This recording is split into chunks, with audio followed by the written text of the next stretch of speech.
Chapter 1 Transformed into a Wild Wolf. Lang Fengo Pinavizia Stobe hold a mass grey fur before him. Soon after the wolf's head emerged into his line of sight. Lang Fengo back, his drowsiness instantly evaporating. Instinctively attempted Oternanflay, only Tori Lizathathis vantage point was remarkabilo, akin to leing on the ground. A shallow oretiscase hanata said 12 paws beneath them. Very sembled the paws of the husky belonging to Thegirl next door. However, the claws at the tip soft his paws are untrimmed, even sharper and more pointed. When Lang Feng reached out with his hand, he discovered the twathy had was, in fact, a claw. Azure geofastonishment and fear coursed through him as he began to inspect this body. Hishan Sandfeith had transformed into the clausophabist, and he was soon deniably amid stopakoth wolves. It was evident that Lang Feng had become wolf. In an instant, a flood of memorias inundated his mind. He had traversed worlds. Moreover, he had been transformed into a wolf. Now Lang Feng's identity was to Tofa member within this grey for Red Wool Pack. At that moment, the pack had clearly endured a brutal battle. Among them was a formidable Wolf King. These Wolf King possessed extraordinary combat prowess, capable of taking on dozens of ordinary wolves single-handedly. These was not mere lijuit of Wolf King superior attributus compared to their wolves. More importantly, these Wolf King possessed unique triasur. The treasure washes claw. The Wolf King's right claw weighs incredibly pan could extend and retractate will. It could have an effortless slice through stone. Such a triasur is known as a precious artifact. Precious artifacts are typically born off nature but can also be crafted. By fortunate circumstances, the Wolf King had acquired the sense of artifact tangitalize the son clado transform it into precious artifact.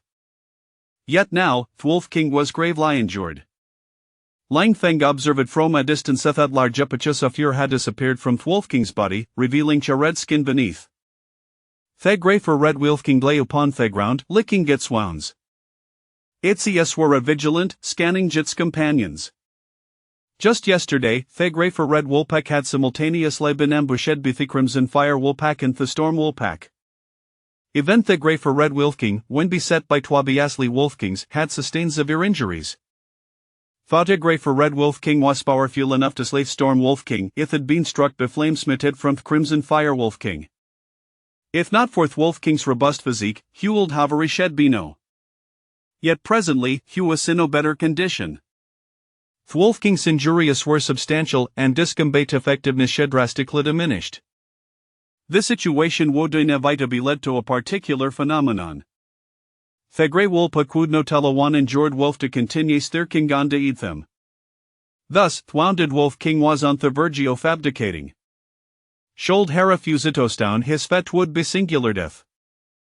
Lang Feng watched a Sarather larger grey wolf approached issue in Gull on hull directed eighth Wolf King. Thine taunt off this grey wolf was soon mistakably sought to call in Jeth Wolf King before it. Given the severe injury a soft grey for Red Wolf King, the other wolf should deem them unworthy of continuing gas their leader. Consequently, they were compelled to a challenge. The grey for Red Wolf King could not refuse it odoso old baitan to mountolingly ceding his position to another. With Mulasinit size, the grey for Red Wolf King glared at Hekolin Jarin slowly rose to its feet. In Lang Feng size, the grey for Red Wolf King stood near like 1 meter tall, towering over Theother Wolves by nearly half a meter. Now however, the grey for Red Wolf King's body was severely wounded, with the most critical injury being the burn on its back, which had begun to fester. These would greatly impair the Wolf King's combat capabilities. Nevertheless, even in its current state, the grey for Red Wolf King was prepared to engage. Thetwa wolves faced off before commencing their fiercest struggle. It must be said that dish pity its grievous wounds, the grey for Red Wolf King displayed astonishing combat prowess. During the confrontation, the grey for Red Wolf King gained the upper hand. The opposing grey wolf, however, was undeterred. After a fire struggle, the grey for Red Wolf King ultimately prevailed, severing the neck of the challenger with its claws. Fessin tough blood immediately filled the air. Lang Feng detected the metallic caram of blood but felt no aversion it seemed he had accepted the reality of his transformation into a wolf. Ding, the divine word system a successful abontoyu. From thisman forth, a living beings that perish in your vicinity will drop words you may select among them for fusion. A divine word system? His gift as a transmigrator had finally manifested. Langfeng had initialite hotwood mir libico maywolf, perpetually a triskoft diang amidst such tribal conflicts. Now, with this system in place, Hefel Tamadi Kuma for leaf. However, what did the words entail? Langfeng promptly summoned this attribute panel. Name Langfeng. Race Greyford Wolf Tribe. Strength Ordinary Beast Tier 1. Acquired words Minor Luck Blue, Swift White. Langfeng possessed words Minor Luck and Swift. Heku discern thiefix off both words. Swift White increases speed B10. Minor Luck Blue slightly enhance luck, averting calamity. At present, Langfeng adonlet words, 1 Ibluando White. After inquiring the system, he learned thought words could be categorized in Tussock steers based on their FX white, green, blue, purple, gold, and red. In addition, there existed a category of words that was black. Black words designified negative effects. The higher the dearoft word themorepetent suffix, yet the wary also rare. Generally, only formidable beings possess draw words. As the challenge Edre wool perished, Langfeng noticed that 3 words dropped near its corpse. Ding, 3 words detected stubborn black, swift white, courage green. Wool diola catafuse? Langfeng could see the fixoft he's a 3 words swift white to aside and tickle to hyson. Courage green could enhance attack power by 20. Fellest word, stubborn black, was negative, resulting in a decrease in intelligence. Naturally, Langfeng was unwilling to diminish his intellect, reducing himself to more biast. System, fuse everything except stubborn, Langfeng commanded. Fusion successful. Langfeng observed a change his attributes. Haha Dackworth courage green word, and Willy swift white word remained unchanged, its progress indicated 66. These implied the Tupan acquiring another swift to white word, Ike would be eligible for upgrade. Chapter 2 Beast King Goff Wolves. From this, it was clear that 3 identical words would dolo for an upgrade. Currently, Langfeng possessed 2 swift words who was soon certain if he could find another tonabilis upgrade. Langfeng's strength was merely thought of an ordinary beast, whereas Beast King was at least a tier 2 creature. Even with a system without sufficient strength, he could not contend for the position of Beast King. Thus, Langfeng opted to observe unfolding events. Indeed, although the Grey Wolf had perished, Wolf King was evidently in a arrestate. The spree scented a prime opportunity, and Dusk and Wolf soon emerged. However, Wolf King's claws are clearly a precious artifact. This artifact tenabled Wolf King town leash of Enmari astonishing Gaddic power. Thieskind Wolf, while inflicting additional wounds on Wolf King, found itself gutted with Wolf King's lethal claws. The challenger Wolf's intestines and dinards were nascender. Such a spectacle caused the other wolves who had been a jerdocolange tortreat their eyes filled with apprehension. Indeed, the Wolf King was formidable. These Wolf King strengths surpassed that of other Wolf Kings by a significant margin. Even in its injured state, it remained beyond the capability as of ordinary wolvesticolange. Langfeng, however, paid no heed to a shahid approach at the corpse of the falling grey wolf. Ding, 1 word detected sturdy white. Wool diola catafuse? Only one word was present, and although Langfeng felt a twinge of disappointment, hekazito fusit non iflis. Sturdy white provides a slight enhancement to physical constitution. This sturdy word could influence his physique, likely offering a 10 increase, akin to swift. One could say that such a word was more libiter than having noni at all. Langfeng Jair Ned Town cover what words Wolf King possessed. After all, given Wolf King's formidable strength, it was likely the Thebari Marathon word. Regrettably, as Wolf King had not perished, Langfeng was suitable to ascertain its words. He surveyed to surroundings Theather Wolvesima disinclined to call in Jeth Wolf King. Do not merely observe a take action. Langfeng thought of himself, Yeth would never step forward. He had no confidence in defeating Wolf King. Thwolfking surveyed to surrounding wolves, and upon finding none willing to call in Jehim, he contemplated retreating tourist. A fat moment a robust wolf sudden lyle tout along hull. Alias among the surrounding wolf western edtoit. Under Thegazi off the pack, this wolf step head forward. This grey wolf stands apart from his companions, distinguished biapachof white for adorn in jits forward. These white diff lens a of uniqueness, yet his physique surpasses that oft heother grey wolves, making it notable larger. Nevertheless, it pales in comparison to Thwolfking. Yet now, it steps forward to confront Thwolfking on Danepick battle looms in the horizon. As Langfeng observes that wolves engage in combat, as your job delightful shishiart. But wolves appear formidable, and irrespective of which on falls, valuably tributes rebound to be claimed. Of course, in Langfeng's eyes, the demi-soft Wolfking would bid he most fortuitous outcome. In Ruth Thescales of this confrontation havio redi began tati pin favor of twite four-headed wolf. Strong-girt han its grey counterparts, this wolf is by dead its time, revealing a keen intellect. Theother grey wolves initiate he salt, inflicting further wounds upon Thwolfking, and inly when the challenge has diminished dues it spring into action. In doing so, it positions itself tory up theirwards. However, this battle remains perilous life-wrought. Thwolfking, though injured at speed and reflexes compromised, possesses a formidable weapon in its right forepaw. Shoot thighs weapon land a blow, white four-headed wolf may face severe injury, if not death itself. Aware of this reality, white four-headed wolf exercise utmost caution, inflicting damage upon Thwolfking while avoiding direct confrontation. Langfeng watches in astonishment. Aside from Thwolfking, the surrounding grey wolves exhibit a conspicuous lack of intelligence, while Athai's white four-headed wolf demonstrates remarkable cunning. Itis nwanfree or match for Thwolfking, it appears that the thrown off Thwolfking is about okain jihans. As anticipated by Langfeng, despite the Wolfking's fury, it proves ineffective. Already wounded, Thwolfking now suffers from a combination of old and new injuries, blood seeping from its body. The white four-headed wolf, treacherously, refrains from direct engagement, instead targeting Thwolfking's injuries.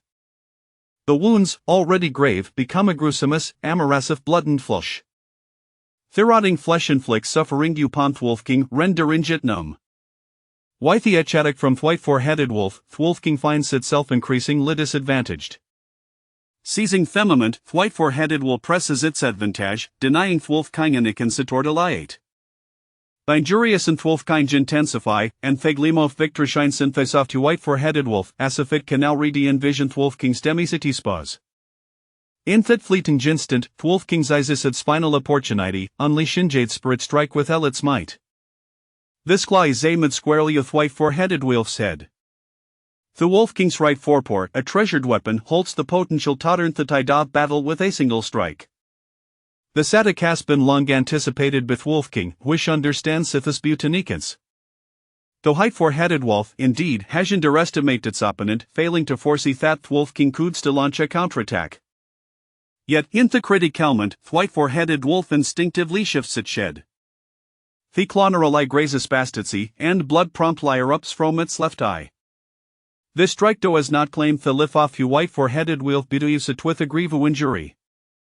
Undeterred, the white four-headed wolf becomes more ferocious, sinking its teeth into Thwolfking's throat. Thwolfking struggles in the ground, spasming briefly before falling still. The Wolfking is dead. The white four-headed wolf immediately raises its head, emitting a triumphant thul. Today, it is thester off this arena, the surrounding pack responds in unison, celebrating the birth of a new Wolfking. Yet an wolf remains an exception. As the other wolf shoal, Langfeng steps forward. With the Wolfking's demise, its attributes begin to drop. At this moment, Langfeng gains clarity. Among the Maria black attribute, to blue attributes, and on a purple attribute. Astonishingly, Thwolfking possesses attributes of blue equality and evensimi of purple equality. Ding, for attribute has detected arrogance black, robust blue, agility blue, and shattering claw purple. Will Diola Catamergum? Chapter 3, Night Raid. The Battle of the Wolf Pack. The cracked rock claw, without a doubt, was the treasured artifact belonging to the Wolf King. However, even Langfeng did not anticipate that this artifact would manifest as a skill drop. If those human craftsmen were present, they might have had the opportunity to seize this treasure, but if Lang Feng were to claim this skill first, to whom would the artifact then belong? Lang Feng gave it little thought. Aside from his arrogance, the other skills melded seamlessly into his being. Ding, acquiring two skills of the same type will result in automatic replacement. Strong body, blue, will replace sturdy, white, but Ding, acquiring two skills of the same type will result in automatic replacement. Agility, blue, will replace swift, white. The system notification chimed. The white skills provided a 10% enhancement, the green skills a 20% boost. While the blue skills offered a remarkable 50% increase, such replacements were only natural. Arrogance, black, was a negative skill, having no effect on Lang Feng, thus he would naturally discard it. However, upon reading the description of arrogance, Lang Feng understood why this gray-furred wolf pack had simultaneously faced attacks from two different wolf packs. Arrogance, black easily incites hostility from other beings. This was due to the Wolf King's excessive pride. Now that the Wolf King was dead and a new one had emerged, would the two wolf packs still pursue? While Lang Feng was uncertain, he was acutely aware that his current strength far surpassed his previous capabilities. Name, Lang Feng. Species, Gray-furred wolf. Clan strength, ordinary beast. First tier, skills, courage, green, minor luck, blue, agility, blue, strong body, blue, cracked rock claw, purple. Lang Feng now possessed a significantly greater number of skills, all of which were quite commendable, resulting in a marked enhancement of his combat prowess. Moreover, he discovered that his right claw had become exceptionally sharp. When he tested it against a stone, it cut through effortlessly. Was this the power of a treasured artifact? Lang Feng felt a surge of joy. Although transformed into a wolf, he could acquire more skills, thereby becoming stronger. Upon becoming the new Wolf King, the white-furred wolf immediately consumed the corpse of the old Wolf King. After devouring the body, it grew noticeably larger, surpassing the old Wolf King in stature. This was one of the shortcuts to growth in this world. By consuming powerful beasts, one could absorb their vitality and grow at an accelerated pace. During the battle with the old Wolf King, the white-furred wolf had its eye clawed by the cracked rock claw, and now the wound had scabbed over. However, its left eye was completely blind. Yet this did not diminish the white-furred wolf's authority among the pack. The old Wolf King's female wolves were all taken in by it. Lang Feng regarded the white-furred wolf with growing wariness. As a wolf, any injury would require utmost caution. An injured wolf holds no value and is often abandoned. Furthermore, once injured, recovery is nearly impossible. Humans can rely on medication and other means to heal, but beasts cannot. Thus, the mortality rate for injured beasts is exceedingly high. Lang Feng did not wish to meet a disgraceful end on this prairie in his current form. As night fell, it marked Lang Feng's first evening after his transformation. The gray-furred wolves patrolled the area, and the wolf clan seemed to communicate little. Yet, within the pack, commands were given. The gray-furred wolves took turns patrolling, their numbers close to 100. The sight of so many kin offered Lang Feng a modicum of security. He found a quiet spot and lay down to rest. After an indeterminate amount of time, a wolf's howl jolted Lang Feng awake. He was befuddled until he noticed that the wolves around him had risen and begun to sprint. A loud and resonant howl echoed through the air, the call of the new Wolf King, the white-furred wolf. This sound conveyed a singular message: enemy attack, prepare for battle. Lang Feng was taken aback. He had just arrived in this world, and on his first night, such chaos ensued. Raising his head, he gazed into the distance, where pairs of emerald green eyes were advancing toward them. Leading the charge were wolves with azure fur. These wolves were smaller in size compared to the gray-furred wolves but moved with remarkable speed. They were none other than the storm wolves. Among the storm wolves, a new Wolf King had also emerged. Launching a surprise attack with its pack, the number of storm wolves was staggering, at least 130. Although storm wolves, like gray-furred wolves, were beasts, they were inherently faster than other wolf clans. A defining characteristic, the gray-furred wolves were slightly stronger in both size and physique. Yet even so, the gray-furred wolves could not hope to face two storm wolves simultaneously, and nonetheless, the white-furred wolf commanded its pack to engage in combat. In an instant, the two packs clashed. The storm Wolf King had locked its gaze on the white-furred wolf, and the two Wolf Kings began their fierce duel. Before Lang Feng stood a storm wolf, attempting to exploit its speed advantage by incessantly harassing and attacking him. However, the moment the storm wolf made a move, it felt a sharp pain in its neck. Its head was swiftly severed. As its head rolled on the ground, it could still see its own body. The severed neck was remarkably smooth, a testament to Lang Feng's lethal strike with the cracked rock claw. The storm wolf's eyes widened in disbelief as it perished. Unable to comprehend how Lang Feng's speed could surpass its own, Lang Feng possessed both swift and agility skills, both of which enhanced his speed. Naturally, he now outpaced the storm wolf. Witnessing the storm wolf's demise stirred a flicker of emotion within Langfeng. Yet he quickly regained his composure. He understood that he must relinquish his former humanity to survive, for he was no longer human but a wolf. In the world of wolves, mercy was undoubtedly a dagger to the heart. Langfeng did not wish to die, he needed to grow stronger. The storm wolf lay lifeless before Langfeng, and 2 skills dropped from its corpse. Ding. 2 skills detected: recklessness, black, swift, white. Would you like to merge? Neither skill held value, and Langfeng had no interest in merging them. The black skill was negative, and since he already possessed the superior skill agility, merging was not an option around Langfeng. Storm wolves and gray-furred wolves fell in battle. Occasionally skills would drop, but most were black, with a few white ones, all of little use to Langfeng. His gaze, however, drifted to the distance, where the battle raged between the Storm Wolf King and the white-furred wolf. The skills of a Wolf King would undoubtedly hold greater value than those of ordinary wolves. If a Wolf King were to fall, it would yield the best outcome for Langfeng. Ideally, both Wolf Kings would perish in the fray. Chapter 4, Slaying the White-Furred Wolf. Though Langfeng's thoughts were filled with lofty aspirations, reality proved harsh. Of the 2 Wolf Kings, while engaged in combat and sustaining injuries, remained alive. The White-Furred Wolf King was clearly at a disadvantage. It had been wounded in its previous battle with the old Wolf King and had yet to fully recover. Thus, the White-Furred Wolf began to harbor thoughts of retreat. Langfeng could sense that the gray-furred wolves were on the brink of defeat. In the prior battle, many gray-furred wolves had already sustained injuries. The attacking storm wolves outnumbered the gray-furred wolves significantly, and facing such numerical superiority, victory was impossible. Even as Langfeng found himself surrounded by several storm wolves, he did not delude himself into believing he could take them on. He had no time to gather skills and promptly turned to flee. Escape was the best option at this moment. The white-furred wolf shared this sentiment. It led the pack in retreat. However, the Storm Wolf King pursued relentlessly, leading a throng of storm wolves in hot pursuit.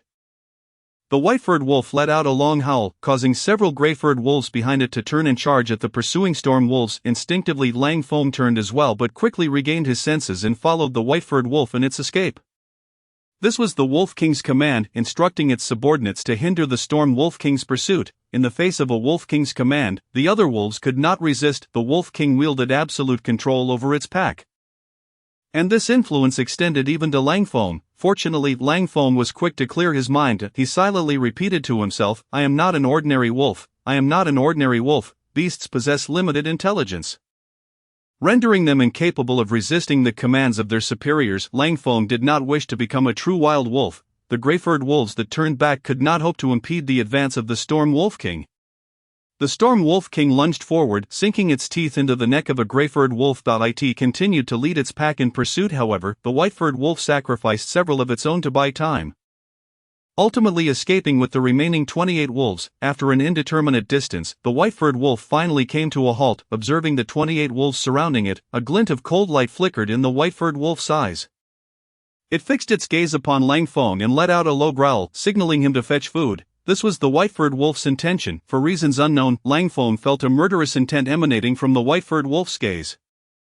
Had it noticed him turning back multiple times, this white-furred wolf was cunning and malicious. Disobeying its command could very well place him in its crosshairs. Now, the white-furred wolf had explicitly ordered Langfeng to find food. It is worth noting that the pack of wolves here has been running for several hours and is now quite fatigued, yet the white-headed wolf instructs Langfeng to search for food. Under such circumstances, it is highly likely that Langfeng may perish on his quest for sustenance. This grassland is far from tranquil, as other wild beasts could emerge at any moment, with so much energy already expended. The danger is naturally amplified. Langfeng immediately responded with an affirmation and seemed prepared to turn away. The white-headed wolf then called upon a female wolf, having just escaped peril. Now that the situation appeared safe, the white-headed wolf sought to find a mate. As a female wolf approached, the white-headed wolf lunged at her. Initially, the female wolf intended to comply, but just as she sensed her exhaustion, blood abruptly stained her gray fur. The white-headed wolf let out a furious roar, revealing a grievous wound on its back. Although it had already sustained injuries during its battle with the Storm Wolf King, the combined severity of those wounds paled in comparison to the current injury. The white-headed wolf sprang back, glaring at its assailant, who was none other than Langfeng. The white-headed wolf had called Langfeng to find food, and just as he departed, it summoned a female wolf. However, Langfeng recognized this as a prime opportunity. He had merely taken slow steps and had not ventured far. Seizing the moment while the white-headed wolf was distracted, Lang Feng advanced with astonishing speed, delivering a powerful strike with his rock-splitting claw. Regrettably, he failed to strike a fatal blow, as the white-headed wolf, with acute awareness, twisted its body at the last moment. As a result, both it and the female wolf were left torn apart. The white-headed wolf's vital areas continued to bleed, indicating that even if it survived, it would no longer have the chance to seek a mate. The female wolf fared little better, rolling on the ground and howling in pain. "How dare you injure me?" The white-headed wolf roared. Lang Feng felt as though an immense weight had suddenly been placed upon him, a pressure emanating from the Beast King. If he were to succumb to this oppressive aura, his speed and attack would be compromised. Despite the white-headed wolf's lingering dominance, Lang Feng charged forward. Knowing that he had already committed to this confrontation, he understood that failure to slay the white-headed wolf would mean his own demise. With a burst of incredible speed, Lang Feng closed the distance in the blink of an eye. The white-headed wolf, unwilling to concede defeat, lunged forward. The two engaged in a fierce struggle upon the grass. Compared to the white-headed wolf, Lang Feng was in a far better state, having sustained no significant injuries. The white-headed wolf, already wounded, was further ravaged by Lang Feng's assault. Moreover, it could no longer aspire to be the alpha male, as it was now physically and mentally impaired. Yet, its resentment towards Lang Feng only intensified. During this skirmish, Lang Feng acquired several more wounds, but the white-headed wolf's injuries were evidently far more severe. Aware of his advantage, Lang Feng primarily utilized his rock-splitting claw to attack, a formidable weapon indeed. In a collision with the white-headed wolf, a new wound appeared on its body, with a substantial chunk of flesh torn away. Blood flowed incessantly from the gaping wound. The white-headed wolf's eyes reflected a flicker of trepidation. In their battle, it could discern Lang Feng's speed and the rapidity of his assaults. Furthermore, Lang Feng's physique was remarkably robust, rendering the white-headed wolf's claws capable of inflicting only minor injuries. Unless it could sever Lang Feng's neck, it would find it nearly impossible to kill him. However, the disparity in speed rendered it utterly incapable of reaching Lang Feng's throat. In the ensuing moments, the white-headed wolf seemed to perceive a familiar confrontation with the Wolf King. Lang Feng began to maneuver, avoiding direct clashes with the white-headed wolf, possessing the swiftness trait, which granted him a 50% increase in speed. Lang Feng was significantly faster than the white-headed wolf. Even with the oppressive aura of the Wolf King surrounding it, the effect on Lang Feng was minimal. The white-headed wolf roared once more, "If you have the courage, engage me in a fair fight." Yet, Lang Feng paid no heed to such taunts. He was now assured of victory and had no desire to engage further with the white-headed wolf, risking additional injuries. Lang Feng understood all too well the severity of injury in the realm of wild beasts. A wound could lead to infection and ultimately death. Thus, he continued to circle the white-headed wolf, merely ensuring it could not escape. This was the opportune moment to strike and eliminate the white-headed wolf. The blood flowed increasingly from the white-headed wolf, rendering it weaker. After such prolonged exertion, it finally collapsed to the ground, observing the white-headed wolf lying there. The other wolves emitted howls, seemingly heralding the birth of a new wolf king. Yet, Lang Feng merely smirked coldly within. He shouted at a nearby grey wolf, "You go over and sever its throat, now, as the newly proclaimed wolf king." The grey wolf dared not disobey. It dashed toward the white-headed wolf's body and opened its jaws, intending to bite through its throat. In that instant, however, the white-headed wolf's body suddenly moved, lunging at the grey wolf and severing its neck. Lang Feng watched coldly, realizing that his suspicions were correct. The white-headed wolf was not dead but merely feigning death. The absence of dropped traits confirmed that the white-headed wolf had not truly perished. It was merely playing possum. Naturally, Lang Feng would not risk himself, and now the white-headed wolf, having expended its strength, lacked the capacity for further resistance. Lang Feng's rock-splitting claw shattered the white-headed wolf's skull, ensuring that this time it was not a ruse. It was truly dead, for attributes fell beside the white-headed wolf's corpse. Among them, Lang Feng noticed 3 traits glowing with purple light: cunning, black; unyielding, blue; and robust, blue. He contemplated whether to merge them. The cunning trait, indicative of a deceptive nature, was something Lang Feng would not accept, given the white-headed wolf's treachery. Apart from that, he accepted the other traits. Having already possessed the robust trait, he now acquired a second, enhancing his physical prowess considerably. The unyielding, blue, trait promised to amplify his strength by up to 50% when injured, allowing him to grow increasingly formidable in the face of adversity. Within each wolf pack, only one wolf king is permitted to exist. With the old king dead, a new one has emerged. Lang Feng was now the official wolf king of this pack. His power had ascended from that of an ordinary beast to that of the beast king. The surrounding grey wolves immediately bowed before him. Lang Feng surveyed the grey wolves, aware that the true test lay ahead. He needed to acquire more traits to grow stronger. This world was not like Blue Star. Here, Lang Feng had the opportunity to evolve further and perhaps even regain his human form if his power reached a certain level. With such a captivating world before him, Lang Feng was determined to continue his journey and discover how far he could go. The body of the white-headed wolf contained a wealth of vitality. By consuming its flesh, he could enhance his own life force. Once his vitality accumulated sufficiently, he could become even more powerful, a process known as ascension. As Lang Feng feasted on the white-headed wolf's remains, he felt his strength increasing. Moreover, his wounds had begun to heal. This body possessed remarkable resilience, even surpassing that of the white-headed wolf and the former Wolf King. At that moment, a female wolf approached, seemingly harboring ulterior motives. Lang Feng growled lowly, "Leave." The female wolf had no choice but to retreat in defeat. Lang Feng disregarded her, allowing the other wolves to rest, intending to continue their journey the following day. For Lang Feng, the priority was to recuperate. Beyond that, he needed to take action against other wolf packs. As the newly crowned Beast King, he now possessed the authority to dominate more than just the grey wolves. Based on the information at hand, if Lang Feng could gather traits from other Beast Kings, there was a strong possibility they could evolve further. Of course, achieving this would not be easy. It meant that Lang Feng would need to continue leading the pack into battle.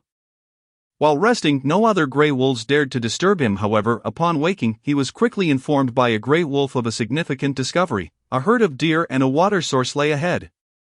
Food and water awaited. Lang Feng immediately led the pack in pursuit of the hunt. For the wolves, these deer were merely running meals. As the pack surged forward, deer fell one after another, yet some managed to escape.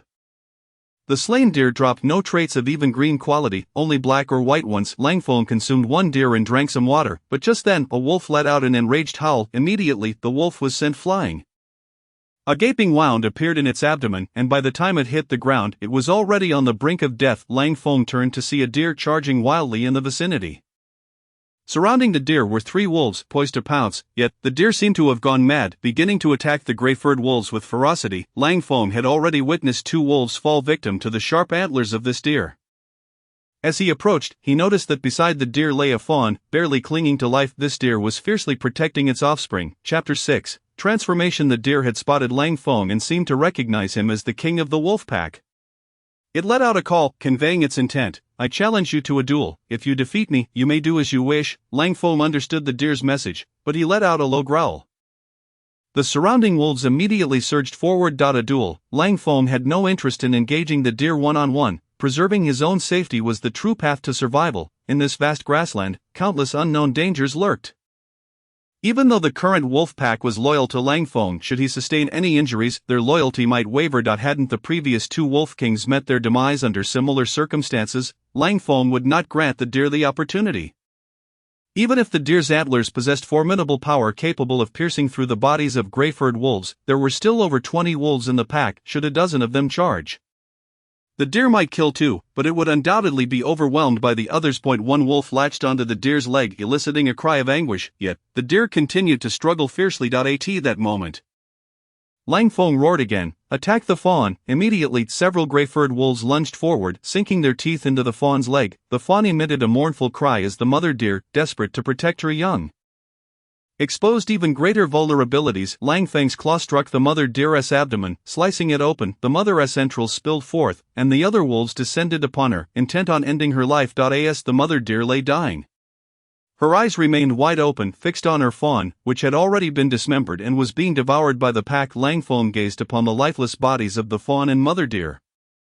Aware that in this moment, he had forsaken his humanity, this was Lang Feng's transformation. From now on, he would be a wolf. Slaying prey was a natural order of existence. He would not extend pity towards the mother and fawn, for such compassion would lead to hunger for him and his pack. Without sufficient sustenance and strength, none could survive in this grassland. Today, Lang Feng and his wolves were strong, making the mother and fawn their rightful prey.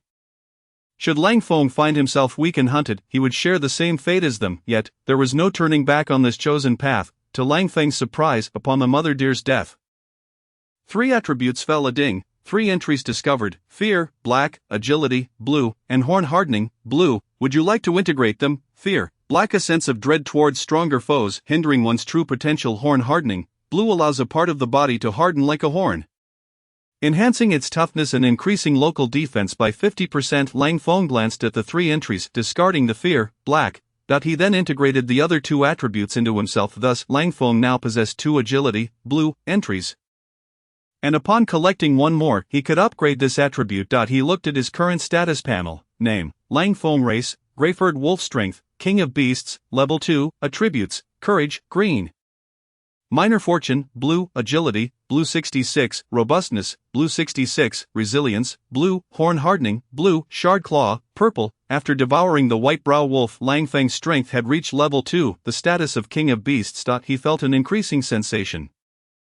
With each meal, consuming powerful beasts made his body grow stronger. This must be the result of absorbing the essence of other creatures, allowing Lang Feng to develop in all aspects. If this were true, as long as he devoured sufficiently strong and numerous beasts, he could become even more formidable. Currently, as the King of Beasts, Lang Feng had only 23 gray-furred wolves under his command, excluding the fallen.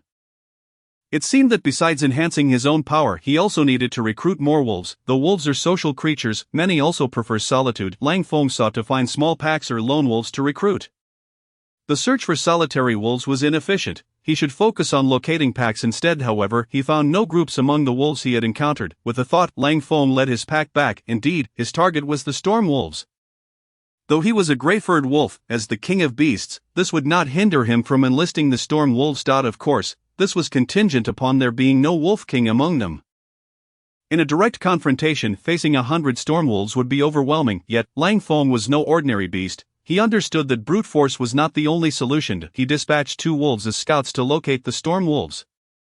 Then began his return journey. 3 days later, Lang Feng finally discovered the whereabouts of the storm wolf pack. In the plains, he had painstakingly found a vantage point. Looking down, he spotted a group of wolves in the distance. Upon counting, he noted that the storm wolves numbered fewer than 60 and bore visible wounds, indicating they had recently engaged in a fierce battle. Lang Feng even saw the storm wolf king lying in the grass, nursing injuries. This was indeed a prime opportunity. If Lang Feng could recruit this pack, his strength would increase significantly. However, with only 23 gray-furred wolves at his disposal, facing 60 storm wolves was an impossible feat.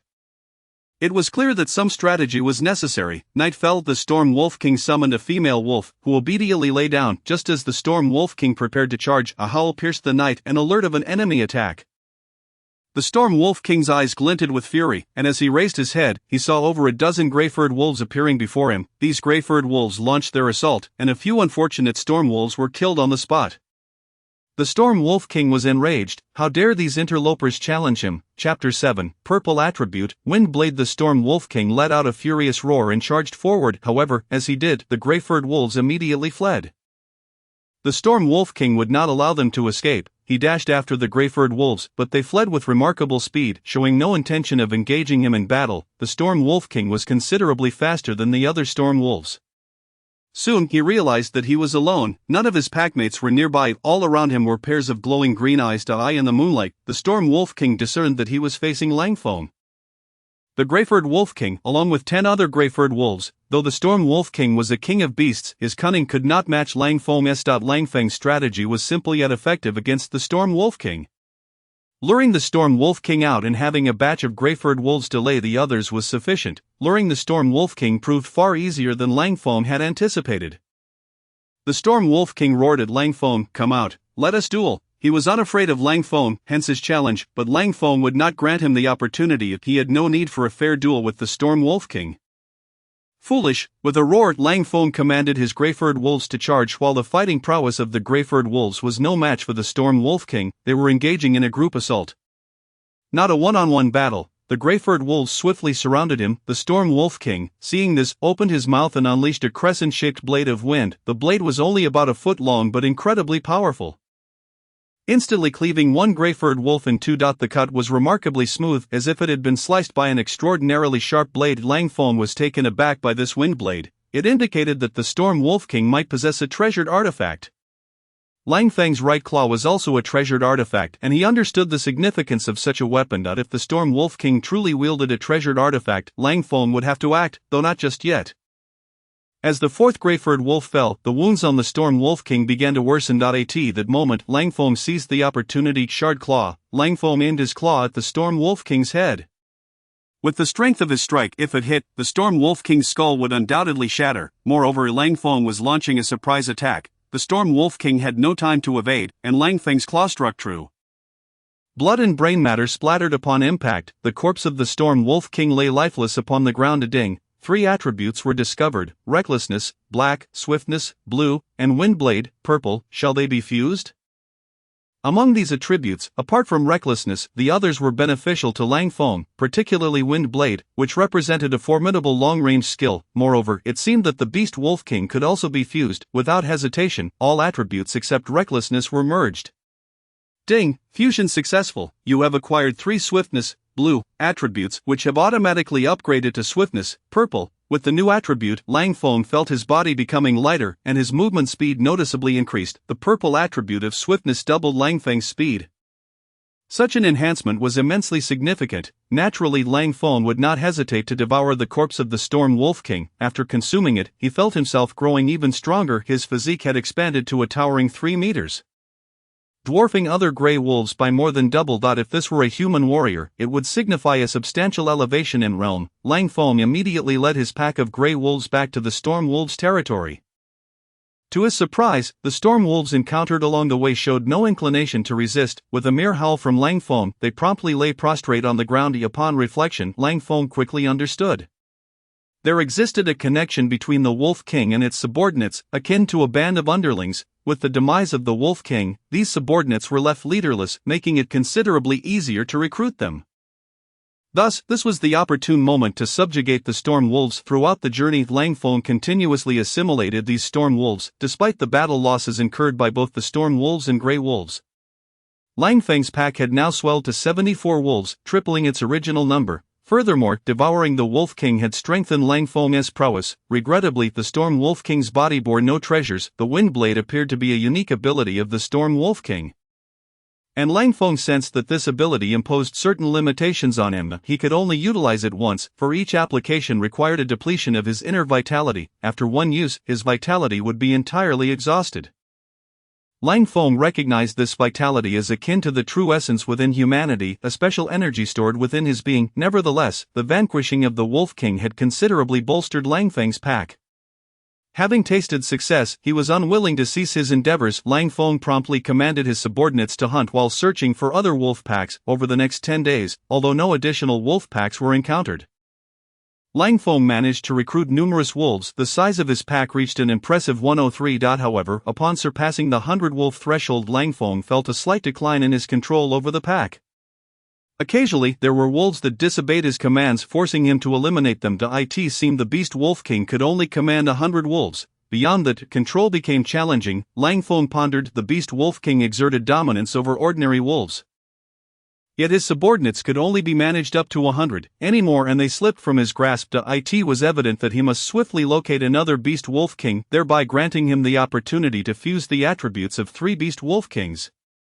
Subsequently, the pack continued its search, not limited to wolves but extending to other wild beasts. Lang Feng knew that it was not solely the Wolf Kings that could enhance his strength. His growth necessitated the consumption of other formidable beasts, devouring their flesh and blood to augment his own power. The vast expanse of the grassland lay before him as Lang Feng led his wolves onward, and before long, they encountered another pack of wolves.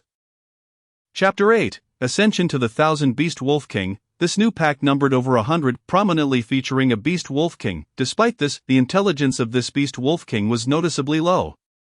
Lang Feng employed his previous tactics to lure out the Beast Wolf King. The creature had never encountered such cunning methods. This time, Lang Feng opted for a one-on-one confrontation with the Beast Wolf King.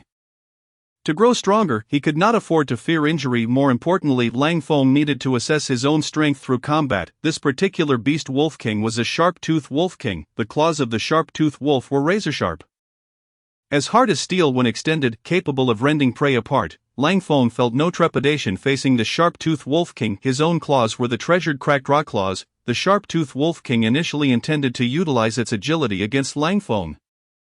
However, as it moved, it quickly realized Lang Feng's astonishing speed. With both purple and green attributes enhancing his swiftness, even the agile Storm Wolf King found itself unable to keep pace with Lang Feng. Thus, the Sharp-Toothed Wolf King's strikes were merely futile attempts. Lang Feng's claw struck the left flank of the Sharp-Toothed Wolf King, leaving a long gash upon its side. Had it not been for the Sharp-Toothed Wolf King's quick reflexes, it would have already succumbed to Lang Feng's lethal blow. Injured, the Sharp-Toothed Wolf King unleashed its ferocity, lunging once more. At that moment, Lang Feng opened his mouth, unleashing a crescent-shaped beam of white light. Windblade. The Sharp-Toothed Wolf King's eyes widened in shock. How could a mere grey wolf possess knowledge of an attack exclusive to the Storm Wolf King? Thud. The strike severed the right front limb of the Sharp-Toothed Wolf King. It let out a roar of fury, aware of its impending doom, yet the Sharp-Toothed Wolf King still attempted to rise. Lang Feng, however, had no interest in prolonging the struggle. He engaged the Sharp-Toothed Wolf King. The hardened nature of his body resembling that of armor, the claws of the Sharp-Toothed Wolf King posed no threat to him. Ultimately, the Sharp-Toothed Wolf King could only perish in bitterness. Following the defeat of this beast Wolf King, two attributes dropped. Two attributes were discovered: robustness, blue, and sharp claw, blue. Shall they be fused? Both attributes were merely blue, yet better than nothing. Lang Feng was taken aback to find that courage, green, and sharp claw, blue, were of the same type. Leading to the former S replacement. As for robustness, blue, Lang Feng had already collected 3, which could now be upgraded to purple, effectively doubling his physical constitution. This enhancement not only increased Lang Feng's stamina but also bolstered his recovery capabilities. Allowing for swifter recuperation from injuries, Lang Feng opened his mouth wide and began to devour the corpse of the beast Wolf King. As he consumed the body, he fell into a peculiar state. Subtly, it felt as if he were receiving guidance from the heavens. Within Lang Feng, he sensed an intrinsic direction for his vitality. Following this guidance, he formed a vessel for his vitality within his body. Known as a beast aperture, the beast aperture could contain vitality. Presently, Lang Feng's vitality was still crimson, termed red vitality. To ascend to the status of the 10,000 Beast King, he must transform his vitality into gold. Beyond the 10,000 Beast King, he would evolve into a unique beast, harboring purple gold vitality within. Lang Feng could perceive that his beast aperture could only accommodate half, signifying a mere 50% capacity. This indicated that his innate potential was not particularly high. A truly gifted beasts, born powerful, possessed a full capacity of 100% from birth, allowing them to contain twice the vitality of Lang Feng. Upon regaining consciousness, Lang Feng's eyes were filled with astonishment. The previous state had vanished, yet he distinctly felt a monumental change within himself. Though it had lasted but an instant, it elucidated his path of cultivation, a path belonging to the beasts. Lang Feng beheld his strength, now elevated from the Beast King to the 1000 Beast King. Name: Lang Feng. Race: Grey Wolf Clan. Strength: 1000 Beast King. 3rd tier. Attributes: Sharp Claw, blue. Minor Luck, blue. Indomitable, blue. Horned Armor, blue. Swiftness, purple. Robustness, purple. Wind Blade, purple. Cracked Rock Claw, purple. So it was, Lang Feng's ascension to the 1000 Beast King had drawn the attention of the heavens. Now his vitality no longer roamed chaotically within his being but was concentrated within his beast aperture. Consequently, he could utilize it far more effectively. Lang Feng needed to continuously grow, transforming the red vitality within his beast aperture into golden vitality, thereby enhancing his strength to become the 10,000 Beast King. With the emergence of his beast aperture, he could now utilize his vitality efficiently, allowing him to unleash the Wind Blade 5 times. This represented a tremendous enhancement. However, after 5 uses of Wind Blade, his vitality would be depleted. In the absence of recovery methods, his vitality could only restore 10% per hour, requiring 10 hours for complete recuperation. Nevertheless, the more he contemplated, the more exhilarated Lang Feng became. This signified that there was potential for his future growth. 1000 Beast Wolf King. Lang Feng let out a long howl, causing all the wolves to instantly prostrate themselves. Trembling in fear, Lang Feng's might had evidently increased.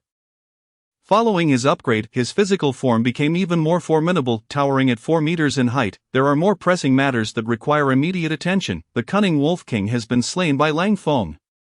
With the absence of a leader among the Lichi wolves, this presents an opportune moment for recruitment. Upon becoming the King of Wolves, Lang Feng's capacity to command a pack has transcended the mere 100.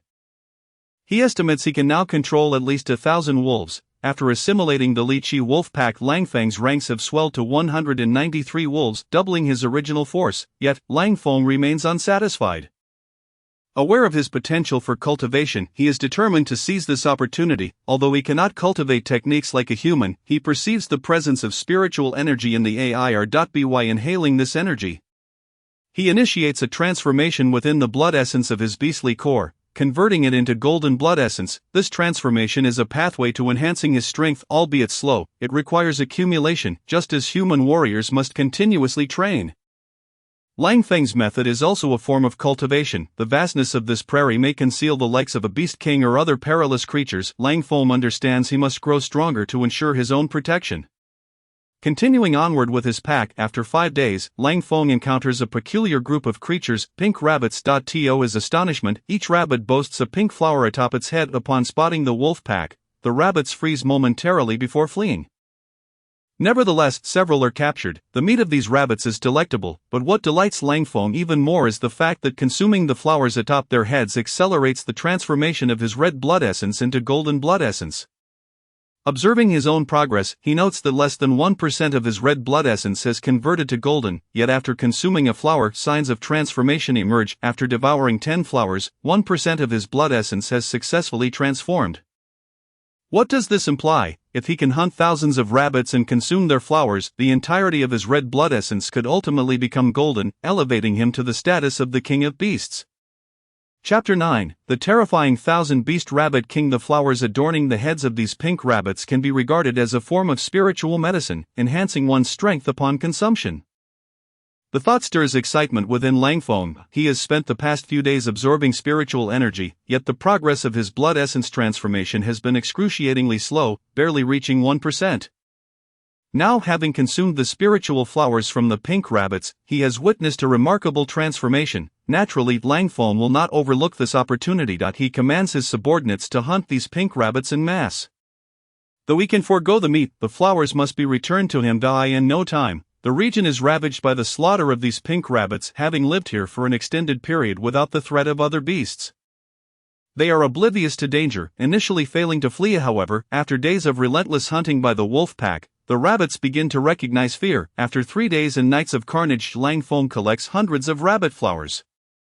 Upon consuming them, he senses that 10% of his blood essence has now transformed into golden blood essence, which is tenfold stronger than the red variety. Previously, he could unleash 5 wind blades, but now he can wield over 10. The potency of this golden blood essence is astounding. Unfortunately, the efficacy of the rabbit flowers appears to diminish. It seems a form of resistance has developed. Just as Lang Feng contemplates this, he perceives the ground trembling beneath him. This tremor escalates into a full-blown quake, rhythmic and forceful. Alarmed, Lang Feng senses an overwhelming aura, one that exudes pressure upon him. Turning to investigate, he spots a pink rabbit of considerable size, not much smaller than himself. His heart races with exhilaration upon noticing a golden flower atop this rabbit's head, significantly stronger than the others. If Lang Feng can consume this flower, he wonders how much of his red blood essence could transform into golden blood essence. However, this is contingent upon his ability to slay the formidable pink rabbit before him. Upon observing the rabbit's exterior, Lang Feng realizes it is no ordinary foe. Surrounding this colossal creature is a throng of pink rabbits, numbering over 100. A glint of ferocity flashes in Lang Feng's eyes as he surmises that this massive rabbit must be a beast king. How else could it have sent a wolf flying with a single kick? The fallen wolf lies lifeless, its bones shattered beyond recognition. The sheer power of this rabbit is terrifying. Such extraordinary strength is not befitting of a mere rabbit, signifying that this giant pink creature is a formidable adversary, perhaps even more powerful than the Wolf Kings Lang Feng has encountered before. Faced with such a formidable opponent, Lang Feng remains vigilant. He opts for a strategy of attrition before launching his assault. With a calculated plan, he orders his surrounding wolves to engage. With nearly 200 wolves at his command, none dare defy the Wolf King's orders. Thus, even knowing they may be outmatched by the thousand-beast rabbit king, they bravely charge forward. This may seem a sacrificial approach, yet it proves effective. Wolves fall in battle, yet Lang Feng remains unfazed. Using the opportunity to gauge the thousand-beast rabbit king's true strength. The thousand-beast rabbit king witnesses the carnage inflicted upon its kin. Its eyes blaze crimson with fury. With a powerful kick, it sends a wolf flying. Though the rabbit lacks sharp claws, its paws can easily reduce a wolf to mere mush. Lang Feng observes, realizing the rabbit king's strength is beyond his expectations. Even he might struggle to match this creature's might. However, the thousand-beast rabbit king cannot possess boundless stamina. Aware of its incredible power, Lang Feng commands his wolves to attack. Whenever the rabbit king strikes, the wolves in its path retreat, while those flanking it leap to engage. As a result, although the Rabbit King manages to slay some wolves, its injuries accumulate. The angered Rabbit King bellows, but suddenly, a crescent-shaped white light appears behind it, surging forth with incredible speed, Langfang's wind blade. Taken aback by the unexpected ambush, the Rabbit King is filled with both surprise and rage. This Wolf King can wield wind blades. The attack inflicts severe damage, leaving the Rabbit King bloodied and exposing its spine through the wound. This strike not only injures the Rabbit King but also knocks it to the ground. Langfang lets out a low growl, and the remaining wolves heed his command, once more charging at the wounded beast. Although the Rabbit King attempts to resist, more wolves fall beneath its wrath, yet its own blood flows profusely. The loss of blood and injuries have rendered the Rabbit King weak, yet its gaze remains fixated on Langfang. In a sudden surge of desperation, it leaps toward him, seemingly undeterred by the attacking wolves. Langfang is astonished by the sheer force of the thousand-beast Rabbit King. As it ascends, it strikes down toward Langfang with its forelimbs. Resembling a boxer, however, Langfang's reflexes are swift. Despite the Rabbit King's formidable speed, its attack ultimately misses. The ground where it strikes becomes a crater, a testament to its terrifying strength. Chapter 10. Innate divine power. In the ambushing human having narrowly evaded the thousand-beast Rabbit King's powerful blow, Langfang recognizes that its defeat is now inevitable. The Rabbit King understands this as well. Continuing the fight would yield no chance of victory, thus it resolves to flee, yet Langfang will not afford it such an opportunity. With a swift motion, he unleashes another wind blade toward the Rabbit King. Simultaneously, Langfang has effectively encircled the creature. The Rabbit King, now on its last legs, finds itself trapped. Nonetheless, the Rabbit King will undoubtedly resist fiercely, compelling Langfang to refrain from direct confrontation. He commands his surrounding wolves to close in, even if it means sacrificing them, to ensure the thousand-beast Rabbit King is contained. In this manner, although the King of Beasts, the thousand-beast rabbit, made a final attempt to counterattack before its demise, it had no means of escape. With a gaze filled with resentment, the King of Beasts fixed its eyes on Langfang, ultimately succumbing to the ground in defeat. Only after witnessing the items dropped by the king did Langfang approach. He discovered 3 items: swift, white, fur armor, blue, and innate strength, purple. Should he merge them? The white and green items offered little enhancement to Langfang, however. The remaining 2 items held significant potential. Of fur armor, blue enhances the fur, forming a defensive layer akin to armor. Innate strength, purple bestows a natural power surpassing that of other beings. With a notably accelerated growth in strength, fur armor, being blue, would augment Langfang's defense by 50%. Innate strength, a purple item, would double his power. Additionally, the corpse of the thousand-beast rabbit would greatly benefit Langfang, particularly the flower atop its head. Upon consuming the flower, Langfang immediately felt a surge of heat coursing through his body. A portion of the crimson essence within him began to transmute into golden essence. Originally only 10% of the crimson essence transformed into gold. However, after consuming the thousand-beast rabbit's flower, a remarkable 30% of his crimson essence had now transformed into golden essence. Langfang's panel reflected substantial enhancements. Name: Langfang. Race: Greyfurred Wolf Clan. Strength: King of Beasts. Tier 3. Possessed items: Minor Fortune, blue. Indomitable, blue. Sharp Claws, blue. Horn Hardening, blue. Fur Armor, blue. Robust Body, purple. Swiftness, purple. Cracking Claw, purple. Wind Blade, purple. Innate Strength, purple. Now Langfang possessed a total of 10 items, each rated blue or above. With such a luxurious array of attributes, Langfang held overwhelming advantages even against other kings of beasts. Moreover, acquiring fur armor and innate strength further amplified Langfang's power. It was no wonder that the thousand-beast Rabbit King possessed such immense strength. Indeed, the presence of innate strength was a waste upon it. It was a mismatch of species. Had it been a wolf, a tiger, or another ferocious beast, Langfang would have faced a far more formidable challenge to emerge victorious. The corpse of the Rabbit King was entirely Langfang's. Just as he was about to proceed, he suddenly sensed a flash of light. The radiance reached him in an instant, moving with astonishing speed, leaving Langfang no time to react. He felt a sharp pain in his abdomen. He had been struck by an arrow. Langfang collapsed immediately. To his astonishment, a king of beasts lurked nearby, a wolf king no less. A voice rang out, a woman's voice. Ha! What of the king of beasts? My arrow has severely injured it. After all, I am a tier 3 warrior. Another male voice followed. There are only 100 wolves surrounding this king. We should be able to deal with them. A calm male voice interjected. Langfang observed. To his surprise, 3 humans had appeared not far from him. One young man wielded a silver bow, seemingly crafted from bone. A middle-aged man held a staff, while a young woman of decent stature brandished a long sword. Their attire resembled ancient garb from Blue Star. However, judging by the arrow that the young man had just loosed, it was apparent that his weapon was likely a treasured artifact. The presence of humans in this grassland was indeed unexpected for Langfeng. Yet it was also within reason. He would not delude himself into believing that this world was solely dominated by beasts. Humanity still held sway, for they are the essence of all creation. Yet today, Langfeng found himself encountering three individuals. A glint of murderous intent flashed in Langfeng's eyes. The surrounding pack of wolves had already closed in on the trio. Xiao Kuei, I will cover you. You go and eliminate that wolf, then this pack will scatter. The young man shouted, let me handle it. You two should not linger, the middle-aged man advised. Though the Wolf King was injured, it was not yet defeated and could still pose a threat. His words were intended to prevent any unforeseen accidents for the young woman. Be careful, Uncle Chen, Xiao Kuei exclaimed. Fear not, Uncle Chen is a dual practice warrior in soul and slave arts. It seems he intends to tame that Wolf King. The young man asserted. Hearing this, Xiao Kuei nodded and began to shield the young man behind her. The young man practiced archery and was not adept in close combat, thus Xiao Kuei's protection significantly enhanced their combined strength.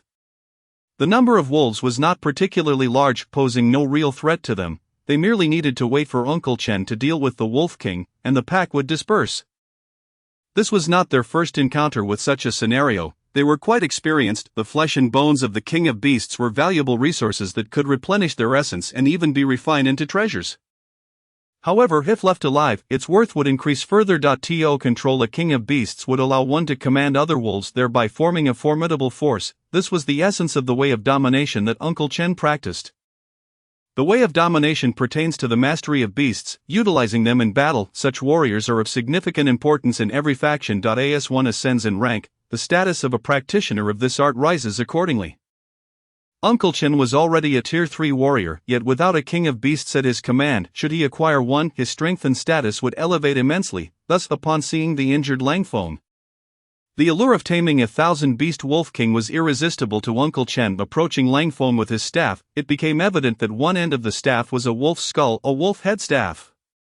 Uncle Chen thrust the staff into the ground, sending a gray ripple through the surrounding wolves. The pack immediately fell into a daze. Uncle Chen understood that his method would only temporarily incapacitate them.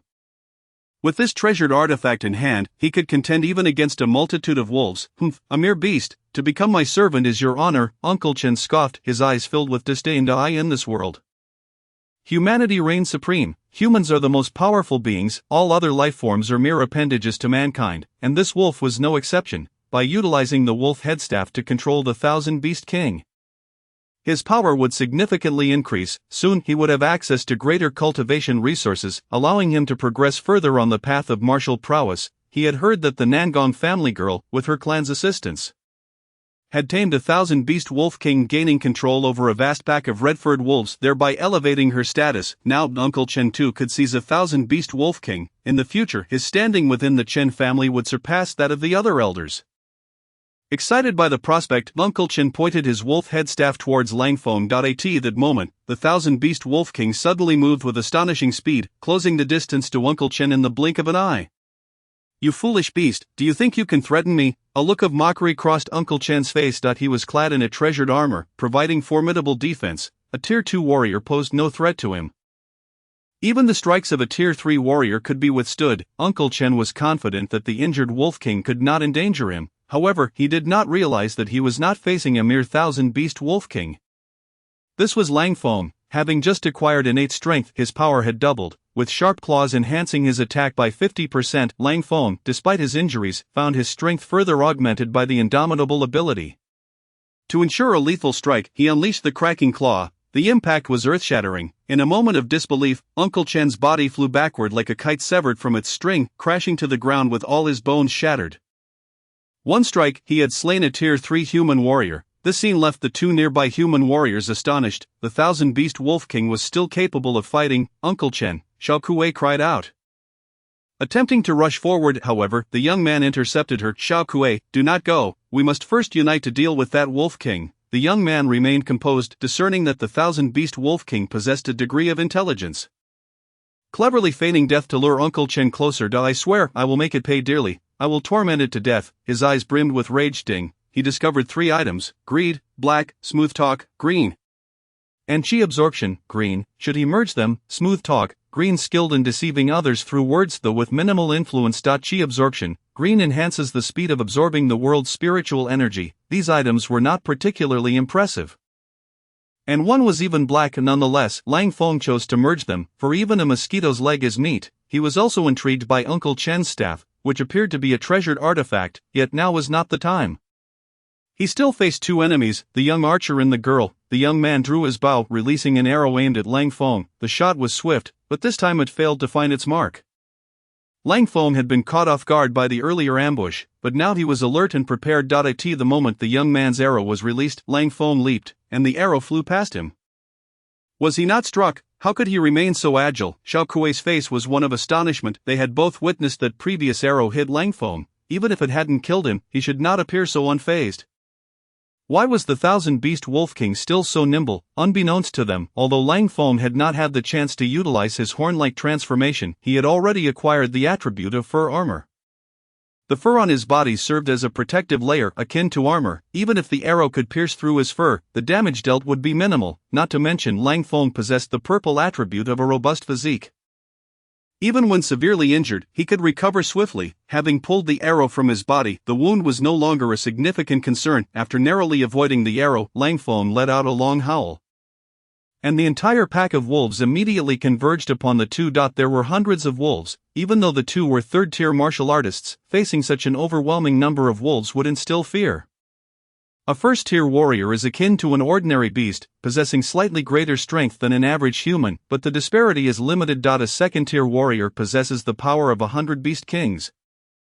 Capable of taking on 10 at once. A third-tier warrior wields internal energy and utilizes blood techniques. If aided by treasures, they could even contend with 100 foes, but such feats require timing. And most importantly, blood energy is finite. Once blood energy is depleted, even a treasure's might cannot be harnessed. This is the most lethal weakness for a martial artist. Each arrow shot by the young archer consumed blood energy.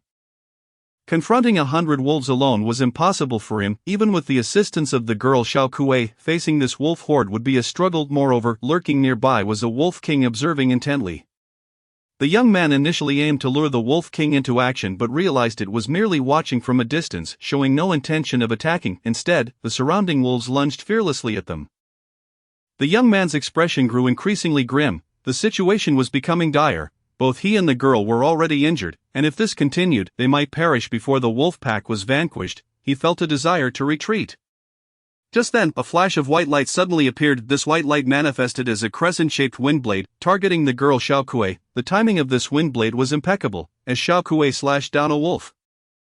Her strength was spent, and she had yet to gather new energy. Her attention was focused on the surrounding wolves, and by the time she noticed the wind blade approaching, it was too late.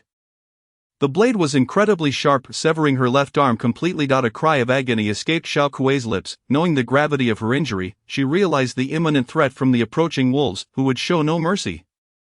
"No, don't kill me, Xiao Gu, save me, please." Xiao Kuei's eyes widened as she turned to her companion, yet, to her dismay, she saw the young man fleeing without a backward glance. Chapter 12, Soul Devourer. I will protect you for a lifetime. The young man's earlier words echoed in her mind. You lied, you deceived me, may you suffer a terrible fate. These were the final thoughts swirling in the girl's heart. The young man's escape was swift. But a massive figure soon loomed before him. Who else could it be but Lang Feng? Lang Feng's gaze bore no emotion, regarding the young man as one would view a pile of refuse. "Don't kill me, you can understand me, right? I am Chun Xiu, the third son of the Chen family. If you spare me, my father will send you food and spirit stones, anything you desire." Fear etched across the young man's face as he hastily spoke to Lang Feng. He knew that the Thousand Beast King possessed a degree of intelligence. Perhaps Lang Feng would comprehend his words. The young man fumbled in a pouch, producing a piece of meat, clearly processed and fragrant. He tossed it before Lang Feng. "This meat is from a..." Lang Feng did not wait for him to finish. Striking out with a claw, the young man, ever cautious, leaped back the moment Lang Feng attacked. Attempting to flee further, Lang Feng, however, chuckled coldly in his heart. He opened his mouth and unleashed a wind blade. The young man's agility allowed him to evade the blade, which grazed his ear, accompanied by a stinging gust against his cheek. Before he could relax, a shadow appeared above him. The young man's eyes widened in disbelief at Lang Feng's astonishing speed. Was this truly the velocity of the Thousand-Beast Wolf King? Thud. In the next moment, Lang Feng's claw struck Chen Xiu. His body was sent flying, crashing to the ground, bones and organs shattered upon impact. 3 human warriors had perished here, Lang Feng began to assess the attributes left behind by the two. Xiao Kui's attributes were all white and overlapped with those of Lang Feng, making fusion impossible. However, Chen Xiu possessed 4 attributes. Ding, 4 attributes discovered: lustful, black, third son of the Chen family, blue, swift, blue. Eagle Eye, blue. Would you like to fuse? Note, the third son of the Chen family is an identity attribute and cannot be fused. Lang Feng understood that Chen Xiu's swift, blue, attribute explained his remarkable speed. Unfortunately, Lang Feng's own swift had already upgraded to purple, allowing him only to fuse with the Eagle Eye attribute, which would prove beneficial. Eagle Eye, blue significantly enhances vision, increasing accuracy for ranged attacks. Although Lang Feng could not use arrows, he could wield wind blades, and the synergy between the wind blade attribute and the Eagle Eye attribute would enhance his accuracy. Surrounding the 3 corpses were 3 treasures.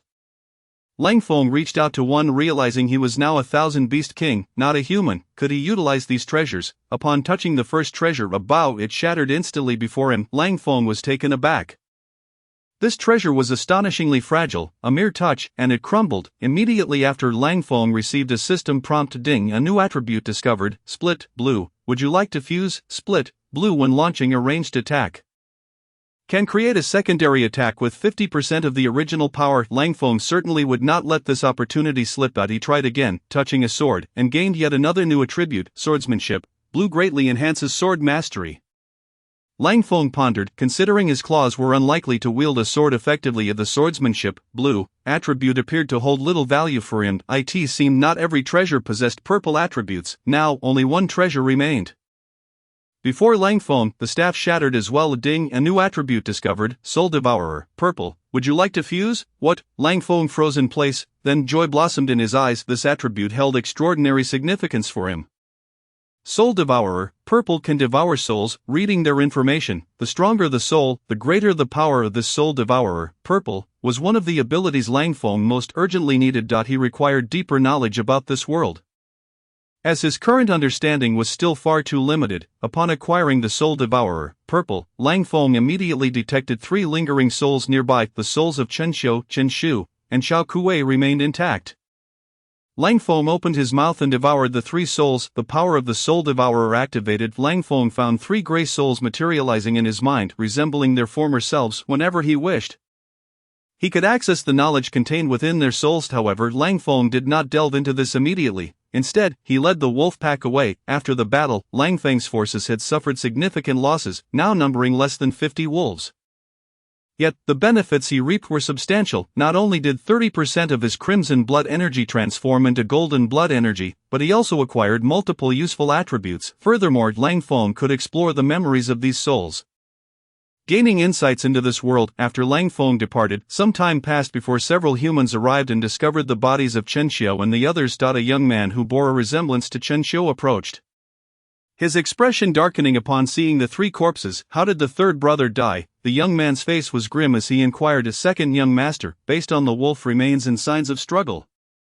It's likely that the third young master perished beneath the wolf pack. A middle-aged man replied hesitantly. Likely? What do you mean? The young man, Chen Xia, frowned, demanding clarity. It seems his bones were shattered, possibly due to a tremendous force.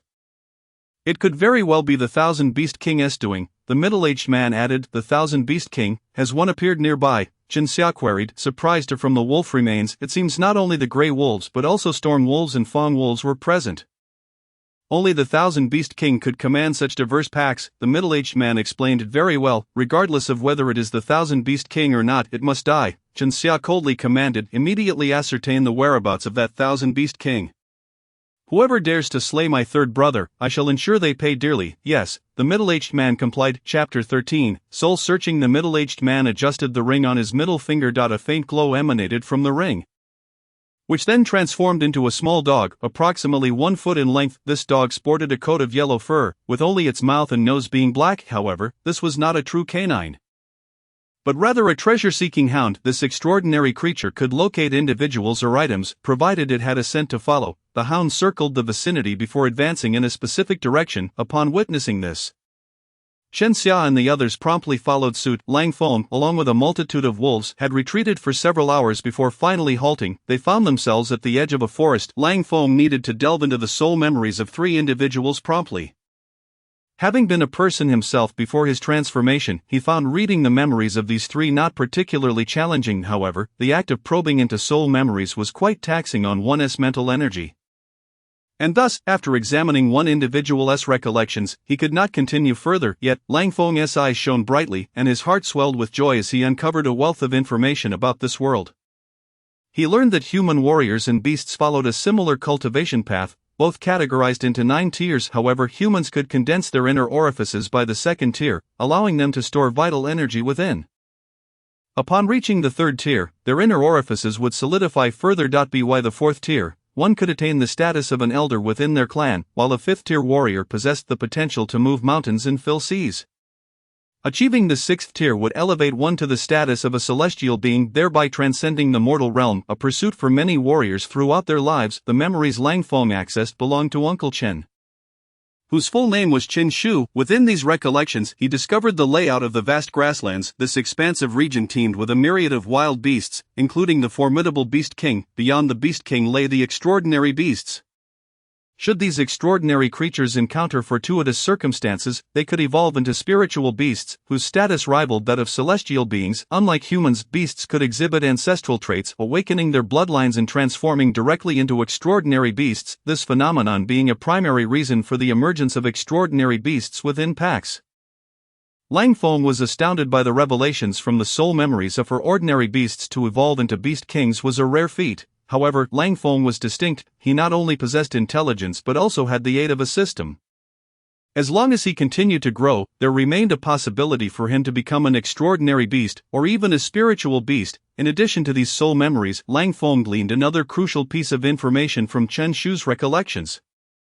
Chen Xiu was the 3rd young master of the Chen family, a significantly large clan within the grasslands, boasting a population exceeding 10,000, with hundreds of warriors among them, including several 4th-tier warriors. The Chen family even possessed unique tracking methods, employing treasure-seeking hounds. If a scent was left behind, it was likely that the Chen family would pursue it. After contemplating these insights, Lang Feng led his wolf pack into the forest. According to Qin Shu's memories, he was aware that within this woodland resided a pack of tree wolves, which fed on tree sap, sporting green fur and excelling at camouflage. Although the tree wolves were not particularly aggressive nor strong, Lang Feng still intended to recruit them. What he sought was quantity, a substantial number of wolves. Only in this way could he ensure his own safety. The forest was not small, housing 3 distinct packs. Lang Feng dispatched his subordinates to locate the tree wolves. Unfortunately, none of those sent out returned. Lang Feng did not need to ponder long to realize that the wolves he had dispatched had likely perished. He sent out another group, this time dispatching 5 storm wolves, of which 3 returned, bringing news that indeed tree wolves were present ahead. Without hesitation, Lang Feng led his pack towards their territory upon their intrusion. The tree wolves revealed themselves, emerging from various hiding spots, some from the ground, others from trees, and still others from behind rocks. As the tree wolves exposed themselves, Lang Feng finally beheld their true appearance. These wolves were adorned in vibrant green fur, marked with patterns reminiscent of tree rings. Among them, he spotted a particularly large tree wolf, unmistakably the beast king of the tree wolves. Upon sighting Lang Feng, the Beast King exhibited a flicker of fear in its eyes. Lang Feng let out a piercing howl, causing all the surrounding tree wolves to immediately prostrate themselves, trembling uncontrollably. It was not that these wolves wished to resist. They simply found themselves incapable of doing so. Had Lang Feng merely been a Beast King, the tree wolves would not have submitted to him. However, he was now the king of 1,000 beasts. The power dynamics shifted dramatically. The Beast King trembled, sensing the palpable fear, yet, it too possessed its own pride. With a low growl, it attempted to assert itself, but before it could complete its call, Lang Feng swatted it away with a paw.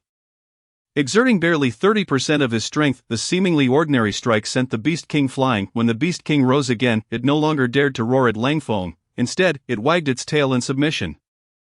Acknowledging Lang Feng's dominance, Lang Feng was surprised by how effortlessly he had managed to tame a beast king. According to the soul memories acquired from Chen Shu, if controlled by a human beast master, one could command 1,000 beasts king, who in turn could control a beast king, thereby commanding other wild beasts. This method would allow human warriors to exert control over a greater number of beasts without depleting their mental energy excessively.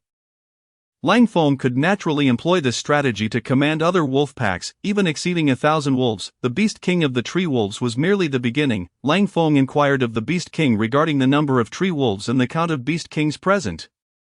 Although the Beast King's intelligence was not particularly high, it could answer such inquiries. According to the Beast King's response, there were 3 Beast Kings among the tree wolves, each commanding nearly 100 tree wolves. Controlling 100 wolves was the utmost limit for a Beast King. Under the overwhelming presence of the King of 1,000 Beasts, the Beast Kings found themselves unable to resist. Lang Feng, emboldened by this newfound power, did not hesitate. Under the guidance of the Beast King, he successfully subdued the entirety of the tree wolves within 2 days. Chapter 14. Ambush. The number of wolves under Lang Feng's command had surpassed 300. Within his mind, he had probed the souls of the 3 individuals, discovering that each time he performed a soul search, their essence diminished slightly. Concurrently, Lang Feng himself experienced changes. His spiritual power was on the rise. As Chen Shu was a beastmaster, he possessed his own insights into the art of control. From Chen Shu's memories, Lang Feng learned that to command more beasts, one must enhance their spiritual power. Strengthening one's soul facilitated the control of additional beasts. For Lang Feng, the stronger his soul, the greater the number of wolves he could command. And now, as the king of 1,000 beasts, if his spiritual power were to expand sufficiently, he could potentially command over 1,000 wolves, or even several thousand. Moreover, the enhancement of his spiritual power allowed Lang Feng to increase the frequency of his soul searches from once a day to twice. The memories of these 3 individuals were immensely valuable to him, necessitating a thorough examination. On the 3rd day of their stay in the forest, Lang Feng finally received a report from the Beast King of the Tree Wolves. A group of humans had entered. Lang Feng had deliberately lingered in this woodland for 3 days, anticipating their arrival. From the memories of Chen Shu and Chen Xiu, he was aware of the Chen family's affairs. He knew that Chen Xiu's brother, Chen Xia, would undoubtedly seek revenge upon discovering his brother's demise at Lang Feng's hands. Furthermore, they possessed a treasure-seeking hound. Based on the traces Lang Feng had left, it would come as no surprise that they would track him down. Yet, unbeknownst to them, Lang Feng had already been awaiting their arrival. According to the reports from the Beast King's subordinates, 7 individuals had entered the forest. Among these 7, 3 were 3rd-tier warriors, while 4 were 2nd-tier. Led by Chen Xia, the others trailed closely behind. The map indicated that this forest was home to a plethora of wild beasts, and even the king of 1,000 beasts, second young master. It would be prudent for us to locate the wolf king that killed the 3rd young master and depart swiftly. The longer we linger here, the more unfavorable it becomes for us. A middle-aged man advised Chen Xia. Chen Xia understood this well. Had it not been for the treasure-seeking hound, he might not have pursued this path at all. After all, it was merely misfortune that Chen Xiu had met his end at the hands of a wild beast. Yet, having resolved to seek vengeance and arrived at this location, Chen Xia would not let the accursed Wolf King escape. "Wait, it seems rather too quiet here," remarked one of the 3rd-tier warriors. This elder's demeanor was grave as he scanned the surroundings with heightened vigilance.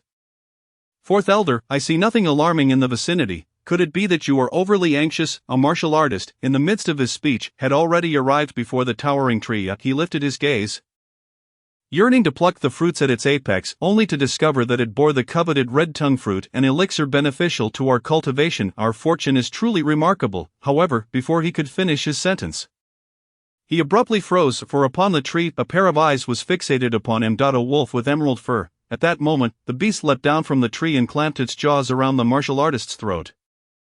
"Ah, save me!" The cry of despair erupted from him. Caught off guard, even a 2nd-tier martial artist could easily fall prey to a 1st-tier beast. Indeed, many 2nd-tier, and even 3rd-tier martial artists have met their demise at the hands of 1st-tier beasts.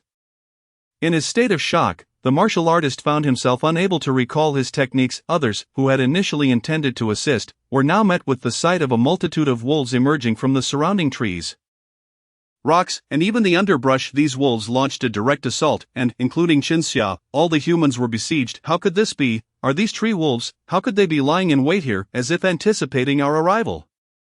Chen Xia gazed incredulously at the wolves before him. With a black sword in hand, he swung it forward, cleaving a tree wolf in twain. This was dire. A vast pack of wolves surrounded them. And within the woods, the combat prowess of the tree wolves would only escalate. "We must retreat." The elder scanned the vicinity warily, his complexion paling as he discerned the presence of over 100 tree wolves. Clearly targeting them, Chen Xia's eyes brimmed with indignation. How can this be? Is someone controlling them? The ambush of the tree wolves must serve a purpose. The most likely scenario is that the one who killed Chen Xiu is a path-controlling martial artist. Thus, they could orchestrate the wolves to slay Chen Xiu and now lie in wait here. Yet, Chen Xia had no time for further contemplation. As the wolves were closing in, they had to carve a path through the bloodthirsty pack. Such a colossal number of wolves would pose a challenge even for a third-tier martial artist. The second-tier warriors were swiftly overwhelmed. Only Chen Xia and 2 other third-tier martial artists managed to slay over 10 tree wolves before escaping. Just then, a crescent-shaped blade of air suddenly flew forth, bisecting a third-tier martial artist at the waist. His entrails spilled onto the ground, yet he remained alive. The second young master, 4th elder, save me, the martial artist cried out in desperation. However, he was soon seized by a tree wolf that clamped down on his arm, followed by a second and third wolf, swiftly tearing his body apart. The expressions of Chen Xia and the 4th elder darkened further. That was a wind blade. Who could be lurking here? If you have the courage, come forth and face me in battle, Chen Xia shouted defiantly, yet, despite his bravado, he did not dare to halt his flight. To stop meant being encircled by the tree wolves, a risk he could not afford. The 2 men disregarded their other kin and fled to the edge of the forest. They still had no inkling as to whether the ambusher was human or beast. To wield a wind blade indicated that the assailant was at least of the Beast King caliber, capable of condensing blood energy to execute such an attack, just as the 2 escaped the woods. A figure materialized before them. The being moved with astonishing speed and bore an enormous frame. Upon appearing, it wasted no time and struck with a claw, targeting none other than the 4th elder of the Chen family. Chapter 15. The Mountain of 10,000 Beasts. The 4th elder sensed the impending danger. Extending his left hand, a yellow light materialized at his palm, forming a shield before him. This was an artifact of defense. Yet, the radiance of this artifact crumbled like paper before that claw, shattering instantaneously. The 4th elder was sent hurtling backwards, one of his arms shattered into countless fragments, blood spewed from his mouth, his eyes wide with disbelief. The king of the 1,000 beasts. The 4th elder was not astonished by the presence of the king of the 1,000 beasts, but rather the sheer might of this creature. The force behind that strike was beyond comprehension. The protective artifact of the 4th elder was designed to withstand the onslaught of a third-tier martial artist, yet it proved utterly inadequate against this assault. Not only that, the 4th elder himself was grievously injured. The power of this king of the 1,000 beasts far surpassed that of other beast kings. This king of the 1,000 beasts was none other than Lang Feng. Lang Feng had long set his sights on the Chen family members. However, second-tier martial artists posed no challenge for him. Only third-tier warriors could present a modicum of trouble. To send his subordinates against them would entail significant losses among the wolf pack. Thus, Lang Feng resolved to take matters into his own hands. His strength was astounding. Had it not been for the 4th elder's artifact, that single claw could have easily claimed his life. Alas, it merely left him severely wounded. Lang Feng's claw left a grievous wound on the 4th elder, exposing his still-beating heart and other organs. 4th elder. Chen Xia's heart raced in panic upon witnessing the 4th elder's plight. The 4th elder was on par with him in strength, and with the protection of a defensive artifact. How could he be so severely injured by Lang Feng? Lang Feng's gaze was frosty. Both the 4th elder and Chen Xia were marked for death, since the moment Lang Feng had slain Chen Xiu. The grudge could not be erased, thus he chose the simplest path, to eliminate every member of the Chen family. Once he killed Chen Xia, even if the Chen family sought Lang Feng again, it would prove exceedingly difficult. Run, we are no match for this king of the 1,000 beasts, the 4th elder shouted, his voice strained as he spat another mouthful of blood, yet he resolutely rose, a long sword appearing in his grasp as he charged at Lang Feng. Despite his grievous injuries, he knew he was doomed and fought to buy Chen Xia time, that if only he could delay long enough, Chen Xia might escape. The sword in the 4th elder's hand erupted with a brilliant light.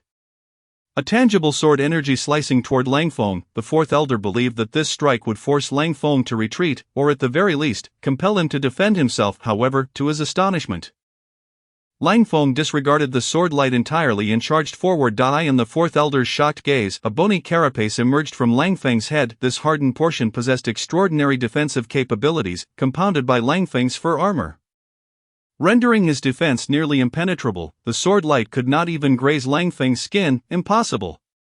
The 4th elder's eyes widened in shock. In the next instant, Lang Feng's claws swept through, severing his head from his body. Blood gushed from the neck where his head once was. The 4th elder had perished. Lang Feng turned his gaze toward Chen Xia, who was now filled with terror. His fear reached its zenith. This king of the 1,000 beasts was undoubtedly the very beast that had slain Chen Xiu. Yet, Chen Xia never anticipated that this king of the 1,000 beasts would possess such overwhelming power. It was beyond his capacity to contend with. In his left hand, Chen Xia gripped a jade token tightly, while his right wielded a sword. Hurry, faster, I'm going to die. Chen Xia's heart raced as he pointed the sword at Lang Feng. Lang Feng seemed to anticipate his thoughts. With a leap, he lunged at Chen Xia. The force behind Lang Feng's claw was formidable, poised to deliver a fatal blow. Chen Xiao understood well that he could not match Lang Feng's strength and dared not confront him directly.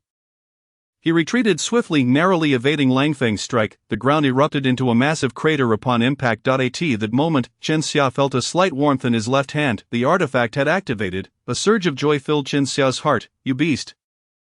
I will not let you escape." Before Chen Xia could finish his thought, he saw a wind blade slicing towards him. Instinctively, he dodged, narrowly avoiding the fate of being cleaved in two. Yet, he could not completely evade the blade. His right arm and sword were severed away. Chen Xiao's subsequent words morphed into a scream of anguish as his form vanished from sight. Lang Feng's brow furrowed. He had not expected Chen Xia to possess such an escape method.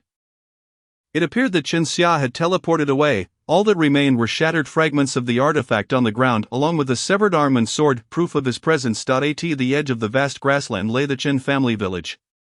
Home to tens of thousands of Chen family members, Chen Xiao's scream echoed once more here. Chen family members rushed forward, hastily tending to his wounds. The patriarch, Chen Anren, was immediately informed of Chen Xiao's severed arm and called for him to come forth. When Chen Xiao arrived at the grand hall of the Chen family, his complexion was still somewhat pale. He hurriedly approached and bowed. "Father, Chen Xia, what transpired? How did you come to be in such a state?" Chen Anren's brow furrowed. Hearing his father's words, Chen Xia recounted the events that had unfolded. Upon concluding Chen Xiao's tale, Chen Anren's expression was one of astonishment. "A king of the thousand beasts? How could this be? Even if such a creature possesses some intelligence, it cannot be so cunning, unless it is an ancient relic species. Never mind, take a good rest. Your arm still has a chance to recover. However, as for this grudge, we may never have the opportunity to avenge it." Upon hearing Chen Anren's words, Chen Xiao wished to say something, but was interrupted by Chen Anren. "Do not forget, in 1 month's time, the day of the opening of the 10,000 Beasts Mountain will arrive. As long as we can enter the 10,000 Beasts Mountain and acquire the treasures within, our Chen family's strength will experience a significant enhancement. At that time, whatever you wish to do, I shall not obstruct you, but before that, we must preserve our strength." Chen Xia naturally harbored resentment towards the thousand-beast Wolf King, yet Chen Anren's words left him speechless. Regardless of the circumstances, the 10,000 Beasts Mountain is of utmost importance. If we can obtain powerful treasures or rare materials from within, our strength will greatly increase. Nothing holds more significance for the entire family than the 10,000 Beasts Mountain. Chapter 16, The Crimson-Furred Wolf King and the Scarlet-Haired Maiden. Chen Xia teleported away, having little impact on Lang Feng. Lang Feng calculated that 50 wolves from the pack had perished, along with 6 humans. Among them were 4 second-tier warriors and 2 third-tier warriors. Lang Feng devoured the souls of all these warriors. Both the warriors and wolves that fell would drop various items. Notably, he did not receive a single purple item.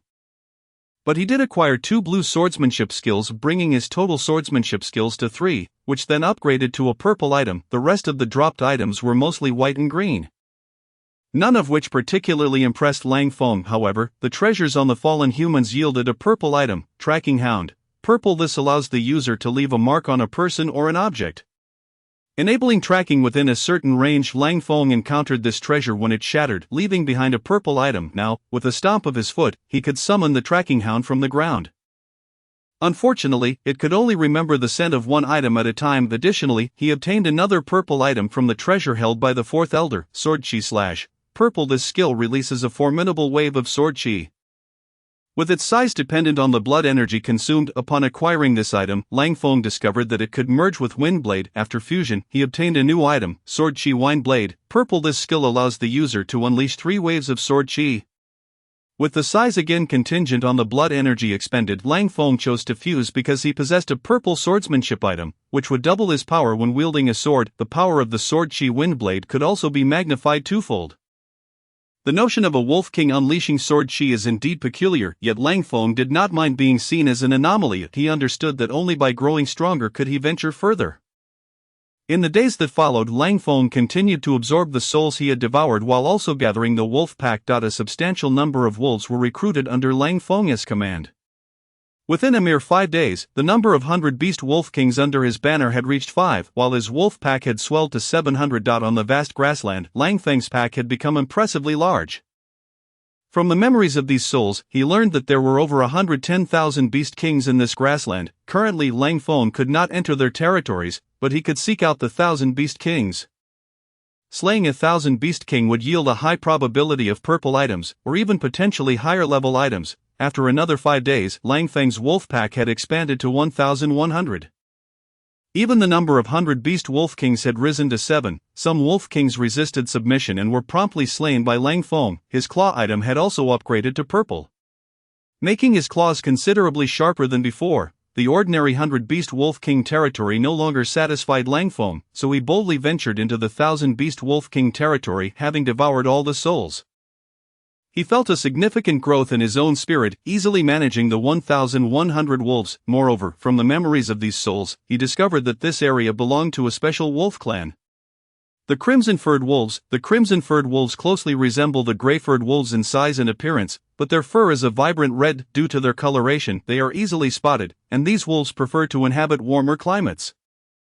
Notably, the Crimson-Furred Wolf King may possess the ability to wield fire. Upon entering this territory, Lang Feng encountered only a small number of Crimson-Furred Wolves. The sole 100 beast wolf king, leading over 10 Crimson-Furred Wolves, was easily subdued by Lang Feng. He promptly inquired, "Where is your 1,000 beast wolf king?" The 100 beast wolf king responded, "The 1,000 beast wolf king is currently leading our pack in battle against a human."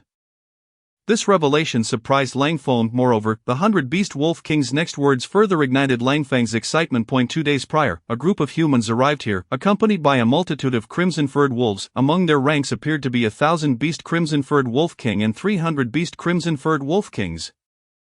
This clearly indicated that the human in question was indeed a competent beast master. To control such a vast wolf pack and harbor ambitions of subjugating the 1,000 beast crimson-furred wolf king, if successful, this human would possess 2,000 beast crimson-furred wolf kings. The 1,000 beast wolf king is equivalent to a third-tier warrior. A beast master capable of controlling 2,000 beast wolf kings and a wolf pack would possess combat power rivaling that of a fourth-tier warrior. Now the human race must engage in battle to subdue the 1,000 beast wolf king, presenting an excellent opportunity for Lang Feng. He immediately dispatched a crimson-furred wolf to scout ahead. Sure enough, not long after, the crimson-furred wolf entered a battlefield. On the side of the humans, there were 10 warriors, 5 of whom were third tier, while the rest were second tier. Surrounding these humans were several crimson-furred wolves, with 200 beast wolf kings present. The humans did not engage directly in combat but allowed the crimson-furred wolves to fight amongst themselves. The one controlling these crimson-furred wolves was a scarlet-haired maiden, not yet 20 years old. This girl, named Nangong Rong, is a prodigious beastmaster from the Nangong family. At the age of 5, Nangong Rong displayed astonishing spiritual power. By the age of 7, she had already become a first-tier warrior. At 14, she advanced to a second-tier warrior, and by 18, she had reached the level of a third-tier warrior. Such talent is indeed remarkable. 6 months ago, with the assistance of her family, Nangong Rong managed to tame 1,000 beast crimson-furred wolf king. Since then, she has effortlessly controlled this 1,000 beast crimson-furred wolf king, defeating countless foes and gaining renown across the grasslands. This time, with the support of her family, Nangong Rong aimed to enter the territory of the crimson-furred wolf king. Naturally, her target was the 1,000 beast wolf king. Currently, the wolf pack under Nangong Rong's command evidently held the upper hand. The wild 1,000 beast wolf king was clearly at a disadvantage in its battle against Nangong Rong's wolf king. If this continued, it would not be long before the wild wolf king faced defeat. Congratulations, Miss Rong. It appears you are about to acquire another 1,000 beast wolf king. A handsome young man, beaming with a smile, clasped his hands in greeting to Nangong Rong. Chapter 17. The Beastmaster Prodigy of the Nangong Family. Young Master Tao, it seems a bit premature to congratulate me when this battle has yet to reach a conclusion. Nangong Rong replied with a smile. Nevertheless, the joy in her eyes was impossible to conceal. She was exceptionally beautiful, often regarded as one of the 3 great beauties of the grasslands, with outstanding talent.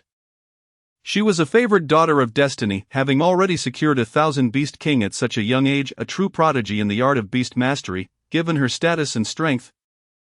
She naturally attracted numerous suitors, among whom was Tao Xian. However, despite his pursuit, Nangong Rong showed no interest in him. In addition to Tao Xian, there was another suitor, Song Fan, vying for her affection. The rest were members of the Nangong family. Among these family members was a girl of about 15 or 16, bearing a black birthmark on her face, rendering her far less attractive compared to the stunning Nangong Rong. Congratulations, sister, the girl spoke up, only to be interrupted by Nangong Rong. Nangong Ing, what did you just call me? Nangong Rong shot a cold glance at the girl. Miss Rong, I misspoke just now. Nangong Ing quickly corrected herself. How dare a lowly illegitimate child address me as sister? Nangong Rong retorted icily. Miss Rong, a middle-aged man beside Nangong Rong cautioned. I understand. Nangong Rong cast another disdainful look at Nangong Ying, feeling an even greater aversion towards her. However, with outsiders present, she could not afford to be excessively harsh. Yet, a thought struck her, and she turned to Nangong Ying. Nangong Ying, since you possess a wolf-taming ring and are also training in beast mastery, why don't you attempt to subdue 100 beast wolf king this time? Nangong Rong's words left everyone around her in stunned silence. What was she saying? Asking Nangong Ying to capture 100 beast wolf king? Nangong Ying's talent was inferior to that of Nangong Rong. At 16 years of age, she had only just become a second-tier warrior. Even with her wolf-taming ring, it was impossible for her to capture 100 beast wolf king. Nangong Rong's suggestion was tantamount to sending her to her death. Nangong Ying appeared to grasp this notion as her delicate visage turned pale in an instant. Miss Rong, I dare not. A crisp sound interrupted her words before Nangong Ying could finish her sentence. A pink palm print emerged on the side of her face devoid of birthmarks. As a member of the Nangong family, how dare you utter the word fear? Do you even deserve to be called one of us? Nangong Rong rebuked sharply. The others from the Nangong clan, witnessing this scene, remained silent, accustomed to such displays. In terms of lineage, Nangong Ying could indeed be considered the daughter of Nangong Kuan, the clan leader. However, according to Nangong Kuan, in a drunken stupor he had favored an unattractive maidservant, resulting in the birth of a daughter who was nothing short of an eyesore for the handsome and highly esteemed Nangong Kuan. This was a disgrace. Had it not been for the sake of reputation, he would have long since cast Nangong Ying out of the family. Growing up in an environment rife with discrimination, Nangong Ying had naturally become exceedingly timid, and now Nangong Rong sought to seize this opportunity to humiliate her thoroughly. If Nangong Ying were to perish here, it would matter not. After all, this ugly duckling had long been a source of annoyance for Nangong Rong. Indeed, one of the reasons Nangong Rong had brought Nangong Ying along was to find the chance to see her eliminated. With an opportunity now at hand, Nangong Rong felt compelled to send Nangong Ying forth. Even if Nangong Ying were to truly die amidst the wolf pack, it could easily be spun as her own folly. After all, who would dare defy the genius that was Nangong Rong? Nangong Rong's scolding rendered Nangong Ying's complexion even more pallid. Aware that she had no other choice, Nangong Ying realized she must take action. Summoning a red-haired wolf, she attempted to mount it. However, as the creature galloped forward, she lost her balance and fell off. Were it not for her status as a second-tier warrior, she might have suffered serious injury. Yet, the members of the Nangong family present merely laughed at her misfortune. Offering no concern, Nangong Ying's heart swelled with indignation. Why are you still dawdling? Stop feigning pity, Nangong Rong bellowed. Upon hearing this, Nangong Ying bit her lip and remounted a red-haired wolf, pressing onward. If she could tame a beast king, she could return with a tale of success. Thus she thought as she forged ahead. Yet at that moment, the wolf packs on either side were locked in fierce combat, two beast kings battling one another amidst the chaos. Nangong Ying struggled to find an opening. Are you still dazed? Hurry up and act, Nangong Rong urged again. Reluctantly, Nangong Ying set her sights on an injured beast king. On her wrist was a silver beast controlling ring, the treasured artifact that could only be used to control a beast king, and only if the creature was wounded and unable to struggle significantly. Spotting a severely injured beast king, Nangong Ying's heart leapt with hope as she pursued it. As long as she approached within 5 meters, it would be the perfect opportunity to use the controlling ring. The beast king bore multiple wounds, bleeding profusely from its back, abdomen, and hind legs. That if she got close enough now, capturing it would surely be feasible. Nangong Ying recognized the promising opportunity. If she could just throw the beast controlling ring accurately, she could succeed in taming the beast king. As she drew nearer, she flicked her wrist, sending the silver ring soaring towards the wounded beast king. Just as it was about to land upon the creature, a cold glint flashed in Nangong Rong's eyes. Under her command, another beast king suddenly appeared, intercepting the ring before it could reach its target. The new beast king already bore a controlling ring around its neck, rendering Nangong Ying's attempt futile. The failed capture caused the ring to shatter instantly. Witnessing this, Nangong Ying's face drained of color. That ring had cost her a month's worth of precious stones, and now it could only be used once, regardless of success or failure. Chapter 18. To be my slave or to die. The loss weighed heavily upon her. Nangong Ying, what are you still doing here? That beast king is about to escape. Hurry and retrieve it. Nangong Rong's voice rang out once more. However, my controlling ring has. Nangong Ying's expression was one of despair. You are not limited to just one controlling ring. Hurry and bring back that beast king, Nangong Rong shouted again. With no choice but to obey, Nangong Ying mounted the red-haired wolf and pursued. Indeed, she possessed another controlling ring, one she had prepared for this outing. This would grant her another chance to tame a Beast King and elevate her status. However, this was hardly the ideal circumstance. Yet, with no other options available, Nangong pressed forward, fully aware that resisting Nangong Rome's orders would lead to further torment upon her return. As she chased the Beast King, Nangong drew closer. The distance between them shrinking rapidly. Finally, they were within 5 meters. Release the controlling ring, Nangong commanded, accurately throwing it at the Beast King. The ring ensnared the creature's neck, causing it to halt in its tracks. Attempting to shake off the ring, the Beast King struggled in vain. In that moment, Nangong felt as though her head had been struck by a hammer, the dizziness threatening to overwhelm her. Yet, she understood she could not succumb to unconsciousness. She had to remain alert, for only then could she seize control of the Beast King. Should she faint now, her chance would be lost. This was a challenge every beast tamer faced. If one possessed sufficient spiritual strength, such sensations would not occur. Alas, Nangong spirit was still too weak. Covering her head with her hands, she whispered to herself, I cannot fail, I must tame it.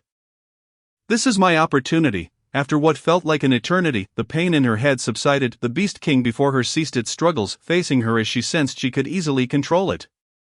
Wonderful, this will be my first Beast King, Nangong exclaimed in exhilaration. Just then, however, a pack of wolves encircled her. Seeing the multitude of wolves surrounding her filled Nangong with dread. How can there be so many wolves here? Grey wolves, storm wolves, tree wolves. Suddenly before her stood a colossal wolf towering 4 meters high, rendering her insignificant, like an ant before a giant. The Thousand Beast King. Nangong's heart sank in despair. I am doomed. Lang Feng glanced at Nangong and then at the subdued Beast King. He extended a claw to touch the creature's neck, producing a crisp sound. The beast controlling ring around the Beast King's neck shattered effortlessly. Nangong froze in shock. The controlling ring, shattered. My controlling ring, she cried out in anguish. The one who had appeared was none other than Lang Feng. He had been lying in wait, not anticipating that a human girl would enter his territory. Intrigued by her use of a precious artifact to tame a Beast King, he observed the situation unfold. Unexpectedly, upon the ring's destruction, a word appeared. The restored Beast King raised its head to look at Lang Feng. In the next moment, it lowered itself to the ground in a gesture of submission. Lang Feng disregarded the Beast King, focusing instead on the newly appeared word, beast controlling ring, blew upon use. It enables control over a biological entity. This entry indicated that the ring could be used to control a beast, or perhaps even more than that. His gaze shifted to the girl before him. What if it could be used to control a human? Humans are the essence of all beings, capable of crafting artifacts to command beasts. If Lang Feng were to wield this ring, could it be employed upon a person?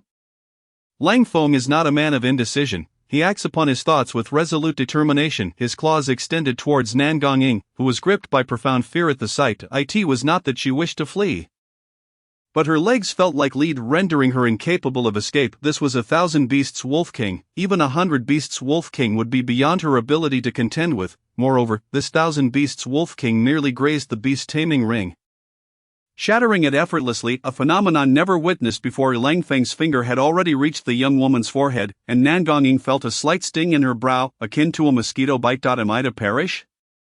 I do not wish to die, Nangong voiced her innermost thoughts, yet the anticipated pain did not manifest. Instead, a voice echoed, will you become my slave, or shall you meet your end? This voice was unfamiliar to Nangong. And as she opened her eyes to behold the towering wolf, she inquired, are you speaking to me? Indeed, you can hear my voice, you are now my slave. Lang Feng's voice resonated once more. Wait, what do you mean by that? Nangong lowered her gaze, feeling a silver ring encircling her neck. Was this not the beast taming ring? The very artifact designed to subdue wild beasts. Such a treasure was never intended for human use. And even if one wished to employ it upon a person, it would be an impossible feat, for humans are the pinnacle of creation. To control a human requires a soul force vastly superior to theirs. If that were truly the case, brute force would suffice. Utilizing the beast taming ring would be an unnecessary complication. Yet, Nangong never imagined she would become a slave, let alone the slave of a wolf. You can hear my voice, Lang Feng observed the girl before him, a hint of surprise in his eyes. You are the 1,000 beasts Wolf King. What have you done? How can you wield the beast taming ring? Nangong was still grappling with the reality of her situation. You need not concern yourself with anything else. For now, it suffices to know that you are my slave, and you must obey my every command.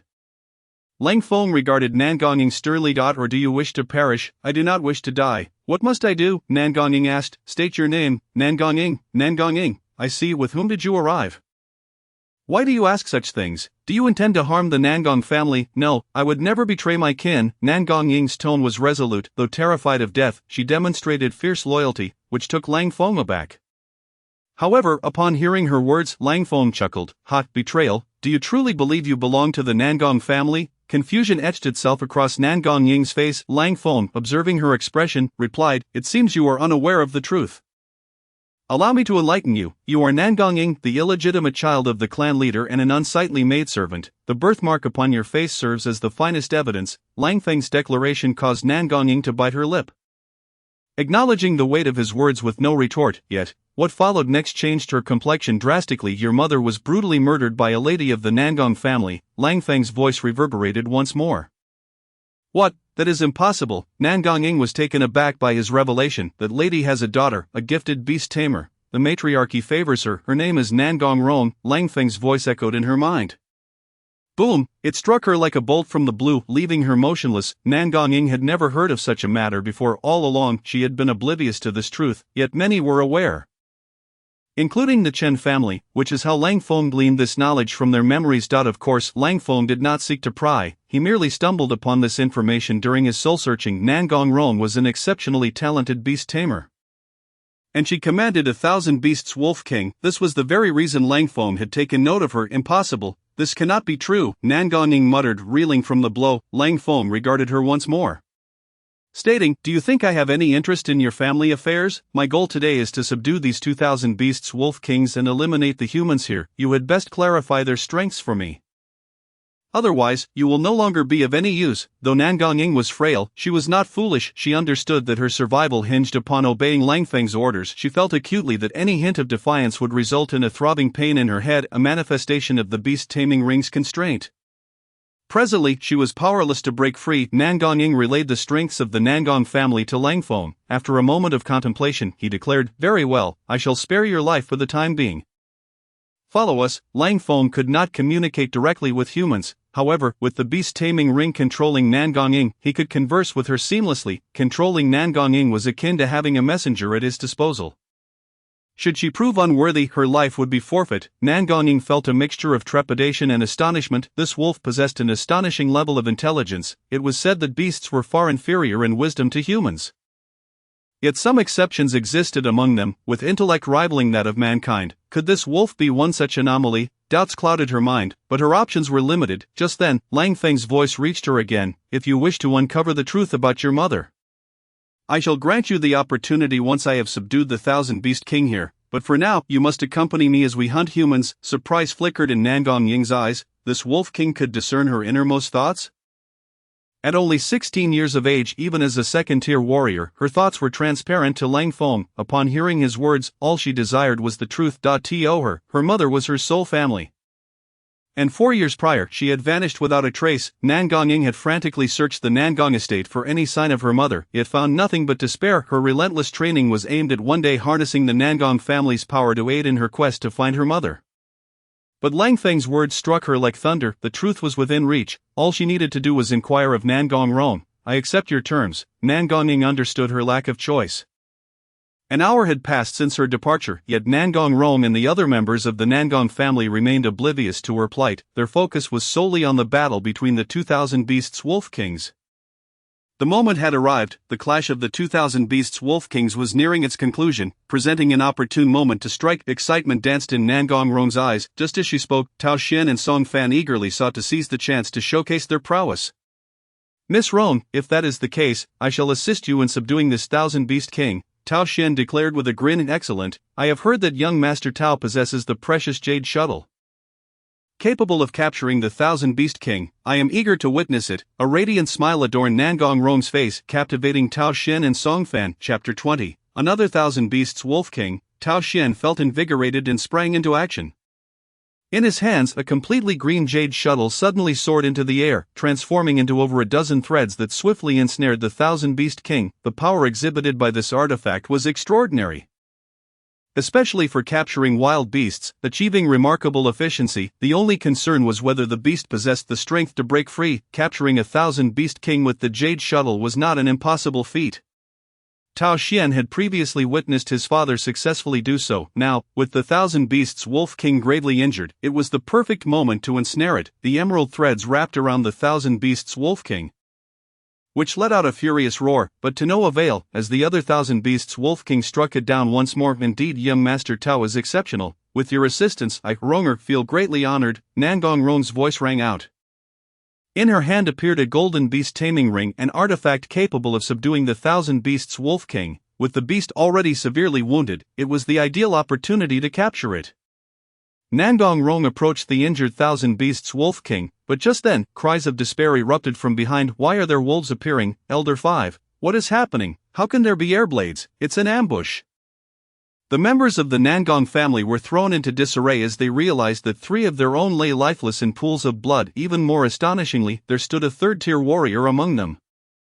These 3 combatants lay almost severed in twain. One had been decapitated, another cleaved in half at the waist, and the last had its upper body split open. It was as though they had been struck by the very essence of sword energy, leading to their immediate demise. They were utterly bewildered, unable to fathom the origin of these lethal energy blades. However, they soon became aware of a formidable pack of wolves encircling them, among which was a colossal 4-meter-tall grey wolf, an alpha beast, the king of wolves. At that moment, astonishment flickered in Song Fan's eyes. How could 3 kings of beasts possibly manifest in this region? In contrast to Song Dan's reaction, Nangong Rong's expression radiated joy.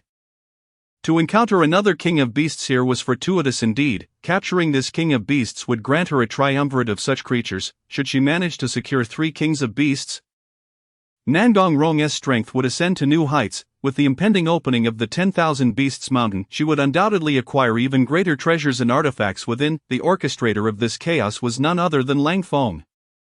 Prior to his arrival, he had unleashed a stealthy assault using sword energy blades that could simultaneously launch 3 formidable energy slashes. Enhanced by the effects of his Eagle Eye attribute, all 3 energy blades struck their intended targets, resulting in the instant demise of 3 members of the Nangong clan. Furthermore, Lang Feng had brought with him a pack of over 700 wolves. With Lang Feng entering the fray, the dynamics of the battlefield shifted once more.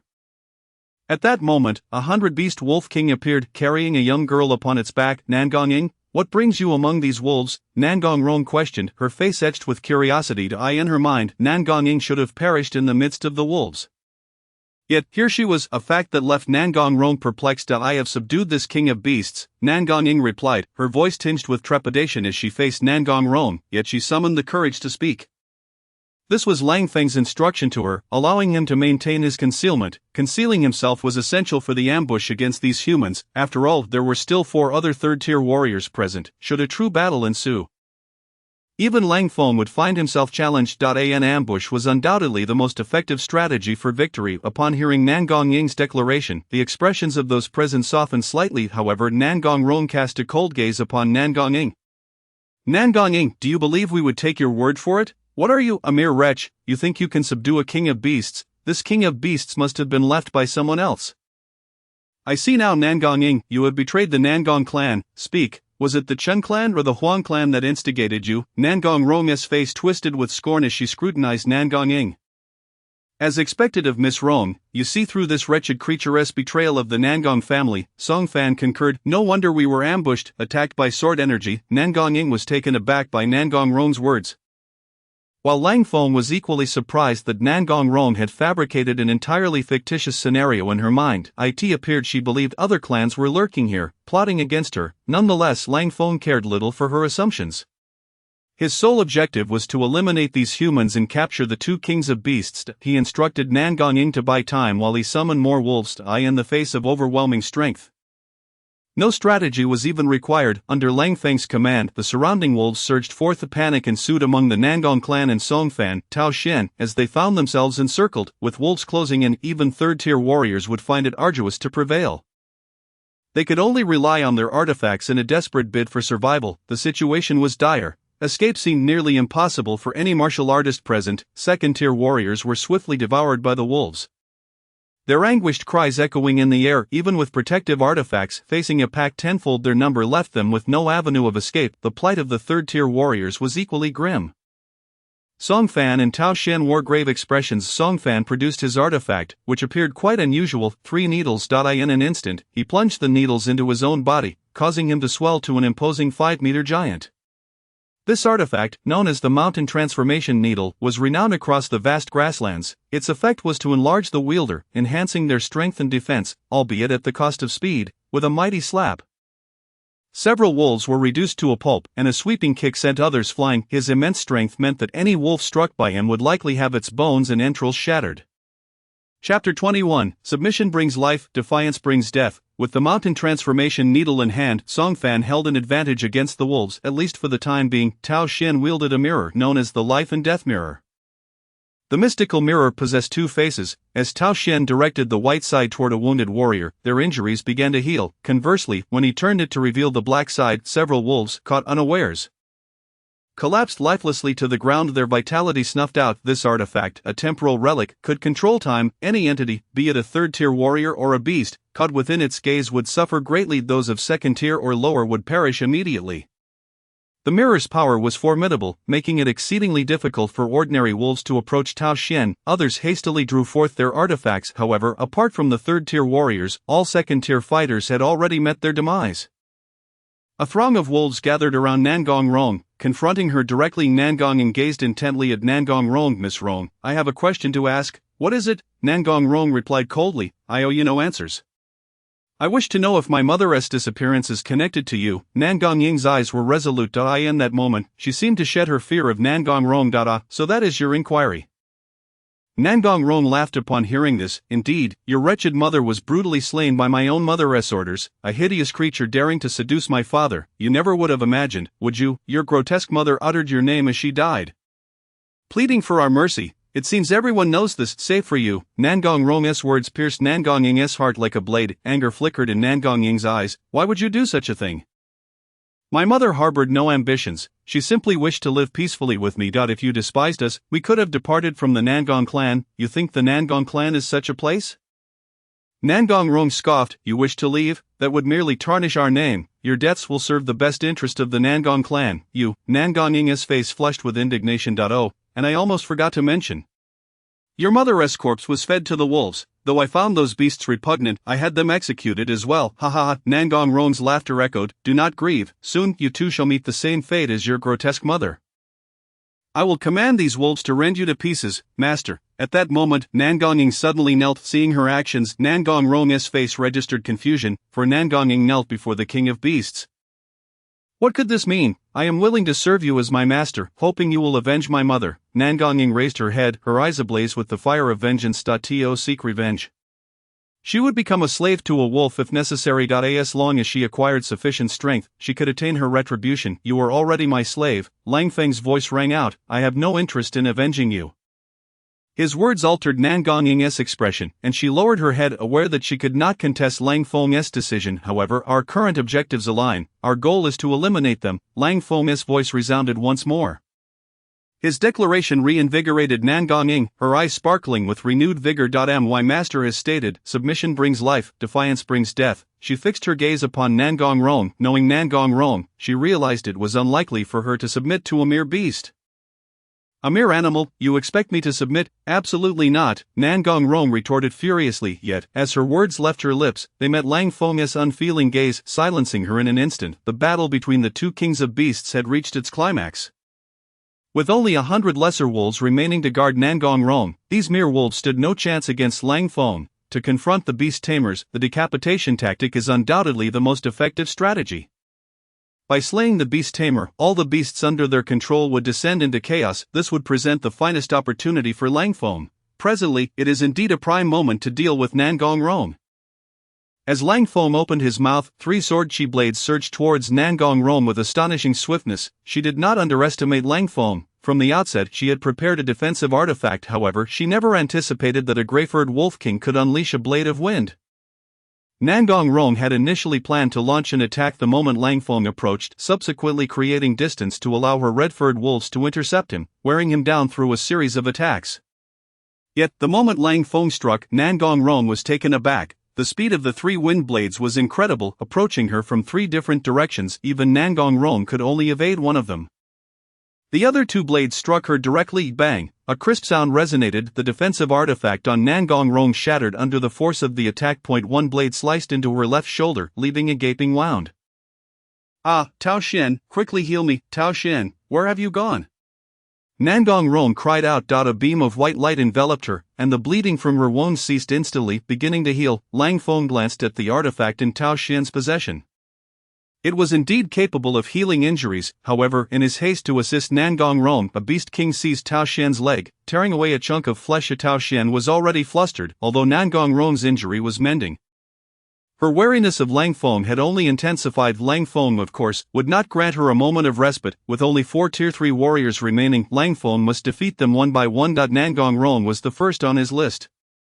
Lang Feng charged towards her, who had already retreated over 30 feet away, yet that distance seemed to vanish in an instant as Lang Feng's towering figure appeared before her, his claws extended, striking towards Nangong Rong without a trace of mercy. His sole intent was to end her life. The rock-shattering claw. The power of this strike was formidable enough to slay a Tier 3 warrior instantly. Nangong Rong was utterly unable to evade it. Her eyes filled with terror. The speed of the strike was beyond her capacity to dodge. As a beast tamer, she was not adept in strength or speed. Consequently, her body was sent flying. Lang Feng frowned. Yet another artifact on Nangong Rong had shattered. She possessed more than one defensive artifact. You dare destroy my artifacts, I will not let you off lightly. Nangong Rong's voice rang out, though it bore a hint of weakness. She had miraculously survived. Just as Lang Feng was about to strike again, a figure appeared beside Nangong Rong. Miss Rong, this Beast King is extraordinary. We must retreat. It was Nangong Ning, an elder from the Nangong family, who had been protecting her.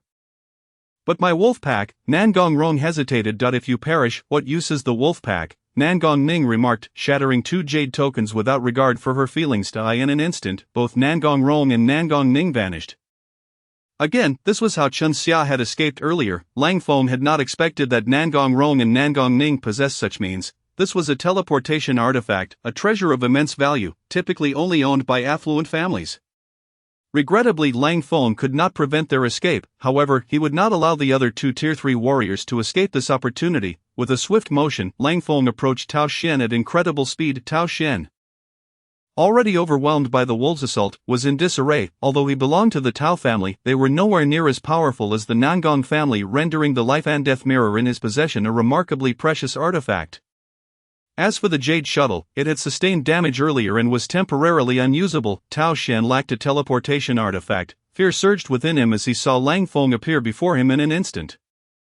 He attempted to use the life and death mirror to reflect Lang Feng's image, but it was too late. Bang! Tao Shen's upper body was instantly obliterated, reduced to scattered flesh. With a single strike, Lang Feng had slain him.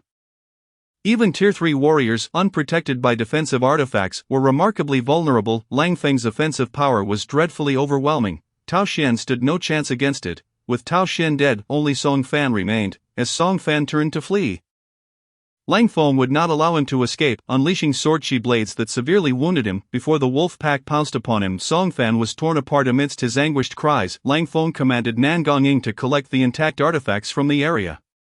These artifacts might yield valuable loot. The human threats had been neutralized. Next, Lang Feng approached the 2 Beast Kings. Having lost Nangong Rong's control, the 2 kings no longer fought to the death but stood in a standoff.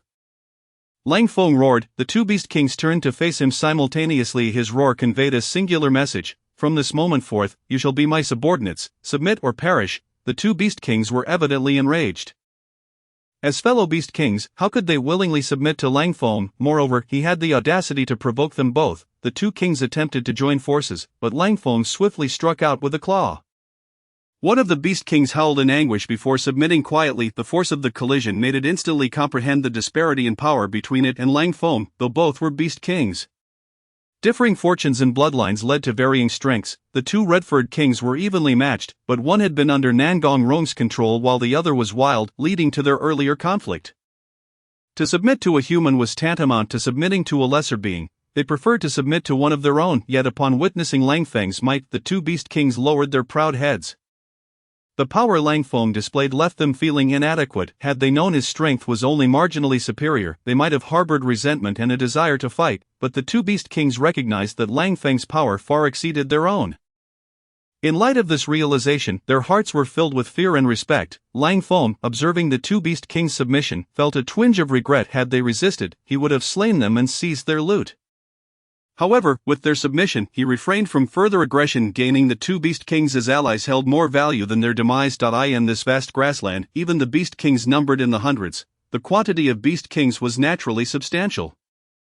Moreover, the loot from the Beast Kings might not be particularly impressive. Should they become Lang Feng's subordinates, they could serve a far greater purpose. Lang Feng utilized Soul Devour to consume the souls present.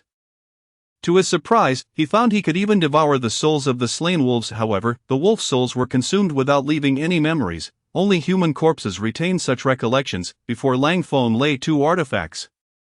Aside from these two, the remaining artifacts were damaged. Not all artifacts could withstand the consequences of defeat. Many would be destroyed post-battle. Some warriors, upon realizing their demise was imminent, would destroy their artifacts. Thus, acquiring artifacts was not as simple as it may seem. Especially from Tier 4 warriors. Tier 4 warriors had begun to harness the power of the soul, and they could obliterate artifacts with merely a thought. Therefore, after slaying Tier 4 warriors, there was almost no opportunity to obtain their artifacts. Yet here, all that remained were Tier 3 and Tier 2 warriors. They had yet to tap into soul power and thus could not obliterate artifacts with it. Lang Feng glanced at the two artifacts before him. One was Tao Xian's Life and Death Mirror, while the other was Song Fan's Transformation Needle. He decided to first touch the Transformation Needle with his claw. Upon contact, the three needles shattered, and a purple loot drop appeared before Lang Feng. Ding! A loot entry was discovered. Size alteration, purple. Would you like to fuse it? Size alteration, purple allows the body to change size at will, with a maximum enlargement of twice its size and a minimum reduction to 1/4 of its original form. This size alteration also possesses additional properties. When the body enlarges, strength increases, and when it shrinks, speed is enhanced. Lang Feng tested it, discovering he could expand his form from 4 meters to 8 meters. In the presence of his colossal figure, the wolf pack cowered on the ground, frozen in fear. Nan Gongyin gazed at Lang Feng with astonishment. She had witnessed everything he had done. A mere touch from him had shattered the transformation needle. And now he could grow in size. How could this be possible? It was as if Lang Feng could wield the power of the transformation needle, but the Huashan needle has already shattered. Lang Feng is once again a 1,000-beast wolf. How on earth did he manage that? After a brief moment, Nan Gongyin quickly realized that if it were an ordinary 1,000-beast wolf, such a feat would be impossible. Yet her master possesses the ability to communicate with humans, exhibiting such intelligence that even ancient relics would struggle to rival it. Lang Feng's wisdom has already surpassed that of an average human. Not to mention, Lang Feng can also wield the beast control ring to command Nan Gongyin. These capabilities are far beyond what a mere beast could achieve, yet, even more astonishing events were about to unfold. After Lang Feng's body enlarged, it then shrank again, transforming into a 1-meter-tall gray-furred wolf. After experimenting, Lang Feng felt quite satisfied. This attribute was indeed well suited for him. At that moment, Lang Feng also caught sight of Nan Gongyin. Upon their eyes meeting, she shuddered. In Lang Feng's gaze, Nan Gongyin perceived a murderous intent and coldness. He intends to kill her. Master, I beg you, do not take my life. Nan Gongyin blurted out. It would not be difficult for Lang Feng to end Nan Gongyin's life. A mere thought would suffice. After all, she still bore the beast control ring that belonged to Lang Feng. This ring gives him absolute control over a second-tier warrior. With just a thought, Nan Gongyin would undoubtedly meet her demise. In fact, once Nan Gongyin discovered the secret of Lang Feng's ability to devour treasures, he should have eliminated her then and there. Had her voice been a second slower, she would now be a corpse. Lang Feng's indifferent gaze fell upon Nan Gongyin. Give me a reason not to kill you. I, your master, can assist you in communicating with humans. Nan Gongyin hesitated for a moment before speaking. Lang Feng did not respond telepathically. Nan Gongyin quickly added, Master, I can utilize a treasure. This particular artifact, if wielded by me, can heal your injuries. She pointed to the Life and Death Mirror not far from the ground. Lang Feng glanced at the mirror. Recognizing it as a special artifact, this treasure can be used for both offense and healing. Based on Lang Feng's previous understanding of the system, when his claws touched the mirror, it would shatter and drop an attribute. If Lang Feng were to refine it, he might only obtain one of its capabilities. Thus, he hesitated on whether or not to refine it. However, Nan Gongying's words took Lang Feng by surprise. His blood energy is limited. Even if fortune favored him and he acquired the healing attribute from the artifact, he would still need to expend his own blood energy to use it. If there were a dedicated human healer nearby to utilize the artifact on him. He would not need to deplete his own energy, unless, of course, the artifact also possessed a certain degree of offensive power. Having Nan Gong by his side could indeed offer Lang Feng some assistance. Yet, this was insufficient to spare her life. Lang Feng remained silent. Nan Gong's heart raced with urgency. She had yet to avenge her great enmity. She absolutely could not perish here. A thought crossed her mind, and she exclaimed, Wanshou Mountain, Wanshou Mountain. Lang Feng finally spoke. Nan Gong immediately replied, Indeed, it is said that the original master of Wanshou Mountain was actually a half-human. He was a fifth-tier warrior, and it is rumored that his ancestors were wolves, thus granting him a wolf's bloodline, making him a half-human. Within Wanshou Mountain, there exists a legacy left behind by that fifth-tier warrior, and both humans and extraordinary beasts can inherit from it. Beasts also possess unique artifacts to assist in their cultivation. If obtained, your training efficiency will increase dramatically. Master, Nan Gong shared everything she knew in one breath. Quite intriguing. Continue, Lang Feng urged. Nan Gong felt a surge of excitement and continued, However, Wanshou Mountain is now controlled by various families, and spirit beasts cannot enter. If you are willing, we can continue our disguise. Allow me to masquerade as a beast master, and I can lead you in the wolf pack inside. Lang Feng did not immediately respond to Nan Gong.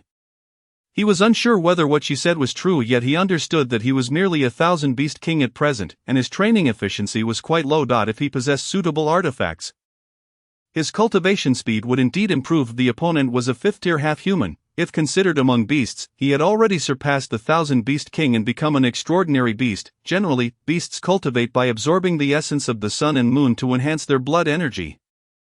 Compared to extraordinary beasts, spirit beasts, and various ancient relics, humans have a notably shorter lifespan, which is why they rely on various artifacts to accelerate their cultivation speed. There are also some exceptionally intelligent beings among beasts who create artifacts usable by their kind.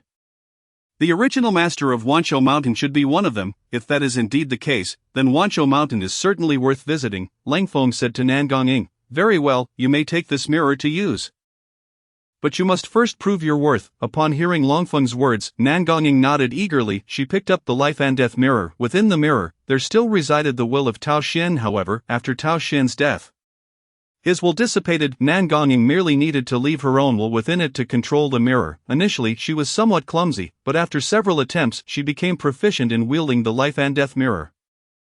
Life, Nan Gong's voice echoed, and the silver-white surface of the mirror turned towards an injured beast Wolf King. The visible injuries on the Wolf King's body began to heal immediately. Chapter 24, 4th Tier Blood Pearl. Life, Nan Gong uttered once more. A beam of white light shone upon another Wolf King. She then turned to Lang Feng, preparing to unleash the third use of the life and death mirror. The light from the mirror fell upon Lang Feng. Although he had sustained injuries, they were not severe, and now, as the mirror's light enveloped him, his wounds were entirely healed. Lang Feng cast a deep glance at Nan Gong, saying nothing. He had acknowledged that she indeed possessed value worth retaining, at least for the time being. If he later deemed her useless, it would not be too late to kill her then. Nan Gong was visibly overjoyed to have obtained the life and death mirror. Master, this is the first time I've acquired such a third-tier artifact. Nan Gong's eyes sparkled with fatigue, yet her face radiated joy. A third-tier artifact. Upon hearing this, Lang Feng fell into contemplation. Indeed, our human artifacts are categorized into 5 tiers, with the weakest being 1st tier and the highest being 5th tier. Nan Gong replied, This third-tier artifact can only be used by talents from the Nangong family and other prominent families. What tier is the Huashan needle? Lang Feng inquired once more. It is also a third-tier artifact. Nan Gong responded. Lang Feng continued to ask about the tiers of various artifacts, and Nan Gong answered each question in turn. Lang Feng also gained insight into the relationship between these artifacts and attributes. Generally, 2nd-tier artifacts drop blue attributes, while 3rd-tier and 4th-tier artifacts drop purple attributes. As for 5th-tier artifacts, Lang Feng had yet to encounter one and was unsure what kind of attributes they might drop. Unfortunately, Nan Gong's strength was still too weak. Her internal channels had yet to fully develop, so she could not store much blood energy. Having used the life and death mirror 3 times was already her limit. If Nan Gong could become a 3rd-tier warrior, she would likely be able to use it several more times. Is there anything that can enhance cultivation speed? Lang Feng once again utilized his soul-searching ability on the several souls in his mind. He had already searched through most of the souls he had devoured previously. From the memories of the Chen family's 4th elder, he discovered an intriguing recollection. The vast grasslands stretch extensively. Even a 3rd-tier warrior would require considerable time to traverse them. Hidden within these grasslands are numerous precious resources. When the Chen family's fourth elder was young, he had roamed these lands and learned of a blood-colored spirit spring. It seemed that a treasure had been nurtured within that spring. But at the time, it had not yet come to fruition. A year ago, this treasure was close to emerging. Therefore, the fourth elder planned to go to that spirit spring and claim the treasure. According to his estimations, this artifact was likely a fourth-tier treasure, the blood pearl. The blood pearl is a consumable type of artifact. Wherever it appears, the spirit spring forms. The blood pearl itself is a manifestation of spiritual energy. If devoured, the spring will disappear but will significantly enhance the blood energy within the body. For a third-tier warrior, consuming the blood pearl could convert half of their blood energy into golden blood energy. In other words, any third-tier warrior who consumes the blood pearl can increase their cultivation progress by 50%. This is an extremely precious artifact for all third-tier warriors. The fourth elder originally intended to use the blood pearl's effects to elevate himself to the peak of third-tier warriors, potentially even breaking through to become a fourth-tier warrior. However, he never anticipated that he would perish at Langfeng's hands as soon as he entered the grasslands. Moreover, Langfeng possesses a unique ability, Soul Devour. Not only can he consume souls, but he can also read their memories. Now, the blood pearl was also perfectly suited for Langfeng. However, along the way, he would encounter a massive wolf pack. Among this pack, there was even a Beast King. The Beast King's subordinates included at least 3,000 Beast Kings and thousands of wolves. With Langfeng's current strength, dealing with 1,000 Beast Kings would be a trivial matter. However, confronting the King of Beasts is far from a simple endeavor. The strength of the King of Beasts is comparable to that of a fourth-tier warrior, possessing golden blood energy akin to that of such warriors. In addition to this golden blood energy, the King of Beasts can channel it to form a protective golden barrier around its body. Should it choose to, it can also empower its fur to create a similar barrier. Thus, in the fierce battle between the King of Beasts and the King of Thousands, victory for the latter is nearly impossible. Moreover, the King of Beasts possesses a level of intelligence surpassing that of an ordinary King of Thousands, and it is surrounded by a vast throng of wolfkin. Given Langfeng's current strength, even if he were to slay numerous wolves, he would swiftly exhaust his stamina and blood energy, leaving himself vulnerable to attack. This is not the optimal moment to engage the King of Beasts, and so Langfeng refrains from taking action against it. However, he finds himself intrigued by the King of Thousands present in this area. The territory controlled by the King of Beasts is quite extensive. It is improbable that it could occupy such a vast expanse solely by its own might. Thus, the King of Beasts has numerous subordinate Kings of Thousands, each governing different territories. To locate the blood dew, Langfeng must traverse this land. Langfeng makes no effort to conceal himself, boldly striding forward. This pack of wolves predominantly consists of yellow-furred mud wolves, who are currently engaged in a hunt. Their target proves to be somewhat formidable, as it consists of a herd of serpentine-tailed cattle. These serpentine-tailed cattle are a peculiar breed of wild beast, possessing two heads, one at the front and one at the rear. The front head is bovine dominant, and equipped with sharp, powerful iron horns, while the tail hosts a serpentine head that can exude venom capable of incapacitating other beasts. Unlike typical cattle, these serpentine-tailed cattle are omnivorous, consuming both grass and meat. The herd comprises over 100 of these creatures, now encircled by the wolf pack. A massive yellow-furred wolf fixates on the serpentine-tailed cattle. This is the King of Thousands of Wolves, leading the mud wolves in their hunt. Mud wolves possess the unique ability to transform their bodies into a mud-like state, significantly reducing the damage they receive. Additionally, they can transform the terrain around them into a swamp, greatly facilitating their hunting endeavors. With a considerable number of mud wolves present, they can effectively turn the ground into a quagmire, leaving the serpentine-tailed cattle with no chance of escape. Should any of the cattle fall into the swamp, they would quickly sink, allowing the mud wolves to dispatch their prey and retrieve them from the mire. Even so, there remain over 100 serpentine-tailed cattle. Among them is a formidable King of Beasts. Chapter 25. Annihilate them all. The combat prowess of this King of Beasts is remarkable, and its tail can unleash a toxic spray when the serpentine mouth opens. Any wolf exposed to this toxin collapses, immobilized. Thus, while the mud wolves encircle the serpentine-tailed cattle, they hesitate to approach recklessly. However, the King of Thousands of Wolves grows impatient and promptly commands his pack to charge. With the wolves advancing relentlessly, even the King of Serpentine Tails begins to falter. Although it can spray venom, doing so consumes its blood energy, and being merely a King of Beasts, it can only do so up to 10 times. Its blood energy is now nearly depleted, and the Wolf King is keenly aware of this, prompting an offensive of the serpentine-tailed cattle engage in battle with the wolves, while the individual strength of the wolves may not match that of the serpentine-tailed cattle. Their numbers far exceed those of the cattle by a factor of 10. After the loss of hundreds of wolves, the serpentine-tailed cattle are overwhelmed, with nearly all perishing in this encounter, yet, the King of Serpentine Tails continues to fight valiantly. Its sharp horns allow it to launch a mud wolf into the air with a powerful thrust, though the mud wolves can temporarily transform their flesh into mud to mitigate damage.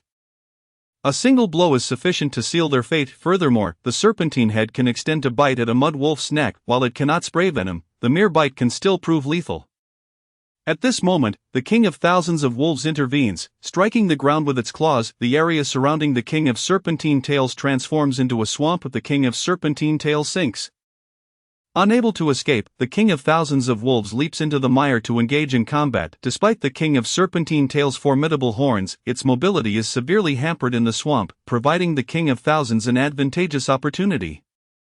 Moving with increased speed through the mire, the King of Thousands circles behind the King of Serpentine Tails. By the time the King of Serpentine Tails realizes the threat, it is too late. The King of Thousands seizes the serpentine head in its jaws and, with immense strength, tears it away. The King of Serpentine Tails emits a furious roar, but to no avail, having lost its tail.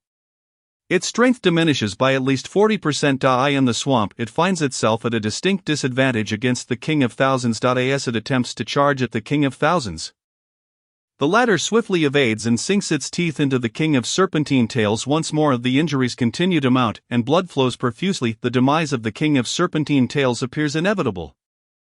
Yet it fights to the bitter end, with its eyes stained crimson with blood. The King of Serpentine Tails glimpses a pack of wolves approaching in the distance. This pack comprises wolves of various hues: gray, white, azure, and red. The King of Serpentine Tails wonders if it is merely a figment of its imagination, a hallucination in its final moments, when the Mud Wolf King bites through the neck of the King of Serpentine Tails. It too observes the approaching pack. The Mud Wolf King's eyes widen in astonishment at the sheer number of wolves, over 3,000. Among them are storm wolves, gray wolves, red wolves, and others. It appears that 2 of these wolves are also Kings of Thousands. Under normal circumstances, Kings of Thousands would never allow other Kings of Thousands to submit to them. What could possibly explain the presence of these 2? The arriving wolves are, of course, led by Lang Feng. However, Lang Feng currently utilizes a transformation technique to reduce his size to that of a typical wolf. Though he does not conceal his aura, the presence of the 2 Kings of Thousands surrounding him obscures it. Of course, in stark contrast to Lang Feng, one of the Kings of Thousands bears a human maiden upon its back, Nan Gong. She is busily toying with a shuttle, a treasured artifact once belonging to Tao Xian, which has suffered damage in previous battles. Consequently, Lang Feng is unable to destroy it or discard it. Lang Feng understands how to forge and repair this artifact, given that it originally belonged to Tao Xian. Significant resources were expended to create it. The artifact possesses considerable power and is adept at capturing other beasts. Regrettably, it is now damaged. Master, can this artifact truly be repaired? You aren't deceiving me, are you? Nan Gong inquires. Lang Feng refrains from responding to her rather foolish question. Well, there's no need for my master to deceive me. However, repairing it requires the bones of a King of Thousands, along with a rare material known as azure silkworm silk, which is not easily found. She laments. Azure silkworm silk is spun by the azure blood silkworm, which dwells in frigid regions. It is unlikely to be found on this vast grassland. In that case, I suppose this azure jade shuttle cannot be repaired. Even if I were to find azure silkworm silk, without having achieved the realm of a third-tier warrior, I would be unable to restore it. Nan Gong spirits dampen as she finishes speaking. Lang Feng, however, pays her no mind, for he has now spotted the Mud Wolf King. He lets out a low growl, issuing commands to the 2 red-furred Kings of Thousands to encircle the Mud Wolf King and its pack. The wolves spring into action, nearly 3,000 strong. Charging forth, the Mud Wolves, feeling the pressure of encirclement, begin to panic. At that moment, the Mud Wolf King roars. Which pack of wolves dares to oppose us? My elder brother is the King of Beasts. The Mud Wolf King's vocabulary is limited, but Lang Feng comprehends its meaning. One of the red-furred Kings of Thousands replies, submit, or face annihilation. Upon hearing this, the Mud Wolf King is enraged. It charges forward and stomps the ground, transforming the surrounding terrain into a swamp. These mud wolves can alter the landscape. Engaging them in this mire is not in our favor. Nangonging analyzes, indeed that is the case, however, they are not the only ones with special abilities. Lang Feng's voice resonates, since you refuse to submit, then all shall be slain, with a low growl from Lang Feng. The red-furred kings of thousands, both the king of beasts and the king of thousands, step forward, opening their jaws to unleash flames. Fireballs shoot forth, their high temperatures instantly desiccating the swamp upon contact. Turning it into dry land, some mud wolves caught off guard are engulfed in flames, perishing in the inferno. Chapter 26, Fusion of Attributes, Toxic Swamp. Both the king of beasts and the king of thousands can breathe fire.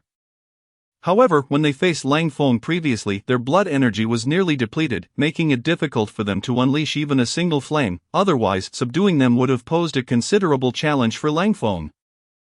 However, the situation has changed. These wolf kings are now well-fed and invigorated. The fireballs they expel may lack the potency to slay the mud wolf king, yet the mire cannot impede their advance. Upon noticing this, the Mud Wolf King promptly turned to flee. After all, its adversaries include at least 2,000 Beast Wolf Kings, rendering a fight against them a futile endeavor. Observing the Mud Wolf King's reluctance to submit, Lang Feng naturally felt no obligation to show mercy. He unleashed a barrage of sword chi in the form of wind blades, 3 of which were aimed directly at the Mud Wolf King. Thanks to Lang Feng's possession of the purple attribute swordsmanship, the power of his wind blades was doubled. Should even one blade strike the Mud Wolf King, it would surely suffer grievous injuries. If not death. Caught off guard, the Mud Wolf King failed to comprehend how the pack could launch wind blade attacks. Could it be the work of that human? Aside from humans, only the Storm Wolf King among the Wolf Clan possesses the ability to wield wind blades.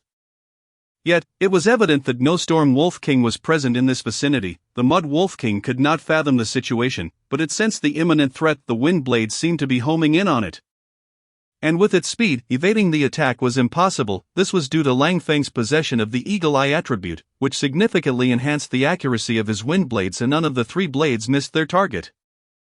All struck the Mud Wolf King, cleaving its body into 4 pieces. To Lang Feng's surprise, the slain Mud Wolf King transformed into a puddle of mud. At that moment, he was astonished to discover that this was merely a clone. The Mud Wolf King possessed such a unique ability. Not far from this spot, the Mud Wolf King's figure re-emerged, having surfaced from another mire. It was still intent on escaping. Lang Feng would not grant it the chance. His speed far surpassed that of the Mud Wolf King. In the midst of the Mud Wolf King's astonished gaze, Lang Feng appeared before it. A fool, perish. The Mud Wolf King growled. It believed Lang Feng to be just an ordinary grey wolf. Easily dispatched with a mere swipe of its paw. However, as the Mud Wolf King's claw came crashing down, it was taken aback to find that this seemingly feeble grey wolf had suddenly grown to an imposing 8 meters in height. Double that of a typical 1,000 Beast Wolf King. When the claw struck Lang Feng's forepaw, it felt as though it had struck solid steel. The Mud Wolf King was utterly incapable of inflicting harm. Lang Feng raised his paw and delivered a crushing blow to the Mud Wolf King's head, driving it into the ground and creating a deep crater. Blood poured from the Mud Wolf King's wounds. Yet it did not perish. Lang Feng had not employed his cracking rock claw, merely overpowering the Mud Wolf King with sheer strength. Furthermore, the Mud Wolf King's head had begun to turn to mud, mitigating the damage it sustained. Nevertheless, the blow left the Mud Wolf King grievously injured. Without hesitation, Lang Feng extended his claw once more, cracking rock claw. This time, the Mud Wolf King's head was severed entirely, leaving it irrevocably dead. From the outset, Lang Feng had no intention of sparing the Mud Wolf King. Given its possession of the clone technique, slaying it could yield valuable attributes. Additionally, as a subordinate of the 10,000 Beast Wolf King, it was unlikely to ever submit to Lang Feng, thus its demise was inevitable. Lang Feng was now aware that by utilizing the size-adjusting technique to grow larger, his strength had surpassed that of other 1,000 Beast Wolf Kings. With a single paw, he could severely wound one, and 2 would suffice to kill it. Conversely, in his smaller form, Lang Feng's speed exceeded that of other 1,000 Beast Wolf Kings by more than 3-fold. This encounter served merely as a test. Using the Mud Wolf King upon the creature's death, it dropped a purple attribute and 2 blue attributes. 3 attributes discovered: Mire, blue; Mud Armor, blue; Mud Clone, purple. Would you like to merge them? Note: Mud Armor, blue, and Fur Armor, blue, are similar attributes and cannot be merged. You must choose one. Lang Feng was not particularly surprised by the Mud Armor's effect. With Fur Armor already in his possession, he had no need for it. The Mire attribute allowed him to summon a mire at a designated location. However, the Mud Clone's effects piqued his interest. Mud Clone, purple, creates a clone with 1/10 of the original's physical capabilities. Lacking attributes, this clone possesses a certain degree of combat power. More importantly, should Lang Feng face an unavoidable attack, the clone can absorb the impact on his behalf. With this attribute, Lang Feng effectively gains an additional means of survival. With the death of the Mud Wolf King, the surrounding Mud Wolves immediately fell into disarray, yet Lang Feng exuded an aura that compelled all the Mud Wolves to prostrate themselves before him. They could not withstand his presence and were forced to submit. The battle among the wolf pack had concluded, but Lang Feng had unearthed an intriguing blue attribute, toxic gas ejection, blue capable of expelling highly toxic gas.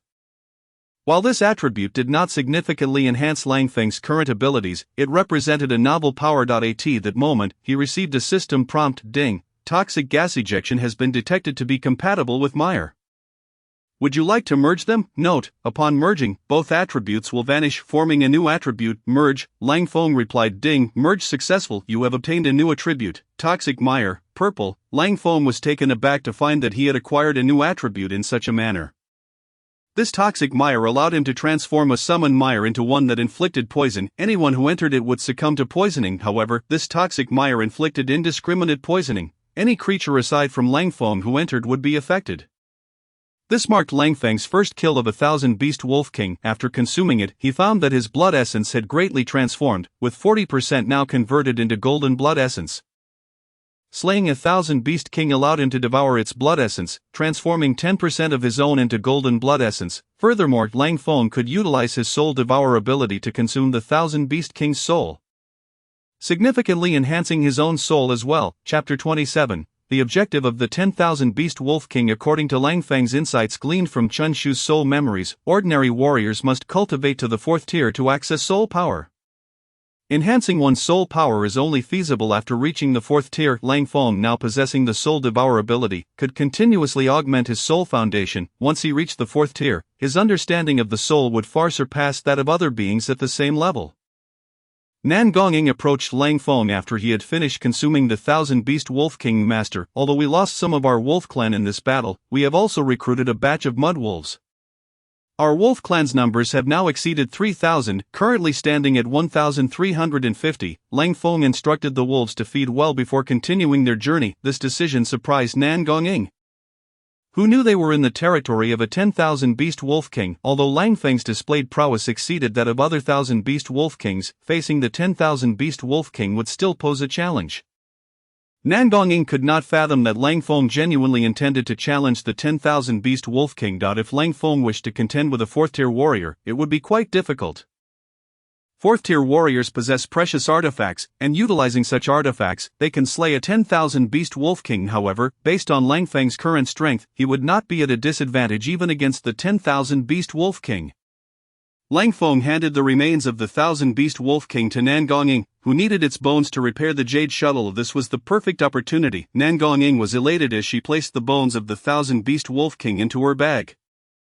Lang Feng glanced at her but said nothing, knowing that this was a treasured artifact known as a storage bag. This artifact could only be classified as a 2nd-tier item, typically carried by 2nd-tier warriors. It could hold a certain volume of items, and Lang Feng had contemplated whether absorbing this artifact would grant him storage capabilities. However, upon learning the capacity of Nan Gongying's storage bag, he abandoned the idea. The bones of the 1,000 Beast Wolf King alone filled her bag to capacity, rendering such a space of little use to Lang Feng. Once all the wolves were satiated, Lang Feng noted that the 10,000 Beast Wolf King had not yet led its pack into the area, leading him to deduce that the 10,000 Beast Wolf King might not be present in this territory.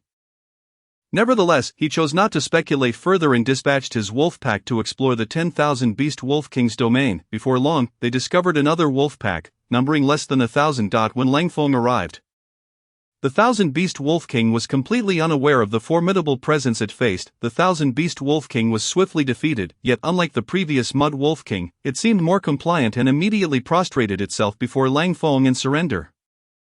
At that moment, Lang Feng realized that the 1,000 Beast Wolf King's intelligence was indeed slightly superior to that of the 100 Beast Wolf King. At the very least, it understood the concept of surrender.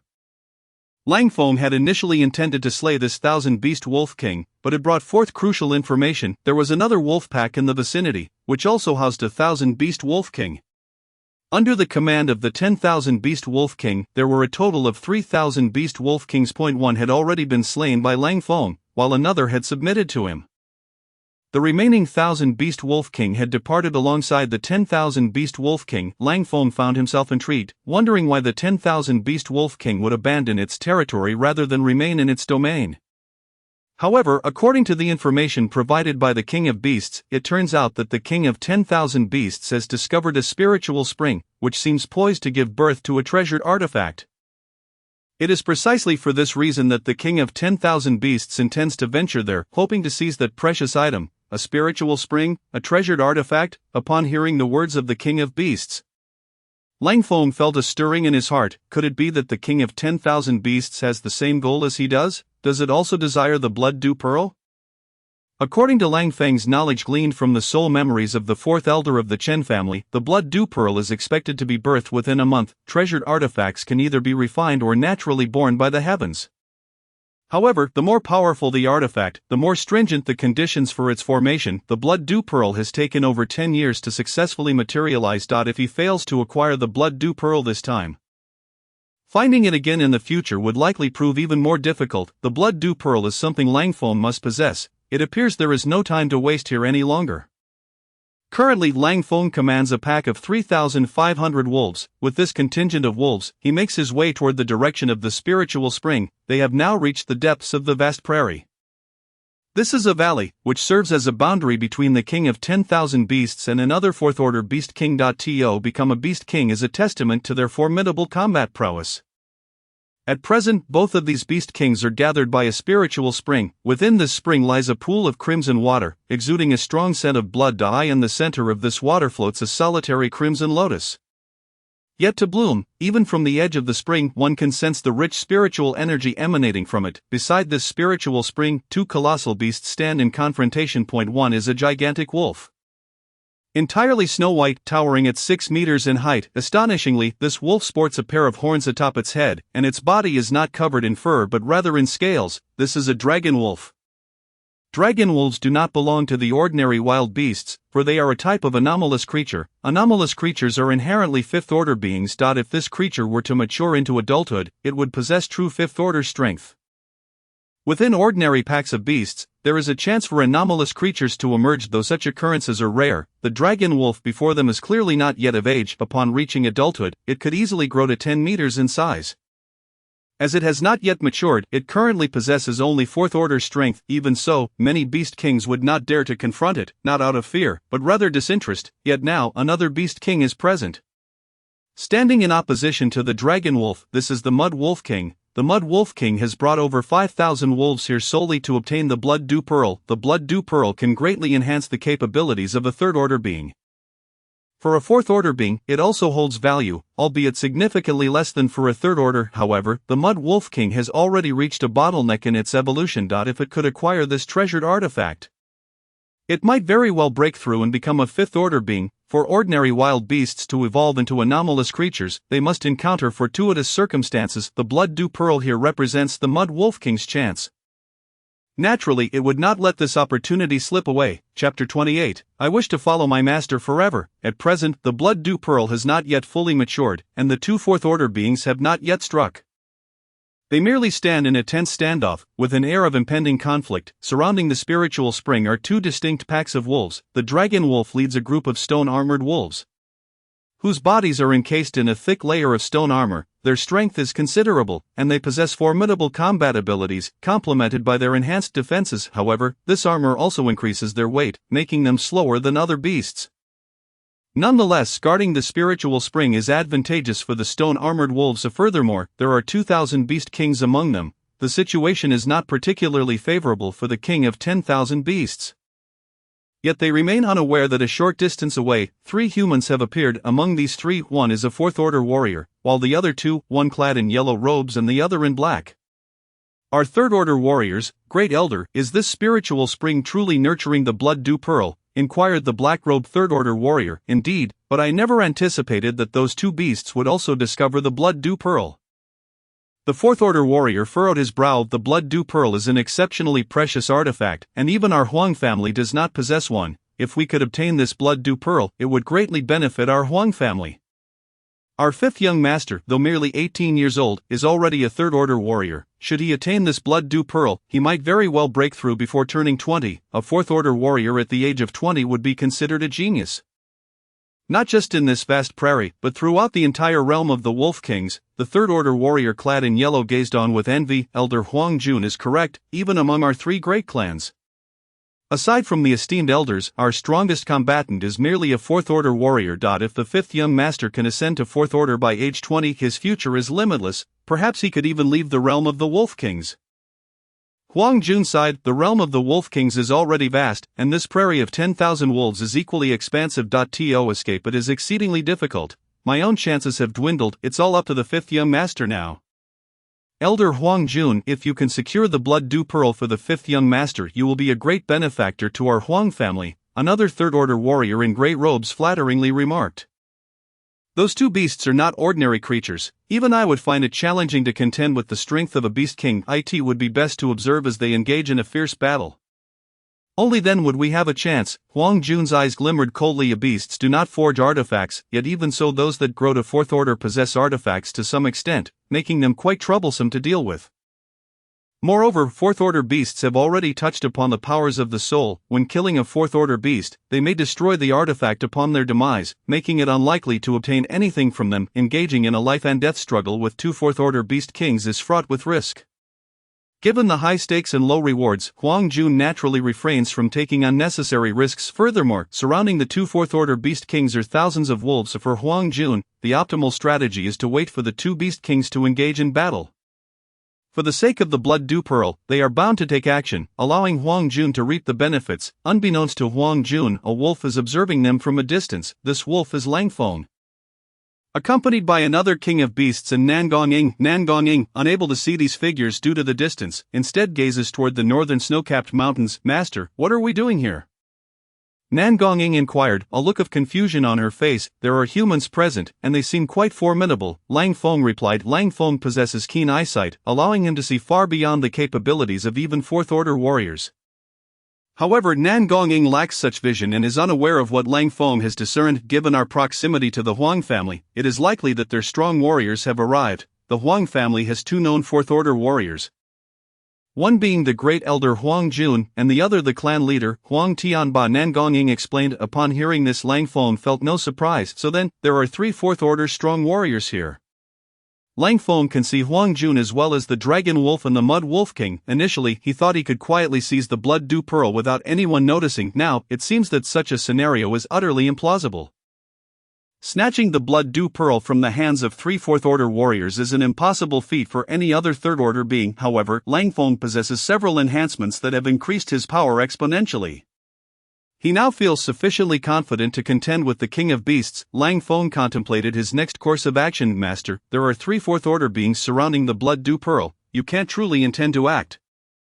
Can you? Even if we summon the wolf pack, our chances may still be slim. Nangong's face reflected her concern. Indeed, Nangong is worried about Lang Feng. He observed her with curiosity. Though Nangong bore a large birthmark that rendered her countenance rather unattractive, it mattered little to Lang Feng. What he required was a tool capable of communication with humans. The appearance of this tool was of no consequence, provided it functioned well. Did you not wish for my demise so that you could gain your freedom? Lang Feng inquired. Upon hearing his words, Nangong shook her head. Master, I have never thought that way. Initially, I was indeed fearful of you, but over time I discovered that you treat me better than the Nangong family ever did. When I faced danger, the members of the Nangong family wished for my death. Yet when I am with you, you would come to my rescue. If the master truly perishes, then I shall have nowhere to go. Nangong harbors an unquenchable hatred for me. Returning to the Nangong family would merely lead me to my demise. I do not wish for anything to happen to you, master. If possible, I long to remain by your side forever. Nangong gazed earnestly at Lang Feng as she spoke. As Nangong articulated, she found herself devoid of any place to call home. Should she part ways with Lang Feng, this vast grassland would not accommodate her. In the presence of these ferocious beasts, she would merely be prey. If she were to return to the Nangong family, Nangong would undoubtedly seek vengeance and would not spare her. If Lang Feng were to perish, Nangong would likely meet the same fate. She had come to this realization and thus did not wish for Lang Feng's demise. Furthermore, being near Lang Feng allowed Nangong to experience care from someone other than her mother for the first time. At the very least, when she found herself in peril, Lang Feng would genuinely intervene to rescue her. Lang Feng had never looked down upon her for her lack of beauty. It was precisely for these reasons that Nan Gongyin felt that following Lang Feng might not be such a bad fate after all. Lang Feng regarded Nan Gongyin with a cold stare. Follow me forever, you lack the qualifications for such a privilege. He had initially believed that his words would dissuade her from her intentions, allowing him to find an opportunity to eliminate her. However, he was utterly unprepared for Nan Gongying's response. Then I shall strive to prove myself worthy of following you, master. Is this woman out of her mind? Lang Feng dismissed her thoughts, for at that moment, a transformation was occurring within the spirit spring. The blood dew pearl was about to emerge. Then, master, may I take Xiao Hong and leave first? Nan Gongying inquired. Xiao Hong was the name she had given to one of the red-haired thousand beast wolf kings. Lang Feng, disinterested in such trivialities, responded without looking back. If you attempt to flee, it will snap your neck. I do not wish to flee, rather, with my current strength, I would be of no assistance to you, master. It would be better for me to leave, so as not to burden you, Nan Gongyin replied. Burden? No, if danger arises, you would simply be cast aside. Lang Feng mused inwardly, and nevertheless, Nan Gongying's assertion held some truth. They were about to confront a fourth-tier power, and the third-tier thousand beast wolf king would be of no use. Let alone Nan Gongying, who was merely at the second tier. Lang Feng did not hinder her, and Nan Gongying promptly departed with the thousand beast wolf king. After Nan Gongying's departure, she patted the thousand beast wolf king's head, saying, Xiao Hong, master said that as long as I am not fleeing, you must obey my commands. Do you agree? The thousand beast wolf king let out a low growl, seemingly in agreement. I spotted a snow-capped mountain to the north.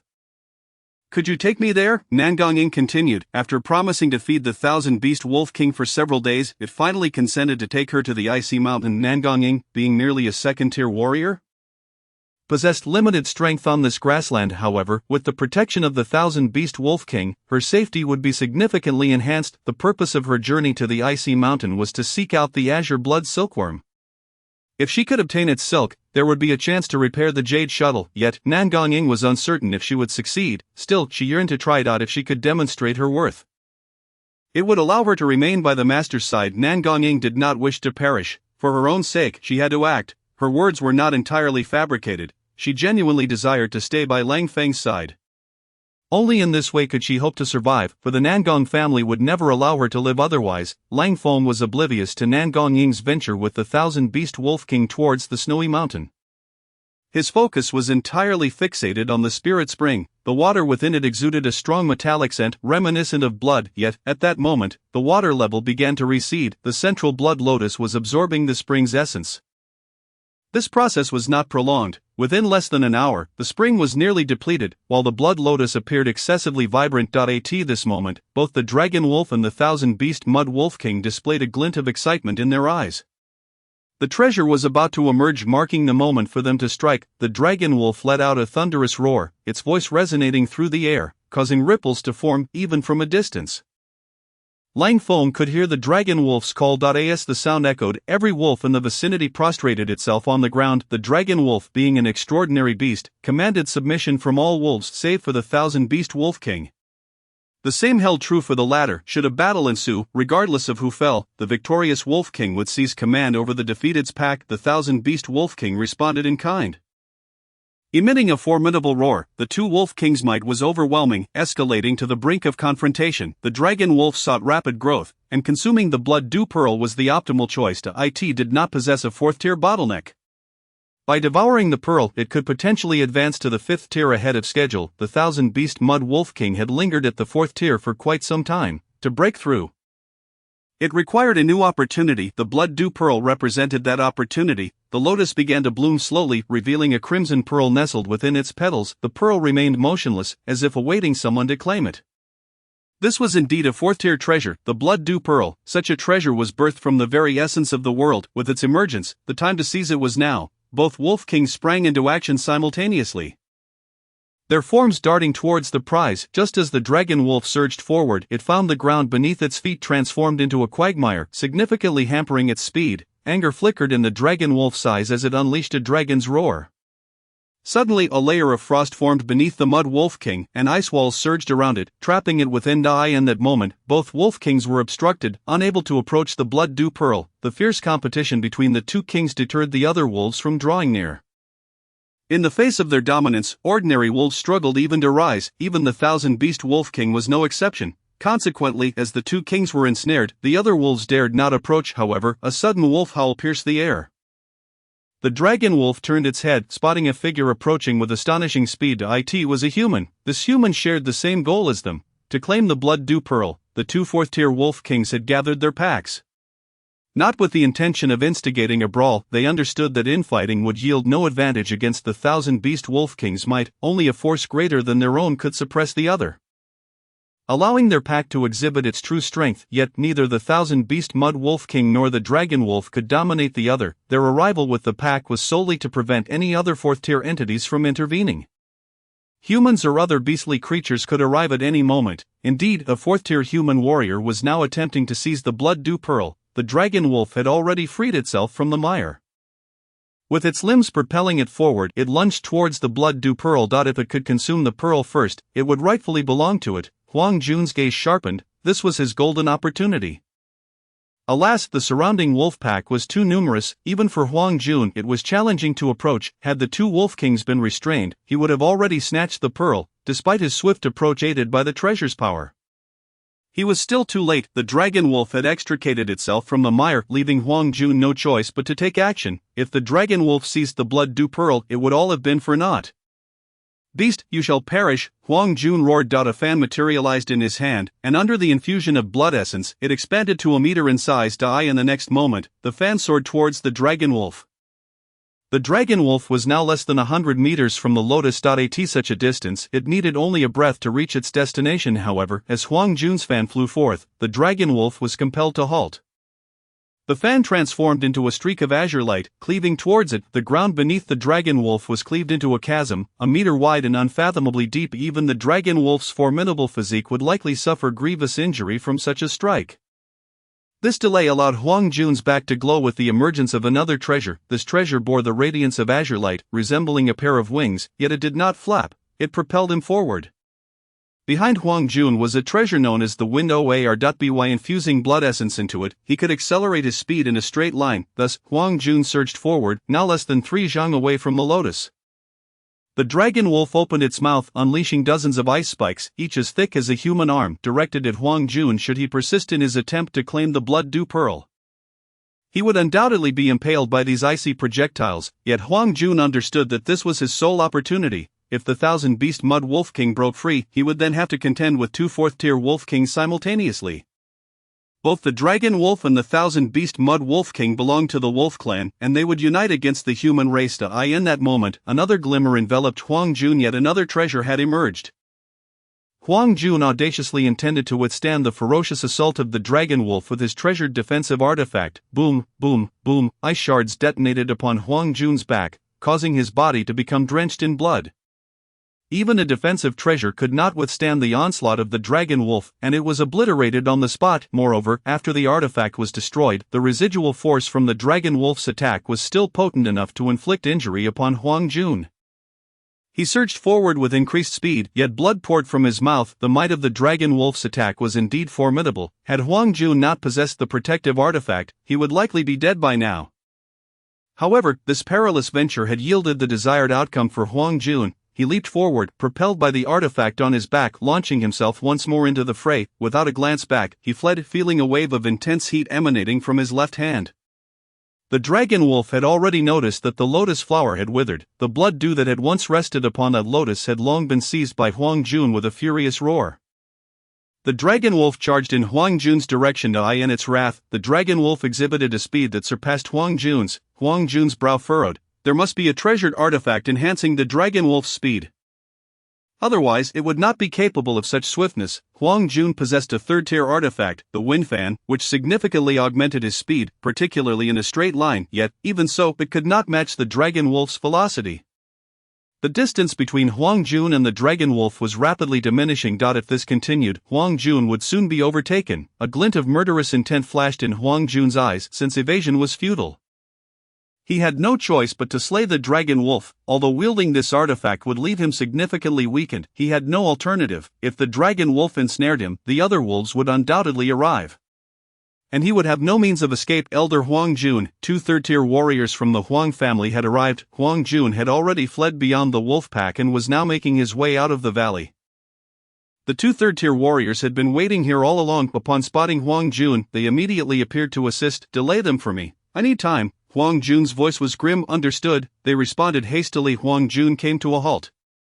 Revealing a cerulean fan in his left hand, he used the fan to cut into his wrist, and blood immediately flowed forth. This blood stained the cerulean fan crimson. As the blood continued to flow, even Huang Jun's complexion turned pale. The dragon wolf, witnessing the arrival of 2 human figures, felt its murderous intent intensify. Suddenly, a layer of scales emerged upon the surface of the dragon wolf's body. Resembling white jade and emanating a chilling aura, the 2 third-tier warriors simultaneously unleashed their artifacts. However, their attacks failed to penetrate the dragon wolf's scales, and even their artifacts were coated in frost. What? My artifact cannot be activated? Mine too. The faces of the 2 third-tier warriors paled in shock, but the dragon wolf had already struck. Its innate speed was remarkable, and as it attacked, it moved with astonishing swiftness. Transforming into a shadow, it swiftly darted past the 2 warriors, crushing their skulls and causing their bodies to collapse. Huang Jun witnessed the scene and uttered coldly, 2 worthless fools, yet they had bought him sufficient time. Slash! Huang Jun flung the fan before him, bathed in a sanguine glow. The fan appeared before the dragon wolf in an instant. The dragon wolf's eyes widened, but the fan cleaved its body in twain. In Lang Feng's gaze, a golden light descended beside the dragon wolf's corpse. Golden inscription. Chapter 31. Bloodline of the dragon. Lang Feng had followed Huang Jun since he acquired the blood dew, but he did not rush to intervene. He discerned that Huang Jun was not eager to utilize the blood dew. There were only 2 possibilities. Either Huang Jun believed the timing was not right to use the blood dew and intended to wait for a more opportune moment, or he sought to take it away for sale or to bestow upon another. However, the first possibility seemed unlikely, for consuming the blood dew now and refining it later was feasible, but keeping it on one's person would continuously emit blood energy, making it easy for the 2 fourth-tier wolf kings to track him. Thus, Huang Jun likely aimed to carry the blood dew away for future use, from the memories of the souls of previous humans. Lang Feng learned that the Huang family currently had a 5th young master with remarkable talent, comparable to Nangong Rong. Moreover, this 5th young master was already a 3rd-tier warrior, and should he obtain the blood dew, he might soon ascend to the 4th tier. Knowing this, Lang Feng remained patient. He followed closely, maintaining pace with Huang Jun and the dragon wolf, despite their impressive speed. Observing that Huang Jun had helped to obstruct the dragon wolf, Lang Feng was taken aback when the dragon wolf was instantaneously slain by Huang Jun's fan. This fan must surely be an artifact of 4th tier or above. The dragon wolf's white ice-scaled armor possessed exceptional defensive capabilities, rendering the attacks of 3rd-tier warriors ineffective. Yet, before this fan, it was effortlessly severed, leading to the dragon wolf's demise. Such a spectacle was difficult for Lang Feng to accept. However, upon witnessing the golden light emanating from the dragon wolf's corpse, he found it easier to reconcile with the situation. Previously he had encountered black, white, green, blue, and purple lights, each representing different inscriptions, yet the golden light was a first for him. Golden inscriptions were undoubtedly precious inscriptions that surpassed all others. Lang Feng could not possibly let this opportunity slip away. Huang Jun had intended to collect the dragon wolf's corpse, for it was a rare beast. Even its remains could fetch a considerable amount of spirit stones. This represented a significant fortune. Just as Huang Jun contemplated this, the sound of a sudden gale pierced the air. His expression changed drastically. There were still other formidable beings lurking nearby. Huang Jun attempted to evade, but the 3 wind blades seemed to have locked onto him, rendering escape impossible. The powerful defensive artifact he possessed had been shattered in the recent assault from the dragon wolf, and now a faint golden energy barrier enveloped his body, a 4th-tier warrior's defensive aura. This was Huang Jun's last line of defense. Clang, clang, clang. The sounds reverberated as cracks appeared in his defensive barrier. When the 3rd wind blade struck Huang Jun, his protective barrier shattered completely. Who dares to ambush me? Huang Jun's voice brimmed with fury. The previous wind blades had led him to believe that a human warrior had attacked him. However, he saw no trace of any human presence, only a gray-furred wolf emerging beside the dragon wolf's corpse. At first glance, this gray-furred wolf appeared no different from the others of its kind, yet, when Huang Jun gazed upon it, an unsettling feeling washed over him. This gray-furred wolf was exceedingly dangerous. Had Huang Jun been in his prime, he would have been unafraid. However, having expended a great deal of blood and energy while using the fan, his current strength was barely 50% of his usual capacity. Huang Jun was astonished. The wind blades had seemingly originated from this grey-furred wolf. Furthermore, their power surpassed that of the wind blades unleashed by the Storm Wolf King. The one before him was none other than Lang Feng.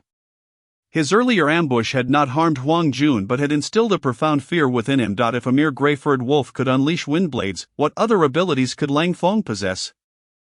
A creature with such capabilities could not possibly be an ordinary thousand-beast wolf king or another myriad beast wolf king. Huang Jun's expression shifted dramatically as he turned to flee, yet at that moment, he realized the ground beneath him had vanished, and the area within a 10-meter radius had transformed into a purple mire. This was the venomous swamp conjured by Lang Feng. The venomous swamp, represented by the purple inscription, was formidable in its own right. Even a fourth-tier warrior would succumb to its poison if ensnared. Lang Feng was not in a hurry to eliminate Huang Jun. Instead, he swiftly collected the inscriptions dropped by the dragon wolf. Ding. 5 inscriptions discovered: arrogance, black, swiftness, purple, ice spike, purple, ice scale armor, purple, bloodline of the dragon, gold. Do you wish to merge? The dragon wolf was indeed an extraordinary beast, a fact Lang Feng was already aware of, yet he had not anticipated such an extravagant array of inscriptions. In addition to the negative black inscription, there were 3 purple inscriptions and 1 golden inscription. This dragon wolf had not fully matured, otherwise its combat prowess would have been even more terrifying. Unfortunately, it had met its demise at the hands of Huang Jun's bloodstained fan. Had it been more vigilant, it might not have suffered such a tragic fate. Lang Feng noted that the dragon wolf bore the arrogance, black, inscription. Its hubris had ultimately led to its humiliating death. Lang Feng glanced over the remaining inscriptions. Ice spike, purple, capable of launching ice spikes at enemies, with the quantity dependent on consumed blood energy. Ice scale armor, purple, forms a scaled armor upon the surface of the body. Bloodline of the dragon, gold, possesses the bloodline of a dragon.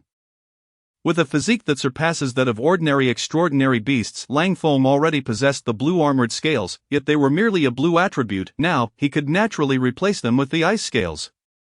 Lang Feng chose to merge all attributes except for the arrogance, black. This marked Lang Feng's inaugural fusion of a golden attribute. After the merging, he could feel an intense heat surging through his veins, a sensation he had never experienced before. Moreover, it felt as though 2 prominent horns had sprouted from his head at that moment, the dragon bloodline. This signified that Lang Feng was no longer an ordinary wolf, but a dragon wolf. The blood of dragons bestowed upon him a formidable physical prowess, enhancing his strength, defense, speed, and recovery by at least 3-fold compared to before. Chapter 32, Golden Attribute, Blood Dragon Claw. Though Lang Feng still held the title of Beast King, he now brimmed with confidence to confront a 4th-order Beast King head-on. What astonished him even further was his beast aperture. From what Lang Feng understood, the beast aperture was akin to the inner aperture of human warriors. Both the beast aperture and inner aperture possessed a certain capacity, much like a bottle, where the size dictated the volume it could contain. Lang Feng's original beast aperture was rather mundane. If the apertures of extraordinary beasts could house 100% of blood energy, his could only accommodate 50%. However, that was no longer the case. Now, with the dragon bloodline attribute, Lang Feng could be considered a true extraordinary beast. His beast aperture had expanded by a full fold. Such an occurrence had likely never taken place before, yet for Lang Feng, this was a boon. An expanded beast aperture meant he could store even more blood energy within, thereby unlocking a greater array of abilities. The acquisition of this dragon bloodline was a far greater reward than that of the blood dew. Huang Jun found himself ensnared in a toxic mire. The mere touch of its waters would instantly poison him, rendering his body paralyzed. Huang Jun had become aware of this fact and desperately sought to escape the mire. With the aid of the treasured wind fan, he finally managed to extricate himself from the toxic depths. However, his condition had worsened significantly. Huang Jun's face had turned a deep purple, having already suffered from substantial blood energy depletion due to the fan's usage. He realized that he might not have the opportunity to flee this time. Even if he were to perish, he would drag you down with him. A frenzied glint flickered in Huang Jun's eyes as he summoned the crimson fan back into his grasp. His blood poured into the fan like a torrent. He hurled the fan towards Lang Feng. Upon witnessing the incoming fan, a layer of white scales manifested upon Lang Feng's body. Not only that, but a pair of horns had also fully sprouted from his head. The emergence of these dragon horns dramatically shifted Lang Feng's aura. Lang Feng did not evade the attack. He realized the artifact had locked onto him, rendering escape impossible. Thus, he could only brace himself to withstand the onslaught of this artifact. He had already witnessed its might when it cleaved the dragon wolf in half. Such power was indeed formidable. Lang Feng extended his claws, striking at the fan with a devastating blow. Crack! A tremendous force erupted, propelling Lang Feng several yards back, yet, astonishingly, the fan shattered before his claws. Impossible, Huang Jun gasped, collapsing to the ground. He had lost too much blood, his energy depleted, and he was poisoned. Huang Jun understood he had no chance of escape. He aimed to mortally wound Lang Feng with the fan. However, he had never anticipated that Lang Feng would possess such strength. Lang Feng had managed to block the attack, after acquiring this fourth-order artifact. Huang Jun had known it was on the brink of collapse. He had sought to repair it, but to no avail. Thus, he had been reluctant to use it, fearing further damage or destruction. Upon seeing Lang Feng, he realized he might perish here, prompting him to unleash the artifact's power at any cost. Yet, Huang Jun could not fathom how this Wolf King could be so formidable. Lang Feng extended his claw, blood oozing from it. He felt a tinge of relief. Had it not been for the dragon bloodline, he might have lost that claw to the fan's blade. Even the power of the cracking claw would not have been enough to withstand its assault. Fortunately, the fan had been obliterated by Lang Feng, and it had even dropped a purple attribute. Ding, discovered attribute, blood sacrifice, purple. Ding, cracking claw, purple, and blood sacrifice, purple, are compatible with lethal claw, blue. Would you like to proceed with the fusion? Note, upon fusion, the three attributes will vanish, forming a new attribute. This time, Lang Feng was able to merge three attributes. He initiated the fusion without delay.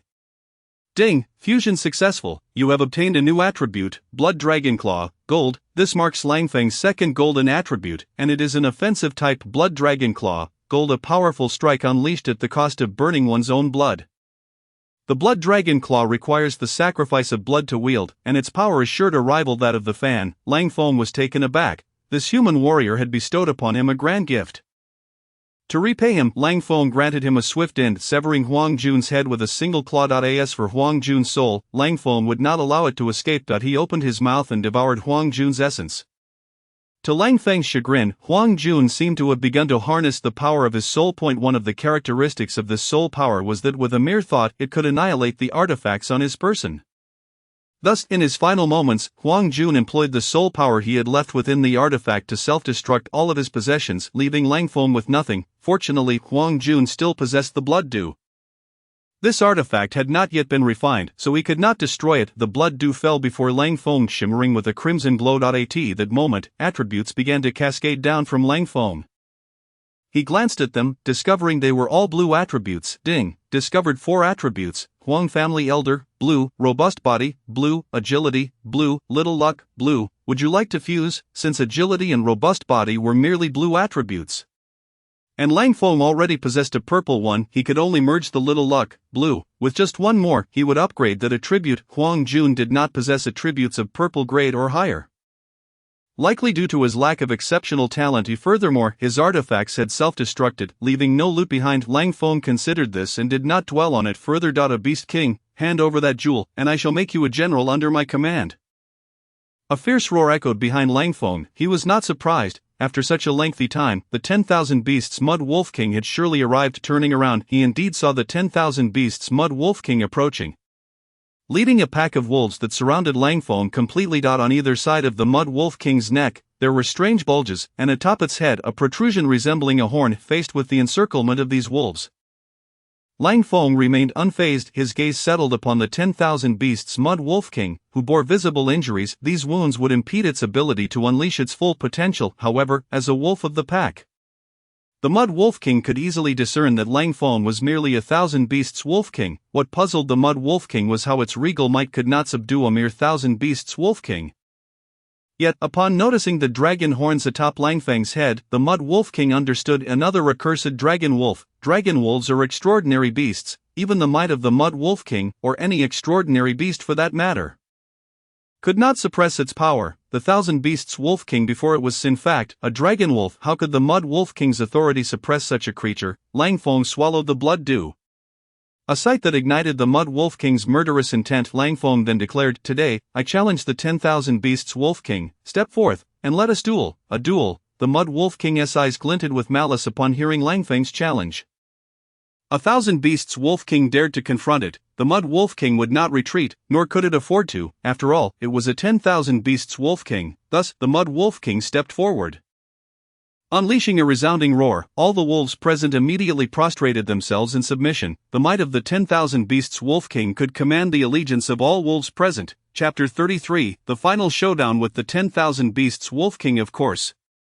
This did not include Lang Feng. As Lang Feng regarded the Mud Wolf King, his heart remained untroubled. The Mud Wolf King's blood energy had transformed into 90% purple golden blood energy. Should it advance further, there was a chance it could break through and evolve into an extraordinary beast. Furthermore, the beastly Mud Wolf King has existed for over a century and has encountered extraordinary fortunes in its lifetime.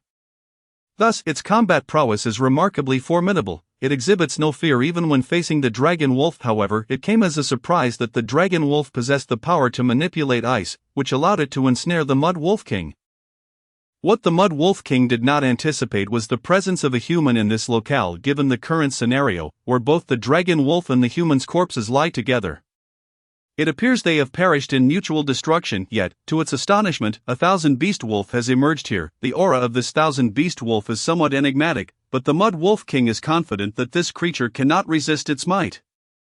With a cold gaze, the Mud Wolf King observes Lang Feng, wary that he might consume the blood-dew pearl. If that were to occur, it would have no choice but to disembowel Lang Feng to retrieve the precious artifact. Of course, devouring Lang Feng directly might also yield the desired effect of obtaining the blood-dew pearl, and now, as Lang Feng dares to challenge it one-on-one, it is akin to courting death, unaware of the peril they invite. If you seek death, I shall oblige. Upon finishing its roar, the Mud Wolf King lunges forward. Beasts, naturally, cannot rival humans in linguistic dexterity. Nonetheless, their roars can convey a comparable intent. To Lang Feng's ears, it resonates just so. The Mud Wolf King charges at Lang Feng with surprising speed. In that instant, 4 muddy hands emerged from the ground beneath Lang Feng's feet and ensnared his limbs. The Mud Wolf King possesses a treasure capable of binding foes. Lang Feng comprehended this fact, but knowing it was futile in the current moment, the 4 muddy hands that reached out were remarkably sturdy, rendering him unable to break free. As the Mud Wolf King closed in, Lang Feng found himself unable to evade. A mocking glint flickered in the Mud Wolf King's eyes. It seemed to envision the moment it would tear Lang Feng apart. This audacious 1,000-beast wolf. The Mud Wolf's claws lunged toward Lang Feng, piercing into his body, yet, a flicker of surprise and confusion crossed the Mud Wolf King's eyes at that moment. The sensation transmitted from its claws did not feel like striking a wolf but rather like plunging into the earth. To the Mud Wolf King's astonishment, Lang Feng transformed into a puddle of mud. This was indeed the Mud Clone. The Mud Wolf King was taken aback. How could Lang Feng, a gray-furred wolf, comprehend the Mud Clone technique? Even among the 1,000-beast Wolf Kings, few possess such an ability. The Mud Clone is a treasure, a unique skill of the Mud Wolf's fur. Only the 1,000-beast Wolf King has the potential to cultivate such a talent. Yet Lang Feng is not of the Mud Wolf lineage. How could he possibly wield such an ability? The Mud Wolf King could not fathom how Lang Feng acquired this power, nor could Lang Feng elucidate it to him. Now was Lang Feng's opportunity to counterattack. Suddenly Lang Feng erupted from the ground not far from the Mud Wolf King. His claws raised. 5 ice spikes shot forth at incredible speed towards the Mud Wolf King. The Mud Wolf King reacted swiftly, but the accuracy of those 5 ice spikes was astounding. It narrowly evaded 3 of them, yet the remaining 2 struck true, were it not for the protective mud armor on the Mud Wolf King's body. It might have been pierced through. The mud armor allows parts of its body to transform into earth, absorbing the brunt of attacks. Even so, the armor could only mitigate a substantial portion of the damage. Leaving 2 gruesome wounds on its body, the Mud Wolf King let out a furious roar. As the King of Beasts, it could not accept being injured by a 1,000-beast wolf. The Mud Wolf King lunged at Lang Feng once more, simultaneously unleashing its special ability, Mud Swamp. The ground beneath Lang Feng transformed into a swamp. In that mire, the Mud Wolf King moved with remarkable agility, unaffected by its surroundings. However, other beasts were not so fortunate. Even other wolf packs, including the beastly Mud Wolf King, would find their speed drastically reduced and their movements significantly hampered within the swamp. Thus, defeating the opponent would become considerably easier for the Mud Wolf King. Although the adversary was a dragon wolf, it would certainly not stand a chance today. While the Mud Wolf King contemplated this, it noticed that the swamp ahead began to take on a shade of purple. What could this mean? Having stepped into the swamp, the Mud Wolf King sensed something was amiss. Its body went numb, and a look of terror flickered in its eyes as it instinctively retreated. But Lang Feng had already appeared before it, his wolf claws aimed at the Mud Wolf King's head. Against the beastly Mud Wolf King, Lang Feng did not dare show any mercy, thus he struck with a claw. and a wave of bloodlust emanated from it. This blow contained immense power, drawing upon Lang Feng's vitality and blood dye. In the instant he unleashed his claw, it transformed into a crimson-hued blood dragon claw. The blood dragon claw is undoubtedly Lang Feng's most formidable attack. It bears a golden attribute. Currently Lang Feng possesses two golden attributes, Dragon Bloodline and Blood Dragon Claw. The Dragon Bloodline alters Lang Feng's physique, while the Blood Dragon Claw harnesses his internal blood and vitality to unleash a devastating strike. The magnitude of this attack is beyond even Lang Feng's comprehension. As his claws struck, each claw tip was enveloped in a scarlet blood circle. Before the beastly Mud Wolf King, the essence of death seemed palpable. This instilled both shock and dread within the Mud Wolf King's heart. Once more, the mud armor on the Mud Wolf King materialized.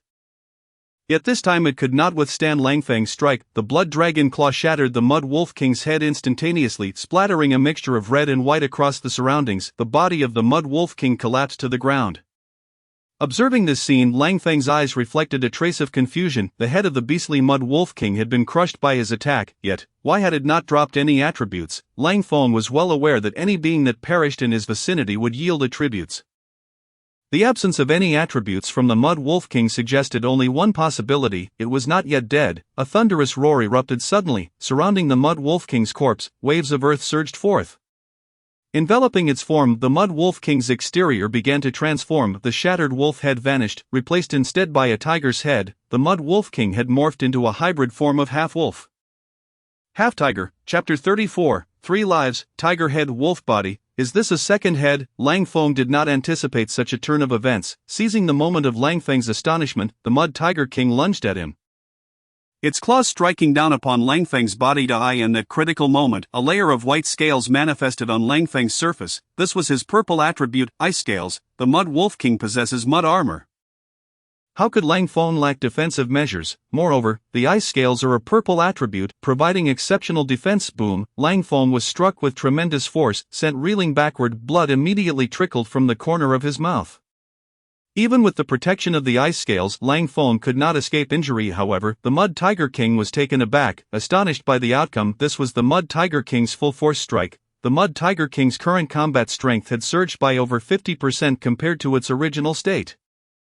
Both its power and speed were greatly enhanced. This was the price of sacrificing one life, resulting in a dramatic increase in its combat capabilities. Just moments ago, even a beastly Mud Wolf King would be grievously wounded by a single strike from the Mud Tiger King.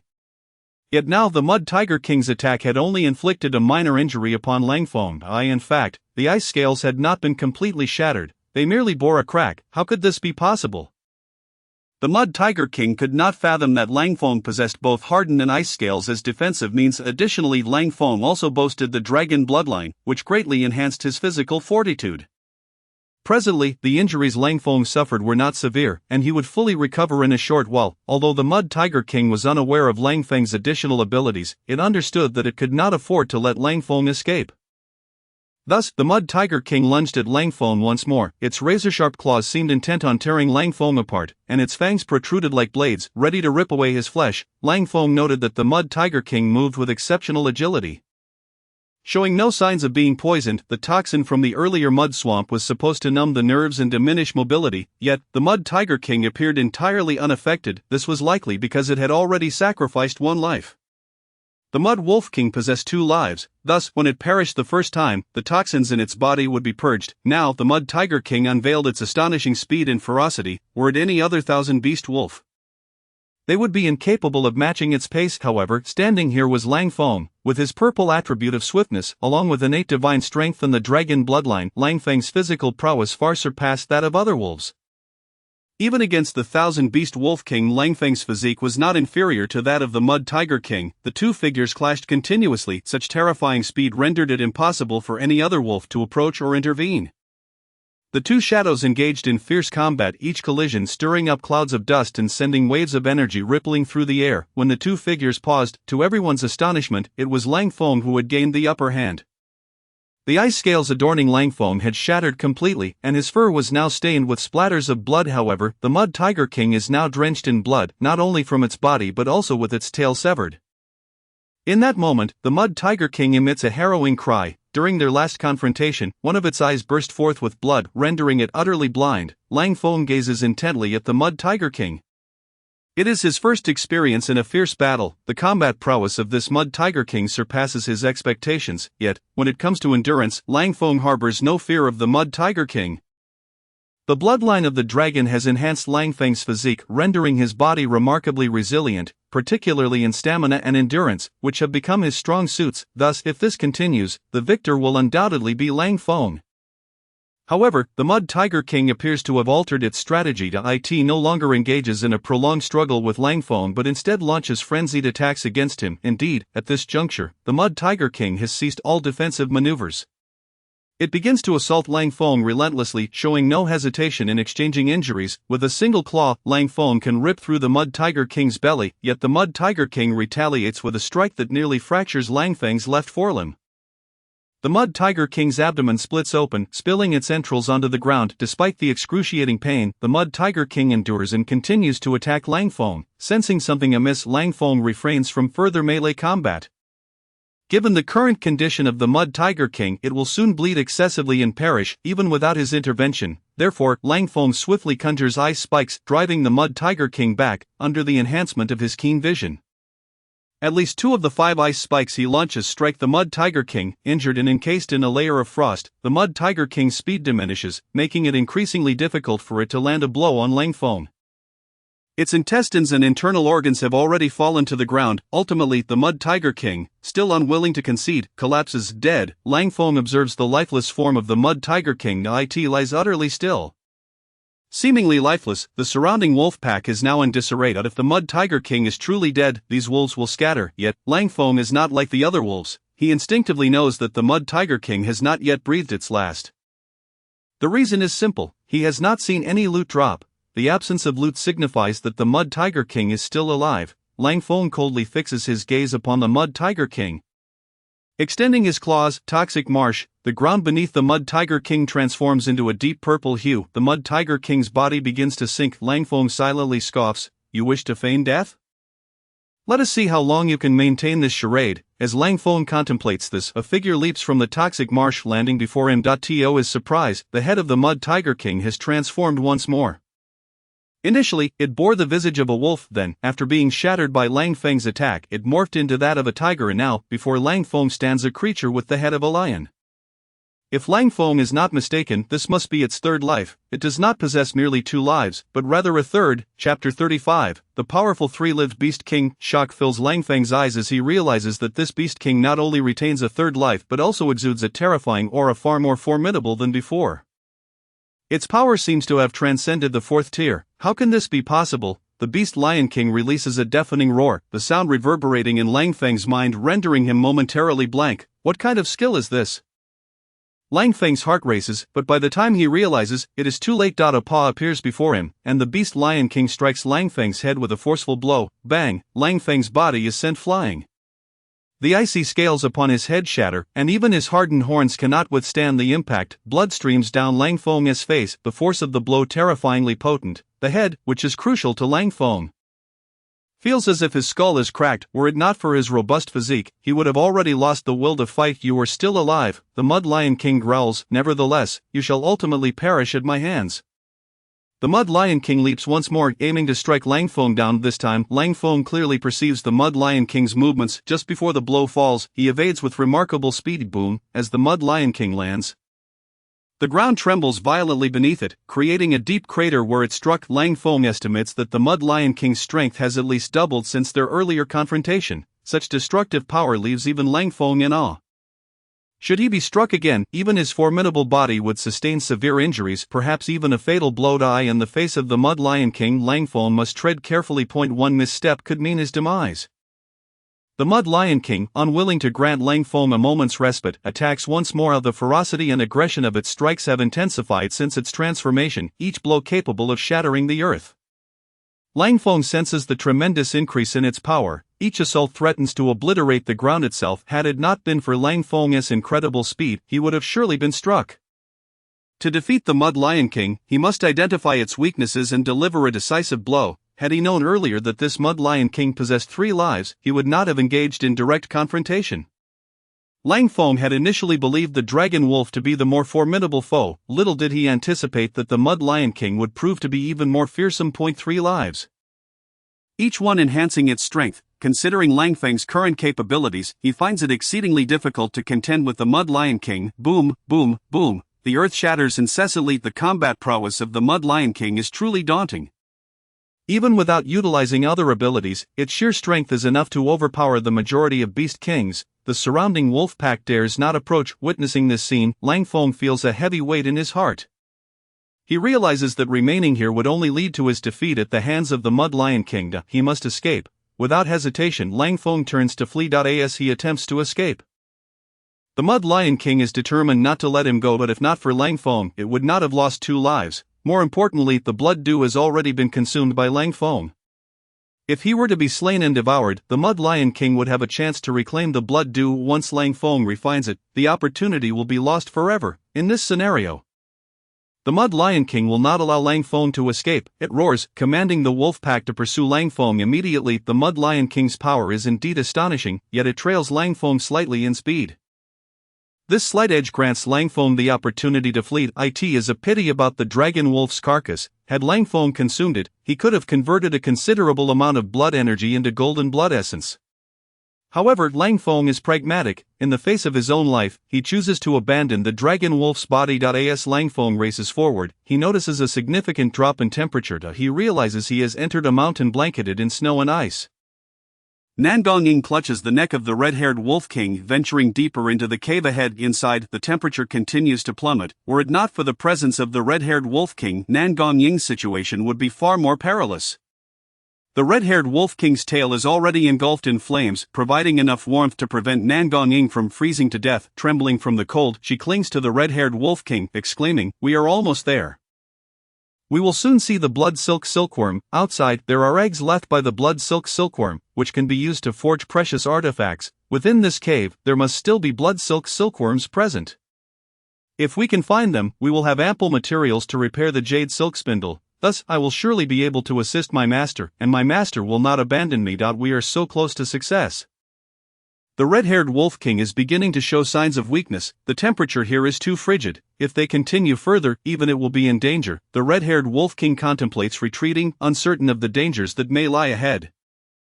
No turning back. We must press on. Nangong insists resolutely. Of the red-haired Wolf King's pace slows, and just as it feels it may succumb to the cold, the cavern ahead opens up dramatically. Before them lies a field of ice blocks, each towering at least a meter high. Within these ice blocks, green cocoons can be seen, half of which are already stained a deep crimson. Witnessing this, Nangong's eyes gleam with delight. Chapter 36, Fortuitous Luck? Found it. This is the blood silk silkworm. Our luck is incredible. These blood silk silkworms have yet to hatch, making this the perfect time to harvest. Xiaohong, quickly unleash your flames to melt these ice blocks. With this much blood silk, I should be able to repair the blood silk spindle. Once the silkworms are harvested, they will melt shortly thereafter. Consuming them will greatly enhance my strength. Nangong is now brimming with excitement. If the silkworms have turned red, it indicates that the blood silk silkworms are about to hatch, but now is not the time for that. This is the best opportunity to gather silkworm silk. The red-haired Wolf King promptly complied, discovering that melting the azure blood silkworm ice blocks raised the temperature slightly, thus preventing the risk of freezing to death in this desolate place. Although Nangong was somewhat inexperienced in crafting treasures, the task of repairing the jade shuttle presented a minimal challenge, requiring merely the collection of materials to accomplish it. However, she was not in haste to restore the jade shuttle. Once the ice blocks were thawed, the azure blood silkworms transformed into pure spiritual blood. This spiritual blood was an exceptional auxiliary resource for martial artists, a rare find since its ethereal essence lasted only for a fleeting quarter of an hour. Even if one wished to remove it from this place, it would be impossible. Hence, Nangong consumed the spiritual blood herself, feeling her internal vigor swell exponentially after she ingested all the spiritual essence from the spring.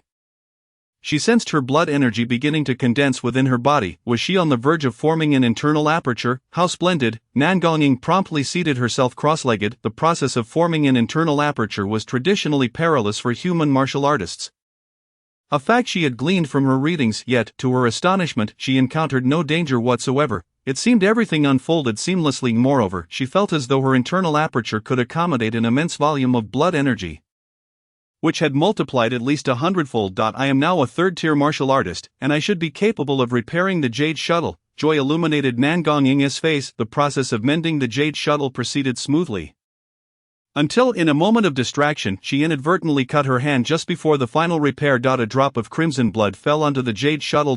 Nan Gonging gasped. Fortunately the repair was not compromised. Upon completing the restoration, she felt a profound connection with the jade shuttle, as if it moved with the same ease as her own arm. With a thunderous sound, the jade shuttle transformed into strands of silk, striking the cavern walls, causing the cave to tremble slightly, startling Nan Gonging into halting her actions. Splendid, it appears the jade shuttle has been fully restored. We can now return to find our master, Nan Gonging joyfully declared to the red-haired Wolf King. At that moment, a stone suddenly fell from above, landing right before Nan Gonging. She looked down, her face lighting up with delight. It was a flower formed from ice. The cold dew ice flower. To her surprise, such a precious material existed here. Consuming this cold dew ice flower would grant her immunity to all frigid elements, rendering her impervious to cold invasions. How fortunate we are! Without hesitation Nan Gonging devoured the ice flower. It had a chilling texture and offered no discernible flavor. After consuming it, she no longer felt the cold, and her internal blood energy had transformed into golden essence to a degree of 10%. The red-haired Wolf King carried Nan Gonging away from the cave. Gazing at the vast mountains of snow before her, she pondered, I wonder if our master has successfully obtained the blood dew pearl? Where should we search for him now? The red-haired Wolf King shook its head, seemingly at a loss for how to respond. Nan Gonging continued, let us return to the spring first. But wait, why are there so many wolf packs here?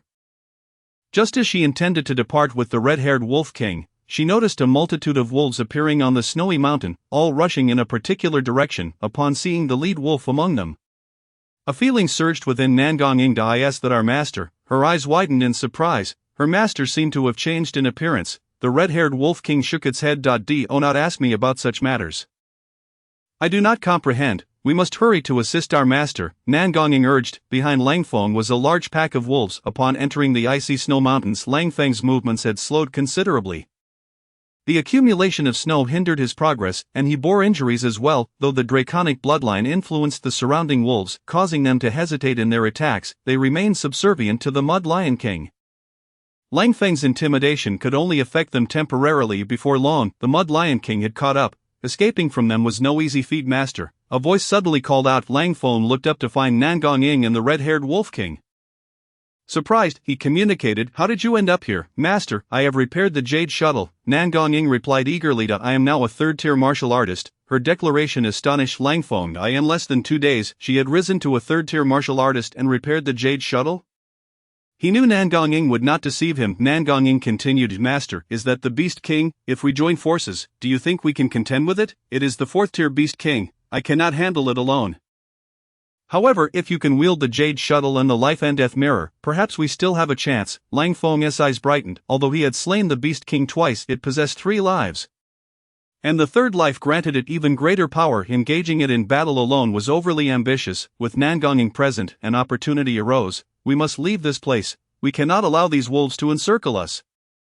Lang Feng insisted once more. He was not afraid of the wolves. As long as he exuded his draconic aura, they dared not attack him. But Nan Gonging was human. If surrounded, even as a 3rd-tier martial artist, her fate would be sealed. Yet, the approaching wolves were closing in, making escape a daunting task. Just then, one wolf stumbled, seemingly tripping over something. A roar erupted, startling the entire wolf pack. An ice-filled snow bear emerged from the ground, apparently enraged, and began to attack the surrounding wolves. Lang Feng was taken aback. Where did this bear come from? The ice-filled snow bear appeared to be a 1,000 Beast King, its tough skin and substantial flesh rendering it formidable in both offense and defense. It had been slumbering here until awakened by the passing wolf. How fortunate, Master! We are incredibly lucky. This bear has helped us fend off numerous wolves. We must make our escape, Nan Gonging exclaimed, her face beaming with joy.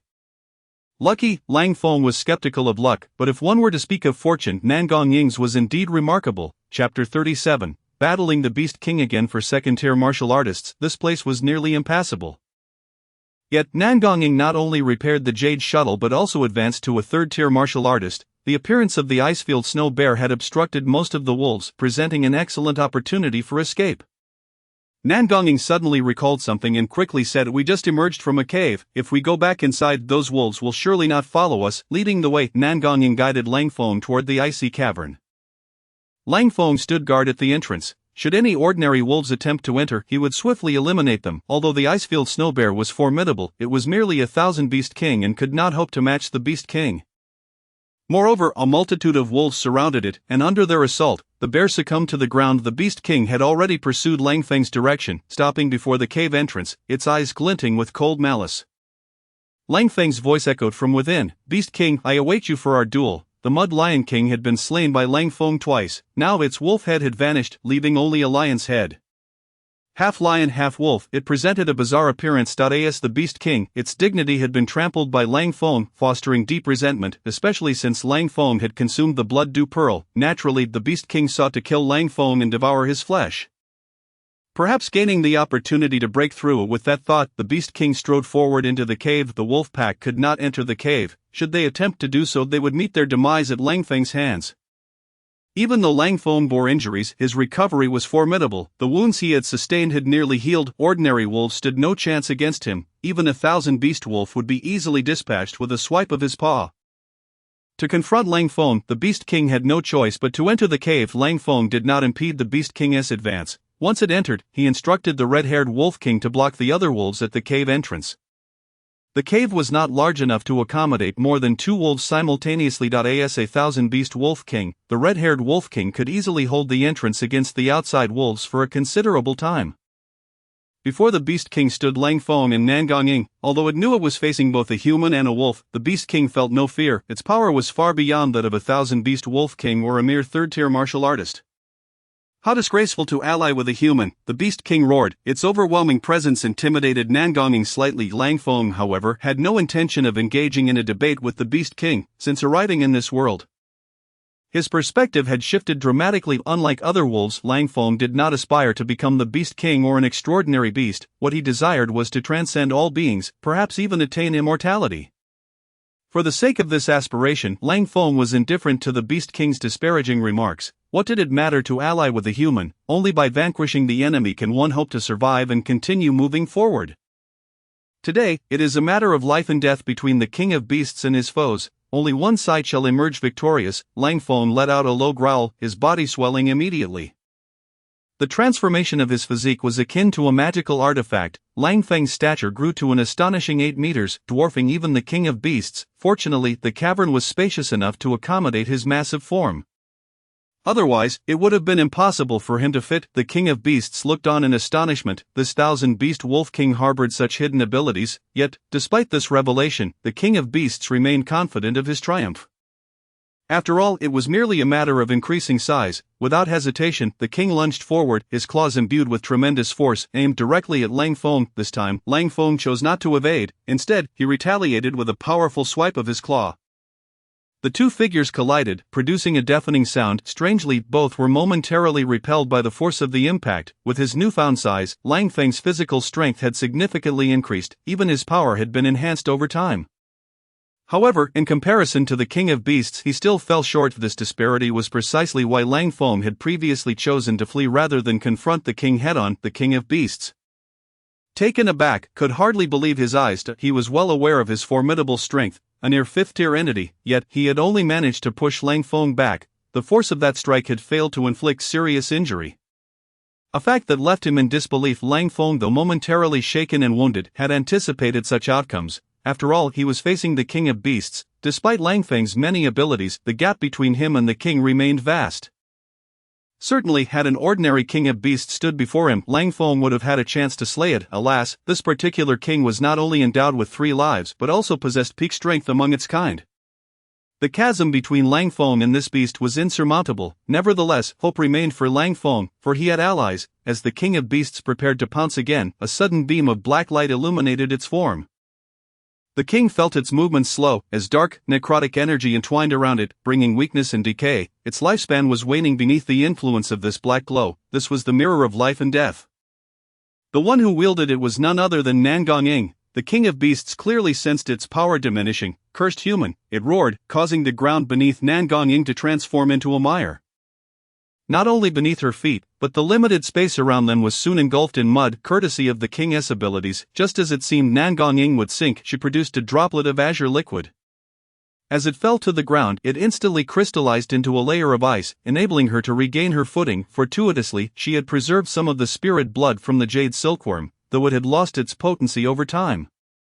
It still had the power to freeze its surroundings. Nangonging felt a surge of relief. I am the mire. The king of beasts would be even more agile, being a mud wolf king, capable of moving faster in such terrain than on solid ground.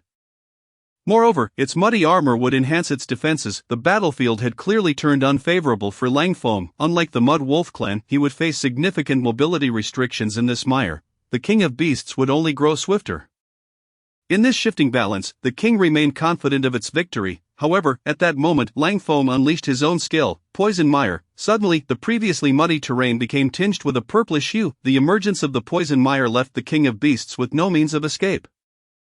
It was immediately afflicted by the poison, its body succumbing to paralysis. A flicker of alarm crossed the king's eyes. What had once been an advantageous terrain had now become a hindrance.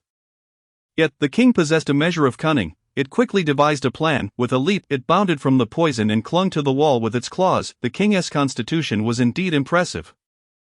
The poison could not affect it immediately. As long as it could swiftly conclude this battle, it would remain unscathed. Only by remaining submerged in the toxic mire could it suffer from the debilitating effects. The king was fully aware of this, and thus it charged toward Langfeng. Beneath Langfeng, the mire seemed to materialize into 4 claws, seizing his limbs. Langfeng had witnessed this tactic before. He had failed to escape previously, but now he was far stronger and larger. Even the mire could only ensnare half of his form. As the king lunged at him, Langfeng met the attack head-on. Unperturbed, the claws that had previously ensnared him were effortlessly broken free by Langfeng's formidable strength. Although the king of beasts was more powerful, Langfeng's physical prowess was not to be underestimated. In their ensuing struggle, Langfeng found himself at a temporary disadvantage. The king aimed to slay Langfeng, but the task was far from simple. Moreover, Langfeng was not alone in this confrontation. As the battle raged on, strands of emerald green silk appeared from nowhere, ensnaring the king of beasts. This was the jade silkworm. Having been fully restored, it now wielded considerable power in Nangonging's hands. The jade silkworm could transform into countless threads, wrapping around the enemy to severely limit their mobility, making it an effective tool for capturing beasts. This was precisely why Tao Xian had valued it so highly. Langfeng was somewhat taken aback. Though Nangonging had repaired the jade silkworm, she had only recently advanced to the 3rd tier. Given her limited experience with the artifact, he had not expected her to wield it with such finesse. Yet, as she employed the jade silkworm, every strand appeared to dance under her command, deftly ensnaring the king of beasts. Despite its immense power, the king found itself hindered by the relentless onslaught of the silken threads, which only added to its frustration. Especially in light of Langfeng's formidable display of strength, the king of beasts was left in utter shock. While Langfeng's current physical form may not have surpassed that of the king, the gap had narrowed considerably. After all, this was a creature that had lived for over a century, on the cusp of reaching the 5th tier. Furthermore, having sacrificed 2 of its lives, its current strength eclipsed that of other kings of beasts. Yet, despite all this, it still could not bring Langfeng to his end. How could this 1000-beast king be so formidable? The king of beasts was astounded. It realized that slaying Langfeng would be nearly impossible in the short term. However, if it could eliminate that human, it would reclaim the upper hand. Without the human and the artifact's assistance, even a 1000-beast king would be no match for it. Understanding this, the king of beasts sought to attack Nangonging. Just then, 3 blades of wind sliced through the air toward it. These were Langfeng's sword winds. The trio of wind blades forced the king of beasts to divert its full attention to defense and evasion. Managing to dodge 2 but taking a direct hit from the 3rd to its abdomen, were it not for the protective mud armor, that strike alone could have gravely injured it. Blood gushed from the king of beasts, worsening its predicament. It knew that if this continued, it might very well meet its demise here. A fierce glint appeared in the king's eyes as its body morphed into 3 separate figures, all of which lunged toward Nangonging simultaneously. What? Nangonging was taken aback. How could there be 3 kings of beasts? As the 3 figures charged at her, Langfeng recognized this as the mud clone technique. However, the king's version was evidently far more powerful than the one Langfeng could produce. While Langfeng could summon but 1 clone, the king could manifest 2. For Nangonging, being struck by 2 of these beasts would mean certain death. As a human, she lacked the formidable physique of a beast and possessed no defensive artifacts. Trapped on a block of ice amidst a sea of toxic mire, she could not move. Despair washed over Nangonging. It seemed she was destined to perish here. Just then, a colossal figure materialized before her. Who else could it be but Langfeng? The 3 kings of beasts now turned their attention to him. In that moment, their target shifted. The King of Beasts clones possessed 1/10 of the original strength, and with 3 against 1, Lang Feng's injuries intensified. Seeing her master Nan Gongying stepping up to protect her, a ripple of emotion surged within her. Since her mother's disappearance, she had not felt the warmth of protection from another, yet, since Lang Feng had taken her under his wing, this was not the first time he had risked himself for her. Previously, in the midst of a wolf pack, he had sent the 1,000-beast Wolf King to save her. This time, he stood resolutely before her, shielding her from the King of Beasts' onslaught. I cannot remain idle.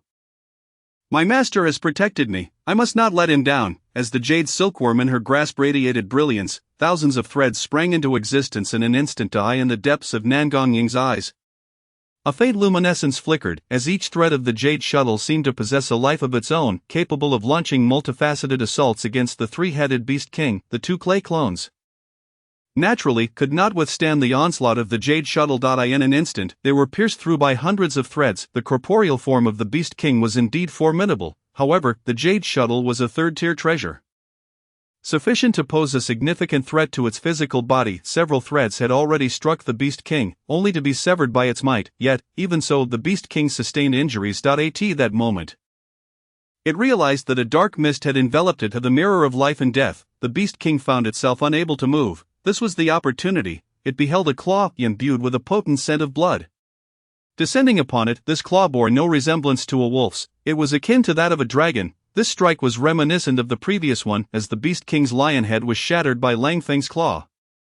Lang Feng observed a red glow cascading from the Beast King's lifeless form. A red item had dropped. Chapter 39, 3 Lives, Ascendancy of the Beast King. The Beast King's might was indeed formidable, yet it was now gravely wounded. Moreover, Lang Feng had unleashed his most powerful strike, Blood Dragon Claw. This blow was unavoidable for the Beast King. Its body could not endure the force of this claw.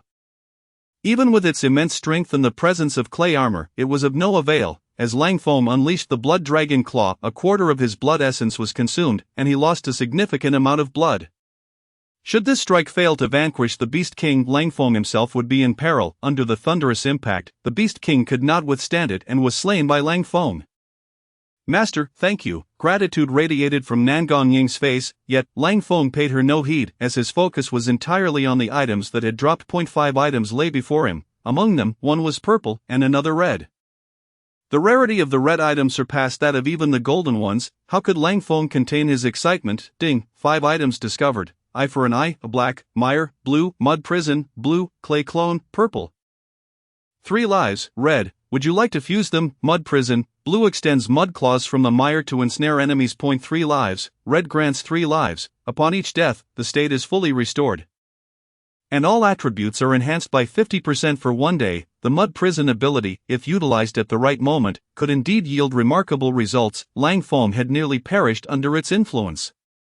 Upon seeing the red item, his heart raced. 3 lives. This red item was indeed precious, surpassing all others in value. It meant that even if Lang Feng were to perish twice, he could resurrect once more.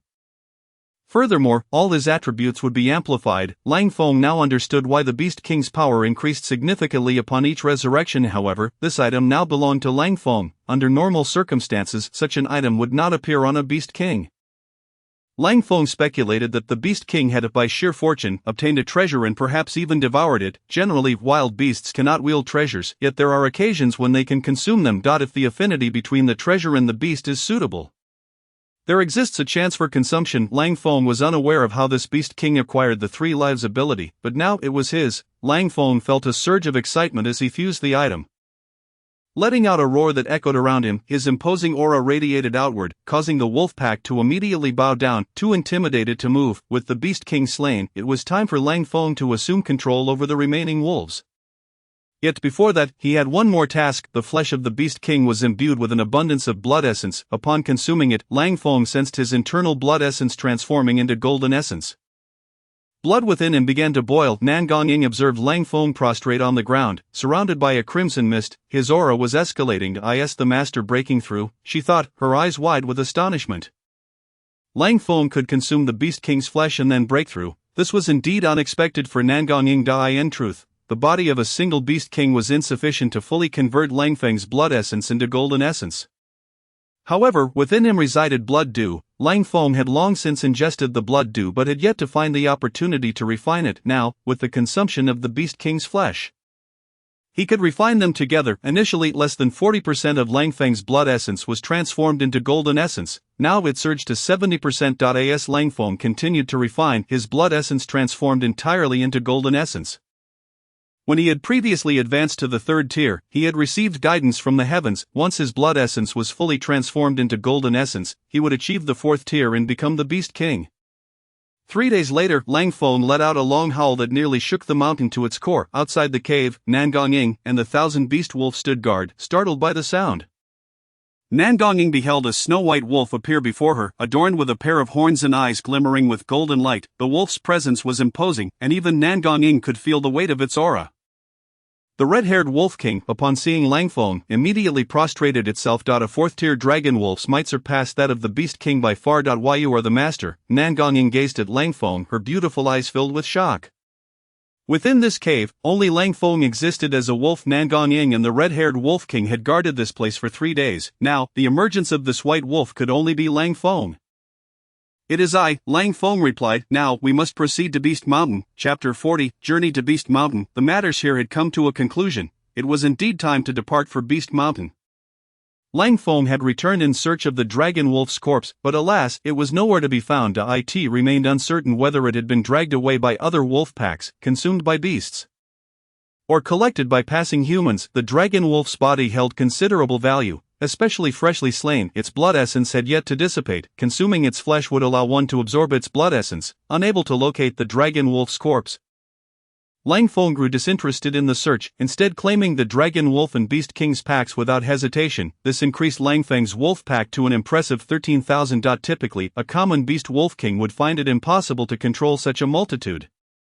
But Lang Feng could do so, for he had begun to cultivate spiritual power. Upon reaching the fourth tier, his spiritual power could be greatly enhanced. Furthermore, it allowed him to temper his soul, thereby strengthening it.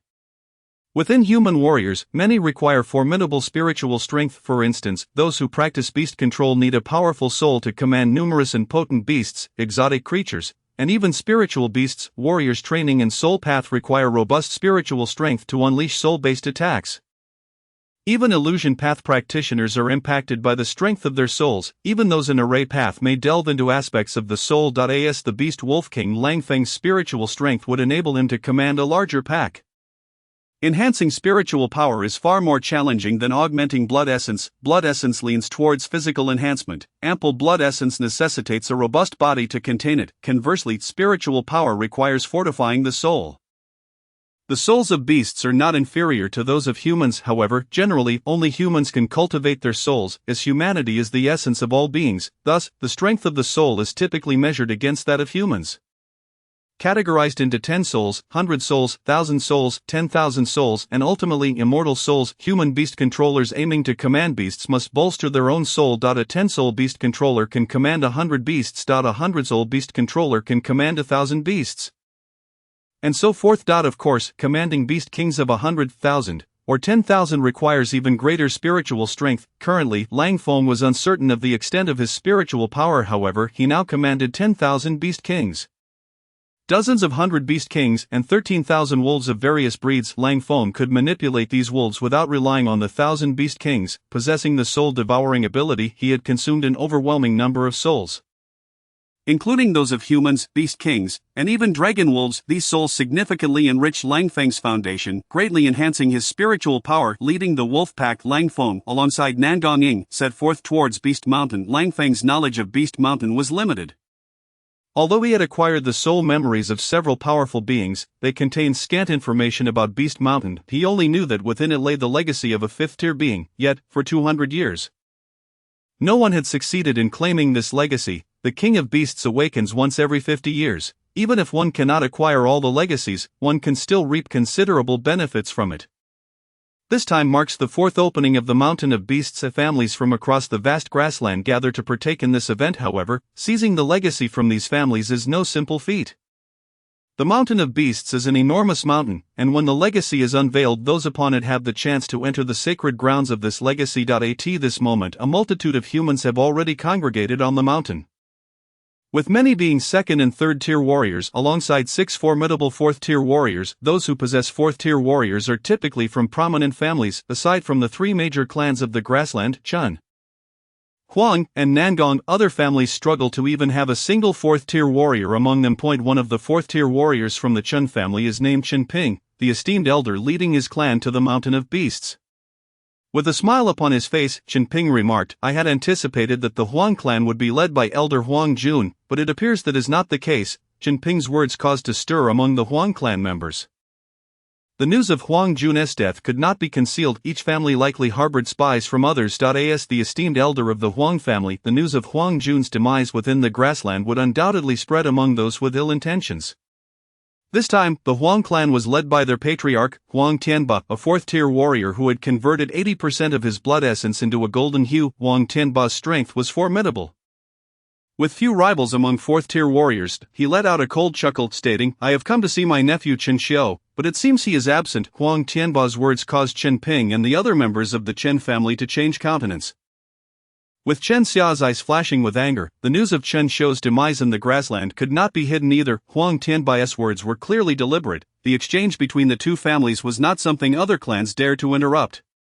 At that moment, a pack of wolves approached, signaling the arrival of the Nangong clan. Among them was a prodigious talent in beast mastery, accompanied by 1,000 wolves led by a majestic 1,000-beast wolf king.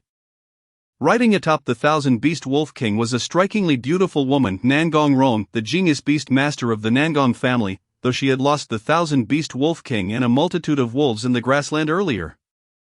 The Nangong family's deep roots allowed them to easily find another 1,000-beast wolf king. Moreover, this time, the clan leader Nangong Kuan personally intervened for his beloved daughter. Thus, within just a few days, Nangong Rong regained a 1,000-beast wolf king along with 1,000 wolves. Chapter 41. A genius who masters 1,000 beasts. What of one who masters 10,000 beasts? The sheer number of wolves drew the attention of all present towards Nangong Rong. At that moment, she bore an expression as frigid as an iceberg, exuding an aura that warned others to keep their distance. However, her heart brimmed with resentment towards the 1,000-beast wolf king that dared to challenge her and towards the reckless Nangong Ing. How could they dare to lay a hand on her? She was the esteemed young lady of the Nangong family, Nangong Rong, the favored daughter of heaven. In the future, she would undoubtedly ascend to become a 5th-tier warrior or even reach the realm of immortals. Yet, she had suffered such a grievous loss at the hands of Lang Feng and Nangong Ing. How could Nangong Rong accept this? She vowed to make them regret their actions. Once she obtained the legacy of the Mountain of Beasts, she would ensure their demise. Though the grassland is vast, there would be no refuge for them, so it is the Nangong family that has arrived. Could that be their young lady? A young man from the Huang family's gaze brightened upon seeing Nangong Rong. "Indeed, Xiaofeng, allow me to introduce you." Huang Tianba smiled. "This is the clan leader of the Nangong family, Nangong Kuan, whom you have already met, and beside him is the genius beast master Nangong Rong." Nangong Kuan then directed his gaze towards the young man beside Huang Tianba, exclaiming, "So it is Xiaofeng, Ronger, look. This is Huang's 5th young master, Huang Xiaofeng, a true prodigy of the sword." Hearing her father's words, Nangong Rong glanced at Huang Xiaofeng. He was remarkably handsome, clad in white garments, exuding elegance, with a long sword sheathed at his waist. He resembled a sword freshly drawn from its scabbard, a true hero. Huang Xiaofeng looked at Nangong Rong with admiration in his eyes. Her beauty was unparalleled on this grassland, with scarcely any woman able to rival her. However, consumed by thoughts of revenge, Nangong Rong paid him no heed, remaining silent. The atmosphere grew somewhat awkward, yet, both Nangong Kuan and Huang Tianba, having lived for decades, effortlessly diffused the tension with their banter. The relationship between the Huang and Nangong families appeared quite amiable. In fact, it seemed as though both families had intentions of forming an alliance, especially given the excellence of both Huang Xiaofeng and Nangong Rong. Should they develop an interest in each other, it would be a formidable union. The Chen family naturally grew anxious as the Huang and Nangong families drew closer, yet Qinping maintained a calm demeanor, seemingly oblivious to the unfolding events. Meanwhile, Chen Xia and Chen Chun wore troubled expressions. Elder, could these two families truly be on the brink of an alliance? Chen Chun quietly inquired. If they do unite, it would greatly impact us, Chen Xia added. "Fear not, young masters. As long as you enter the Mountain of Beasts and acquire its legacy, even if the two families were to join forces, they shall not stand against you," Qinping reassured them. However, the legacy within the Mountain of Beasts appears to pertain to beast mastery. We are not primarily beast masters. How can we hope to succeed in the trials of the legacy? Chen Xia lamented. Chen Shun specialized in spear techniques, while Chen Xia focused on swordsmanship. Their talents were commendable, having already achieved the rank of third-tier warriors at a young age, yet neither was a beast master. Without the skills of a beast master, obtaining the legacy of a beast master would present insurmountable challenges. Although that esteemed predecessor was a master of beast mastery, he also dabbled in sword techniques. Thus, there exists a sword legacy within the Mountain of Beasts. If you can acquire this sword legacy, it would greatly benefit you. Qin Ping continued. The beast mastery talent of Nangong Rong is truly exceptional. If only our family had such a remarkable talent in beast mastery. Chen Chun sighed. A throng of young warriors gathered around Nangong Rong like moths drawn to a flame. Miss Rong, your ability to command such a wolf pack is truly extraordinary.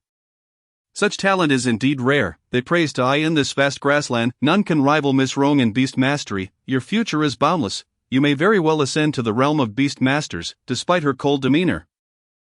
Nangong Rong felt a sense of satisfaction from their flattery. Indeed, she was a genius, a true beast mastery prodigy. In this grassland, no one could compare to her, no one, just as she reveled in her thoughts. A sudden uproar erupted among the crowd. What is that? So many wolves, my heavens, how can there be such a multitude of wolves? Could it be that the king of beasts has appeared? No, look over there. A person rides atop the 1,000-beast wolf king. They are a master of beast mastery. How can this be? Miss Rong can only command 1,000 beasts, yet that person leads tens of thousands of wolves. When did such a beast master emerge in our grassland? Their words grated on Nangong Rong's ears. She spotted an individual amidst the wolf pack, a young girl clad in a white beast-skin skirt. The girl's skin was fair, and although her form was partially concealed by the skirt, her graceful figure was evident. Yet, a wooden mask resembling a wolf's head obscured her face. This mask concealed her features. Yet one could discern that she was likely a girl, perhaps even younger than Nangong Rong. Despite this, she commanded an army of over 10,000 wolves. As fellow beast masters, this masked girl was incomparably stronger than Nangong Rong. Nangong Rong fixed her gaze on the masked girl. Though her features were obscured, a nagging familiarity tugged at her memory, reminiscent of a certain wretched individual, Nangong Ying. Nangong Ying had once called a wolf her master. Nangong Ying had brought great shame to the Nangong family. She had even forsaken her dignity as a human. How could a human being serve a wolf as a master? Nangong Rong held deep disdain for Nangong Ying. Yet, this masked girl seemed different. The 1,000-beast mud wolf king she rode was accompanied by numerous mud wolves. Even more astonishing was the exotic creature by her side, a dragon wolf. Possessing such a creature alongside nearly 10,000 beast wolf kings could only signify that one was a beast master of the 3rd tier or above, or possessed the souls of 1,000 beings. Yet Nangong Ying was merely a 2nd-tier warrior. How could she command such a vast pack of wolves? It was utterly impossible for Nangong Ying to wield such power. Nevertheless, the appearance of this masked girl pierced Nangong Rong's heart like a thorn. While she had been hailed as a genius for her ability to command 1,000 wolves, what then could one say of this girl who commanded 10,000? Chapter 42. The young lady's talent for beast taming is not so remarkable. I am Nangong Koan, the patriarch of the Nangong family. May I inquire how the young lady wishes to be addressed? Nangong Koan stepped forward, addressing the masked maiden with utmost courtesy. Despite being over 10 paces away, he was obstructed by several thousand beast wolf kings. Nangong Koan refrained from advancing further, for he understood that his counterpart was a beast tamer. Such warriors, while not particularly formidable in combat, seldom allowed anyone to approach them easily. Those who surrounded her were trusted allies. To act recklessly might provoke an attack. Nangong Koan was certainly not lacking in awareness. Present here were Lang Feng and Nangong Ying. However, to gain entry to the kingdom of beasts, Lang Feng had to feign being Nangong Ying's subordinate. After all, only humans currently occupied the 1,000-beast mountain. And these humans were quite powerful. Lang Feng needed to rely on Nangong Ying to gain access, for the humans here would not permit him entry otherwise. This was the first time Nangong Ying witnessed her father, Nangong Koan, treating her with such courtesy. Previously, she had devoted herself tirelessly to cultivation, yet Nangong Koan had never spared her a glance. In his eyes, only Nangong Rong, his daughter, held significance. I bear the surname Wolf. I have come to enter the kingdom of beasts, Nangong Ying replied curtly, choosing not to elaborate further. She deliberately suppressed her voice, ensuring that others could not discern her true tone. Lang Feng initially harbored concerns that Nangong Ying's encounter with Nangong Koan might worsen the situation. Given that he was her biological father, however, he soon realized that Nangong Ying was far more composed than he had anticipated. Unbeknownst to Lang Feng, Nangong Ying had long since relinquished her respect for Nangong Koan as a father. In her heart, only hatred remained. Her beloved mother had perished due to Nangong Kuan's actions. Nangong Rong and her mother were responsible for her mother's death. As the patriarch, how could Nangong Kuan be unaware of this? Having come to terms with all of this, Nangong Ying would no longer acknowledge herself as a member of the Nangong family. So it is the Wolf Lady. Nangong Kuan smiled. Wolf Lady, would you care to join us for a gathering? My daughter is also a beast tamer and wishes to seek your guidance. Nangong Kuan's invitation darkened Nangong Rong's expression. Such a proud individual as she would hardly be inclined to seek instruction from a peer. Father, I refuse, Nangong Rong declared immediately. Ronger, do not act foolishly. Nangong Kuan attempted to interject, but Nangong Ying shook her head. Patriarch Nangong, I appreciate your kindness, but I have always kept company with wolves and find it unsuitable to join you. Furthermore, your daughter's talent for beast taming is hardly remarkable. Nangong Ying's final remark caused both Nangong Kuan and Nangong Rong's expressions to shift dramatically. The onlookers began to regard Nangong Rong with newfound disdain. Indeed, when compared to the Wolf Lady before them, Nangong Rong's once prized talent seemed rather insignificant. What did you say? Nangong Rong, accustomed to her whims being indulged, could not tolerate such humiliation from the maiden before her. Under her command, 1,000 Beast Wolf King lunged at Nangong Ying. This scene immediately transformed Nangong Kuan's countenance. As the wolf advanced a few paces, it was pierced by 3 ice spikes. Upon being struck, the 1,000 Beast Wolf King was instantly encased in ice. The remaining 2 ice spikes, however, were aimed directly at Nangong Rong. Her eyes widened in terror. The spikes were approaching far too swiftly for her to evade. If even the 1,000 Beast Wolf King could be so easily immobilized, she would surely be pierced through. She was doomed. Clang, clang. A fan blocked the spikes before Nangong Rong. The fan was evidently a treasured artifact.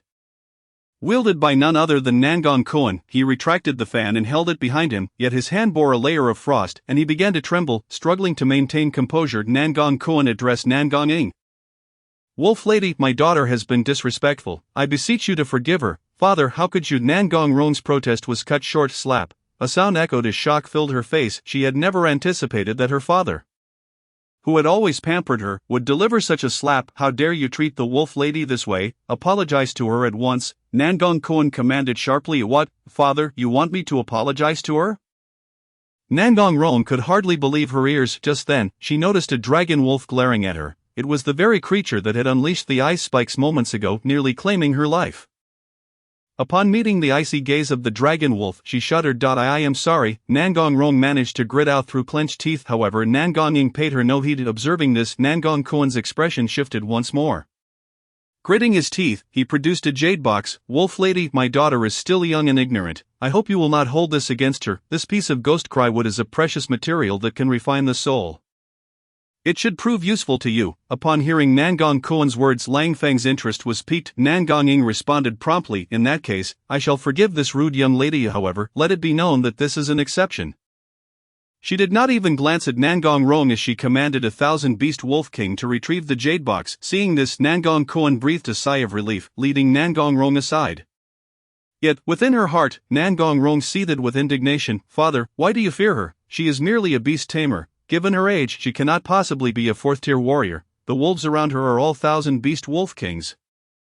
Except for that dragon wolf, which I cannot fathom how she managed to tame. Are we truly afraid of a 3rd-tier beast tamer? Nangong Kuan sighed. It is precisely because she is a beast tamer that we must tread carefully.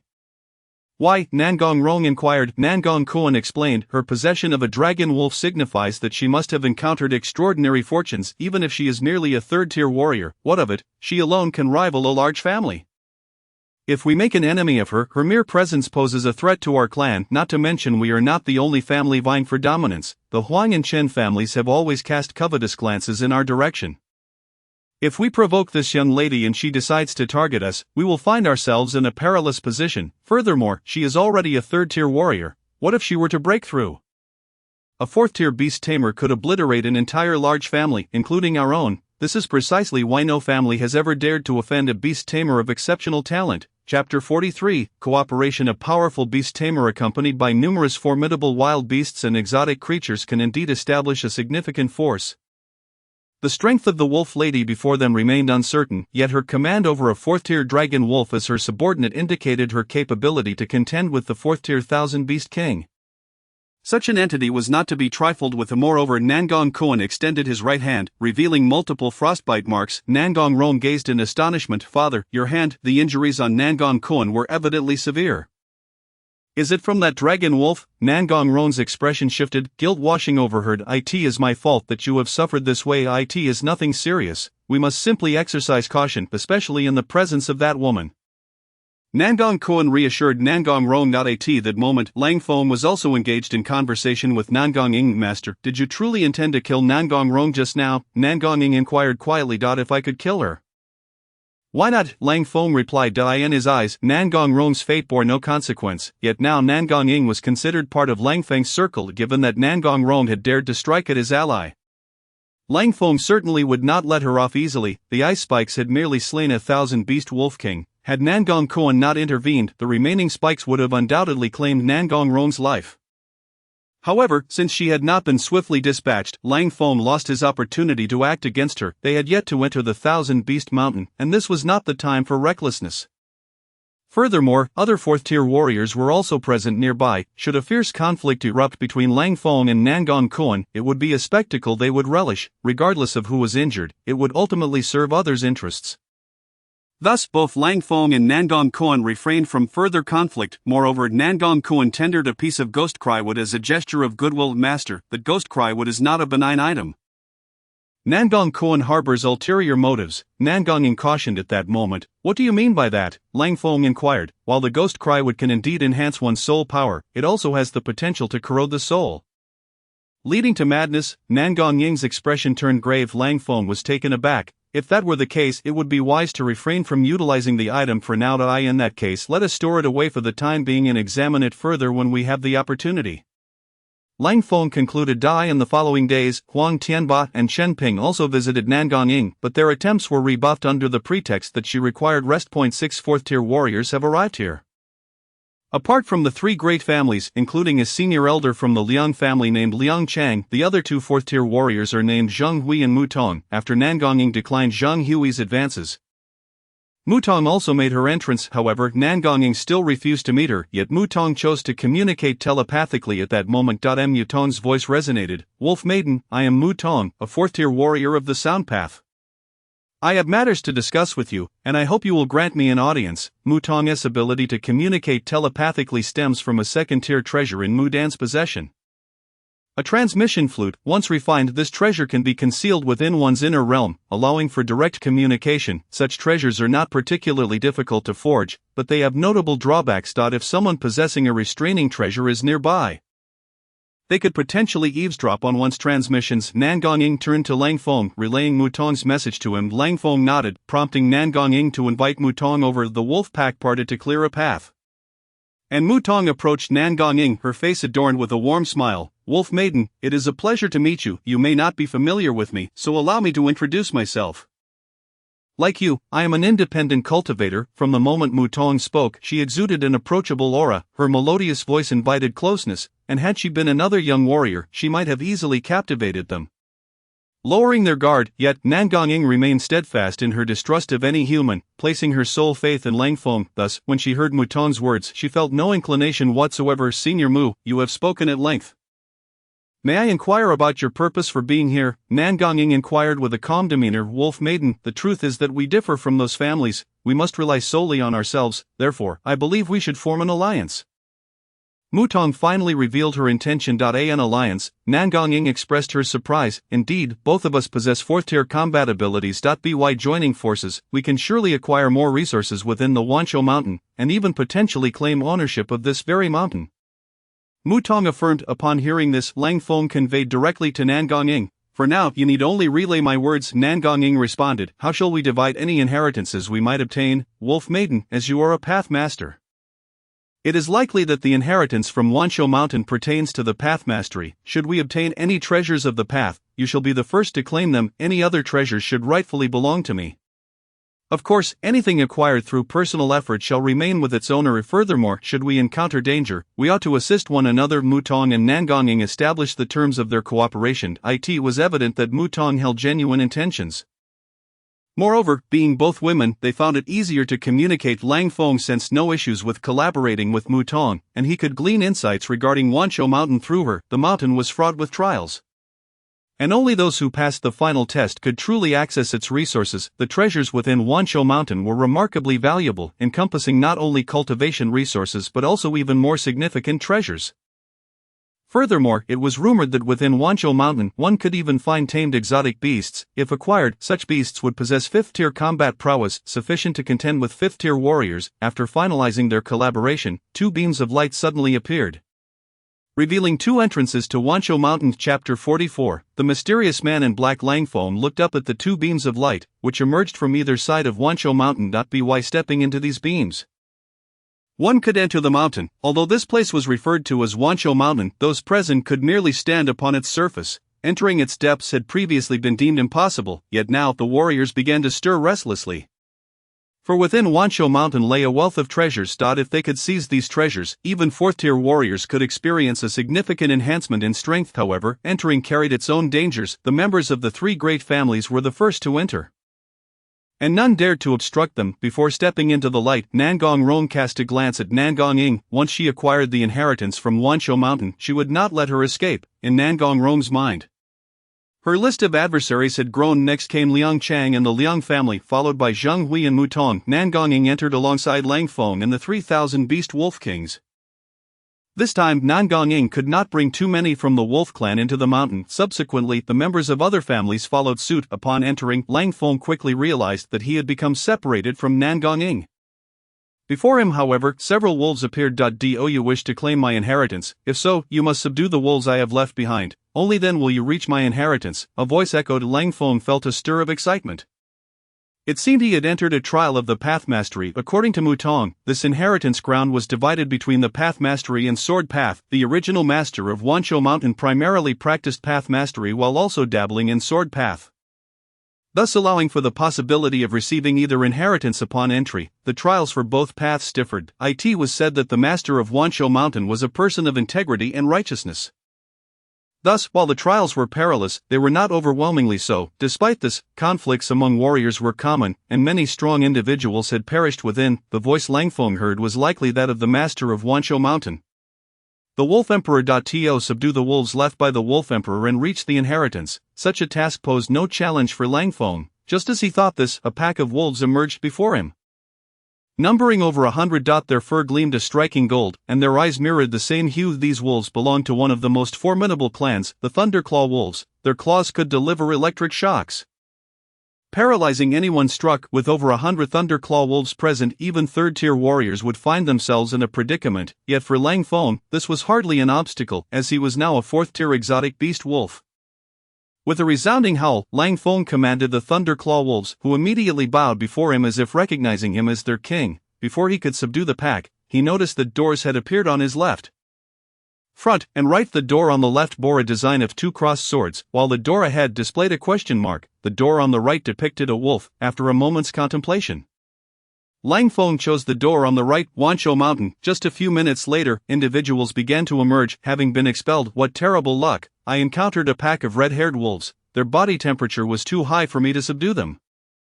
One lamented. I faced the sword path trial, yet I am a pathmaster. Another added, the first trial was exceedingly difficult. Thankfully, we had the chance to leave. Otherwise, we would have perished. Those emerging were warriors who had failed their trials, and they were barred from entering. At that moment, a figure suddenly appeared in the sky, adorned with a pair of white wings and clad in a black robe that concealed their identity. In their hands manifested 12 flags, each radiating brilliant light. Who is that? What do they intend to do? The onlookers whispered, sensing the figure's aura was far more potent than that of ordinary 4th-tier warriors. Could they be a 5th-tier warrior? Those are the flags of a treasure formation. They are setting up a formation. No, they are placing the formation flags around Wanshou Mountain. We must flee. The figure in black observed the fleeing individuals below with a cold gaze, their eyes devoid of warmth. All those on the mountain found themselves unable to escape, trapped by the formation flags. At that moment, another figure in black arrived, this one possessing a pair of black wings. Qing, have you succeeded? The newcomer, a man, inquired. The one addressed as Qing responded in a feminine voice, almost. The mountain shifting formation is nearly complete. Now we must await the full manifestation of the mountain shifting pillar's power. Z, your timing is perfect. Controlling the mountain shifting pillar alone is somewhat challenging. With your assistance, the activation of this formation will be expedited. Z nodded in agreement. Very well, let us join forces. There are still so many warriors here? Qing's tone was devoid of emotion. A mere swarm of ants. Refining them will serve as a contribution. Indeed, Z sighed, lamenting, it's a pity that Wanshou Mountain is not a treasure ground, otherwise, we wouldn't have to go through such trouble.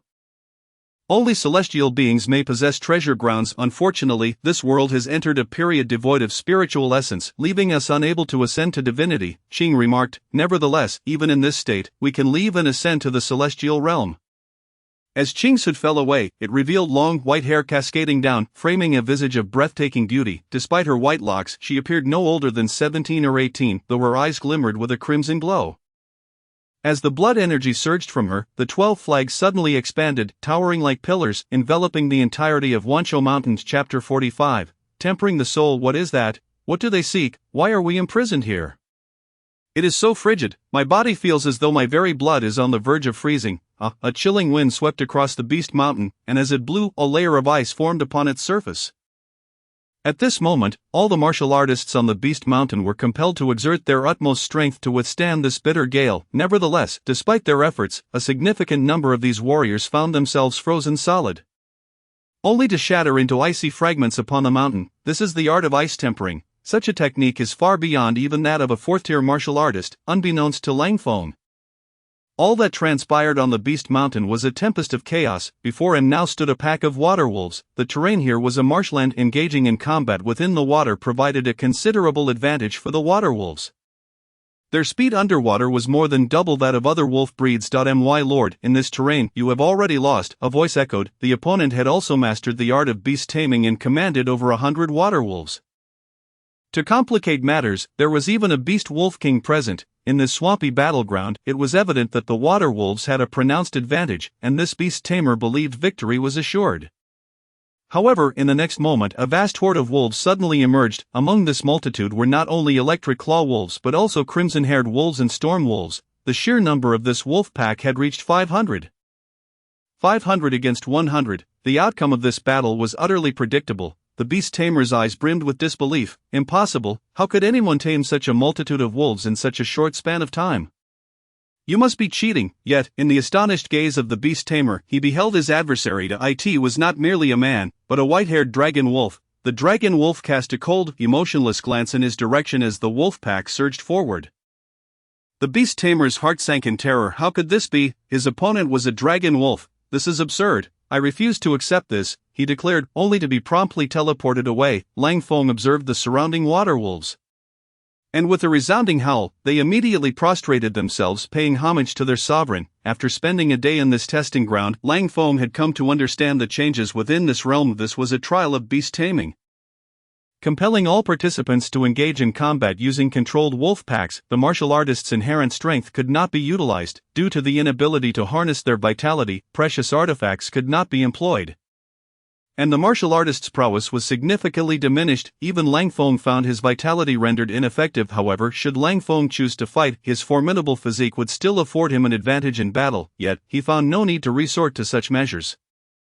For Lang Feng was a dragon wolf. His presence alone could subdue any wolf clan. Taming the wolf pack was a task of relative ease for him. Lang Feng had triumphed, and before him appeared 3 doors in the left, front, and right directions, each adorned with distinct patterns. This was a moment for Lang Feng to make his next choice. Upon entering a new chamber and achieving victory, he would need to select from these 3 doors. Each unique design signified a different scenario awaiting him beyond. He might encounter battles against other martial artists, potentially receive rewards, or even gain more wolves. Only by augmenting his wolf pack could he continue onward. The challenges ahead might involve even larger wolf hordes or other adversaries. To expand his wolf pack was essential for access to the next door. Should he falter in one of the doors, he would face elimination. A swift response could lead to immediate surrender and teleportation away. A slow reaction, however, could result in death. Many had perished in this place. The trials here tested the potential and talent for beast taming. Those endowed with talent might find themselves flourishing and increasing their strength. According to the information provided by Mutong, there were at least 50 challenges within this trial. The reason for the knowledge of at least 50 chambers was that previously Only individuals had managed to reach the threshold. By the time one reached the 40th challenge, the difficulty increased significantly. Those who could reach the 50th tier were deemed geniuses in beast taming or simply fortunate enough to tame the 1000-beast Wolf King. 50 tiers represented the limit for an ordinary third-tier beast tamer. However, for Lang Feng, 50 tiers were far from his ultimate limit. In just one day, Lang Feng had conquered 30 challenges, predominantly opting for doors that involved battles against wolf packs or other martial artists. Only by doing so could he bolster his own wolf pack. At this point, the number of wolves under Lang Feng's command had exceeded 1,000. It was a feat that would be impossible for an ordinary individual to achieve in such a short span of time. On the following day, the size of Lang Feng's wolf pack had burgeoned to 5,000, and he had also entered the 50th door. Before him now stood 3 doors once more. The left door bore the image of a wolf. The middle door depicted a piece of equipment, and the final door presented a rather peculiar human head motif. The first door, adorned with wolves, indicated that behind it lay a wolf pack, which Lang Feng could choose to hunt or tame. The second door promised a precious artifact. From what Lang Feng had gleaned from Mutong, the artifacts available within the first 50 tiers were generally of first or second grade, with no sightings of third-grade artifacts. Even upon reaching the 50th tier, Lang Feng believed he would be fortunate to possess a third-grade artifact. Lang Feng felt inclined to enter the last door, for the human head motif was a sight he had never encountered before. Upon crossing through this door, Lang Feng found himself before a mountain, which took him by surprise. The space within this beast mountain was far larger than he had anticipated, capable of housing yet another mountain. Before him floated a small box, nearly an inch in length. This box was also a precious artifact, a first-grade recording device. Recording devices served the purpose of documenting information and were relatively common. With his vitality, Lang Feng could employ his spiritual power to delve into it and read its contents. To his astonishment, this was a record regarding the mountain itself and the tempering of spiritual energy. Chapter 46, Subduing the Beast King. Moreover, it contained insights from the owner of the Beast Mountain, the Wolf Emperor, regarding the tempering of spiritual energy, according to the materials left by the Wolf Emperor. This mountain was named the Soul Refining Mountain. Here, the soul refining wind would occasionally sweep through, allowing those who practice soul and beast taming to harness this wind for the tempering of their souls. If assisted by Ghost Crywood, the effects would be even more pronounced. The soul refining wind could eliminate impurities from the Ghost Cry technique, transforming it into a purely nourishing essence for the soul. Lang Feng could only remain on this soul refining mountain for a single day. For an ordinary person, staying on this mountain for even an hour would lead to the utter destruction of their soul. However, Lang Feng's soul was extraordinarily robust, possessing the essence of 1,000 souls, and not only this, but he also possessed Ghost Crywood. When Lang Feng stood upon this mountain, he felt a chilling wind sweep through him. This gust did not harm his physical body, rather, he sensed an injury manifesting that was far more severe, an affliction upon his very soul. Following the guidance inscribed within the recording device, Lang Feng began the tempering of his soul. Each gust of the soul refining wind would slice through his soul, yet his spirit would heal in tandem. With each healing, his soul grew stronger. However, this process came at a cost. It inflicted damage upon his soul, albeit one that ultimately refined and fortified it. In the brief span of an hour, Lang Feng could feel his soul becoming significantly denser than before, though he was beginning to tire. By the end of half a day, his soul energy had doubled. In other words, Lang Feng's soul now possessed the strength of 2,000 souls. If translated to beast taming, he could command 20,000 wolves. At this juncture, Lang Feng retrieved a jade box from his possession. Upon opening it, he revealed a piece of Ghost Crywood. As the Ghost Crywood appeared in Lang Feng's grasp, he could hear a piercing and mournful wail echoing in his ears. This sound could unsettle the mind. Nangong Koan had sent this item with ulterior motives. While Ghost Crywood was precious, its use could inflict damage upon the soul. Within the Ghost Crywood resided malevolent spirits, and being invaded by these spirits could lead not only to soul injury but also to madness. However, with the soul refining wind blowing now, the malevolent spirits within the Ghost Crywood were swiftly severed. This Ghost Crywood, lacking a physical form, could not recover once its soul was harmed. In the wake of the soul refining wind, within a mere quarter hour, the malevolent spirits were entirely purged. Utilizing this Ghost Crywood, Lang Feng was able to nourish his soul, facilitating a swift recovery from its injuries. Thereafter, he could continue tempering his essence within the soul refining wind. By the end of the day, Lang Feng's soul had expanded to 3,000 souls. This meant that he could now potentially control 30,000 wolves. Before Lang Feng, 3 doors materialized once more, signaling that he must make yet another choice. This time, Lang Feng opted for the room containing the wolf pack. Before him appeared over 1,000 venomous mist wolves, among which were 2,000 beast wolf kings. Lang Feng mobilized his wolf pack to stall the approaching foes, while he himself moved in to slay one of the 1,000 beast wolf kings. Defeating the other 1,000 beast wolf king would allow him to subdue and control it. The slain beast king of the 1,000 beasts has dropped a defensive attribute and a speed attribute, both of which are blue and hold no value for Lang Feng. However, it has yielded a purple attribute, enveloped in poison fog. Enveloped in poison fog, purple. This attribute allows the user to shroud themselves in a toxic mist. Any attacker will be poisoned. While this attribute does not significantly enhance Lang Feng's strength, the presence of the Beast King and the pack of wolves enables him to continue his journey. Subsequently, Lang Feng primarily opts for encounters with wolf packs and the refinement of his soul, yet, as he progresses through more levels, the time consumed increases. After 10 days, Lang Feng finally reaches the 100th level. At this juncture, 30,000 wolves have congregated around him, while a pack of 10,000 wolves stands before him, including a formidable beast king. This level presents an insurmountable challenge for many. After all, to contend with the wolves here, one must command at least 30,000 wolves. Moreover, they must confront numerous thousand beast kings and the beast king of 10,000 beasts. Lang Feng comprehends why few have arrived at this point. Indeed, at the 98th level, he faced 5,000 wolves alongside 5,000 beast kings. Now, he must confront a single beast king of 10,000 beasts and 10,000 wolves, without the means to control the wolf pack. It would be impossible for Lang Feng to subdue so many. However, as a 4th-tier dragon wolf, commanding this multitude is a mere trifle for him. Regarding the beast king of 10,000 beasts, Lang Feng deliberates whether to slay it. Currently, there is only the 1,000 beast king in his vicinity, without any presence of the beast king of 10,000 beasts. Capturing a beast king of 10,000 beasts equates to gaining an additional 4th-tier combatant. The battle against the wolf pack is devoid of any suspense. The number of wolves at Lang Feng's disposal is more than sufficient to overwhelm the beast king of 10,000 beasts. Typically, a skilled tamer would direct the 1,000 beast king to encircle and eliminate the beast king of 10,000 beasts, as warriors here cannot utilize their blood energy. Yet, Lang Feng is different. He chooses to engage personally. As he stands before the beast king of 10,000 beasts, it immediately emits a low growl, its eyes reflecting fear. With a roar, Lang Feng commands surrender or perish. The beast king of 10,000 beasts, upon hearing Lang Feng's words, is reluctant to concede. Consequently, it lunges at him. Despite its impressive strength, even a typical 4th-tier warrior might struggle against it. Yet, before Lang Feng, this beast king appears remarkably feeble, like a child before an adult.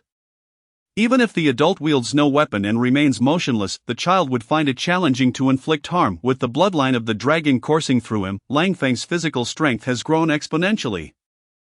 Coupled with the purple attribute that enhances his physique, he is extraordinarily robust. Furthermore, endowed with innate divine strength, his physical prowess alone suffices to confront a 4th-tier beast king. After receiving a lesson from Lang Feng, the beast king of 10,000 beasts promptly submits. Thus, Lang Feng gains control over the wolf pack, now numbering 40,000. Chapter 47, the final trial with 40,000 wolves at his command. Lang Feng could vanquish even 2 4th-tier warriors. Moreover, he now possesses a beast king of 10,000 beasts. Although 4th-tier warriors possess golden blood energy within their dantians, this energy is not inexhaustible. Once it wanes, even a human warrior, regardless of their strength, would find themselves fatigued and vulnerable when facing 100 wolves, possibly leading to injury or death. Human warriors heavily rely on magical artifacts. Without blood energy, they cannot wield these artifacts, rendering them incapable of unleashing even a fraction of their true power. Thus, the 40,000 wolves hold tremendous value. Just as Lang Feng contemplates this, a single door materializes before him. Indeed, only one door appears, not 3. This must be the final door. Lang Feng approaches it, or upon passing through, he finds himself in a vast plain. Given the expansive space within the mountain of 10,000 beasts, Lang Feng is no longer surprised. In his eyes, the mountain of 10,000 beasts is not merely a mountain, it encompasses mountains, plains, swamps, and even lakes. The terrain here is remarkably diverse. Furthermore, there are even places for cultivation. Lang Feng struggles to fathom how such a place could have been established. Even if the original owner of the mountain of 10,000 beasts, the Wolf Emperor, was once a 5th-tier powerhouse. Could there truly be such a vast disparity between 4th and 5th-tier warriors? Lang Feng remains puzzled, but before him stands a figure. To his astonishment, the being who has passed his trial is not a human, but a dragon wolf. A voice emanates from the figure before him. Lang Feng is taken aback. The entity before him is not human, but a remnant soul. This remnant soul possesses a human head and a wolf's body. Undoubtedly, this is the Wolf Emperor, the original lord of the Mountain of 10,000 Beasts. Lang Feng lets out a low growl, aware that the Wolf Emperor should comprehend his words. Wolf Emperor, you have perished. Relinquish your legacy, Lang Feng declares boldly. The Wolf Emperor, upon hearing Lang Feng's assertion, bursts into laughter. Ha, you dragon wolf are quite direct. Indeed, I am deceased. This place is the legacy I left behind. I have not imposed any restrictions on whether the inheritor is human or wolf. Since you desire my legacy, come and test your mettle, tame it, and that will be my greatest legacy. Upon finishing his words, the remnant soul transforms into a wolf before Lang Feng's eyes, his pupils constrict. This wolf is none other than a fifth-tier wolf king. This is the Wolf Emperor's ultimate trial, requiring Lang Feng to tame this wolf king born from the remnant soul of the Wolf Emperor. A thunderous roar erupts. The fifth-tier wolf king charges at Lang Feng. When Nan Gonging entered, she was accompanied by 3,000 beast kings and did not part ways with them, therefore, her trials were comparatively easier. And she noticed the rapid enhancement of her soul power. Although one typically begins to cultivate soul power only upon reaching the fourth tier, Nan Gonging found her soul power increasing significantly here. Now she can command 3,000 wolves and possesses 300 human souls. Surrounding her are 5,000 beast kings. Upon passing the 50th trial, Nan Gonging realizes that there are no other doors before her. Instead, she finds herself atop a mountain. However, this is no ordinary mountain. It seems to exude a rich sword aura, with numerous sword scars etched into its surface. Have I arrived at the place of the Sword Dao legacy? Nan Gonging's eyes widen in astonishment. How could this be? Could it be that the legacy of the taming Dao has already been claimed by someone else? Just as she ponders this, an intense sword aura descends from above. Now a third-tier warrior, Nan Gonging reacts swiftly and evades the sword aura. It strikes the ground, leaving a deep gash. Upon inspection, she realizes the sword aura's power is not particularly formidable, however, lacking a strong defensive magical artifact. It would be challenging to withstand it, but from where does this sword aura originate? As she gazes upward, a voice calls out, Wolf Maiden, be careful. No sooner has the voice faded than Nan Gonging senses several sword auras slicing toward her position. She skillfully evades the sword auras, but several wolves fall victim to them, meeting their demise. Shock fills Nan Gonging's eyes. Why are these sword auras attacking her? Turning to look, she sees Mu Tong not far away. Senior Mu, what is happening? Nan Gonging inquires. This is the Sword Mountain of the Wolf Emperor. Mu Tong replies, the Wolf Emperor was a fifth-tier powerhouse skilled in the Sword Dao and the Taming Dao. And he had a penchant for collecting sword-shaped artifacts. Thus, this mountain conceals thousands of swords. Years after the Wolf Emperor's demise, the sword intent of these swords has converged upon this mountain. Occasionally, sword auras descend.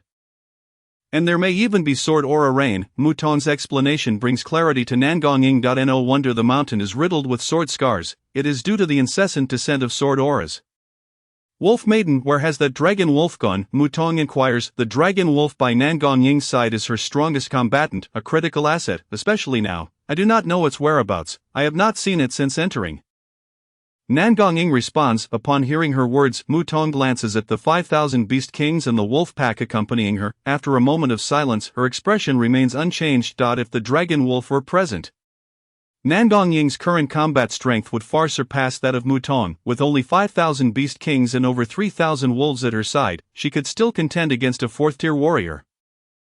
Thus, the disparity in strength between her and Mu Tong is not significant. This situation is ripe for collaboration. Cooperation necessitates that the strength disparity between both parties be minimal. If one side's power vastly exceeds the other's, it ceases to be cooperation and becomes domination and subjugation. At that moment, a formidable sword intent manifested, and Mu Tong, witnessing this, felt a surge of surprise. A fourth-tier treasure had emerged. Chapter 48, The Treasure Spirit. Lang Feng's gaze fell upon the fifth-tier Wolf King before him. This Wolf King was none other than the transformation of the Wolf Emperor, or rather, it was deliberately condensed by the Wolf Emperor himself. The true Wolf Emperor had long since perished. What remained here was merely a fragment of his soul. The challenge laid before Lang Feng was none other than the final test imposed by the Wolf Emperor, to defeat this fifth-tier Wolf King. This Wolf King possessed a rather unique appearance, boasting two heads, each endowed with distinct abilities. One head could exhale frigid air, freezing enemies into statues of ice, while the other could spew forth flames. Its intense heat capable of effortlessly melting steel. Moreover, the surface of the Wolf King's body appeared to be shrouded in a layer of muddy armor, providing protection against enemy assaults. The combat prowess of this Wolf King was exceedingly formidable. Each strike unleashed powerful attacks. If Lang Feng were to engage in a direct confrontation with the Wolf King, it would only be feasible if he were to lift the restrictions on his blood energy. Should his full strength be unleashed, perhaps he could contend with it, otherwise, with his physical form alone, it would be utterly impossible to vanquish this Wolf King, faced with the inability to utilize his blood energy for battle. Lang Feng opted for a simpler and more effective approach. Under his command were a staggering 40,000 wolves. Lang Feng directed this pack to relentlessly assault the 5th-tier Wolf King. Even this 5th-tier Wolf King did not possess boundless blood energy. The muddy armor on the surface of its body could withstand the wolves' onslaught, yet it required a toll on its blood energy, not to mention, the 2 wolf heads expelling cold air and flames also consumed a significant amount of blood energy. As the Wolf King continuously drained its blood energy, its movements began to slow, and even the protective muddy armor could no longer be summoned to fend off the wolves' relentless attacks, under Lang Feng's control. The wolf pack showed no fear of death or injury, charging at the Wolf King with fervor, determined to inflict harm even at the cost of their own lives. Consequently, the injuries sustained by the Wolf King became increasingly severe. The remnant soul of the Wolf Emperor lacked the capacity for thought. This fragment of a soul was fundamentally flawed. One such flaw was its inability to contemplate in terms familiar to Lang Feng from his past life. It was akin to a pre-programmed script. Upon the death of the Wolf Emperor, it would execute automatically. This final test was thus defined. If Lang Feng could successfully navigate this trial, he would claim the mountain of 10,000 beasts as his own and become its master. Furthermore, he would reap numerous benefits. Under normal circumstances, a 5th-tier Wolf King, facing an onslaught from 10,000 wolves, might sustain injuries and face defeat, yet it would have alternative methods to cope. The 5th-tier Wolf King could retreat. Thus, even against overwhelming numbers, it could only be temporarily wounded, not completely vanquished. However, the current Wolf King had no means to escape. Its only options were to either triumph over its adversaries or be defeated. Hence, the most effective strategy against this 5th-tier Wolf King was to employ the wolf pack to exhaust its blood energy and stamina, ultimately leading to its demise. 1,000 wolves perished. 5,000 wolves fell. 10,000 wolves were lost. 15,000 wolves met their end. With such a multitude of wolves slain, Lang Feng found himself surrounded by an array of items. However, these items were either black or white, offering little utility to Lang Feng. Yet, he did discover a small stroke of fortune, blue, which allowed his item to successfully upgrade from blue to purple. The purple item, however, lacked any small descriptors and directly transformed into fortune, purple. Fortune, purple. You are perpetually fortunate. When faced with danger, you possess the opportunity to evade crises and frequently make the correct choices. This item was rather unique. Luck was an elusive concept, intangible and inscrutable, and Lang Feng had no clear understanding of its manifestations, and nonetheless, this item was certainly better than none. After the sacrifice of 15,000 wolves, the injuries sustained by the Wolf King before Lang Feng began to manifest significantly. This time, Lang Feng commanded the 100-beast Wolf King and the 1,000-beast Wolf King to take action. The 100-beast Wolf King under Lang Feng's command had already surpassed 300.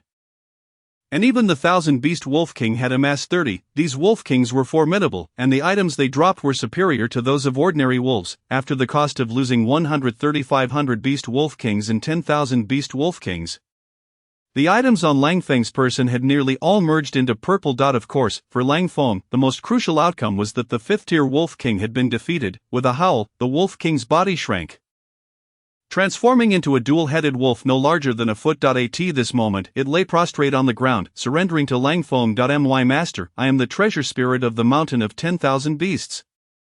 From this moment onward, the mountain of 10,000 beasts belongs to you. One of the heads of the dual-headed wolf spoke to Lang Feng. The treasure spirit implied that it could only act within the confines of the mountain of 10,000 beasts and could not leave. Lang Feng, seeking further clarity, inquired, "What is a treasure spirit?" The treasure spirit replied, "A 5th-tier warrior must nurture a treasure within, known as a lifebound treasure. This lifebound treasure is intrinsically linked to the master's life, and even if severely damaged, it can still be restored. Each lifebound treasure possesses unique abilities and can even assist in the transformation of internal compartments into miniature worlds. However, once the master completely perishes, the lifebound treasure will be destroyed and rendered unusable, and the miniature world will become a piece of valuable land, preserving a fragment of the master's soul within the treasure, thus becoming the treasure spirit. The treasure spirit and the valuable land are entirely fused. Upon gaining the treasure spirit's acknowledgement, one can claim this land." Hearing this, Lang Feng further questioned, "Are you suggesting that a 5th-tier powerhouse can transform their internal compartments into a miniature world?" The treasure spirit shook its head. Not quite, only a celestial can potentially form a miniature world within. If a celestial falls, the miniature world will merge into this realm, becoming a piece of valuable land. My original master had not yet reached the 6th tier, so this miniature world was not fully formed. Thus, the mountain of 10,000 beasts cannot be deemed a true treasure land. Lang Feng regarded the treasure spirit. If it cannot be considered a treasure land, then how does a treasure spirit exist? The treasure spirit clarified once more. My original master was a genius. His internal compartment had transformed into a miniature world, merely a step away from becoming a celestial.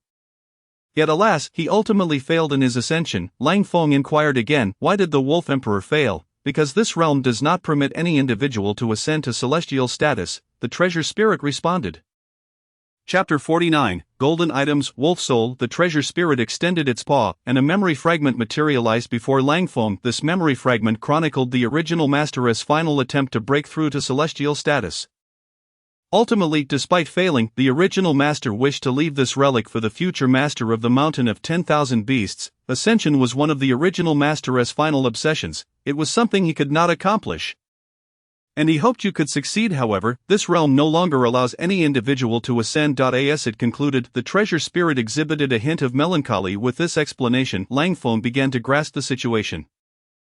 The Wolf Emperor had reached the pinnacle of the 5th tier, requiring his internal compartment to transform into a miniature world. This step left no avenue for retreat. Lang Feng probed with his soul power, and he felt as if a vision materialized in his mind. A tall figure stood before him. Although only a silhouette, Lang Feng could perceive the immense power radiating from this being. Merely the back view evoked within Lang Feng the sensation of a great mountain pressing down upon him.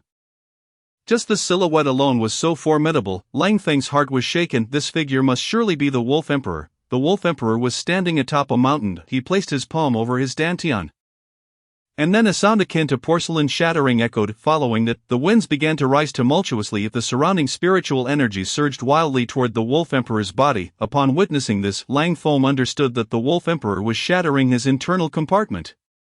After the compartment was shattered, he began to absorb the spiritual energy of heaven and earth. Observing this scene, Lang Feng seemed to gain insight. To ascend, one must shatter their internal compartment. This is known as breaking before establishing. Subsequently, one must absorb the energies of yin and yang. Yin energy arises from the earth, while yang energy is found in the heavens. Only when yin and yang converge can myriad phenomena emerge. To achieve ascension, one must attain balance between yin and yang, thus enabling the transformation of the internal compartment into a miniature world. Within this miniature world, even myriad beings can be birthed. Of course, forming the miniature world is merely the first step. To give rise to myriad beings requires considerable effort thereafter. Yet, this first step has halted countless individuals in their tracks. Countless warriors have remained stuck at this stage. At this moment, the Wolf Emperor opened his mouth, beginning to consume the yin and yang energies. The yin and yang energies intertwined within his body. This process was exceedingly perilous. Should a single aspect of balance falter, his physical form would be obliterated. However, upon achieving equilibrium between the yin and yang energies, Lang Feng observed a distinct and potent aura emanating from the Wolf Emperor. This aura was remarkably unique. It was interconnected with the wolf pack. This was the essence of all beings. Indeed, alongside the yin and yang energies, to achieve ascension, one must also acquire the essence of all beings. When these three energies converge, a miniature world can be formed. The Wolf Emperor had evidently reached the pinnacle of martial prowess, with the yin-yang, an essence of all beings perfectly fused within him. The miniature world of the Wolf Emperor was in the process of being generated. If this continued, the Wolf Emperor's ascension was assuredly destined for success. Yet, the Wolf Emperor ultimately perished. This made it evident that a problem had arisen here. Indeed, as Lang Feng had surmised, the Wolf Emperor, who had hitherto maintained a delicate balance of yin and yang energies, suddenly found himself spiraling out of control, as if something had been forcibly stripped away from him. He coughed up a mouthful of blood and glared furiously at the heavens. With a voice laced with rage, the Wolf Emperor demanded, Why must you impede my ascension to immortality?" Almost immediately he seemed to sense something profound, and a flicker of understanding illuminated his gaze. So it is. No wonder no one in this world can achieve immortality. To become immortal is to transcend this entrapment. We have been ensnared all along. The vivid recollection abruptly ended there, leaving Lang Feng with a perplexed expression. He struggled to comprehend the meaning behind the Wolf Emperor's final words. Have we truly been trapped all this time? What could that possibly signify? Though Lang Feng was baffled by the Wolf Emperor's cryptic statement, He momentarily set aside his thoughts on the Emperor. This place, while not a treasure trove, bore a striking resemblance to one and held a wealth of valuable remnants. The Baoling, the Wolf Emperor's life treasure, had fused with the Mountain of Beasts, rendering it inseparable. Of course, if Lang Feng so desired, he could destroy the Baoling and take direct control of the Mountain of Beasts. However, doing so would require considerable effort and vigilance. Now, as the master of the Mountain of Beasts, Lang Feng knew that the Baoling lacked its own will and would never betray him. The Baoling expelled all warriors from the Mountain of Beasts.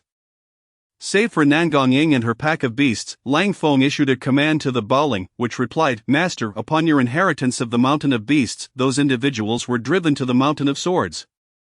Though the Mountain of Swords lies within the territory of the Mountain of Beasts, it is not under my dominion." "Why?" Lang Feng inquired, puzzled. The Baoling responded, "The Mountain of Swords was left behind by another sword immortal, possessing its own Baoling, which has unfortunately dissipated over time. When the original master fell, he discovered that his location contained yet another treasure trove, yet he could not alter the circumstances of thus, within the domain of the Mountain of Beasts, there remains an ungoverned Mountain of Swords. Currently, the Mountain of Swords is a treasure trove without a master. It is likely to merge with the outside world soon, becoming part of it." Lang Feng was taken aback by this revelation.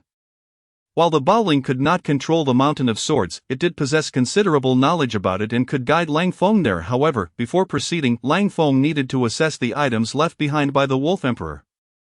He found a 5th-grade treasure, 5 4th-grade treasures, and over 20 3rd-grade treasures. Additionally, there were the Wolf Emperor's insights into cultivation, and most notably, the Soul Refining Mountain. This Soul Refining Mountain could be considered the most precious of all, allowing one to cultivate their soul to an extraordinary degree. Extending his claw, Lang Feng touched the 5th-grade treasure, which instantly shattered. The Baoling, caught off guard, began to weep. "Master, this was the only 5th-grade treasure left by the Wolf Emperor.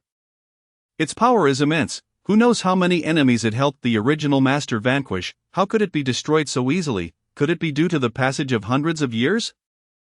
I have always preserved this treasure in pristine condition. How could it have been obliterated?" The Baoling had no inkling of what Lang Feng had just done, and he had no intention of explaining, for his attention was already drawn to an inscription that had appeared before him. A golden inscription materialized. "Wolf Soul, Gold. Would you like to fuse?" Chapter 50, Purple Inscription. Soul Shadow Wings. Wolf Soul, Gold allows the user to manifest a wolf soul doppelganger, inheriting 50% of the host's physical prowess in one of its abilities. This constitutes a high-level doppelganger, far surpassing the mud doppelganger. Indeed, a 5th-grade treasure yields a golden inscription, albeit only one.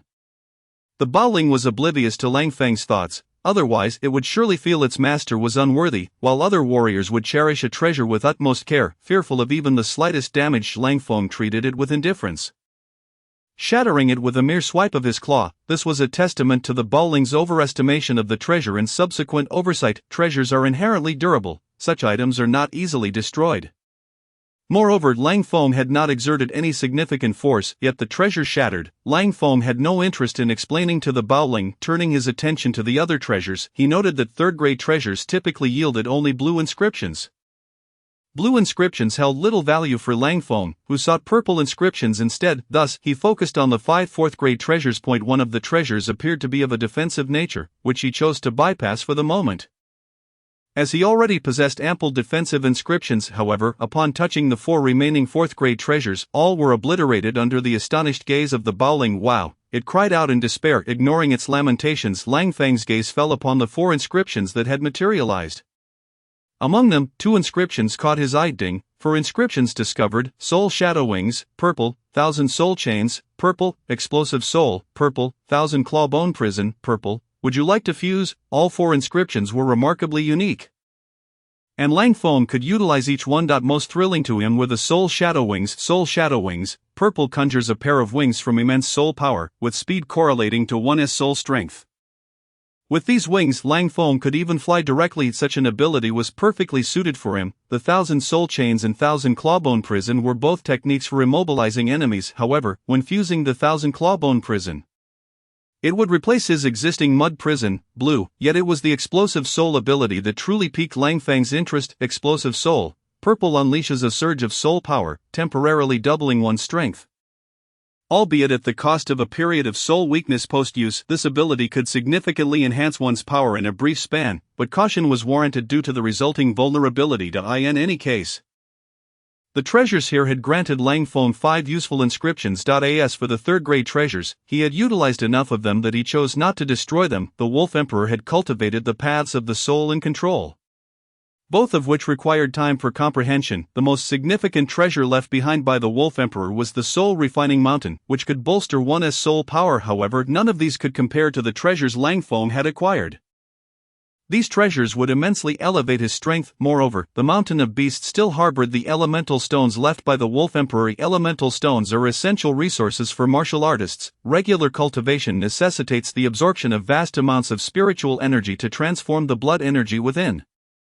For instance, the golden blood energy within Lang Feng would need to be converted into purple gold blood energy. If he were to cultivate normally, it would take a month to achieve a mere 1% conversion.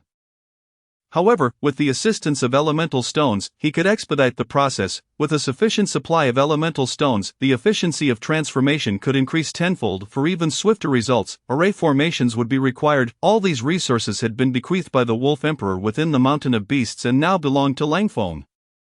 Yet at this moment, he was more eager to venture to the Mountain of Swords. Surely, there would be other sword-shaped treasures awaiting him there. By destroying treasures, he could obtain valuable inscriptions, and according to the Baoling, warriors who had entered the Mountain of Beasts were already competing at the Mountain of Swords. He could very well collect more inscriptions by arriving there now. With this thought in mind, Lang Feng immediately instructed the Baoling to transport him there. At the Mountain of Swords, Nangong Ying and Mu Tong had joined forces but were making little headway. The three prominent families had united to enact a sweep. The Huang family, Chen family, and Nangong family had all sent forth 3 fourth-tier warriors. Under their command were numerous third-tier warriors. They were currently unaware of the reasons behind their summoning to the Mountain of Swords. Nevertheless, this presented an opportunity to guard the sword pool and seize the treasures within. Before the three families stood a throng of individuals, including Nangong Ying, Mu Tong, and Zhang Hui, who found themselves barred from entry. Mu Tong's expression darkened. 3 family heads, what is the meaning of this? The sword pool is vast, containing over 10,000 swords. Surely your 3 families cannot take them all. Do you intend to keep us all out? Upon Mu Tong's declaration, the surrounding warriors echoed her sentiments. These were all independent cultivators who had entered the Mountain of Beasts hoping to gain something, only to find themselves transported to the Mountain of Swords instead. With the sword pool right before them and yet barred from access, their indignation was palpable. 3 family heads, I am Liang Chang from the Liang family, and I believe this matter warrants discussion. Liang Chang and his kin were also kept at bay, and naturally, they were unwilling to accept this treatment. As others chimed in, Liang Chang, although lesser in stature than the 3 families, possessed a 4th-tier warrior amongst his ranks. If Liang Chang were to lead, it would not be so easy for the 3 families to obstruct them. At that moment, Nangong Kuan chuckled. Family head Liang, it seems we have met before. In light of this, I shall extend a courtesy, allowing your Liang family to send 3 individuals into the sword pool. Should you find any treasures, they shall be yours. Upon hearing Nangong Kuan's words, Liang Chang fell silent for a moment, ultimately nodding in agreement. Witnessing this scene, those around them were filled with disappointment, their gazes shifting once again to Nangong Ying. Wolf Maiden, why do you remain silent? We beseech you to champion our cause. Indeed, with the Wolf Maiden present, hope surged that she might lend her aid. The treasures lie within the sword pool, and the 3 great clans' attempts to monopolize them are utterly outrageous. The martial artists surrounding Nangong Ying regarded her as a glimmer of hope. At this moment, Nangong Ying felt a flicker of anxiety within her heart, yet maintained an outward calm and uttered not a word. Meanwhile, Mu Tong directed her gaze towards Nangong Ying, inquiring, Wolf Maiden, what is your stance on this matter? Chapter 51, Nangong Rong's Retribution. Mu Tong's inquiry, however, was laced with ulterior motives. With the 3 great clans standing in their way, any organized response would mean direct confrontation with them, a risk Mu Tong dared not take. If only Nangong Ying would speak up, Mu Tong would then be compelled to act, and should retribution be sought, Nangong Zai would undoubtedly be the first target. This exemplified a simple calculation among martial artists. Yet, even amidst this tension, Nangong Ying remained oblivious. With Lang Feng absent, it fell upon her to navigate this predicament alone. Upon learning the truth behind her mother's demise, her feelings towards the Nangong family had soured, leaving only resentment in its wake, even towards her own father. Were it not for her current lack of strength to confront the Nangong clan, she would have taken action long ago. However, before she could voice her thoughts, a voice pierced through the air. Wolf Maiden, you wouldn't dare to stand against the 3 great clans, would you? Do you truly believe your strength could rival ours? This proclamation immediately captured the attention of the crowd. Nangong Rong approached, flanked by a formidable pack of wolves. To the astonishment of the martial artists present, Nangong Rong commanded over 2,000 wolves. It appeared that her endeavors within the Beast Mountain had yielded bountiful results. Though she had only traversed 40 gates, capturing such a vast number of wolves was no small feat yet. Upon seeing Nangong Ying, her pride swiftly turned to dissatisfaction. The latter had managed to tame 5,000 wolves. How could this be? In the depths of the Beast Mountain, strength alone was not the sole determinant, for none could wield their blood essence to command treasures. When Nangong Ying entered, she had only 3,000 beast wolf kings at her side. Nevertheless, she had somehow amassed such a significant wolf horde. However, Nangong Rong also discovered something that brought her joy. The dragon wolf accompanying Nangong Ying was conspicuously absent. That creature, a pinnacle beast of the 4th tier, was far more valuable than 100,000 ordinary wolves. After all, the dragon wolf was an extraordinary beast destined for 5th tier strength once matured. With the dragon wolf nowhere in sight, Nangong Ying's current situation presented an opportune moment for Nangong Rong. Filled with resentment towards Nangong Ying, Nangong Rong recalled how her rival had caused her to be struck by her father. Such humiliation was unprecedented in her life. Nangong Ying turned to face Nangong Rong but remained silent. This only fueled Nangong Rong's anger further. Wolf Maiden, it seems your dragon wolf is not present here. I had initially thought you were a 4th tier martial artist, yet it appears your strength is merely on par with mine. Nangong Rong's words altered the way those around them regarded Nangong Ying. A 4th tier martial artist was indeed formidable, but if she were merely of the 3rd tier, the dynamics shifted entirely. Even with several thousand beast wolf kings by her side, they would struggle to pose a threat against a 4th tier martial artist. The members of the 3 great clans now regarded Nangong Ying with disdain. Yutong, sensing the tension, urged Wolf Maiden, can you not summon your dragon wolf? With its assistance, we could contend for the treasures within the sword pool. It is said that there have been sightings of 4th tier artifacts, possibly even 5th tier ones. Securing such treasures would greatly enhance our power. The presence of a dragon wolf would render even the 3 great clans helpless against us. At that moment, Nangong Kuan, Chen Ping, and Huang Tianba observed Nangong Ying, contemplating their next move, yet she remained silent. Nangong Rong signaled to a martial artist beside her. I am Nangong Bin from the Nangong clan, and I have long wished to seek the Wolf Maiden's guidance. I hope you will enlighten me. A sword materialized in Nangong Bin's hand, radiating a potent sword intent. Yutong's expression shifted dramatically. A 4th tier artifact. It was indeed a 4th tier artifact that Nangong Bin wielded. The crowd now understood that Nangong Ying was merely a 3rd tier beast master. Her own combat prowess not particularly formidable, the true power lay in the dragon wolf beside her, but without it, Nangong Ying's ability to defeat even a 3rd tier martial artist was questionable, let alone one armed with a 4th tier artifact. Even a 4th tier martial artist without a 4th tier artifact could not fully unleash their potential. Similarly, a 3rd tier martial artist using a 4th tier artifact posed a fearsome threat. Nangong Rong intended for Nangong Bin to test Nangong Ying. A calculated act of revenge. Nangong Ying grasped this intent, and her mind raced as she finally spoke. Do you truly believe you are worthy to challenge me? Her words caused Nangong Bin's expression to shift dramatically. Yet, she did not even glance at him, instead turning to Nangong Kuan, clan leader Nangong. Does this challenge represent your family's stance, or should I interpret it as a provocation from the Nangong clan towards me? Nangong Ying's statement stirred the crowd, astonished that she dared to address Nangong Kuan in such a manner. Did she possess some hidden advantage? Her words placed immense pressure upon Nangong Kuan should Nangong Bin persist in his challenge. It would be tantamount to provoking Nangong Ying, a 3rd tier beast master of 4th tier combat prowess. Such an affront would spell doom for a mid-tier clan, and even larger forces would hesitate to engage in such folly. Yet, this was indeed the opportune moment to act against Nangong Ying. Before Nangong Kuan could respond, Nangong Bin declared, Today, I, Nangong Bin, wish to personally challenge the Wolf Maiden. This has nothing to do with the Nangong clan. I implore you, Wolf Maiden, to teach me. Upon finishing, he swung his sword forward, unleashing a projection of sword energy that advanced toward Nangong Ying. Nangong Ying commanded the 1,000 beast wolf kings and the wolf pack to charge at Nangong Bin. Refraining from engaging directly, she understood that both the life and death mirror and the jade shuttle were possessions of Tao Xian. Should those treasures be revealed, Nangong Rong would uncover her identity. A 4th tier artifact possessed tremendous power. Even 1,000 beast wolf king could be cleaved in two by a single strike. Were it not for the sheer number of wolves present, Nangong Ying herself would be in peril.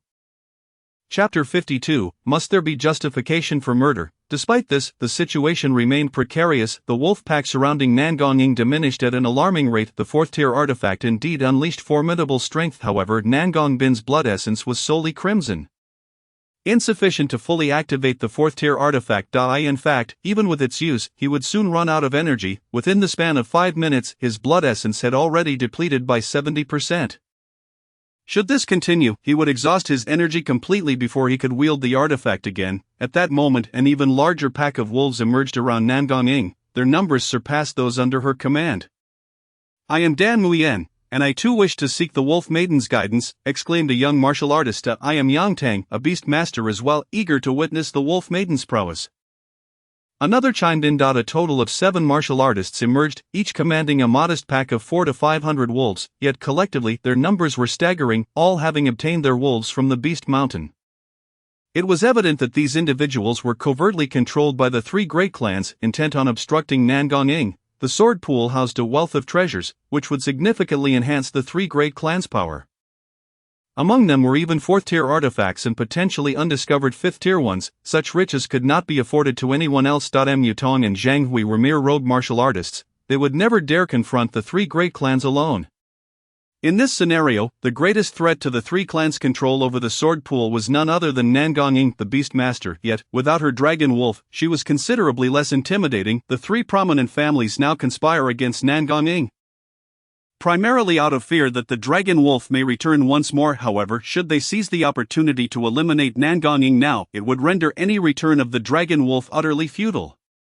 Nangong Rong gazes coldly at Nangong, whose position appears exceedingly precarious, yet Nangong seems to exhibit a remarkable composure, although internally she is fraught with anxiety, cognizant that such distress serves no purpose.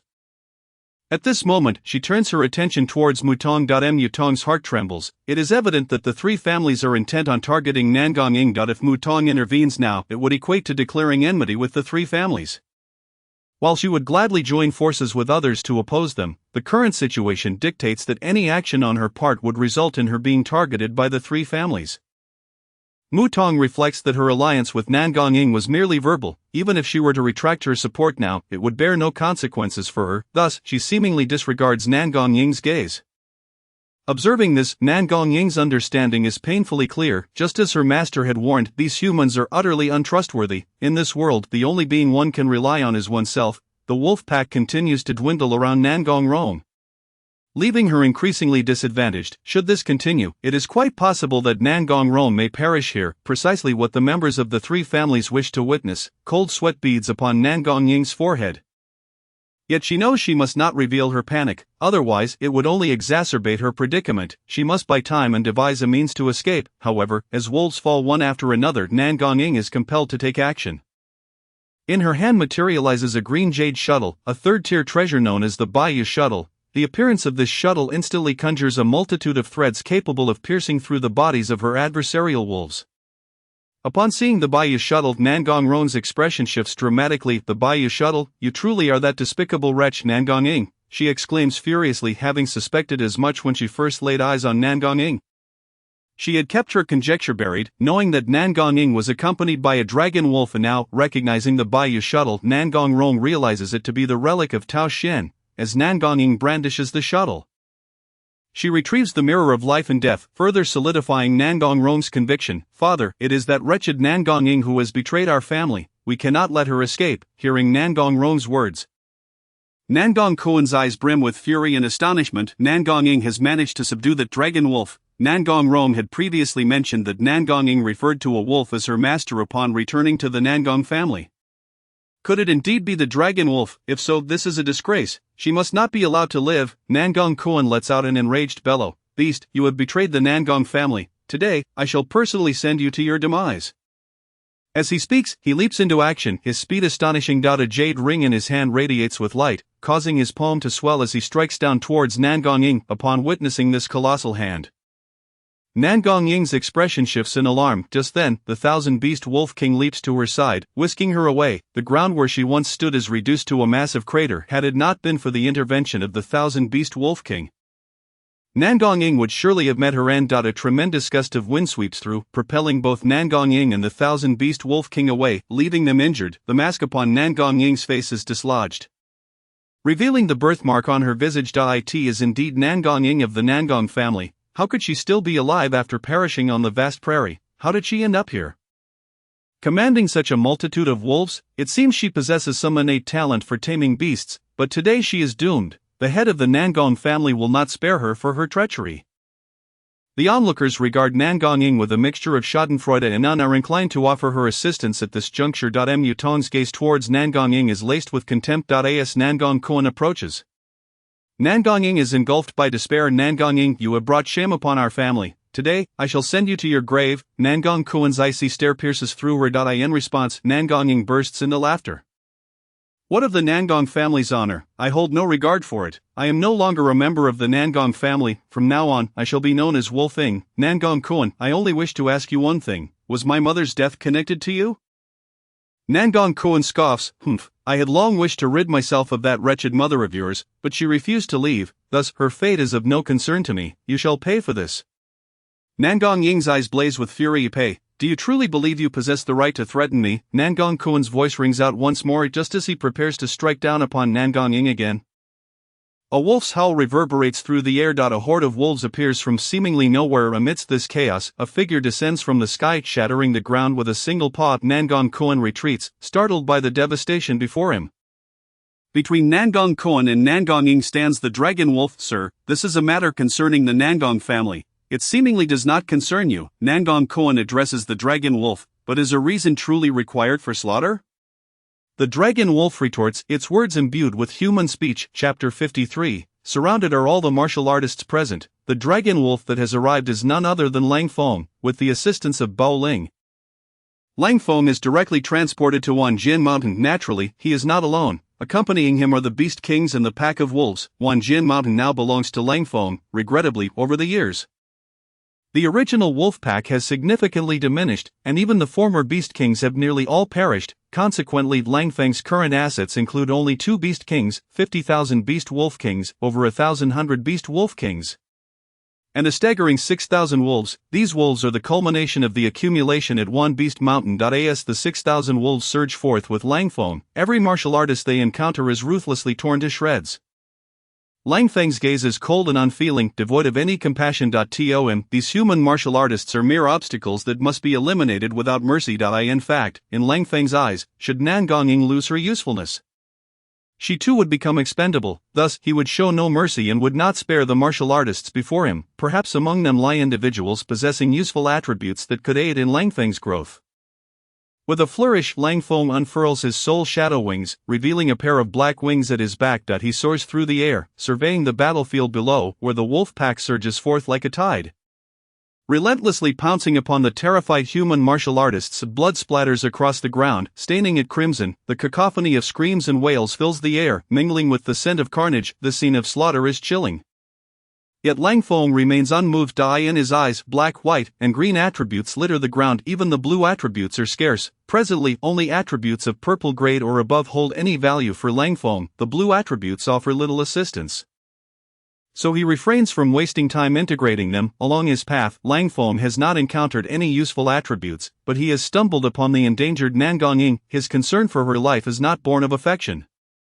Rather, it stems from the presence of numerous martial artists. Moreover, behind these martial artists lies the most critical location on Wanjin Mountain, the Sword Pool. According to Bao Ling, the site where One Beast Mountain manifests as a treasure trove for sword martial artists.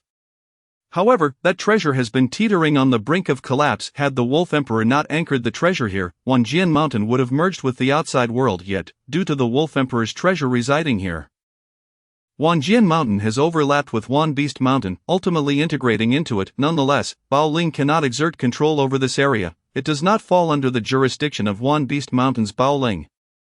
Nevertheless, Bao Ling possesses extensive knowledge of Wanjin Mountain, even being aware that it conceals a 5th-tier treasure and several 4th-tier treasures. These treasures are invaluable to Lang Feng, as they can transform into attributes for him. Lang Feng certainly will not overlook these treasures. His focus extends beyond mere treasures. He also seeks the souls of these martial artists. By employing Soul Devourer, he can consume their souls, thereby deepening his understanding of this world and enhancing his own soul power. Lang Feng's appearance sends shockwaves through the assembly. Master, you have come to save me, Nan Gongying exclaims excitedly upon seeing him. With a flick of his claw, Lang Feng discards a treasure, which lands before Nan Gongying. She gazes at the object before her, an exquisite bracelet. Is this a fourth-tier treasure? Her eyes sparkle with delight. Don it, and should you encounter trouble again, I shall not come to your aid, Lang Feng warns. This statement is, of course, directed towards Nan Gongying. Prior to entering the mountain of 10,000 beasts, Lang Feng harbored some trepidation towards these martial artists, hence the necessity to rely on Nan Gongying to gain entry into this formidable realm. Having reached the fourth tier and possessing the bloodline of a dragon, Lang Feng was already capable of human speech. However, before this moment, he preferred to keep his true nature concealed. Now, however, the circumstances were different. Lang Feng had amassed sufficient strength to confront all the martial artists present. There was no longer any need for him to disguise himself. Casually, Lang Feng tossed forth a fourth-grade treasure, leaving the surrounding martial artists in a state of astonishment. This dragon wolf not only possessed the ability to speak but also bore such a remarkable artifact. Was this treasure truly being gifted to Nan Gongying? Without a second thought, Nan Gongying picked up the ring and inquired. Master, this is a defensive artifact. Would it not be wiser for you to keep it for yourself? As soon as Nan Gongying uttered these words, she felt a twinge of foolishness. Even if Lang Feng wished to wear it, it would be impractical. Should he attempt to don the ring upon his claw, it would inevitably be damaged. Upon witnessing the fourth-grade artifact in Nan Gonging's hands, a glint of greed flickered in Nan Gongrong's eyes. A fourth-grade artifact, even within the Nan Gong clan, such treasures were scarce. Moreover, this was a defensive type of artifact, which was even rarer than those meant for offense. Master, what was that Nan Gongying just said? She actually referred to that wolf as her master. The thought of Nan Gongying becoming a beast slave was a disgrace to our human race. With such heightened intelligence, if this dragon wolf could be tamed, it would undoubtedly serve as a tremendous asset. The martial artists present began to murmur amongst themselves. A fourth-tier dragon wolf alone held immense value, not to mention, its intelligence was extraordinary. If one could successfully tame and control this dragon wolf, their own strength would surely ascend. The fourth-tier martial artists from the three great families had already stepped forward. Jinping sneered. I have long sensed that this dragon wolf was no ordinary creature.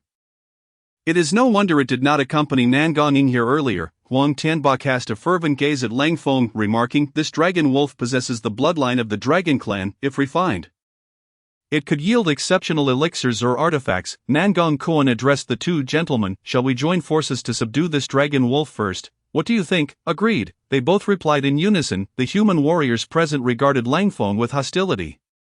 After all, he was merely a wolf amidst a gathering of humans. Humanity is the spirit of all things. How could a mere wolf dare to threaten them? It was utterly ludicrous, Nan Gongying whispered. Master, these martial artists are targeting us, surrounding us. What shall we do next? Despite the dire situation, Nan Gongying felt an inexplicable calmness. It seemed that with Lang Feng present, nothing posed a problem. Surrounded? You are mistaken.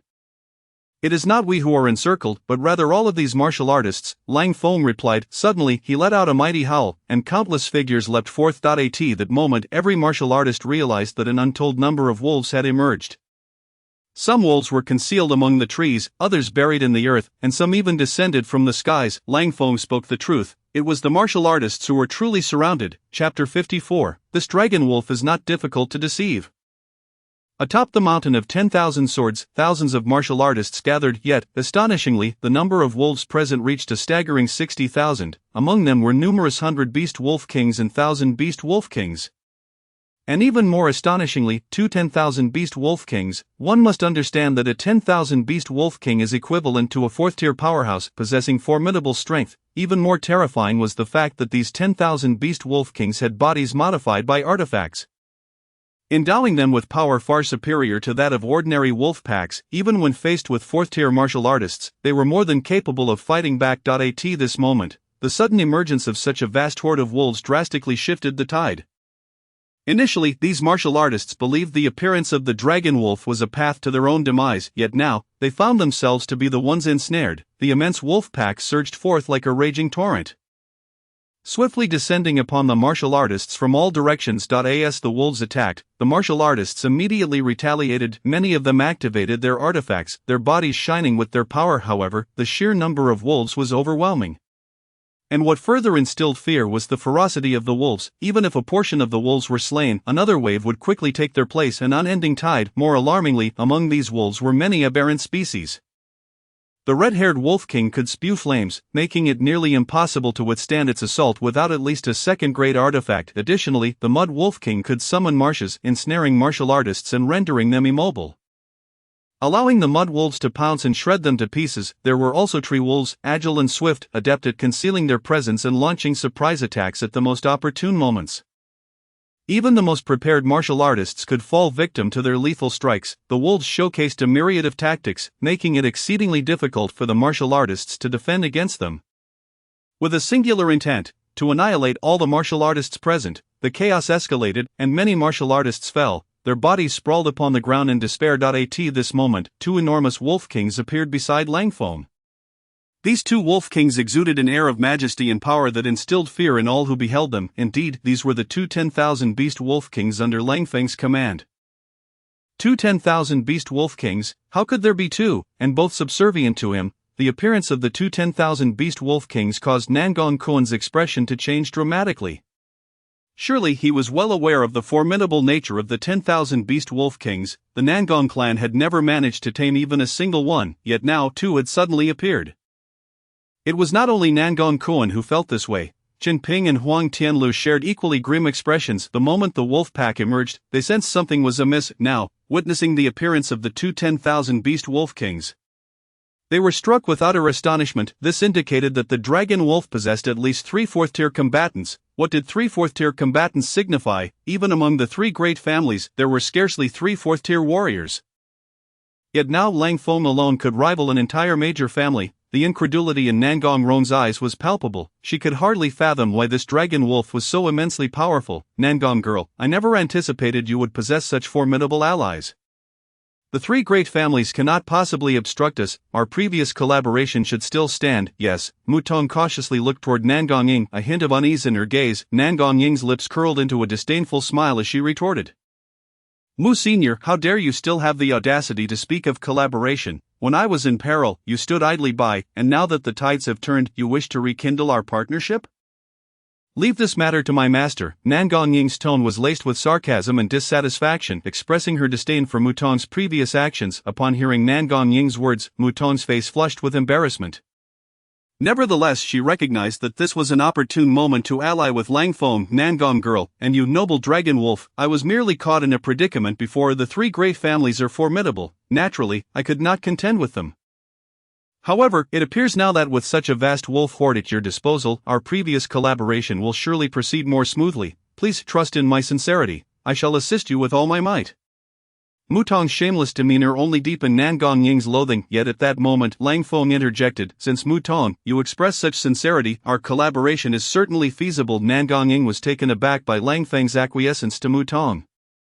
However, with Langfeng's arrival, the situation here would naturally be handled by him. Regardless of Langfeng's actions, Nangong Ying would not oppose. Upon hearing Langfeng's words, Mutong felt a surge of joy within her heart.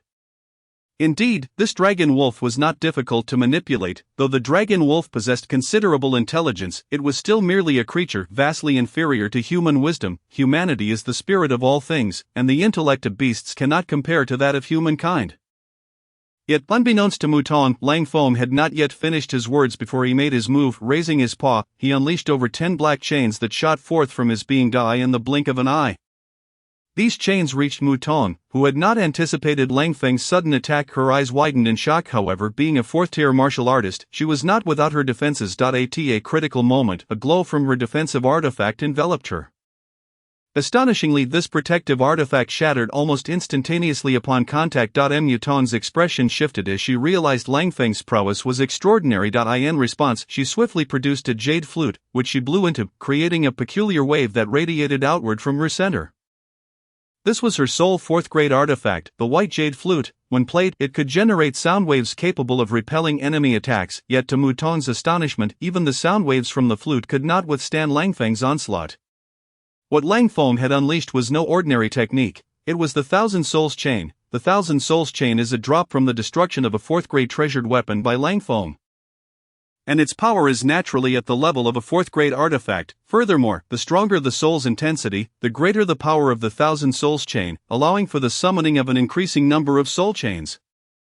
The soul chains emitted by Lang Feng have already penetrated through layers of sound waves, piercing into Mouton's body. In an instant, blossoms of blood erupted from Mouton's limbs and chest, creating a horrifying spectacle. Chapter 55. You dare to speak of cooperation with me? This scene instilled a sense of trepidation in the eyes of the fourth-tier warriors from the three major families.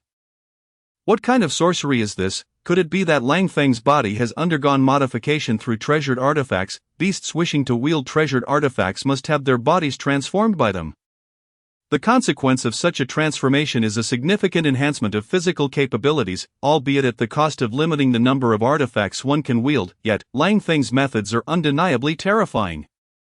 Please spare me. Mouton's eyes widened in sheer terror and despair. She could distinctly feel her soul beginning to dissolve gradually. Mouton could hardly fathom that she would so easily fall victim to Lang Feng.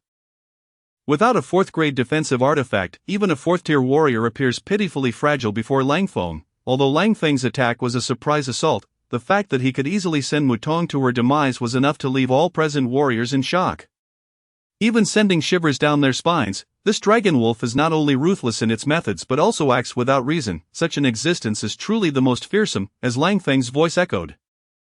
Another soul chain emerged, piercing through Mouton's forehead with lightning speed. Mouton's eyes bulged in shock, her body going limp as she collapsed to the fourth-tier warrior. Mouton met her end at the hands of Lang Feng. Lang Feng paid no heed to the gazes of others as he focused solely on the 4 items that dropped from Mouton's body. 3 items were discovered: selfishness, black; agility, blue; celestial soundbody, purple; and mastery of sound, purple. Would you like to fuse them? The agility, blue, item enhances speed, but since Lang Feng already possesses the purple swift item, he cannot fuse the blue speed item. However, the other 2 purple items can indeed be fused. Celestial soundbody, purple enhances the efficiency of sound cultivation by 50%, mastery of sound, purple increases the power of sound by 50%. Both of these items are related to sound. Although sound warriors are not the mainstream among current fighters, Lang Feng believes there may be future applications for them should Lang Feng acquire more sound-related items in the future. He could harness their true potential, thus, he promptly fused them into his own being. The primary reason for Mouton's demise was that Lang Feng had launched a surprise attack. Mouton had never encountered such tactics and was completely unfamiliar with Lang Feng. How could she have anticipated his treachery? It was precisely this lack of preparation that allowed Lang Feng to achieve a one-hit kill. If the opponent had been ready, replicating such an outcome would not have been so simple. Yet, even so, Lang Feng's actions instilled fear and astonishment in those present. This dragon wolf dares to slay our humankind. It is a scourge. Nangong Kuan shouted. Lang Feng coldly regarded Nangong Kuan. There is no need for further cries or urging others to unite. For I have declared war on all of you warriors. Lang Feng's words jolted Nangong Kuan into realization. Indeed, the wolf pack present had attacked all warriors without sparing a single soul. Nevertheless, the ones currently in peril were the warriors themselves. The reason was simple. The sheer number of wolves was overwhelming. The wolf pack here numbered over 60,000, with only 1,000 warriors, and each fighting individually. It was nearly impossible to mount a defense against the wolves. Do you really think that just because you and 2 beast kings can challenge all of us warriors? Huang Tianba scoffed, gripping his spear. I have set my sights on your dragon wolf blood. It will serve perfectly for refining treasured artifacts. In the past, Chen Ping and Nangong Kuan would have relished the idea of Huang Tianba and the dragon wolf engaging in a fierce battle, hoping for mutual destruction so they could reap the benefits. However, the situation now was vastly different. The dragon wolf was a common enemy for all warriors present, with Huang Tianba already in action. Chen Ping and Nangong Kuan naturally would not stand idly by. They each drew their treasured artifacts, and the 4th-tier warriors from the 3 families simultaneously launched their attacks. Lang Feng and the 2 beast kings did not retreat either. Charging forward to meet them, the 2 beast kings faced off against Nangong Kuan and Chen Ping, while Lang Feng engaged Huang Tianba. Huang Tianba wielded a spear that crackled with the power of thunder. Each thrust seemed capable of extending the range of the lightning strike, yet, to Huang Tianba's astonishment, this dragon wolf did not flinch or evade, lunging directly at him. At the same time, Nangong found herself facing enemies as well. Another pack of wolves emerged around her. Nangong, you survived last time. This time I shall see how you can escape. You have become a beast slave, bringing shame to our Nangong family and humanity. Today, I shall send you to the underworld and see if you can return. Nangong Rong had long harbored disdain for Nangong, especially after witnessing her receive a slap from their father. Nangong Koan, such humiliation was not easily forgotten now. With Nangong Ing injured, it was the perfect opportunity for Nangong Rong to eliminate her. Previously, Nangong Ing would cower at a mere word from Nangong Rong. However, today, Nangong Ing was unafraid, filled only with a fervent desire for vengeance. I shall personally avenge my mother's blood feud. Nangong Rong, prepare to meet your end. As soon as Nangong Ing's words fell, the surrounding wolves surged forward. Concurrently, Nangong Ing activated the Jade Shuttle, ensnaring Nangong Rong with countless threads. Witnessing this scene, Nangong Rong's fury intensified. You wretched girl, how dare you strike at me? In her eyes, Nangong Ing had always been of a lower status, utterly unworthy of comparison, yet now Nangong Ing dared to retaliate against her. Today, Nangong Rong was determined to kill Nangong Ing. A feather fan appeared in Nangong Rong's hand. With a flick, the winds roared, and a tempest surged forth. The two not only commanded the wolves to battle but also engaged in personal combat. As time passed, numerous warriors perished in the fierce clash with the wolves. Even if the warriors possessed remarkable strength, the overwhelming number of wolves was insurmountable. As the warriors' vitality waned, death approached inexorably. Even third-tier and fourth-tier warriors could not escape this fate. The wolf pack here held an overwhelming advantage in numbers. Within the Beast Mountain, when certain thresholds were crossed, there existed opportunities to acquire teleportation artifacts to escape the mountain. Thus, some warriors opted to use treasured artifacts to leave the Beast Mountain and return to the outside world. However, more warriors were not so fortunate. They could only meet their end here. Chapter 56. Slaying Huang Tianba. Upon arriving here, Lang Feng had already issued a command to exterminate all warriors present. 60,000 wolves against 1,000 warriors was an utterly one-sided conflict. The only potential source of trouble for Lang Feng was the fourth-tier warriors present. Besides Mu Tong, there were 5 other fourth-tier warriors. At this moment, those 5 were all embroiled in battle. Liang Chang from the Liang family was besieged by several thousand beast kings, while the loose cultivator Zhang Hui was similarly occupied. The fourth-tier powerhouses of the 3 major families were now engaged in combat against Lang Feng and the 2 beast kings. The 2 beast kings indeed exhibited formidable strength, making it difficult for Qin Ping and Nangong Koan to defeat them swiftly. However, Huang Tianba was now drenched in sweat, his eyes filled with increasing dread. He could hardly fathom that the dragon wolf before him could possess such overwhelming power. With sheer physical strength alone, it could easily repel Huang Tianba, but this was merely the beginning of Huang Tianba's nightmares. His spear, a 4th-grade artifact, could summon the power of thunder, yet Lang Feng moved with a swiftness that defied expectation, akin to a wraith, making it impossible for Huang Tianba to land a hit with the agility item. Lang Feng's speed far surpassed that of 4th-tier warriors, leaving Huang Tianba at a loss. Furthermore, Lang Feng unleashed the 1,000 Souls chain against Huang Tianba, summoning 9 chains simultaneously. Huang Tianba, having witnessed the devastation wrought by the 1,000 Souls chain, understood its terrifying might. Although he bore defensive artifacts, he was reluctant to withstand the assault of Lang Feng's chain's head. In truth, the 1,000 Souls chain could summon even more chains to attack Huang Tianba. But such an action would deplete a considerable amount of Lang Feng's soul power, which would be detrimental to the ensuing battles. Moreover, Huang Tianba alone was insufficient to compel Lang Feng to unleash his full strength. At that moment, Lang Feng opened his mouth, and a fierce blade of sword energy erupted forth, imbued with boundless might, slicing toward Huang Tianba. With the enhancement of the Eagle Eye item, Lang Feng's sword energy would have a significantly higher accuracy.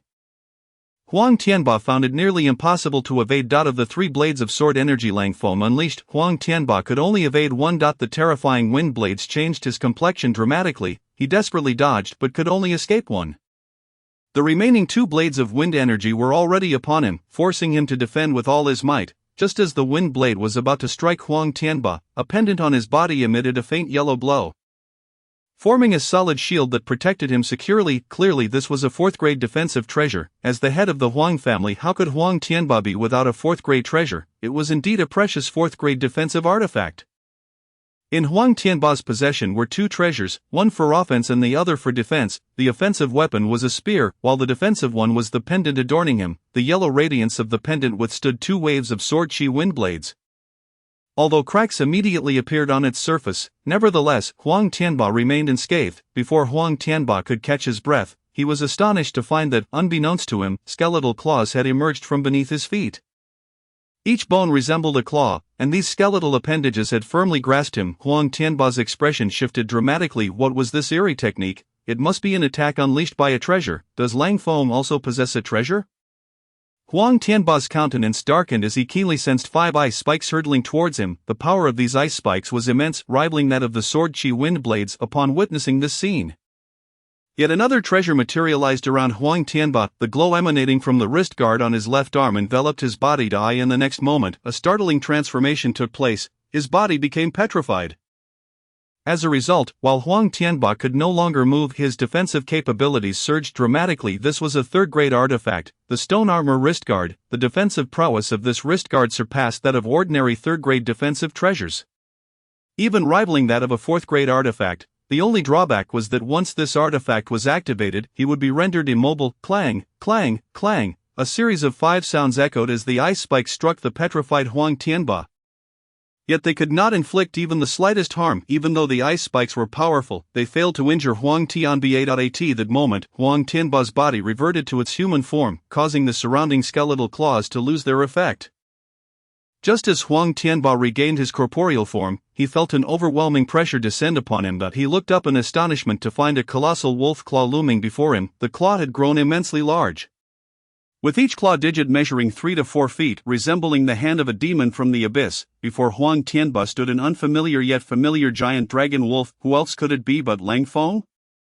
However, at this moment, Lang Feng's form was so vast, akin to a small mountain, exuding an overwhelming aura of authority and oppression. Lang Feng's wolf claws continued to enlarge before Huang Tianba. Upon those claws, swirling waves of blood energy coiled, and the pungent stench of blood was nauseating. Fear filled Huang Tianba's eyes, but he was now unable to evade. The only option left for him was to use his defensive treasures to withstand this strike. Lang Feng showed no intention of holding back against Huang Tianba. He unleashed his size transformation, becoming a giant wolf, his strength amplified. Moreover, he employed the blood dragon claw. He was resolute in his determination to slay Huang Tianba. The power of the blood dragon claw was so immense that it could tear through all obstacles. One claw struck Huang Tianba directly. Boom! The defensive treasures on Huang Tianba shattered under this blow. Even a fourth-grade defensive artifact could not withstand Lang Feng's ferocity. Huang Tianba's body was sent flying like a kite, with its string cut, crashing into several trees and even shattering a large boulder before finally coming to a halt. However, by the time he stopped, not a single bone in his body remained intact, and his internal organs were destroyed. With such grievous injuries, Huang Tianba had no chance of survival. He spat out a mouthful of blood. Mingled with fragments of his internal organs, Huang Tianba gazed at Lang Feng in disbelief, his eyes filled with shock and confusion. He could never have imagined that he would meet his demise at the hands of Lang Feng. The light in Huang Tianba's eyes gradually dimmed, and his vitality dissipated entirely. All the martial artists present were struck with profound astonishment at this sight. They could hardly believe that Huang Tianba, a fourth-tier warrior, had fallen so easily to Lang Feng. A fourth-tier warrior was the strongest presence here, yet he was no match for this dragon wolf. In an instant, a wave of despair washed over the many martial artists. Lang Feng, however, paid no heed to the thoughts of the other martial artists. His gaze was now fixed upon the corpse of Huang Tianba. From Huang Tianba's lifeless body, a purple item dropped. Chapter 57, 5th Grade Artifact.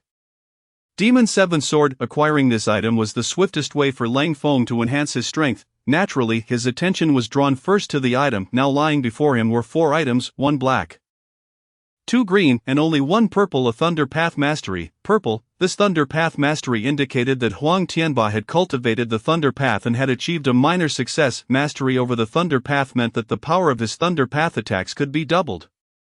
Although Lang Feng currently lacked any lightning-related skills, it did not prevent him from accepting the Thunder Path Mastery item. Lang Feng slowly turned his head, his cold gaze locking onto Nangong Koan.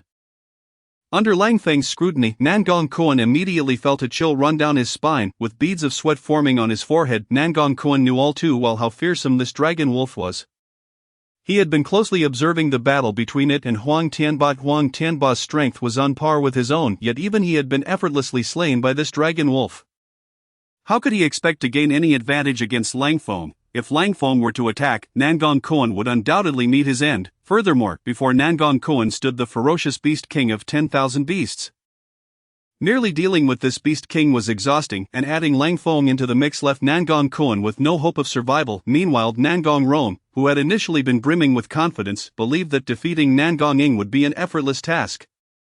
After all, she had previously regarded Nangong Ing as inconsequential. However, reality proved to be quite the contrary. Even with all her might, Nangong Rong found herself unable to overcome Nangong Ing. although beast tamers primarily focused on controlling beasts in battle. Possessing powerful treasures enabled them to unleash formidable strength. Nangong Rong wielded two third-grade treasures, both potent. The artifact she had previously lent to Nangong Bin had now been reclaimed by her, yet despite this, Nangong Rong could not defeat Nangong Ing. That indeed was a fourth-grade defensive artifact. Such a treasure should not have fallen into your hands. Hatred filled Nangong Rong's eyes as she demanded the artifact be surrendered.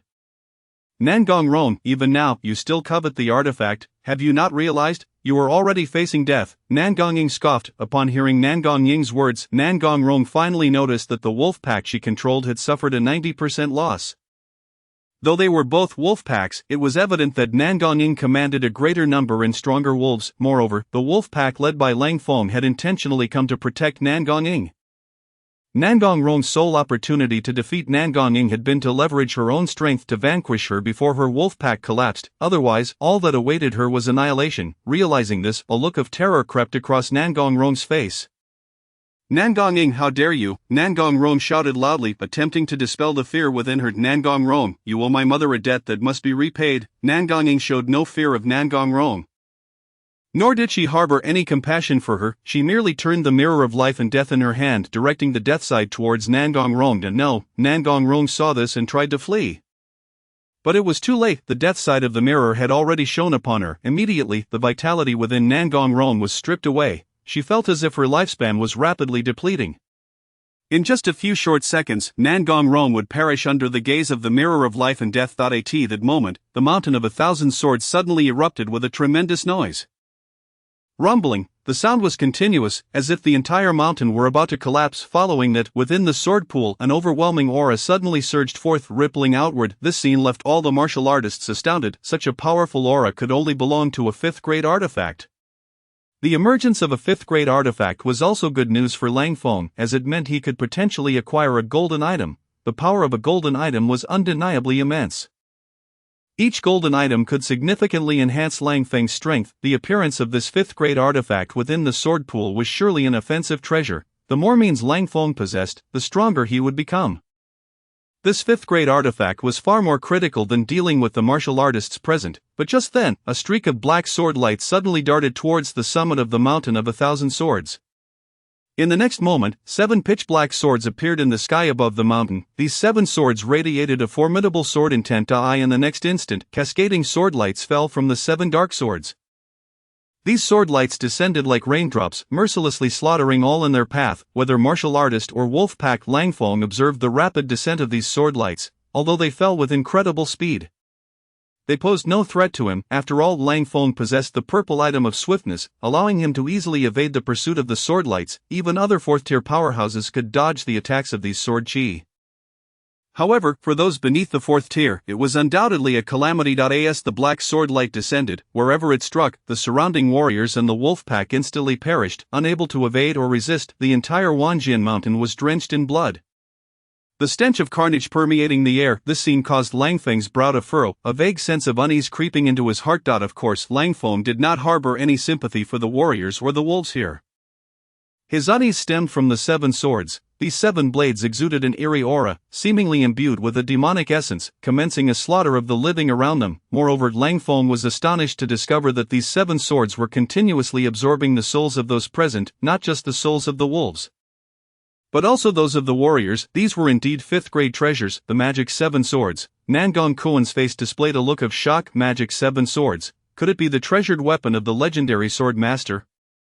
Mo Qixing, from a millennium ago, Qin Ping exclaimed, a flicker of horror flashing in his eyes. He was no stranger to this sword master, yet he had not anticipated encountering Mo Qixing's artifact here.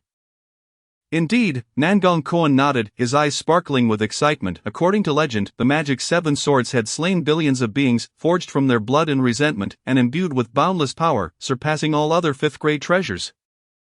However, he had never expected to see the magic 7 swords here. If he could obtain this artifact, he would possess the strength to contend even against fifth-tier warriors. Nangong Kuan raised his gaze towards the 7 swords in the sky, his eyes gleaming with greed. Fifth-grade treasures were exceedingly rare. Even the 3 great families possessed only 1 each. The might of fifth-grade artifacts far exceeded that of fourth-grade ones, although Nangong Kuan was the patriarch of the Nangong family.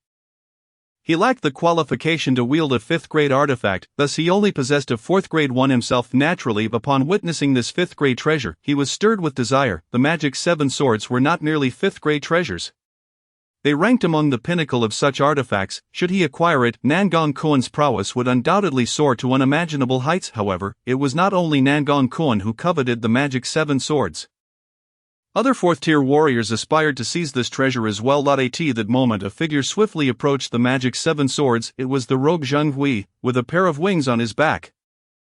It was evident that he possessed a flying artifact. Zheng Hui soared towards the magic 7 swords with astonishing speed, his eyes brimming with ecstasy. The magic 7 swords are mine. Though Zheng Hui was a 4th-tier warrior, he possessed no 4th grade artifacts. If he could obtain the magic 7 swords, it would represent a tenfold or even several dozen times increase in his power. Warriors heavily relied on artifacts, particularly potent ones, as they signified a qualitative leap in strength. With the magic 7 swords, Zheng Hui's abilities could elevate him from the lowest tier of 4th tier warriors to the peak level, even granting him a chance to defend himself against 5th tier warriors. The emergence of the magic 7 swords momentarily halted all battles in the vicinity. Even Nangong Ying had to refrain from her assault. She cast a resentful glance at Nangong Rong, her eyes filled with fury and regret. Gripping the life and death mirror tightly, Nangong Ying lamented, "I was so close, just a little more time, and I could have slain Nangong Rong and avenged my mother." Yet, she had missed this golden opportunity, as Nangong Rong had already fled the scene. As she watched Nangong Rong retreat, Nangong Ying considered using the life and death mirror to attack her. Perhaps expending more blood energy would amplify the mirror's power, providing her another chance to kill Nangong Rong.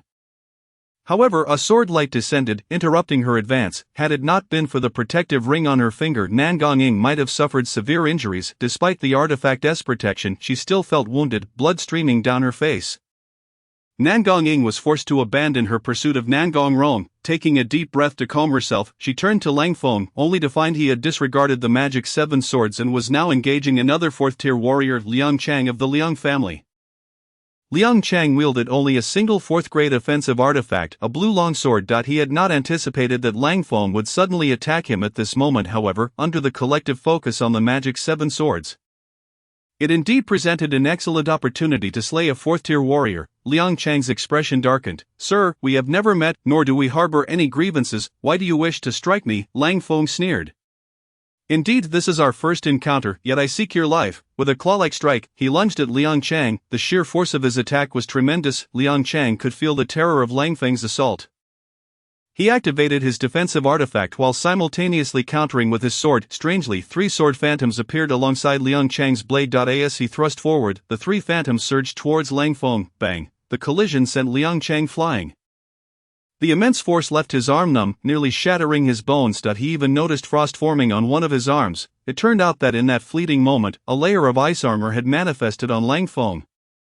Absorbing Liang Chang's attack, Lang Feng remained unharmed, while Liang Chang was severely injured by the backlash. In the next instant, a shadow suddenly appeared behind Liang Chang. He had no time to react before his entire head was obliterated. The defensive artifact on Liang Chang proved utterly ineffective, or rather, it was instantly shattered. Liang Chang fell heavily to the ground, unable to comprehend how he had met his demise. Yet, in his final moments, he managed to destroy the artifact he possessed. A purple skill scroll dropped from his body. Sword Mastery, purple. Once again, a skill scroll appeared, this time related to swordsmanship. Ding. Sword Mastery, purple. Replace Sword Technique, purple. This replacement held significant meaning, as Lang Feng felt his swordsmanship had greatly improved. Moreover, this skill could be further upgraded through his continuous training and comprehension, or by seizing skills from others. Upon acquiring this skill, Lang Feng sensed that his sword energy had become even more formidable than before. Lang Feng's swift actions led to Liang Chang's demise within mere moments. Liang Chang's death was partly due to the sudden appearance of a peculiar shadow resembling Lang Feng. This was Lang Feng's golden skill ability, Wolf Soul. It enabled him to create a doppelganger to launch attacks on his foes. The Wolf Soul possessed half of Lang Feng's physical strength while inheriting one of his abilities. Lang Feng commanded the Wolf Soul to use Blood Dragon Claw, catching Liang Chang off guard and ending his life in an instant. Another 4th-tier warrior fell at Lang Feng's hands. Nangong Kuan and Chen Ping now harbored an increasingly profound wariness towards Lang Feng. However, they were soon drawn to Zhang Hui's voice resounding above them. Power. I can feel it coursing through my veins. Ha! The magic 7 swords finally belong to me. I never imagined their might would be so overwhelming. Now I fear nothing, even the three great families cannot intimidate me. Do you all see? The magic seven swords have recognized me as their master. Chapter 59. The demonic nature. Zhang Hui's expression was one of madness. His body trembling slightly, his face contorted with overwhelming excitement, the muscles in his face twitched violently. The seven swords emanated waves of black energy that sent chills through the souls of onlookers. Yet, from the surface, it appeared that the magic seven swords bore no intent to harm him. Instead, they exhibited an astonishing obedience, hovering quietly by his side, their blades quivering slightly, as if genuinely acknowledging him as their master. The unique and powerful aura of the magic seven swords, along with their mysterious essence, instantly captivated the attention of many. The onlookers were firmly drawn to the terrifying black energy radiating from the swords. Their eyes filled with shock, curiosity, fear, and greed. However, at that moment Lang Feng suddenly let out a long and resonant howl, filled with immense authority and strength. As the howl echoed, the surrounding wolf pack began to stir restlessly. Their eyes gleaming with ferocity and cruelty, as if ignited by two blazing flames, their bodies tense like drawn bowstrings, ready to unleash their most ferocious assault. The overwhelming might exuded by the magic seven swords had already instilled a sense of trepidation in the wolf pack. But Lang Feng's howl roused them fully. They bared their fangs, revealing sharp canines, and lunged ferociously at the human warriors. Witnessing this scene, Chen Ping immediately shouted, "Zhang Hui, you have obtained the magic seven swords. You must act quickly to slay this dragon wolf." Chen Ping's voice rang out sharply, filled with urgency and anticipation. Naturally, he yearned for such a treasure as the magic seven swords. His gaze remained fixed on Zhang Hui and the swords.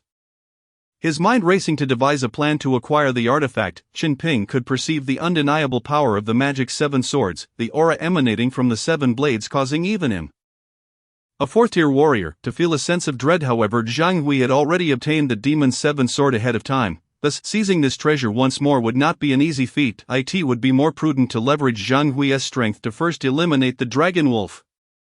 By doing so, they could alleviate the current crisis posed by the dragon wolf. The crux of this wolf pack dilemma indeed lay with Lang Feng, the dragon wolf. Once that creature perished, the remaining wolves would be like headless dragons, becoming considerably easier to deal with. Chen Ping's words prompted many warriors to come to a realization. They turned their hopeful gazes toward Zhang Hui, eagerly anticipating his intervention, yearning for him to wield the formidable power of the demon seven sword to break the impasse before them. Yet, at that moment Zhang Hui merely let out a cold sneer, a sound laden with mockery and disdain. "Chen Ping, are you instructing me on how to act?" Upon uttering these words, an exceedingly violent expression flickered in his eyes, akin to two blazing black flames, brimming with madness and a sense of annihilation. Witnessing Zhang Hui's demeanor, Chen Ping was instantly engulfed by an ominous premonition. In the next instant Zhang Hui acted decisively. Two of the black swords from the demon seven sword shot toward Chen Ping like bolts of lightning. The swiftness was such that it left no room for reaction. "Zhang Hui, what are you doing?" Chen Ping's eyes widened in shock. He hastily retreated while simultaneously activating all the defensive artifacts on his person. A brilliant light radiated from him, emanating from his defensive treasure. Utilizing this artifact's protective power, Chen Ping endeavored to withstand Zhang Hui's assault. Boom, boom. Two tremendous sounds echoed as the sword struck the ground, shattering the earth within a yard's radius. The formidable shockwave made the surrounding air tremble. Although the two swords did not directly strike Chen Ping, the powerful aftershock forced him backward. Had it not been for the robust artifact shielding him, he would have sustained injuries by now. Chen Ping raised his head, his voice laced with fury. "Zhang Hui, have you lost your mind? How dare you attack me?" His tone was infused with indignation and bewilderment as he grappled with the sudden betrayal from Zhang Hui. "I am now the master of the demon seven sword, Chen Ping. If you dare show me disrespect, you must pay with your life." Upon finishing, Zhang Hui summoned three more black swords, which shot forth as three streaks of darkness toward Chen Ping. As the eldest elder of the Chen family, he possessed no fourth-grade defensive artifact. The three swords flew from different angles with lightning speed, rendering evasion impossible. Chen Ping, confident in his own speed, found the angles of attack of the demon seven sword to be exceptionally cunning, leaving him no time to dodge. This time, he had no choice but to brace himself against Zhang Hui's onslaught. Chen Ping fully activated his third-grade artifact, which emitted a brilliant glow in an attempt to fend off the demon seven sword strike. Boom! A resounding crash ensued. Chen Ping managed to evade one of the three black swords, but the other two found their marks. His body was pierced by the two swords, one through his left arm and the other through his right leg. Strangely, despite the severity of his injuries, not a single drop of blood emerged. "Damn it, Zhang Hui, how dare you treat me so? The Chen family will never let this go." Chen Ping's words trailed off as he felt his vital energy being relentlessly siphoned away. Not only that, but it felt as though his very flesh was being consumed. His body convulsed uncontrollably, leaving him to emit only anguished cries. Soon, however, his screams ceased, as if his throat had been obstructed. Rendering him voiceless, this scene left the onlookers in shock, their eyes filled with fear and disbelief. They had never anticipated that Chen Ping would fall so easily, and his muscles appeared to be contracting, as though his blood was being entirely drained. Chapter 60, Refining the Beast Mountain. Nan Gongquan's face changed dramatically as he shouted, "Zheng Hui, cease this at once. Do you intend to kill Chen Ping?" His voice was tinged with urgency, yet he did not wish to witness Chen Ping's death, for if that were to happen, confronting the dragon wolf would become even more arduous. A flicker of struggle appeared in Zhang Hui's eyes, but it was soon drowned by the ferocity within. His expression twisted with madness. What of killing Chen Ping? The Chen family relies on its status as a prominent clan to seize my treasures. They have bullied me in the past. If I slay Chen Ping today, it is merely retribution for his own actions, not just the Chen family, but Yunnan Gong clan and the Huang family as well. Now that I possess the Demon Seven Sword, I shall rise above your three families. Should you refuse to submit to me, you shall all meet your demise. The many warriors present gazed at Zheng Hui in astonishment. They found him unrecognizable. He had once been a rather gentle individual, yet now he had transformed into such a violent figure. What had caused this abrupt change? Zheng Hui, you have been corrupted by the malevolence of the Demon Seven Sword. If you do not regain your senses, you will lose yourself. Nan Gongquan cried out. Zheng Hui, however, paid no heed to Nan Gongquan's words. With a wave of his hand, he summoned the black swords back. Do you expect me to abandon the Demon Seven Sword and allow you the chance to kill me? You think I would grant you that opportunity? As the Demon Seven Sword was withdrawn, Chen Ping had already succumbed to death. His corpse resembled that of a desiccated husk, entirely drained of blood and flesh.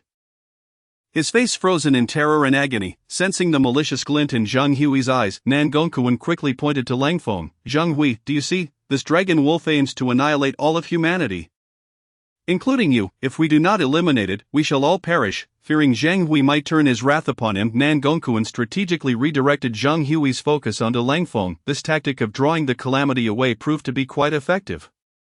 Upon hearing Nan Gongquan's words, Zhang Hui indeed turned to face Langfeng. This revelation brought a sense of relief to Nan Gongquan, who was deeply concerned that Zhang Hui would once again lose his reason and attack him. You are but a beast, and you dare to strike at us human warriors. You deserve to die. Zheng Hui's voice rang out as he commanded the Demon Seven Sword to launch its assault on Langfeng.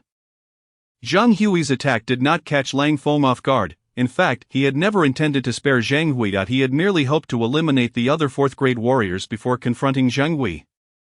Now that Zhang Hui had taken the initiative, Langfeng felt no need for courtesy. He lifted his head, opened his mouth, and 5 ice spikes shot forth toward Zhang Hui, exuding an aura of frost that seemed capable of freezing all. The battle between Langfeng and Zhang Hui was imminent. Huang Xiong activated a teleportation artifact, hastily fleeing from the Beast Mountain. As he hurried onward, he murmured to himself, filled with relief and trepidation. Fortunately, I chose a reward in one of the trials and obtained a teleportation artifact, enabling me to escape this perilous Beast Mountain. This way, I can preserve my life. I never anticipated that even the clan leader would perish at the hands of that dragon wolf. I must send word back to my family, urging them to summon the elder next time we encounter the dragon wolf to ensure its extermination. Isn't this outside the Beast Mountain? Why has it transformed like this? So cold. Huang Xiong lifted his head, astonished as he surveyed his surroundings. His expression was one of incredulity, as if he were witnessing the apocalypse. What he beheld was a world blanketed in pristine white. The area was enveloped in ice and snow, resembling a frozen realm, with the snow glimmering with a mysterious light that radiated a bone-chilling cold. Snowflakes continued to cascade from the sky, swirling down like a dreamlike beauty yet tinged with a sense of eeriness and danger. This was indeed the Beast Mountain, which had never seen snowfall, yet now it lay ensnared in frost. Huang Xiong gazed into the distance and noticed towering pillars that seemed to connect heaven and earth.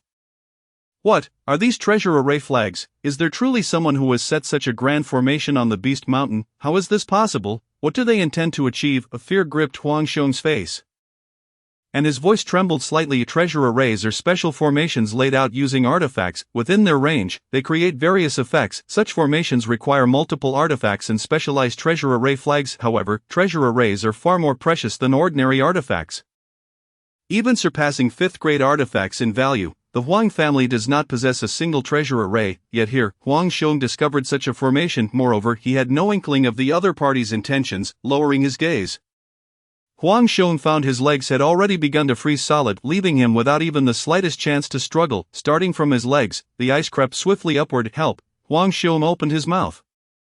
But no sound emerged. His body had entirely transformed into an ice sculpture, and with a faint cracking sound, he shattered, becoming part of the mountain itself. Above the beast mountain, Z hovered silently, her expression grave as she observed everything below. As if appraising a rare treasure, after a long moment, she slowly inquired, "Have you not yet succeeded in completely refining the beast mountain?" "We are close to success," Qing replied, her voice tinged with exhaustion and anticipation.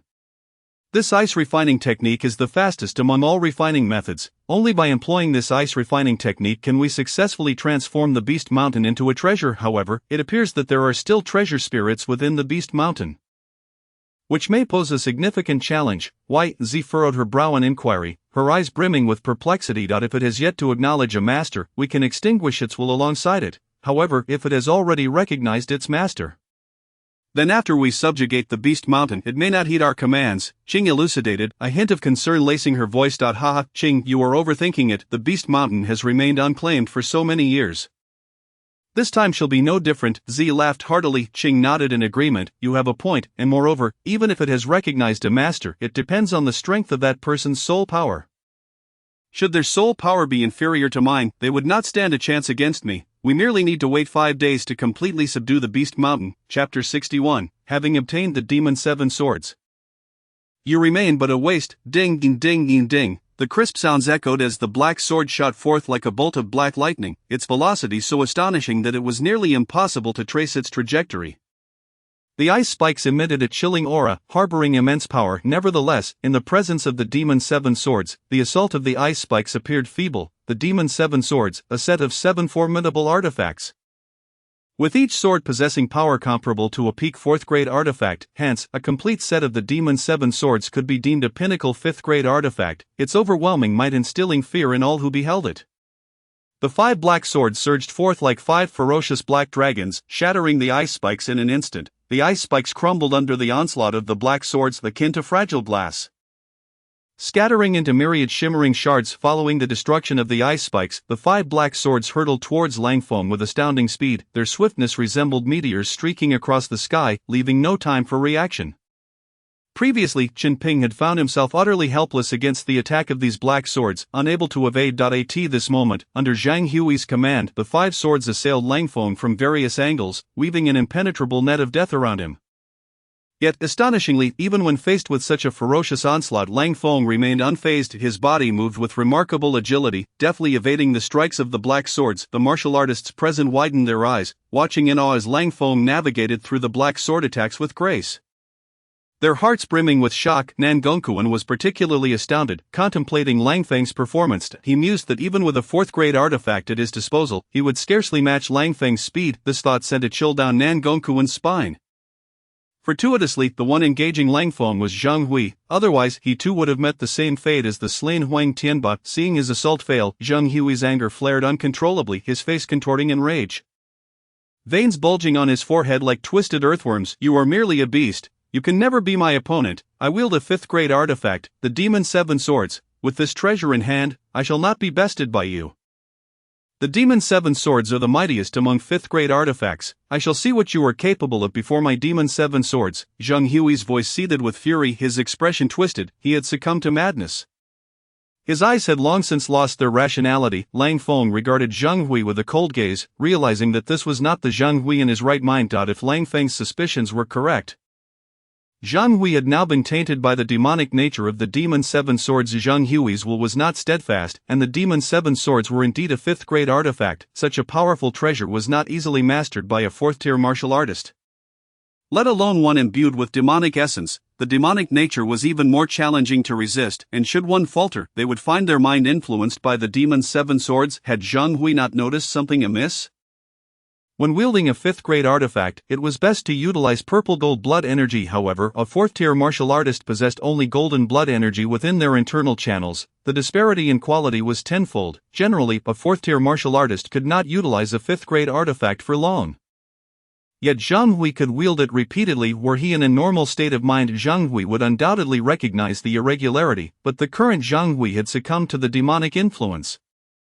He had become violent and insane, fixated solely on the notion of killing Langfeng. Under Zhang Hui's control, the Demon Seven Swords relentlessly attacked Langfeng. The seven swords transformed into seven streaks of black light, akin to seven ferocious black dragons, continuously charging at Langfeng. These seven streaks of black light had effectively sealed off all avenues of escape for Langfeng. He could not possibly evade all of them.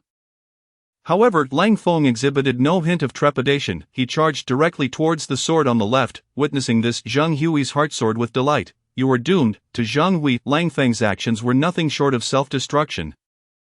Just as the black sword was about to pierce Langfeng, a layer of white scales emerged upon his body. Yiding. Although the sword struck Langfeng, it merely caused cracks to appear on his scales. The defense of the ice armor was astonishingly capable of withstanding the assault of one of the black swords, leaving everyone utterly astounded. As Zhang Hui prepared to unleash further magical artifacts upon Langfeng, he was taken aback to see a pair of wings sprout from Langfeng's back, the soul shadow wings. Langfeng leaped into the air, soaring towards Zhang Hui with the swiftness of a falcon.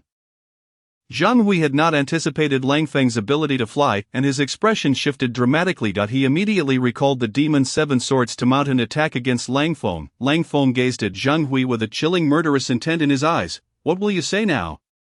Zhang Hui, enraged, channeled all his blood energy into the Demon Seven Swords. The swords transformed into seven streaks of black light, hurtling towards Langfeng with tremendous force. The sound of air being torn asunder resonated as these seven streaks of black light struck at Langfeng with thunderous might. Such a terrifying assault, even with the ice armor Langfeng could scarcely withstand. Yet at that moment Zhang Hui caught a glimpse of an unmistakably human expression in Langfeng's eyes. It was a gaze filled with disdain, a look of utter contempt. That gaze struck Zhang Hui's psyche like an arrow. You beast, you must. Before Zhang Hui could finish his words, his head detached from his neck as Zhang Hui had been soaring through the air. Yet now, decapitated, he could still see his body suspended for a moment. Before his wings ceased to flap, Zhang Hui's body fell helplessly from the sky. He even witnessed a shadow behind him, an apparition identical to Langfeng.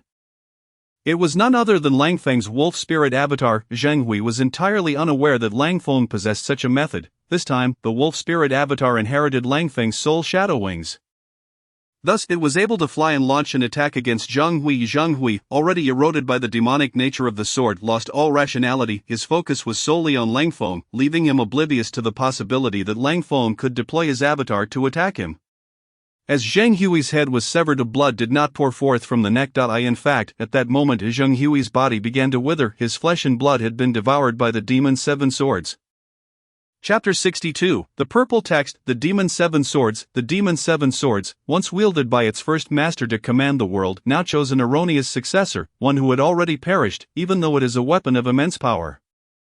It can no longer unleash the terrifying might. The Demon Seven Swords fell powerless, akin to a fallen star. Langfeng opened his mouth wide and clamped down fiercely on one of the Demon Seven Swords. The sword seemed to sense its impending demise and attempted to resist. Meanwhile, the remaining Demon Seven Swords appeared to possess a will of their own, decisively flying in different directions. Langfeng's eyes narrowed, a wave of astonishment welling within him. The Demon Seven Swords were indeed extraordinary, a treasure unlike any other. They exhibited an undeniable autonomy. As if aware of their fate, they understood that should they fall into Langfeng's possession, their essence would be ruthlessly obliterated, replaced by Langfeng's will. Therefore, they resolutely chose to seek their own survival, hoping to land in the hands of other martial artists. One of the Demon Seven Swords had already been seized by Langfeng, its essence seemingly struggling to find a chance for survival. When a martial artist refines a treasure, they must completely eradicate the essence within, allowing their own will to dominate the artifact. Only in this way can they wield it at will and unleash its true power. The Demon Seven Swords inherently harbored a potent essence. Having finally emerged from its seal, it would naturally resist annihilation. Now, the Demon Seven Swords scattered in all directions, like meteors streaking across the sky, landing before various martial artists. One sword, resembling a bolt of black lightning, precisely landed before Nan Gongkuan. Nan Gongkuan beheld the Demon Seven Sword before him, a flicker of joy and gravity flashing in his eyes.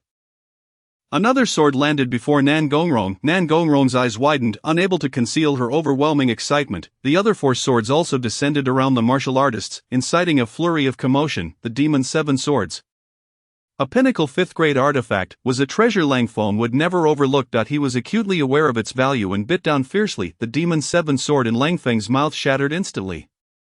Akin to fragile glass, this spectacle left the observing martial artists in sheer astonishment. Typically, the Demon's 7 swords could scarcely be damaged, even under intense assault, yet now, the Demon's 7 swords had been crushed by Lang Feng's bite? Lang Feng paid no heed to the gazes of others. His attention was drawn to the shattered Mo-Chi sword, from which a purple item description fell forth. Mo-Chi sword fragment, purple upon usage. It summons a Mo-Chi sword for offensive purposes. This fragment represents nearly 1/7 of the complete Mo-Chi sword, hence its classification as a purple item. Nevertheless, even as such, the power of this Mo-Chi sword surpasses that of other 4th-tier artifacts significantly. Lang Feng turned his gaze in another direction, where a 3rd-tier warrior was engaged in a fierce confrontation with 1,000 beasts. Wolf King Yang Yan was locked in a deadly struggle against the imposing creature. Its massive form resembling a small mountain, exuding an aura that instilled terror, its eyes radiated ferocity and cruelty, intent on tearing Yang Yan to shreds, although Yang Yan was merely a 3rd-tier warrior. He held his ground against the Wolf King, yet he faced the daunting challenge of additional wolf packs converging upon him. Alone, he was no match for such a multitude, despite possessing a treasured weapon. He found himself at a disadvantage. When Yang Yan exposed a flaw, the Wolf King struck him violently, inflicting considerable injury. Blood trickled from the corner of his mouth, his complexion pale as parchment. As the Wolf King lunged forward, poised to obliterate him, despair flooded Yang Yan's heart. He felt as if he were staring into the abyss of his fate, yet, in that critical moment, a black streak of light flashed across the sky like lightning, cleaving the Wolf King in two. As Yang Yan regained his composure, he discovered a sword had landed before him. Remarkably, it was the Mo-Chi sword. Gazing at the ebony blade, an inexplicable sensation surged within him. It seemed as if the sword was calling out to him. Overwhelmed with joy, Yang Yan thought, "The sword appears to have chosen me. It beckons me to take it as my own. Could it be that I am indeed the one it seeks?" The Mo-Chi sword is a pinnacle 5th-tier artifact. Acquiring such a treasure would undoubtedly enhance my strength immensely. However, I am not yet capable of wielding a 5th-tier artifact. I must secure it for now. And once I attain the 4th tier, I shall be able to utilize it. With trembling hands, Yang Yan reached for the hilt. In that instant, his gaze transformed, and he felt an overwhelming surge of power within him. "Ha, this is splendid. I am indeed favored by fortune. Having obtained the Mo-Chi sword, my growth will accelerate, and one day, I shall ascend to immortality." Yang Yan's heart raced with exhilaration, unaware that he was already under the sword's influence. However, before he could fully revel in his triumph, a colossal figure materialized above him like a specter. By the time Yang Yan reacted, a massive claw descended upon him. He had no chance to resist. He was crushed into a bloody pulp beneath the weight of that enormous paw. The Mo-Chi sword fell to the ground, emanating eerie black energy, accompanied by mournful wails. It seemed to writhe in anguish, as if pleading for mercy, yet, Lang Feng exhibited no hesitation. His claw struck the Mo-Chi sword, shattering it instantly and producing another purple item description. This marked the second Mo-Chi sword fragment. Lang Feng believed that if he could collect the complete Mo-Chi sword, it would undoubtedly yield a golden tier item. Thus, he directed his gaze toward another area. There lay yet another Mo-Chi sword. Simultaneously, Nan Gong Kun clutched a sword in his hand, which was none other than the Mo-Chi sword. He examined it closely, noting the peculiar patterns intricately carved upon its surface, unmistakable evidence of a master craftsman's work. Yet, it still exuded the scent of blood, a testament to the countless lives that had been sacrificed in its forging. This Mo-Chi sword possessed an astonishing will. It was inconceivable for ordinary artifacts to harbor such potent intent. Could it be that the spirit of Mo-Chi lingered within this weapon? If so, it must not be wielded lightly, otherwise one might fall under its dominion. Akin to Zhang Hui, Nan Gong Kuan's expression turned grave.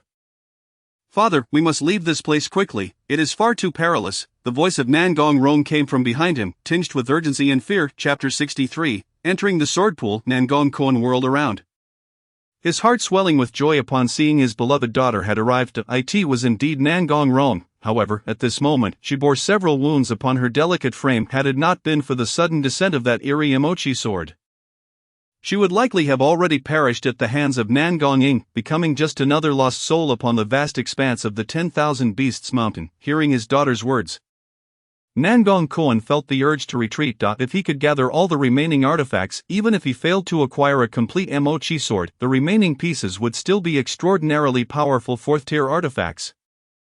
No, there would be multiple 4th-tier artifacts. Such treasures were exceedingly valuable to Nan Gong Kuan. However, the other Mo-Chi swords were no longer attainable, were it not for Lang Feng's ongoing collection of the Mo-Chi swords.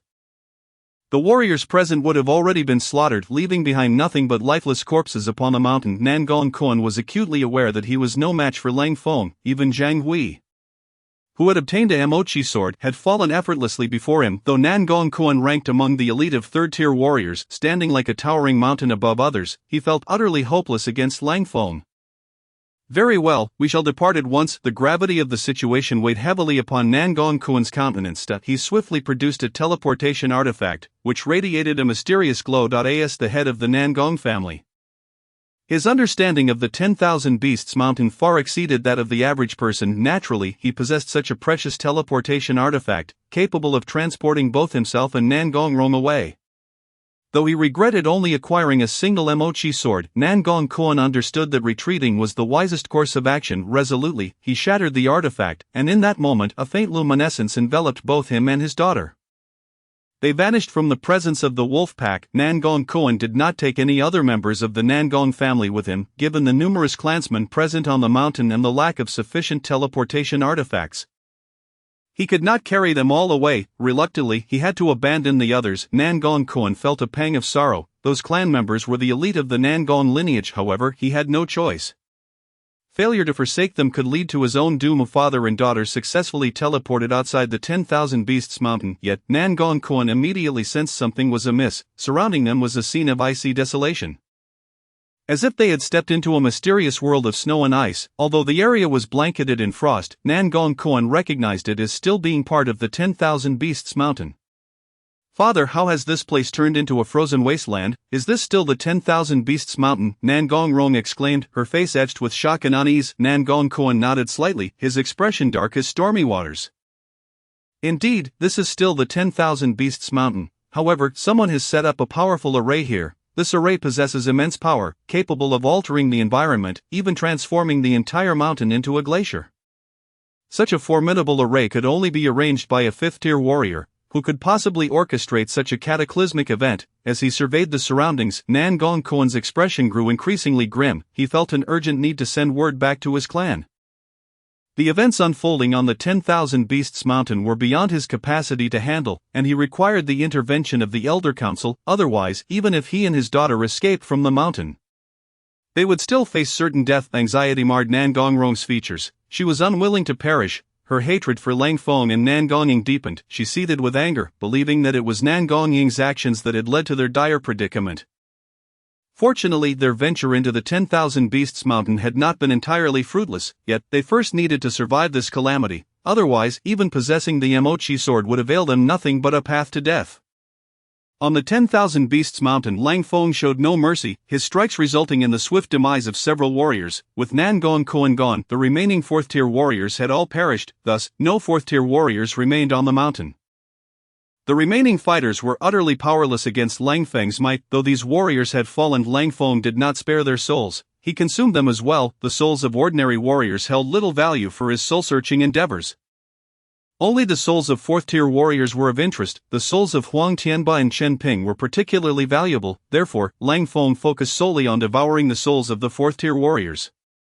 However, there were over 1,000 warriors present, their soul power far exceeding that of ordinary humans. After devouring these souls, Lang Feng's own soul surpassed the threshold of 10,000. Regrettably, he had only acquired 5 mochi sword fragments. 2 remained unclaimed, seemingly taken away by someone. Lang Feng had previously noted the trajectory of 2 mochi swords flying toward Nan Gong Kuan and Nan Gong Rong. It appeared that the father-daughter duo had successfully absconded with the remaining 2 fragments. Summoning the 5 mochi sword fragments, Lang Feng witnessed them pierce the corpses around him, absorbing them entirely. The mochi swords even consumed the flesh and blood of the fallen warriors to enhance their own might. For Lang Feng, the Demon 7 sword serves as an impeccable means of obliteration, ensuring that with its possession, he is free from any lingering concerns when it comes to taking lives, once all the warriors have perished. Lang Feng stepped into the sword pool, where countless sword-shaped treasures lay in abundance. Had he been able to acquire these treasures, it would have resulted in a significant accumulation of attributes. This was the expectation. Yet everything is transformed. As Lang Feng's hand brushed against one of the swords, it shattered instantly into a cloud of dust. These swords disintegrated, but not a single attribute fell from them. Chapter 64. Had we always been trapped in this scheme?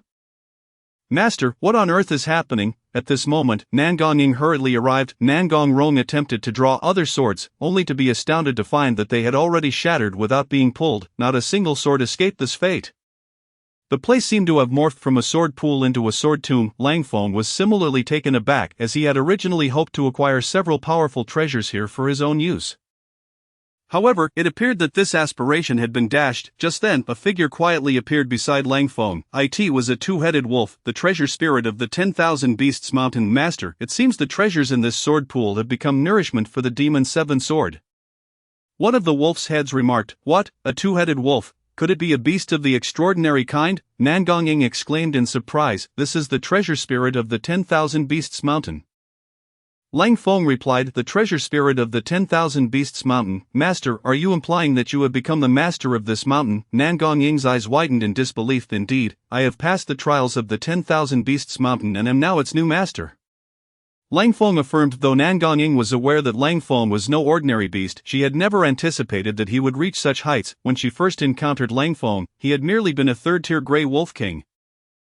Yet, he later obtained the bloodline of a dragon, transforming into the extraordinary Dragon Wolf, and even successfully advanced to the fourth tier, and now, he had gained the recognition of the 10,000 Beasts Mountain, becoming its master. Moreover, all the warriors who had come here had been slaughtered by Lang Feng. This entire situation left Nangong Ying utterly astounded. Nourishment? Are you suggesting that the Demon Seven Sword has devoured these treasures?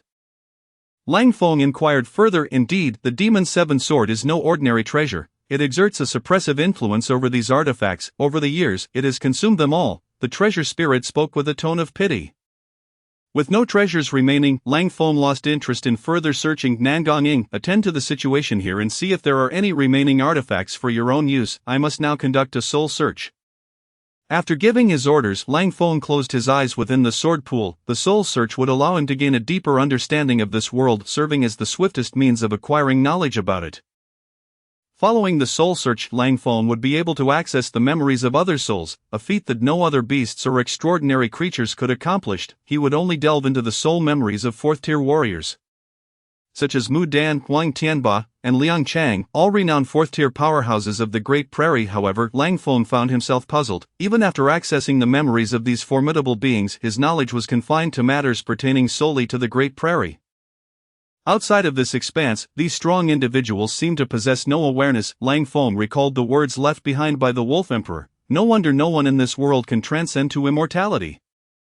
Immortality was the key to escaping this scheme. It dawned upon him that they had always been ensnared within it. As the realization struck, Lang Feng's mind flickered with insight, as if he had captured an important clue. Yet he was unable to grasp its full significance. On the first day, Lang Feng accessed Muton's soul memories. On the second day, he explored Liang Chang's memories. On the third day, he examined Huang Tianba's soul memories. From these individuals' recollections, Lang Feng pieced together fragments of the truth about this world. He confirmed one crucial fact. In this world, no one had attained immortality. However, there existed fifth-tier powerhouses, with the supreme elders of the three major families being among them.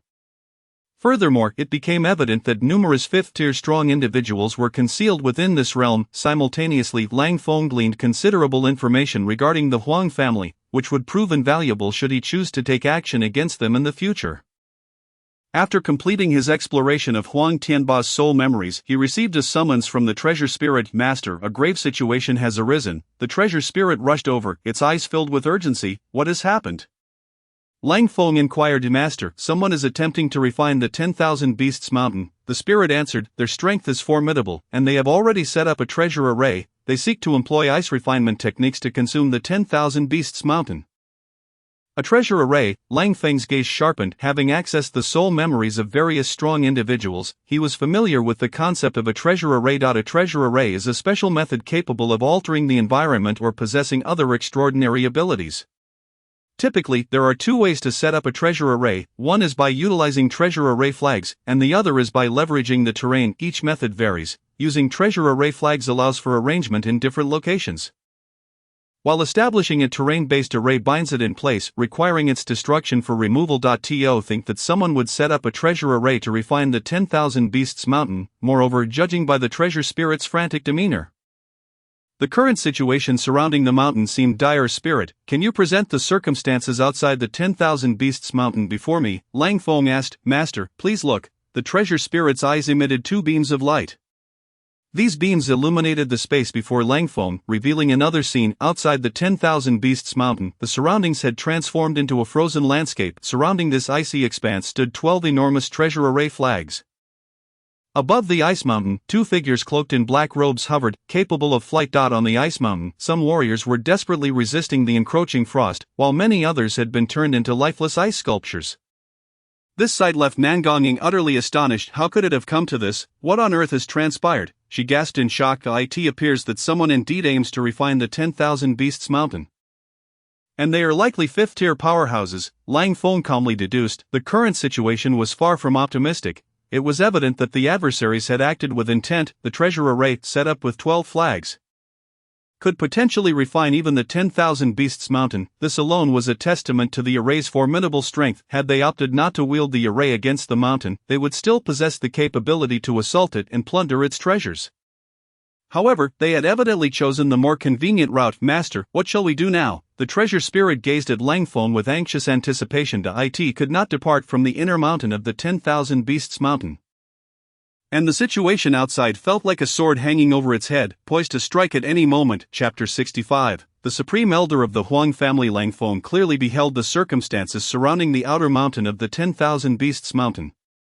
Two fifth-tier powerhouses lurked outside, and given Langfeng's current strength, he stood no chance against both simultaneously. The immobility of the 10,000 Beasts Mountain meant that it could hardly withstand the onslaught of refinement. Faced with such a predicament, even Langfeng found it quite challenging. As he contemplated strategies, he realized that if no feasible solution presented itself, he might have to abandon the 10,000 Beasts Mountain. The mountain was a treasure trove, its spirit energy exceptionally dense, and it housed the Soul Refinement Mountain, where he could rapidly bolster his soul strength. Additionally, it contained rare materials that could be used for crafting treasures. If possible, Langfeng was reluctant to relinquish the mountain. However, when weighed against his own life, all else paled in significance. For Langfeng, both the 10,000 Beasts Mountain and Nangong were expendable. While the mountain was indeed beneficial to him, it was not irreplaceable. Naturally, as long as they still held value, Langfeng would not easily forsake them. Langfeng instructed the treasure spirit to continue displaying the situation outside the 10,000 Beasts Mountain before him. And the spirit complied. The outer mountain region was vast, and after observing for half a day, Langfeng finally resolved to depart. Master, please be cautious. I implore you to return safely. Nangong looked at Langfeng. Her eyes filled with concern. She wished to accompany him but understood that her own strength was insufficient. Her presence would only serve to hinder him. In that moment, she felt acutely aware of her own frailty. Spirit, if I give you the word, open the main gate of the 10,000 Beasts Mountain immediately and let the wolf pack emerge, Langfeng instructed the treasure spirit. The spirit nodded eagerly in agreement. Langfeng then turned to Nangong, saying, You shall remain in this sanctuary. It is relatively safe. If necessary, I will call for you again. Yes, master, Nangong replied. The treasure spirit transported Langfeng to the outer mountain of the 10,000 Beasts Mountain. The spirit then looked at Nangong, inquiring, Miss Nangong, what troubles you? Are you worried about the master? He is immensely powerful and will surely be fine. Nangong forced a smile, though the master's strength is indeed formidable. I am merely disappointed in myself. I feel utterly unable to assist him. The treasure spirit asked, Miss Nangong, do you wish to enhance your strength? Within the 10,000 Beasts Mountain, there are indeed ways to bolster your power. Especially since you are a genius in the art of taming, you can utilize some of the legacies left by the Wolf Emperor. However, there are certain matters that I cannot divulge without the master's permission. Yet, I can lend you the insights of the Wolf King for your perusal. Perhaps they will prove beneficial to you. Upon hearing this, Nangong's eyes gleamed with joy. Is it truly possible? Bowling, thank you. Nangong was acutely aware that, given Langfeng's character, without any utility to him, she might very well be cast aside. Thus, to remain by Langfeng's side, it was imperative that she grew stronger, thereby increasing her value. For a long time, Nangong held a lowly status within the Nangong family, and following her mother's disappearance, she felt as insignificant as the dirt beneath one's feet, trampled by all. Moreover, her unattractive appearance had drawn considerable ridicule. She had long since despaired of humanity. Though Langfeng was a wolf, he possessed a sense of humanity, and despite his indifferent demeanor towards Nangong, he would always come to her aid in times of peril. Furthermore, he had never expressed disdain for her lack of beauty. All of this endeared Langfeng to Nangong. She was uncertain of her feelings for him. But she knew she wished to remain by his side. In that regard, the most crucial factor was not her appearance or anything else, but her strength, as long as she possessed sufficient power. Lang Feng would not abandon her. Thus, hearing Bowling's words filled her with elation. Moreover, Bowling offered her the opportunity to cultivate within the Soul Refinement Mountain, albeit the training there was not only excruciating but perilously treacherous. Far beyond what an ordinary human could endure. Nevertheless, it was one of the best means to enhance one's spiritual power. While Nangonging cultivated in the Soul Refinement Mountain, Lang Feng had already stepped out of the inner regions of the 10,000 Beasts Mountain. At that moment, he stood upon the outer slopes, where the wind and snow raged. The storm here was even more intense than what Lang Feng had witnessed through Bowling's perspective. As soon as he emerged, he set off in a determined direction. Lang Feng had a plan in mind. He knew that locating those two individuals would greatly enhance his chances. Nangong Koan and his daughter, they possessed two other Demon Seven Swords. If he could seize the Demon Seven Swords from them, Lang Feng would acquire the complete Demon Seven Sword inscription. Meanwhile, in the skies above the outer slopes of the 10,000 Beasts Mountain, two figures clad in black and endowed with wings soared through the air. Ching, we have only one day left. After this day, we shall be able to completely refine the 10,000 Beasts Mountain? Z inquired. Ching nodded affirmatively. Indeed, however, it seems that someone is approaching to obstruct us, the aura of a fifth-tier expert. Very well, I shall confront them, Z replied. I cannot leave this place, I am counting on you. Ching added. Z acknowledged and immediately took flight. As Z departed from the 10,000 Beasts Mountain, he encountered an elderly figure. The newcomer appeared aged, seemingly in his 60s or 70s. The age of martial artists is not easily discerned from their appearance, as some may remain youthful even beyond 100 years. The martial artist before him had lived for a full 2 centuries. Who might you be? Why do you impede Huang's path? The old man inquired with a furrowed brow. This elder was none other than Huang Xiai, the esteemed patriarch of the Huang family. Having lived for over 200 years, he was a 5th-tier martial artist. The cultivation of martial artists does not inherently extend their lifespan, but longevity can be achieved through the consumption of longevity peaches, special spiritual fruits born of heaven and earth. Huang Xiai was granted a 100-year longevity peach in his old age, allowing him to live to this day. Chapter 66, Parasite. Having lived for 200 years, Huang Xiai naturally possessed more means than an ordinary martial artist. He wore a yellow crown atop his head, a 3rd-tier treasure that granted him reconnaissance abilities. With a single glance, Huang Xiai discerned that the man before him was indeed a 5th-tier martial artist. Moreover, the origins of this individual appeared remarkably mysterious. Even Huang Xiai was uncertain of his identity. Within this vast grassland, the most powerful forces were the 3 prominent families. Yet, aside from these families, there were also some reclusive 5th-tier martial artists. For any martial artist, the aspiration to attain immortality is a fervent desire. Unfortunately, on this grassland, achieving immortality seems to be a distant and unattainable dream. No one has ever succeeded. Hence, 5th-tier martial artists are the most formidable beings in this world. Among the 3 families, each has a 5th-tier expert stationed as a guardian. The sudden appearance of another 5th-tier expert astonished Huang Xiai. I have long heard of the extraordinary prowess of Huang Xiai, the esteemed elder of the Huang family. Today, I have come specifically to seek your guidance. Z responded calmly, as if he were merely here for a friendly exchange. If it is your wish to spar, another day would suffice for Huang. However, I have pressing matters today, and I hope you will grant me passage. Huang Xiai replied. Huang Xiai had come here because he discovered that Huang Tianba was dead. Huang Tianba was the heir he valued most, and it was unexpected that he had perished in the 10,000 Beasts Mountain. Huang Tianba had left behind a treasure life token within the family. If the token bore a crack, it signified that he was in danger. If the token were completely destroyed, it would indicate that Huang Tianba was indeed dead. Even if he were not dead, he had encountered grave peril. For this reason, Huang Xiai had personally come. To his astonishment, he encountered Z here. That will not do. Since I have arrived, I must engage in a spar with you today, Z declared, and without waiting for Huang Xiai to respond, he launched an attack. A flash of purple light emanated from the bracers on Z's arms, and with a flap of his wings, he instantly appeared before Huang Xiai. What astonishing speed! Huang Xiai was taken aback, and a faint yellow glow quickly enveloped his hands. Boom! Huang Xiai defended against Z's punch with his defensive treasure. A frown creased Huang Xi's brow. The opponent's strength was surprisingly formidable. Is he a strength-based martial artist? It is indeed rare for a strength-based martial artist to reach the 5th tier. Strength-based martial artists require a robust physique, their bodies akin to treasures. Such martial artists require vast resources to enhance their physiques.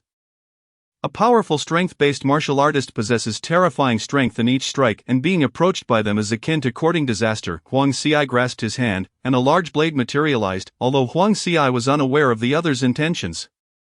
Since this individual obstructed his path to the 10,000 Beasts Mountain, he too had no choice but to engage. Huang Xiai swung the blade before him, and in that instant, the blade extended to an astonishing length of 10 zhang. As if it could cleave mountains asunder. "Come on," Zi shouted, thrusting his palm forward. A massive purple hand surged forth, seemingly intent on grasping the blade. The two clashed in a fierce battle, producing resounding echoes. Outside the 10,000 Beasts Mountain, amidst the wind and snow, Lang Feng hurried towards Nangong Kuan's direction. Though the storm raged fiercely, it did not impede Lang Feng's speed in the slightest. He summoned his ice armor, which, due to its similar attributes, was thicker than usual. The winds and snow halted a full zhang away from Lang Feng. However, as Lang Feng approached Nangong Kuan, he discovered that Nangong Kuan was also attempting to flee. Thinking to escape, Lang Feng would never grant him such an opportunity. Lang Feng's speed surged, leaving behind a white shadow in his wake. At that moment, Nangong Kuan's face turned ashen, his brows furrowed in distress. Why is that fourth-tier aura drawing closer? He pondered. What could they be planning? Nangong Kuan could sense the aura of a fourth-tier expert approaching, but the speed of their approach was alarmingly swift, instilling in him a sense of foreboding. "Father, what is wrong? What is happening?" Nangong Rong asked with concern. "A fourth-tier martial artist is closing in on us, and their speed is exceptional. Could it be that dragon wolf?"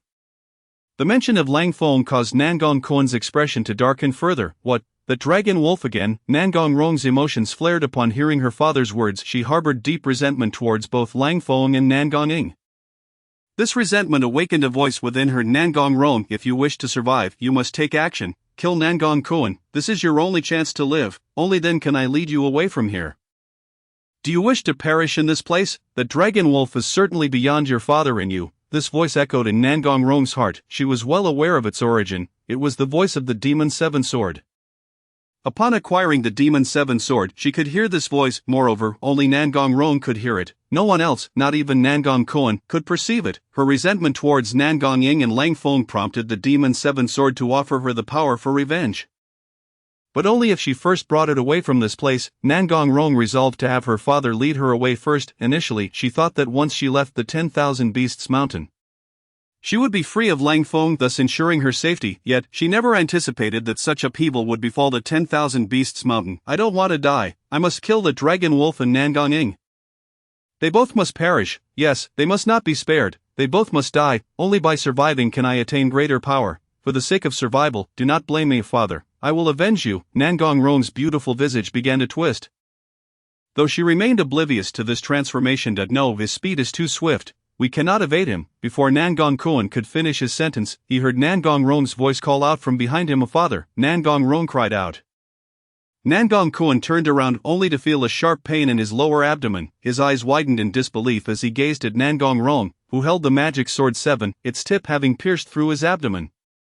Chapter 67, Purple Word Entry. Fate Observation. Nangong Kuan could never have anticipated that he would meet his demise at the hands of his beloved daughter. Why? He fixed his gaze on Nangong Rong, his eyes filled with a tumultuous blend of confusion, anger, and heartache. "A father, do not blame me. I acted solely to survive. It is only by doing so that I can continue to exist in this world. Once I leave this place, I shall find a way to avenge you. Rest assured, I will accomplish it." After Nangong Rong spoke, she withdrew the magic sword 7. Yet, to her astonishment, not a single drop of blood flowed from Nangong Kuan's wound. A glimmer of realization flashed in Nangong Kuan's eyes, and his expression shifted dramatically. "No, what has happened to your fate?" It was evident that he had utilized a precious artifact to discern that Nangong Rong was no longer the same as before. "Father, what do you mean?" Nangong Rong replied, her expression impassive. However, Nangong Kuan could utter no more words. His gaze had become vacant. Around his body, dark energy began to surge. "Leave," the magic sword 7 commanded Nangong Rong. As soon as the words left its mouth, a magic sword 7 flew from Nangong Kuan's body. Nangong Rong seized this sword and swiftly fled toward the outside of the 10,000 Beasts Mountain. After Nangong Rong's departure, Nangong Kuan's eyes turned frenzied as he charged directly towards Lang Feng. Initially, Lang Feng was concerned that the Nangong father-daughter duo would escape, but their sudden advance took him by surprise, heightening his vigilance. Could it be that Nangong Kuan had some hidden card? If he truly possessed one, he should have opted for ambush instead of rushing towards Lang Feng. Nonetheless, Nangong Kuan now stood before him, Lang Feng immediately discerned something was amiss with Nangong Kuan. His eyes were vacant, as if he had lost all sense of reason. An eerie black mist emanated from around Nangong Kuan's body. "Have you too fallen under the control of the Magic Sword 7? Lang Feng inquired. The Magic Sword 7 could influence one's mind. If a person lacked enough resolve, they would be swayed by it. However, based on previous observations, Nangong Kuan's mental fortitude should have surpassed that of an ordinary warrior, yet at this moment, his expression was blank, clearly devoid of rational thought. Nangong Kuan did not respond to Lang Feng's inquiry and instead lunged at him. In Nangong Kuan's hand appeared a powerful artifact, the Blood Moon. The Blood Moon was a unique artifact that could transform into dozens, even hundreds, of blood-red moons to assault enemies. This was Nangong Kuan's most formidable weapon. At this moment, Nangong Kuan appeared willing to risk everything merely to slay Lang Feng, even abandoning all defenses. His only 4th-grade defensive artifact had already been taken by Nangong Rong, and the Blood Moon was nearly depleted of its power. The Magic Sword 7 could devour other artifacts, allowing it to continue growing, which was its greatest characteristic. Thus, after Nangong Rong's ambush, all of Nangong Kuan's artifacts were consumed by the Magic Sword 7. Leaving only the Blood Moon with a hint of power. This was because the Magic Sword 7 needed Nangong Kuan to buy time. Lang Feng noted that Nangong Kuan had a gaping wound. Yet he appeared unaffected. Nangong Kuan was unleashing his full might. The blood blades surrounded Lang Feng, numbering over 100, attacking him from various angles. Lang Feng observed this scene with a cold gaze. His ice armor remained intact, rendering additional defensive measures unnecessary. He charged directly at Nangong Kuan, who was evidently under the control of the Magic Sword 7 and had lost his senses. Thus, Nangong Kuan retained only his instinctual combat awareness. When Lang Feng attacked, he would not evade or defend but would engage in a mutually damaging exchange, buying time. If Nangong Kuan still possessed his former strength, he could indeed achieve this, but how could the current Nangong Kuan pose a threat to Lang Feng? Lang Feng's claws struck toward Nangong Kuan, a blow that would not be withstood by the current state of Nangong Kuan. As the blood blade struck Lang Feng, his claws simultaneously found their mark on Nangong Kuan. Marks appeared on the surface of Lang Feng's ice armor, but the attack from the artifact inflicted no harm upon him. However, Lang Feng's claws could cleave Nangong Kuan into pieces, without a defensive artifact. Nangong Kuan's physical form was alarmingly fragile. Beside Nangong Kuan's lifeless body lay 3 word entries, of which only one purple entry held value. This purple entry represented a special ability, Fate Observation, Purple, which allowed one to perceive another's fate. Fate, the so-called fate, was an ethereal concept. According to legend, the stronger the fate, the greater the chance of becoming a protagonist of the world. Lang Feng also possessed a purple word entry related to fate. Originally a minor fortune, blue, it had evolved into luck, purple. After Lang Feng collected 3 minor fortunes, clearly fate indeed existed. With Fate Observation, Lang Feng could discern the strength of fate in others. In simple terms, the stronger the fate, the more difficult it was to be slain. Using Fate Observation on himself, Lang Feng discovered a purple glow above his head. This was his fate. Without lingering here, Lang Feng spread his wings and pursued a direction at great speed. Based on the traces left behind, he had tracked down Nangong Rong. The Magic Sword 7 was not found on Nangong Kuan's body, indicating it must still be in Nangong Rong's possession. Moreover, the one responsible for Nangong Kuan's death could only be Nangong Rong. Chapter 68, Her fate is stronger than mine. Before the Nangong father-daughter duo departed, Lang Feng had already learned that they had both acquired a Magic Sword 7. However, Nangong Kuan had not wielded it, and wounds inflicted by the Magic Sword 7 still marked his body. Furthermore, since Nangong Kuan had lost his sanity, it could be inferred that this was likely the work of the Magic Sword 7. Lang Feng was genuinely taken aback that Nangong Rong would strike against Nangong Kuan. A woman who disregarded even the bond of father and daughter was truly the most terrifying of individuals. Nangong Rong harbored deep resentment towards Lang Feng and Nangong Ying. Once she had the opportunity to rise, she would become a formidable challenge for Lang Feng. This was the perfect moment to eliminate Nangong Rong. Lang Feng's speed surged as he finally spotted a figure at the foot of the mountain, which was none other than Nangong Rong. She had broken through the treasure formation and was fleeing. The treasure formation that had appeared here was designed to refine the 10,000 Beasts Mountain. All beings within the mountain would be used as materials for refinement. Given Nangong Rong's own strength, she could not possibly escape from this formation. Even Nangong Kuan could not achieve such a feat alone. Yet, at this moment, Nangong Rong was able to break free from the formation's grasp, thanks to the power of the Magic Sword 7. Breathless, Nangong Rong turned back to face Lang Feng, her eyes filled with hatred and malice. "You beast! Nangong Rong will surely slay you in this life. You have not only harmed me but also taken my father's life." Although Nangong Rong had struck Nangong Kuan with a sword, she felt no remorse. In her eyes, her father's death was a sacrifice made to protect her. The true culprit behind Nangong Kuan's demise was Lang Feng. Nangong Rong's belief was heavily influenced by the will of the Magic Sword 7. Lang Feng's expression darkened. The treasure formation had failed to ensnare Nangong Rong. If she were to escape, it would spell endless trouble for him, but if possible, he would not allow her to leave, since Nangong Rong could escape. So could he? Lang Feng summoned 5 magic swords and launched them towards the formation before him. The destructive power of the Magic Sword 7 was indeed formidable, and its unique devouring ability manifested at this moment. Tearing a gap in the formation, Lang Feng leaped forth, and as he exited the 10,000 Beasts Mountain, the 5 magic swords simultaneously shot towards Nangong Rong, even though Lang Feng did not possess the complete set of 7 magic swords. The power of these 5 was sufficient to slay Nangong Rong. Unprepared for Lang Feng to wield 5 magic swords, fear filled her eyes. Not wishing to perish, she turned to flee, yet, no matter how swift Nangong Rong was, she could not outrun the speed of the magic swords. Once struck, her demise was inevitable. After all, the magic swords summoned by Lang Feng bore none of the original will of the Magic Sword 7. They were solely under Lang Feng's command, thus if Lang Feng controlled these magic swords and struck Nangong Rong, her fate was sealed. At that critical moment, Nangong Rong was suddenly tripped by something, causing her to fall to the ground and narrowly evade the 5 magic swords. A look of confusion flashed across Lang Feng's eyes. A glimmer of realization sparked within him. Fate observation. This was the new word entry he had acquired from Nangong Kuan. The entry reveals the fortune of the opponent. The aura surrounding Lang Feng is a deep purple, indicating that his luck is quite favorable. However, at that moment, Lang Feng notices a radiant glow above Nangong Rong's head, which is not purple but golden.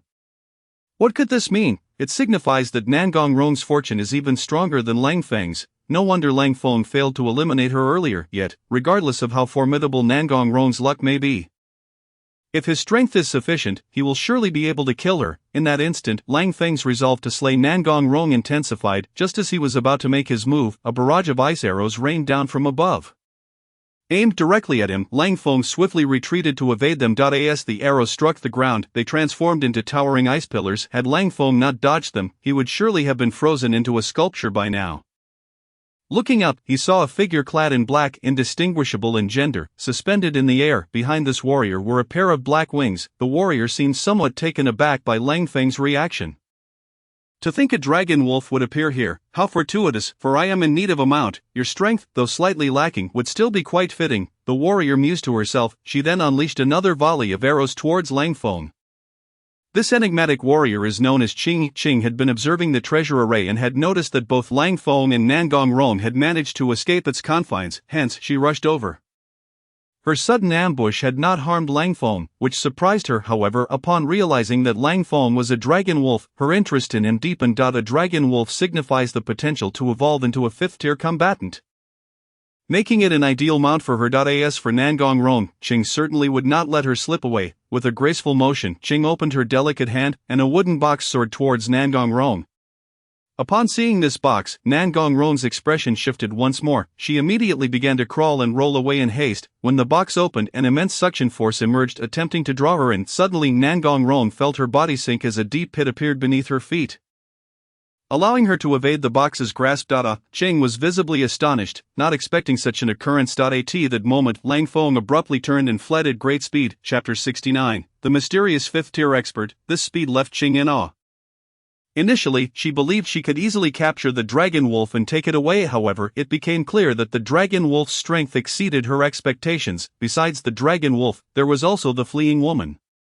If this woman escaped Wanshou Mountain, she might alert her family, leading to the arrival of other powerful beings, which would undoubtedly disrupt Qing's plans. Qing, what is happening? A figure returned, revealing itself to be Z. Z bore injuries from his battle with Huang Xi, managing to win by a stroke of luck. Huang Xi had to retreat momentarily, allowing Z to rush back. I just saw a dragon wolf and a woman escape from within. Qing replied. A dragon wolf? That would make for an exceptional mount. I shall assist you in capturing it. Upon hearing this, Z's face lit up with excitement. Qing attempted to dissuade him, but it was too late. Z took flight, intent on seizing the dragon wolf. Given the circumstances, Qing chose not to voice any further objections and turned to pursue the cave where Nangong Rong had fallen. The fleeing woman was merely a 3rd-tier warrior. Although her luck had spared her from capture, Qing believed she would not escape for long with her intervention. She was certain to apprehend her, however. Upon entering the cave, Qing was astonished to find a passageway beneath. Seemingly a tunnel dug by a beast, cleverly evading her sight and leading into the distance. Qing scoffed, continuing her pursuit. Meanwhile, Z had already taken to chasing Langfeng. Although Langfeng was swift, Z was even faster. With a pair of wings upon his back, he also possessed a treasure known as the Gentle Wind Buckle, a fourth-tier artifact that doubled his speed. Langfeng could feel that his pursuer had locked onto him, intensifying the murderous intent within his eyes. Faced with a fifth-tier warrior, Langfeng did not find himself without hope. He merely anticipated paying a certain price, yet, with the relentless pursuit, Langfeng had no choice but to distance himself from Wanshou Mountain. Despite Langfeng's rapid flight, Z was quicker. Half an hour later, a figure had caught up to him. Langfeng finally came to a halt. You beast, you certainly can run, but do you truly believe you can escape? Z sneered. Upon hearing this voice, Langfeng immediately discerned that the figure before him was a man, distinct from the individual he had encountered earlier. In that moment, suspicions arose within Langfeng's mind. The absence of the woman could indicate two possibilities: either she needed to maintain control over the treasure flag and could not leave, or she was pursuing Nangong Rong, sending this man after him. Langfeng hoped for both scenarios, particularly the latter. The golden aura surrounding Nangong Rong signified that dealing with her would not be a simple task. Even a fifth-tier warrior would face considerable obstacles in confronting her.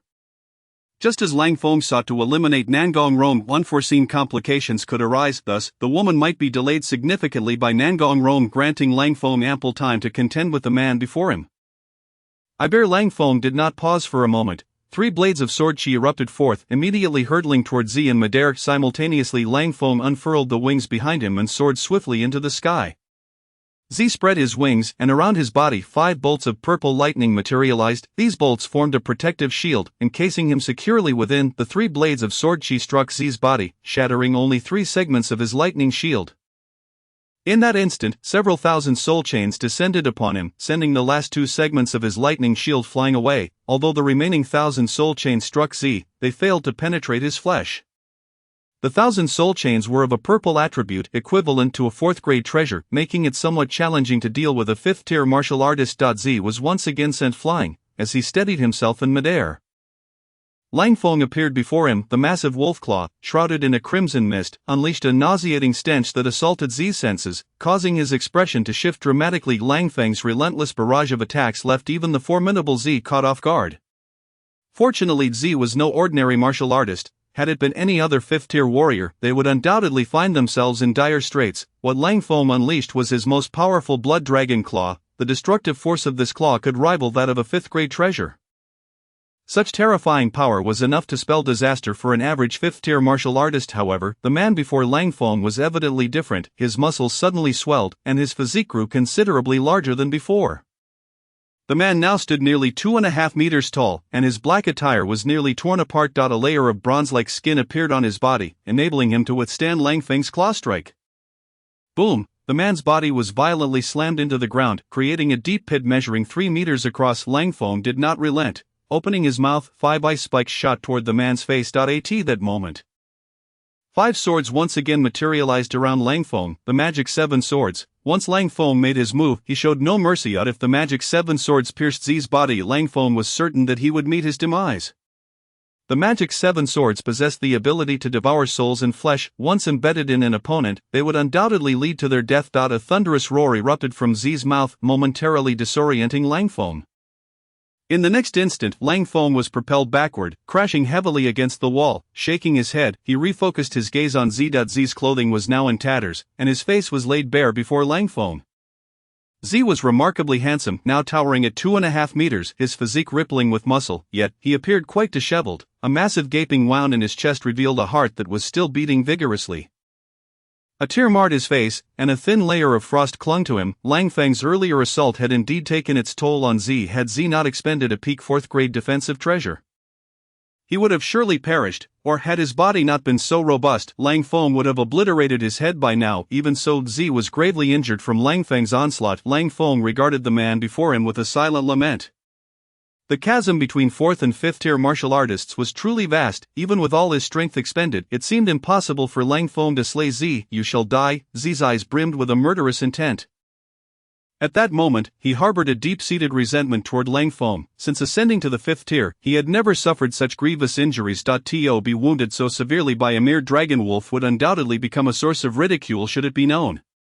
Z would not let Lang Feng escape unscathed. Initially Z intended to subdue Lang Feng, but now he had resolved to exterminate this dragon wolf. A formidable aura emanated from Z as his eyes transformed into a vibrant purple. Flickering with lightning, his eyes had been refined into a treasure, a powerful 5th-grade artifact known as the Thunder Eye. This artifact, while immensely potent, was not to be used lightly, for each activation would severely impact his vision, risking blindness if employed again in quick succession. Nevertheless, he could accept the consequences of a single use. 2 bolts of purple lightning erupted from his eyes, moving with such speed that Lang Feng could not hope to evade. Struck by the bolts, Lang Feng's flesh was reduced to cinders, dissipating into dust upon the ground. As tears of blood streamed from Z's eyes, he acknowledged the might of the Thunder Eye, though its burden was equally grave. Even as a 5th-tier martial artist, Z could not fully harness the potential of his own eyes. Haha, to perish beneath my Thunder Eye is a privilege for you, beast. Alas, your demise leaves no remains to forge into a treasure. Z laughed heartily as he gazed upon the ashes that were once Lang Feng. With Lang Feng obliterated by the Thunder Eye, there was no doubt he could not survive. Chapter 71, Z's Terror. An indestructible dragon wolf. Just as Z reveled in his triumph, a radiant glow suddenly erupted from the ashes. To his astonishment, Lang Feng reappeared before him, lunging once more. At that moment, Lang Feng's aura was even more formidable than before. What? Z's eyes widened in disbelief, utterly confounded by the scene before him. How could Lang Feng, who had seemingly perished, return to life? What sorcery was this? Z was left bewildered, but the fleeting moment of distraction cost him dearly as he could not evade Lang Feng's assault. The wolf claw struck fiercely at his chest. Boom, crash. Z was sent hurtling backward, crashing heavily against the rock wall, embedding himself within it. Lang Feng opened his mouth, unleashing 3 blades of sword chi once more toward Z. The defensive treasures adorning Z had sustained damage during his battle with Huang Xiai and had yet to be repaired. The 4th-grade treasures were also destroyed in the clash with Lang Feng. Now he could only rely on his flesh to withstand the onslaught. Boom, boom, boom. 3 resounding impacts reverberated through the air. Z's face twisted with rage. His injuries had worsened, and after using the Thunder Eye, blood streamed from his eyes, resembling tears of crimson. His head and body were drenched in blood. Given such injuries, one would expect Z to flee, otherwise he risked being slain by Lang Feng. Yet Z's spirit was unyielding. I will see you dead. His voice dripped with unbridled animosity. He drew forth a treasure, crushing it in his grip. The artifact contained a surge of purple lightning. Z unleashed a tremendous force, his hair turning a vivid purple. Damn it, you forced me to use the purple body Thunder Pearl. Z glared at Lang Feng, his eyes ablaze with murderous intent. The purple body Thunder Pearl was his ultimate life-saving measure. A one-time use treasure. Upon activation, it would vanish, drawing upon Z's potential to significantly enhance his strength for a short duration. Z had no desire to resort to such a treasure unless absolutely necessary. Even Huang Xiai had not driven him to such extremities. Your ability to achieve this is indeed commendable, but you must die. With a stomp of his foot, the ground erupted with purple lightning. Lang Feng, recognizing the peril, swiftly unfurled his wings and ascended. He understood that Z had activated a special treasure, temporarily elevating his strength. Soon, however, Z would weaken, and that would be Lang Feng's opportunity to strike. Lang Feng had indeed perished at Z's hands once, yet he possessed the red attribute, 3 lives. This attribute was uniquely powerful, granting Lang Feng 3 chances at life. Even if slain by Z, he could resurrect. Catching him off guard and inflicting severe injuries once more, these 3 lives not only allowed Lang Feng to revive twice but also significantly enhanced his strength after each resurrection, boosting it by 50%. Although Lang Feng soared through the air, Z's speed surpassed his own. Lang Feng realized that directly confronting Z would be the height of folly. As he flew with his soul shadow wings, he flung the 1,000 soul chains from his body. The 1,000 soul chains were intended to impede his FOE. As Z charged forth, 18,000 soul chains ensnared his limbs. Z, upon witnessing this, smirked coldly.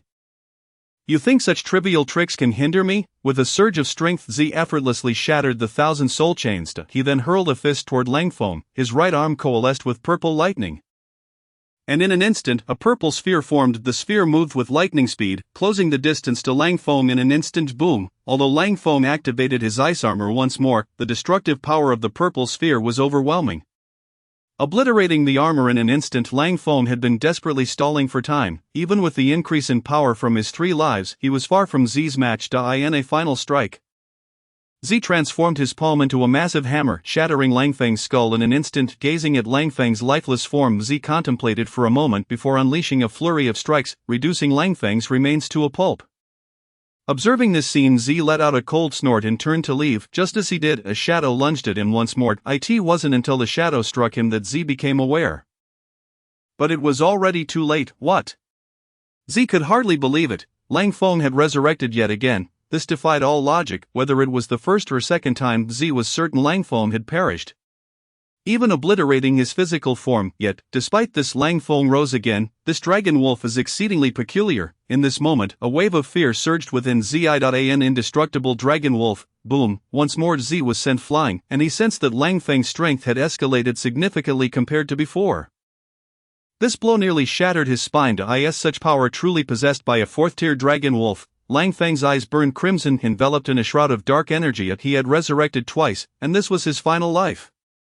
Lang Feng's power had doubled. Furthermore, he had invoked his soul explosion ability, sacrificing a portion of his soul's strength to amplify his physical prowess. Thus, at this moment, Lang Feng's physical strength was thrice that of his original capacity, meaning his claw's might was also thrice as potent. Had Lang Feng not just revived and been unable to immediately summon his blood energy to unleash the blood dragon claw, that last strike alone would have sufficed to slay Z. Even so, Z was now gravely injured. The thought of retreat flickered in Z's mind. Although the purple thunder pearl on him still sustained its glow, time was running short, and his body was heavily wounded. Continuing the battle, even if he were to recover later, might leave lingering repercussions. But would Lang Feng allow him to escape? This was Lang Feng's prime opportunity to slay him. Killing a fifth-tier warrior would yield far superior rewards compared to a fourth-tier warrior. Attack! Claws of bone erupted from beneath Z's feet, ensnaring him. He could no longer move and had no choice but to brace for the impending strike. Chapter 72, Slaying the Fifth Tier. Golden item. Z's eyes widened in horror as a colossal dragon claw thrust forth unexpectedly. Wreathed in swirling blood-red mist, a foul wind assaulting his senses, the specter of death surging within him. No, I cannot die. With all his might, Z unleashed a punch. Yet, at this moment, he felt his strength waning. Bang! The two forces collided violently, Z's body being hurled backward, while Lang Feng also staggered back over 10 paces, but he quickly lunged forward once more, seizing the opportunity. Lang Feng, no longer purely human, took advantage of Z's injury and weakness without a shred of hesitation. In Lang Feng's mind, there was but a singular goal: to utterly annihilate the man before him. A toxic mist coiled around Lang Feng as he summoned his wolf spirit doppelganger. The doppelganger inherited Lang Feng's blood dragon claw, engaging Z in close combat. Z attempted to unfurl his wings to flee, but Lang Feng bit down on them, tearing them away with brutal force. The area where the wings had been was left a gruesome mess, blood gushing forth like a fountain. Z let out a wretched scream. This flying treasure was now damaged and could not be used again until repaired. Z wished to fight Lang Feng with all his might, but Lang Feng commanded the wolf spirit doppelganger to wrestle with Z while he waited for the perfect moment to strike. Z, already gravely injured, faced a continuous flow of blood. His condition would only worsen. He could no longer withstand Lang Feng's assault. Spare me. If you let me go, I can offer you even more, including treasures. Z cried out desperately. Oh, you possess treasures? Lang Feng asked coldly. The wolf spirit doppelganger had already pinned Z down. However, this time Z made no attempt to resist. I have treasures. My eyes are a fifth-tier artifact. The Thunder Eye, Z exclaimed immediately. Thunder Eye. Lang Feng was taken aback. The attack Z had unleashed from his eyes was indeed formidable. Such overwhelming power could even challenge Lang Feng's physical form. Hand over the Thunder Eye and tell me what you intend to do. If you clarify these matters, I may spare you, Lang Feng instructed. Hearing Lang Feng's words, Z felt a surge of hope. Very well, I will tell you. Our organization is called the Zizai Alliance, and we aim to refine 5 sacred sites within this vast grassland. If successful, we will create a quasi-immortal treasure. With this quasi-immortal treasure, we shall have a genuine opportunity to ascend to immortality, Z replied. Upon hearing Z's words, Lang Feng was even more astonished. Ascend to immortality?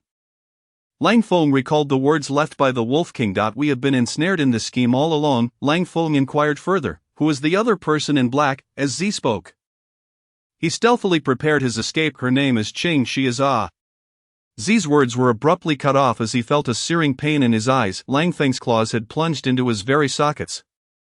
In an instant Z's vision was obliterated, blood gushing forth relentlessly. To Lang Feng's dismay, no items fell from him, yet, as Lang Feng's claws struck Z, a significant portion of his skull was shattered, even with his eyes blinded. Z remained alive, drawing on his immense strength. Z flung the wolf spirit away. He rose once more, but his injuries were catastrophic and he roared in fury, "You are utterly untrustworthy, what do you intend to do?" Z realized he had no chance of escape now. Rather than succumb meekly, he might as well fight Lang Feng to the bitter end. Even in death, he would drag Lang Feng down with him. Z had initially thought that this dragon wolf, though somewhat intelligent, could never anticipate his sudden counterattack, thus, he believed he had a chance to flee, yet now, Z understood that this dragon wolf was far more cunning and treacherous than he had imagined. Lang Feng displayed no regard for trust, striking without hesitation even before Z could make his move. Were it not for his 5th-tier warrior constitution, Z would have already perished, yet Lang Feng remained silent to Z's queries. Under Lang Feng's command, the wolf spirit lunged at Z once more. Blinded, Z could only rely on sound to discern the enemy's position. Knowing his life was forfeit, he summoned all his strength and punched towards the direction of the wolf spirit. Boom! The wolf spirit was sent flying, the force of this punch immensely powerful, creating a gaping hole in its form. Before the wolf spirit could land, it dissipated entirely. However, the wolf spirit's assault was not without consequence. Its claws left a severe wound upon Z. Lang Feng did not immediately attack Z but rather unleashed a barrage of distant strikes with sword chi, ice spikes, and the Thousand Souls chain. Furthermore, Lang Feng utilized the Thousand Claws bone prison to immobilize Z. "You vile beast, despicable and shameless, may you suffer a fate worse than death," Z incessantly cursed Lang Feng, who paid him no mind. At long last Z stubbornly collapsed to the ground, but as he lay there no items fell from him. Feigning death, Lang Feng scoffed internally, launching several more attacks. Soon after, Z finally succumbed before Lang Feng. To Lang Feng's surprise, 5 items fell from Z. Among them were 2 blue items, 2 purple items, and most notably 1 golden item. Chapter 73, The Array Flag is also a treasure from the beginning to the end. Lang Feng had never harbored an ounce of trust towards Z. All of Lang Feng's actions were merely to lure Z into a false sense of security. The moment Z revealed even the slightest flaw, Lang Feng would strike with thunderous force to slay him. In Lang Feng's eyes, the treasures and materials on Z's person were trivial compared to the value of his life. After successfully defeating Z, 2 blue items fell, one for strength talent and the other for physical talent. However, in comparison to the purple items Lang Feng possessed, swiftness and natural divine strength, they were utterly insignificant among the purple items. One was mastery of power, and the other was the Thunder Eye, which astonished Lang Feng greatly. According to Z, the Thunder Eye was a 5th-tier artifact, but why had it transformed into a purple item upon falling? Lang Feng understood well that if a 5th-tier artifact were destroyed, it should convert into a golden item, yet now it was merely a purple item. Could it be that Z had deceived him? No, in that moment, he could not have lied about such matters. Could it be that blinding Z had caused the artifact to drop an item of lesser quality? If that were the case, it was not entirely implausible. Lang Feng's gaze fell upon the final item, Thunder Dao Transformation, gold. Indeed, the golden item that had dropped from Z was the Thunder Dao Transformation. Lang Feng fused the 2 purple items and the 1 golden item into himself. In an instant, he felt a newfound understanding of the Thunder Dao. This understanding encompassed a profound comprehension and mastery of the Thunder Dao. If Lang Feng were to wield a Thunder-type artifact, it would no longer be mere utilization. He would be able to unleash earth-shattering techniques derived from his own insights. Such techniques are referred to as treasure techniques. Treasure techniques are means that can only be executed with formidable artifacts. Typically, they are centered around one or several artifacts, supplemented by others, thereby unleashing astonishing power. In Lang Feng's hands, the Thunder Eye could be considered one of the Thunder Dao techniques. Meanwhile, the Wolf Spirit and the Thousand Souls chain on Lang Feng belong to the Soul Dao techniques. When a certain Dao reaches the transformation stage, one qualifies to comprehend treasure techniques independently, naturally of greater significance. When Lang Feng's Thunder Dao reaches the transformation stage, the power of the thunder techniques he wields would quintuple. Presently, Lang Feng indeed possessed the thunder technique known as the Thunder Eye. Given that Lang Feng's Thunder Dao had reached the transformation stage, the power of the Thunder Eye would amplify 5-fold. Although it remained unclear how powerful the Thunder Eye truly was based on the current circumstances, it had undoubtedly become the most formidable technique at Lang Feng's disposal. Additionally, Lang Feng felt a tinge of regret, as he had not acquired a single artifact from Z due to the latter's destruction of his own treasures. Even the materials originally stored in Z's storage artifact had been obliterated along with it. The ability of warriors to wield the power of the soul undoubtedly presents a dilemma. Just a fleeting thought, even as one approaches death, can lead to the complete destruction of one's treasured artifacts. Leaving nothing for others, fortunately Z still had a corpse. Elling effing summoned the Demon 7 sword, which instantly pierced through Z's lifeless body like a bolt of lightning. Devour. The Demon 7 sword voraciously consumed the flesh and blood of Z's corpse. After all, Z was a formidable 5th-tier warrior, and his body contained an immense reservoir of power. This force could propel the Demon 7 sword's rapid growth. Furthermore, Elling effing could also absorb a portion of Z's strength, aiding him in transforming his golden blood energy into purple gold blood energy. Beyond this, what intrigued Elling effing most was Z's soul. He opened his mouth and, like a ferocious beast, devoured Z's soul. However, to Elling effing's astonishment, Z's soul had already been tampered with, appearing severely fragmented. As a result, even after consuming Z's soul, Elling effing could merely enhance his own soul power without being able to access its memories. Elling effing immediately relocated. Although Qing had yet to pursue him, he remained wary of her potential arrival. Given Elling effing's current state, he had no opportunity to slay another 5th-tier powerhouse. Moreover, what was of paramount importance to Elling effing was the WNSHU mountain. Within WNSHU mountain, his primary concern lay with the Li Nhn mountain. This Li Nhn mountain had the capability to elevate Elling effing's soul power. If he were to cultivate the soul path, the Li Nhn mountain would be of immense significance to him. Aside from this, Elling effing might possess other means. His gaze once again sharpened like a blade as it fell upon WNSHU mountain. At that moment, there were 12 treasure formation flags surrounding WNSHU mountain.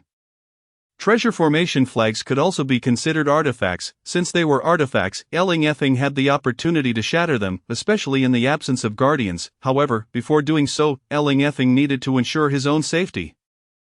As he approached WNSHU mountain, he heard thunderous roars akin to thunderclaps. 2 formidable warriors were engaged in battle. Both were 5th-tier powerhouses. One of them was Qing, while the other was a middle-aged man. This middle-aged man was Ningel, the esteemed elder of the Ninging family. Moreover, behind Ningel was a 4th-tier powerhouse from the Ninging family. Riding a colossal bird in the air, this individual was Ningyn, the grand elder of the Ninging family. Beside Ningyn stood a beautiful young girl, who was none other than Ninging, the target Qing had originally intended to pursue. Elling effing's suspicions were confirmed. Ninging possessed extraordinary fortune. It would be exceedingly difficult to eliminate her before this fortune was diminished. Qing was unaware of this, which had led to her earlier missteps while pursuing Ninging. Ultimately, she encountered the pursuers dispatched by the Ninging family. A disagreement between the two sides erupted into a cataclysmic battle. Qing dared not allow Ningel to approach the treasure formation, as his strength posed a significant threat to it. Just a little longer, if only she could wait one more day, she would be able to reverse refine WNSHU mountain into a quasi-6th-tier artifact. 6th-tier artifacts, also known as celestial treasures, are only wielded by celestial beings. For 5th-tier warriors, using them requires meeting multiple conditions. The disparity between 6th-tier and 5th-tier artifacts is like heaven and earth. Yet now, Qing had the chance to reverse refine WNSHU mountain into an artifact, a grand scheme of the ZZI alliance. Qing could not afford any missteps. Indeed, the esteemed elder Ningel demonstrated extraordinary strength. His recent wind path treasure technique had left her in awe. Qing remarked coolly, "Why not reveal your true form?" Ningel was taken aback. Despite only exchanging a few moves with Qing, he could discern her formidable prowess. When had such a powerful warrior emerged here, naturally, Qing would not allow him to see her true visage. Instead, opting to stall for time. If only she could delay a little longer until Z returned, she would be able to drive Ningel away. Little did she know, Z had already perished at Elling effing's hands. Chapter 74, Reverse Refining the Treasure Formation Flag. Elling effing was merely a 4th-tier dragon wolf, while Z was a 5th-tier warrior, even though Z had expended considerable energy in repelling Huangxi earlier. 5th-tier warriors are significantly more powerful than their 4th-tier counterparts, hence, Qing had never anticipated that Z would fall to Elling effing. Nearby, a black-furred wolf appeared, currently under Elling effing's control. Elling effing was reluctant to witness the clash between the two 5th-tier powerhouses personally, as he had more pressing matters to attend to. He had arrived before one of the treasure formation flags. This flag, planted at the edge of WNSHU mountain, extended an unknown number of zhang. Its other end piercing the clouds of this flag itself was a 4th-tier artifact, surrounding WNSHU mountain. There were a total of 12 such flags. The formation established by these flags served a defensive purpose, obstructing others from approaching. However, for 5th-tier warriors, its effectiveness was limited. This was precisely why Qing needed to remain here. preventing others from drawing near. For warriors below the 5th tier, breaking this formation and escaping was nearly impossible unless they possessed an artifact capable of countering the formation, for instance, the 5 Demon 7 swords that Elling had summoned. The Demon 7 sword indeed possessed the ability to breach formations, as previously demonstrated by both Elling and Elling. Without the Demon 7 sword, both Elling and Elling would have been consumed by this formation. Elling summoned the Demon 7 sword, which effortlessly sliced through the formation barrier before him. He successfully reached the treasure formation flag. Although the flag was a 4th tier artifact, it was not particularly challenging for Elling to destroy it. However, seizing it would prove much more difficult. Elling chose a method distinct from others. He extended his wolf claw and touched the treasure formation flag. The flag quivered slightly, then emitted a ripple. As the ripple spread outward, the treasure formation flag shattered. This artifact was obliterated just like that. Before Elling, a purple item drop appeared. Reverse refining treasure formation flag. Purple requires usage alongside other flags to establish the reverse refining formation.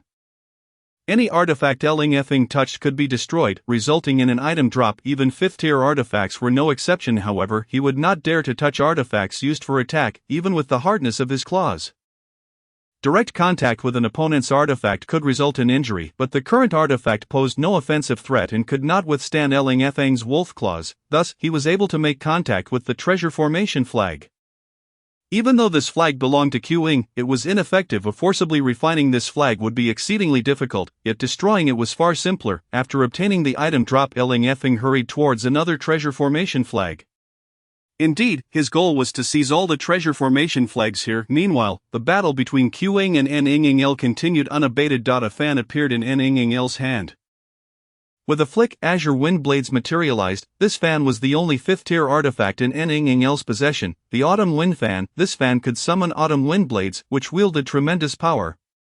Qing furrowed her brow. As an array master, she had cultivated her array technique to perfection. However, she was not adept at engaging in direct combat. 4 flags appeared in her hands, standing in the 4 cardinal directions, around which manifested 4 different beast shadows. Each beast shadow possessed the strength of a 4th tier warrior. This was the 4 beasts guardian array. This formation primarily served a defensive purpose, easily suppressing enemies of the 4th tier.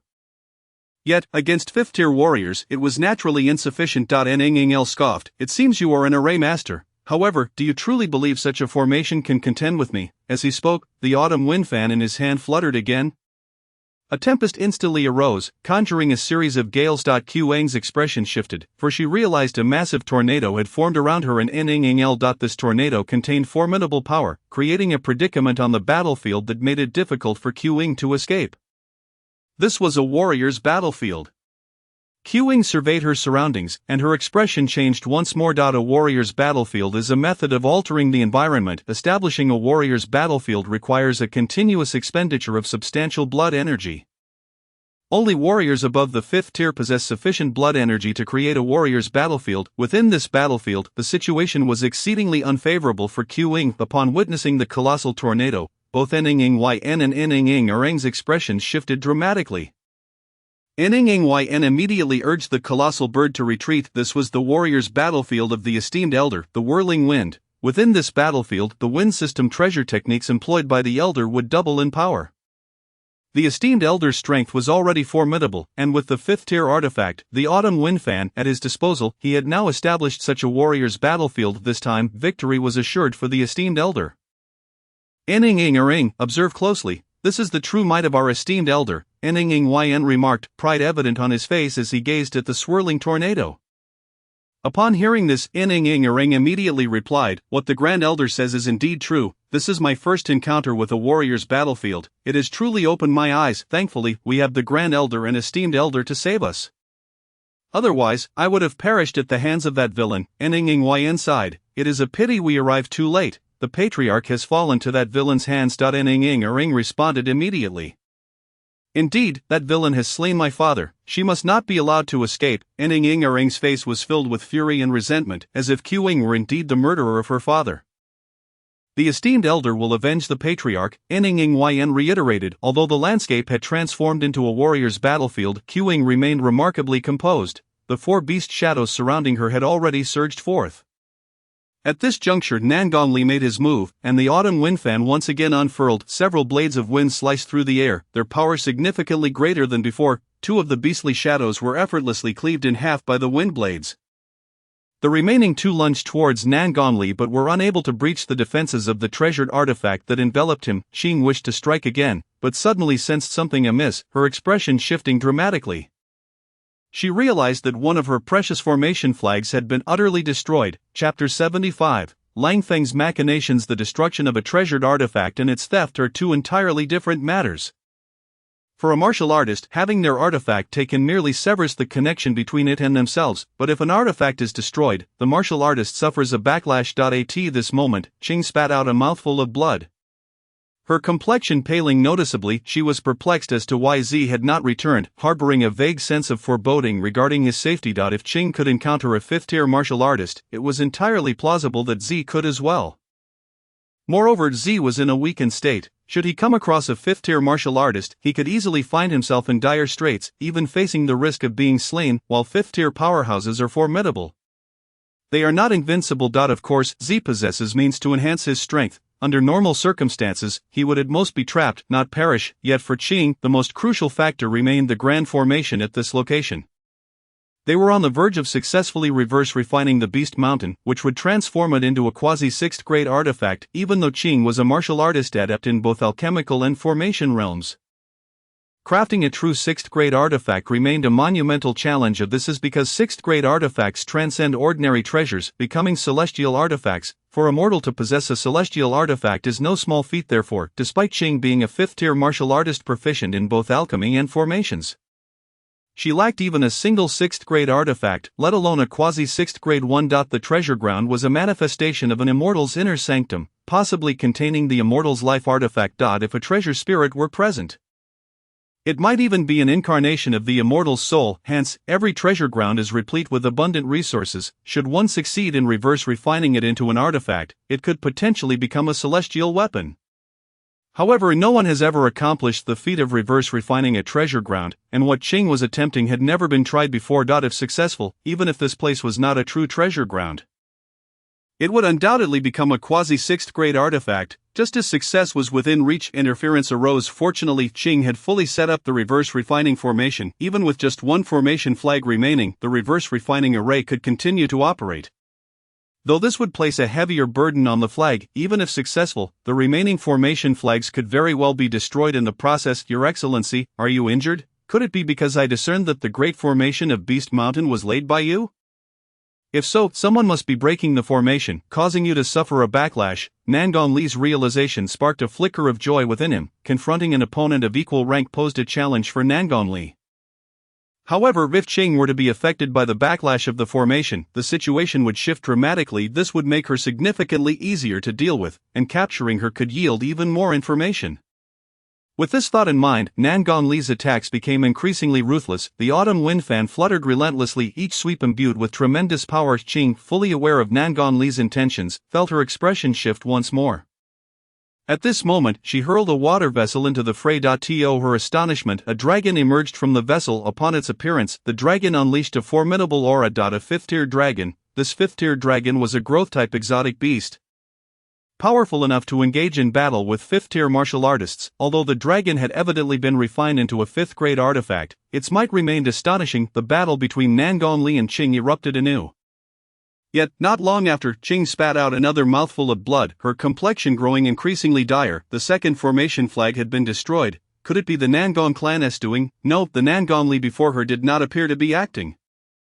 If not from the Nangon clan, could it be another 5th-tier martial artist? Who else could have dismantled her two formation flags in such a brief span? Before long, the third formation flag was also obliterated.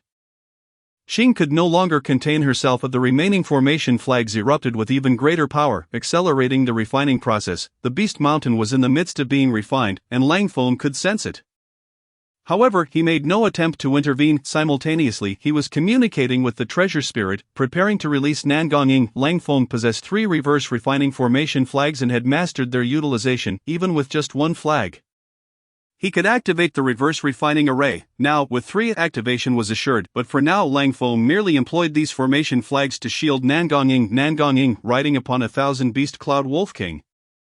appeared beside Lang Feng, astonished by the snow-laden beast mountain. How could it be like this? She inquired, bewildered. Someone intends to reverse refine this beast mountain, hence its current state. Lang Feng replied, Master, what do you intend to do? Nan Gongying pressed further, the reverse refining of Beast Mountain cannot be halted. Lang Feng's eyes gleamed. You must go outside the formation and observe the battle between those two fifth-tier powerhouses. Be cautious not to reveal your presence. Should their fight conclude, return immediately and report to me. Upon hearing Lang Feng's instructions, Nan Gongying nodded and promptly complied. Lang Feng had chosen to release Nan Gongying because the Blackford Wolf had perished in the turmoil of the martial artist battlefield. Lang Feng had no time to subdue other wolves. Even if he did, their intelligence was too low to be of any substantial use. Nan Gongying, however, could be of assistance. The Cloud Wolf was a unique breed, capable of flight and floating in the air. While this wolf could fly, its speed was not particularly swift, and its combat prowess was woefully inadequate for frontline battles. By riding this wolf, Nan Gongying could relay messages more swiftly. Watching Nan Gongying depart, Lang Feng swiftly turned to the direction of the fourth formation flag. Consider this your ticket to survival. If not for Nan Gongying's continued value, Lang Feng would not have permitted her to leave the inner sanctum of Beast Mountain. The reverse refining of Beast Mountain would obliterate both the mountain and the wolf pack within it. This was also Lang Feng's scheme. His eyes glimmered with resolve. Reverse refining this Beast Mountain was not a feat exclusive to that fifth-tier martial artist. For now Lang Feng was equally capable. Before long the 4th, 5th, 6th, and even 10th formation flags were shattered, transforming into fragments that fell before Lang Feng, who seamlessly integrated them. Chapter 76. Do you desire a quasi-6th grade artifact? Lang Feng hurried towards the location of the 11th formation flag. At this moment, the entire Beast Mountain had nearly been refined. Only the final critical step remained. This step required the simultaneous activation of all 12 formation flags to reverse refine the mountain. In the martial artist battlefield, Nan Gongli had made numerous attempts, yet still found it challenging to pose a significant threat to Qing. Even in this realm, while Nan Gongli's win techniques had improved, Qing's defensive artifact was indeed extraordinary. It was, in fact, a 5th-grade defensive artifact. Nan Gongli was utterly astonished. What kind of formidable being possessed such a powerful defensive item? Given the artifact's defensive capabilities, it would require considerable effort for Nan Gongli to breach it. Nevertheless, he felt no urgency. He discerned that someone was attempting to dismantle the formation surrounding Beast Mountain. Thus far, even though Nan Gongli had not managed to breach Qing's defensive artifact, she was undeniably injured. This was clearly a result of the formation's backlash. Trapped in this martial artist battlefield, if Qing could not extricate herself, when the formation was completely dismantled, she would undoubtedly suffer a grievous blow, marking her demise. Should the opportunity arise to slay Qing, Nan Gongli would not hesitate. A glint of murderous intent flickered in Nan Gongli's eyes. At that moment, the water vessel controlled by Qing spewed forth water once more. As the water cascaded onto the dragon, 3 dragon heads suddenly sprouted from its body. After much preparation, Qing finally unleashed this formidable technique. 3-headed dragon slaughter. Indeed, Qing had been preparing for this moment. The 3 dragon heads opened their mouths simultaneously, unleashing 3 torrents of water directed at Nan Gongli. What? Nan Gongli's expression changed dramatically. This attack was inescapable. The defensive artifact he bore could not withstand this onslaught. Shattering instantly, Nan Gongli was violently propelled backward, creating a gaping hole in the martial artist battlefield. Qing paid Nan Gongli no mind, immediately turning back towards her goal. For her, nothing was more paramount than the reverse refining of Beast Mountain. Having sustained damage to her wings during the previous combat, she hastily returned to the mountain. After being struck away, Nan Gongli coughed up blood, a severe wound marring his chest, his pallor turning ghostly.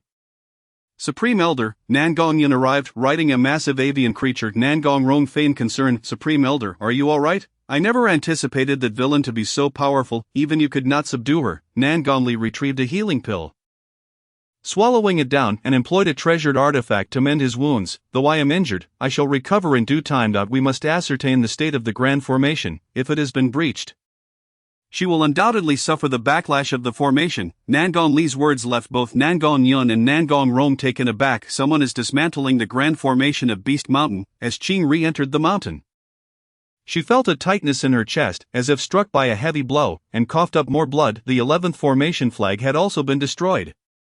Qing's injuries had become exceedingly grave, yet she could not withdraw.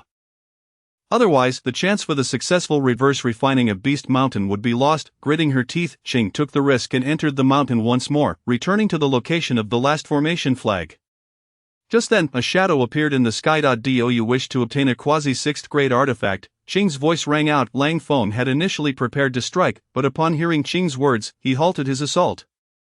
If Qing's words were mere chatter, such as "who are you," or "wait," or other meaningless phrases, Lang Feng would not have ceased his actions. However, the words spoken by the other party piqued Lang Feng's curiosity. "I believe we can collaborate." Qing turned her head to look at Lang Feng. Upon seeing him, Qing was momentarily taken aback. She had never anticipated that the one who had destroyed the 11 pieces of her treasured formation flag would be Lang Feng. "How can we cooperate?" Lang Feng inquired, noticing the injuries on Qing's body, which were evidently severe, yet he recognized that a star. She cast a deep glance at Lang Feng before commencing to impart the method of reverse refining the 10,000 Beast Mountain to him. Under normal circumstances, the crafting of a treasured artifact would not be so straightforward. However, at present, the 10,000 Beast Mountain had already been nearly refined by ice. The reverse refining formation flag would automatically facilitate the refinement of the mountain, which served as the most crucial material. Only the final step remained. If one were to adhere to the steps outlined by Qing, the probability of success would exceed 60% for the crafting of an artifact of this caliber. Such odds were remarkably favorable. Qing elucidated the procedure with utmost detail, fully aware that failure was not an option this time. Should they falter, the 10,000 Beast Mountain would be lost, potentially even annihilated.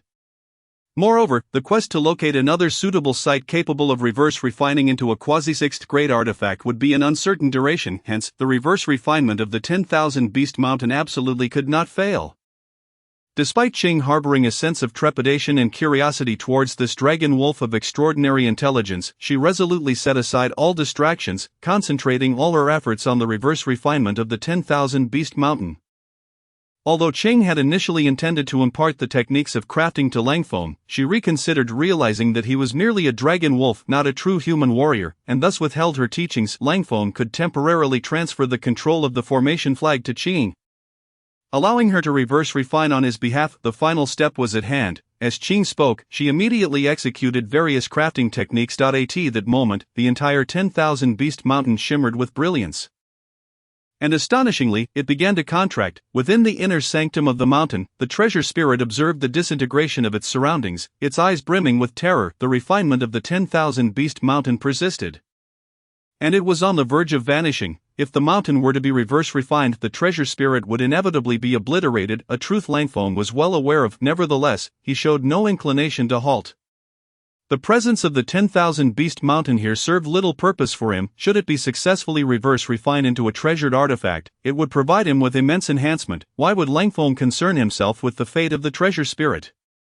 Refine. The 12 formation flags erupted in a brilliant radiance simultaneously. In that instant, the heavens and earth shifted in hue. The 10,000 Beast Mountain continued to shrink before Lang Feng's eyes. Success and refinement was imminent. Lang Feng couldn't suppress a surge of joy within him. Once the reverse refinement of the 10,000 Beast Mountain was accomplished, it would become a quasi-6th grade artifact. Its current might was astonishing, capable of altering the very fabric of the world. Remarkably, Lang Feng had not engaged extensively in this endeavor. Nearly all of it was orchestrated by Qing, who had meticulously arranged everything. The reverse refinement of the 10,000 Beast Mountain was inherently her undertaking. Yet, the fruits of this labor would be reaped by Lang Feng. The 10,000 Beast Mountain had been successfully reverse refined, and what was once a towering edifice of thousands of feet now reduced to the size of a palm. The mountain had finally been crafted successfully. At that moment, the celestial might that had been brewing in the heavens dissipated. Fortunately, it was merely a quasi-6th grade artifact. Had it been a genuine 6th grade artifact, it would surely have attracted heavenly tribulation. Celestial treasures naturally come into being in harmony with the cosmos. However, artifacts forged by human hands oppose the heavens, and the divine would not wish for such treasures to emerge. There remains a significant disparity between quasi-6th grade artifacts and authentic 6th grade artifacts. Thus, the 10,000 Beast Mountain could not truly invoke heavenly tribulation. After its successful refinement, it soared towards Lang Feng. Since Lang Feng had achieved its refinement, it rightfully belonged to him. Yet, Qing had expended considerable effort during this reverse refinement, utilizing numerous precious materials in the process. Gathering such materials was no simple task. Even though Qing was a 5th-tier warrior, acquiring so many valuable materials exacted a hefty toll. Would Qing willingly bestow the 10,000 Beast Mountain upon Lang Feng? Unlikely. At that moment, Qing's spiritual essence coiled around the 10,000 Beast Mountain like a venomous serpent. The sheer magnitude of her spiritual essence moved Langfeng deeply. It was likely at the level of 20,000 souls. Even now, Langfeng's own spiritual essence barely reached the level of 10,000 souls. As Qing's spiritual essence entwined the 10,000 Beast Mountain, it began to gravitate towards her, yet, at that moment, Langfeng's spiritual essence morphed into the silhouette of a wolf lunging towards the mountain. What? Qing gazed at Langfeng, her beautiful eyes reflecting shock and disbelief. How could Langfeng's spiritual essence be so formidable? Chapter 79. The sword light piercing the sky. The level of 10,000 souls should not belong to a mere 4th-tier dragon wolf. Yet Qing had no time to ponder further matters. She had to reclaim the 10,000 Beast Mountain. Even if the mountain had been refined by Langfeng, she firmly believed that if she could seize it, she would find a way to forcibly refine it. This was the true intention behind Qing's assistance to Langfeng. All along, she had never relinquished her pursuit of this treasure. A quasi-6th-grade artifact. Even she had never possessed one. The 10,000 Beast Mountain was of utmost importance to her, and she was confident in her ability to claim it. The two souls collided in a fierce struggle.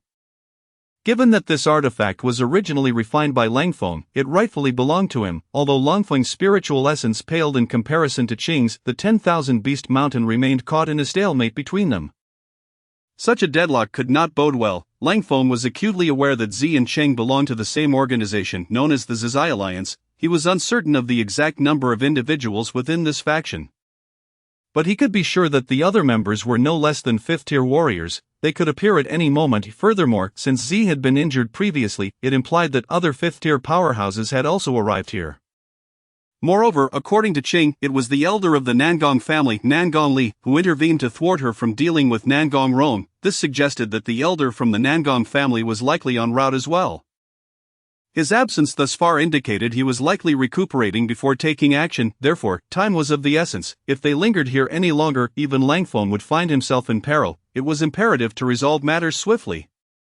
Langfeng's spiritual essence remained entwined with the 10,000 Beast Mountain. At this moment, he unfurled his wings and soared toward the mountain. Qing's gaze sharpened, as if a realization struck her. She promptly produced her treasured artifact. The precious face soared forth, and the soul of the flood dragon lunged toward Langfeng. If Langfeng dared to approach the 10,000 Beast Mountain, the flood dragon's assault would inevitably strike him as well. Yet Langfeng showed no inclination to evade. He summoned his ice armor and braced himself against the onslaught of the flood dragon. Boom! This precious vase was a 5th-grade artifact, although Qing was currently injured and could only recover to about 50 or 60% of her strength. Her diminished prowess was still formidable. The power of this 5th-grade artifact remained astonishing. Langfeng's ice armor shattered, and immense force crashed into his back, causing it to cave in, breaking bones in the process. Nevertheless, Langfeng's claws had already made contact with the 10,000 Beast Mountain. To Qing's astonishment, the mountain shattered, transforming into mere ordinary rubble that fell to the ground. Langfeng immediately assimilated the golden inscription that had dropped from the mountain. Enduring the pain as he prepared to flee, just then, a colossal bird approached, bearing 3 figures: the elder of the Nangong family, Nangong Li, the grand elder Nangong Yun, and Nangong Rong.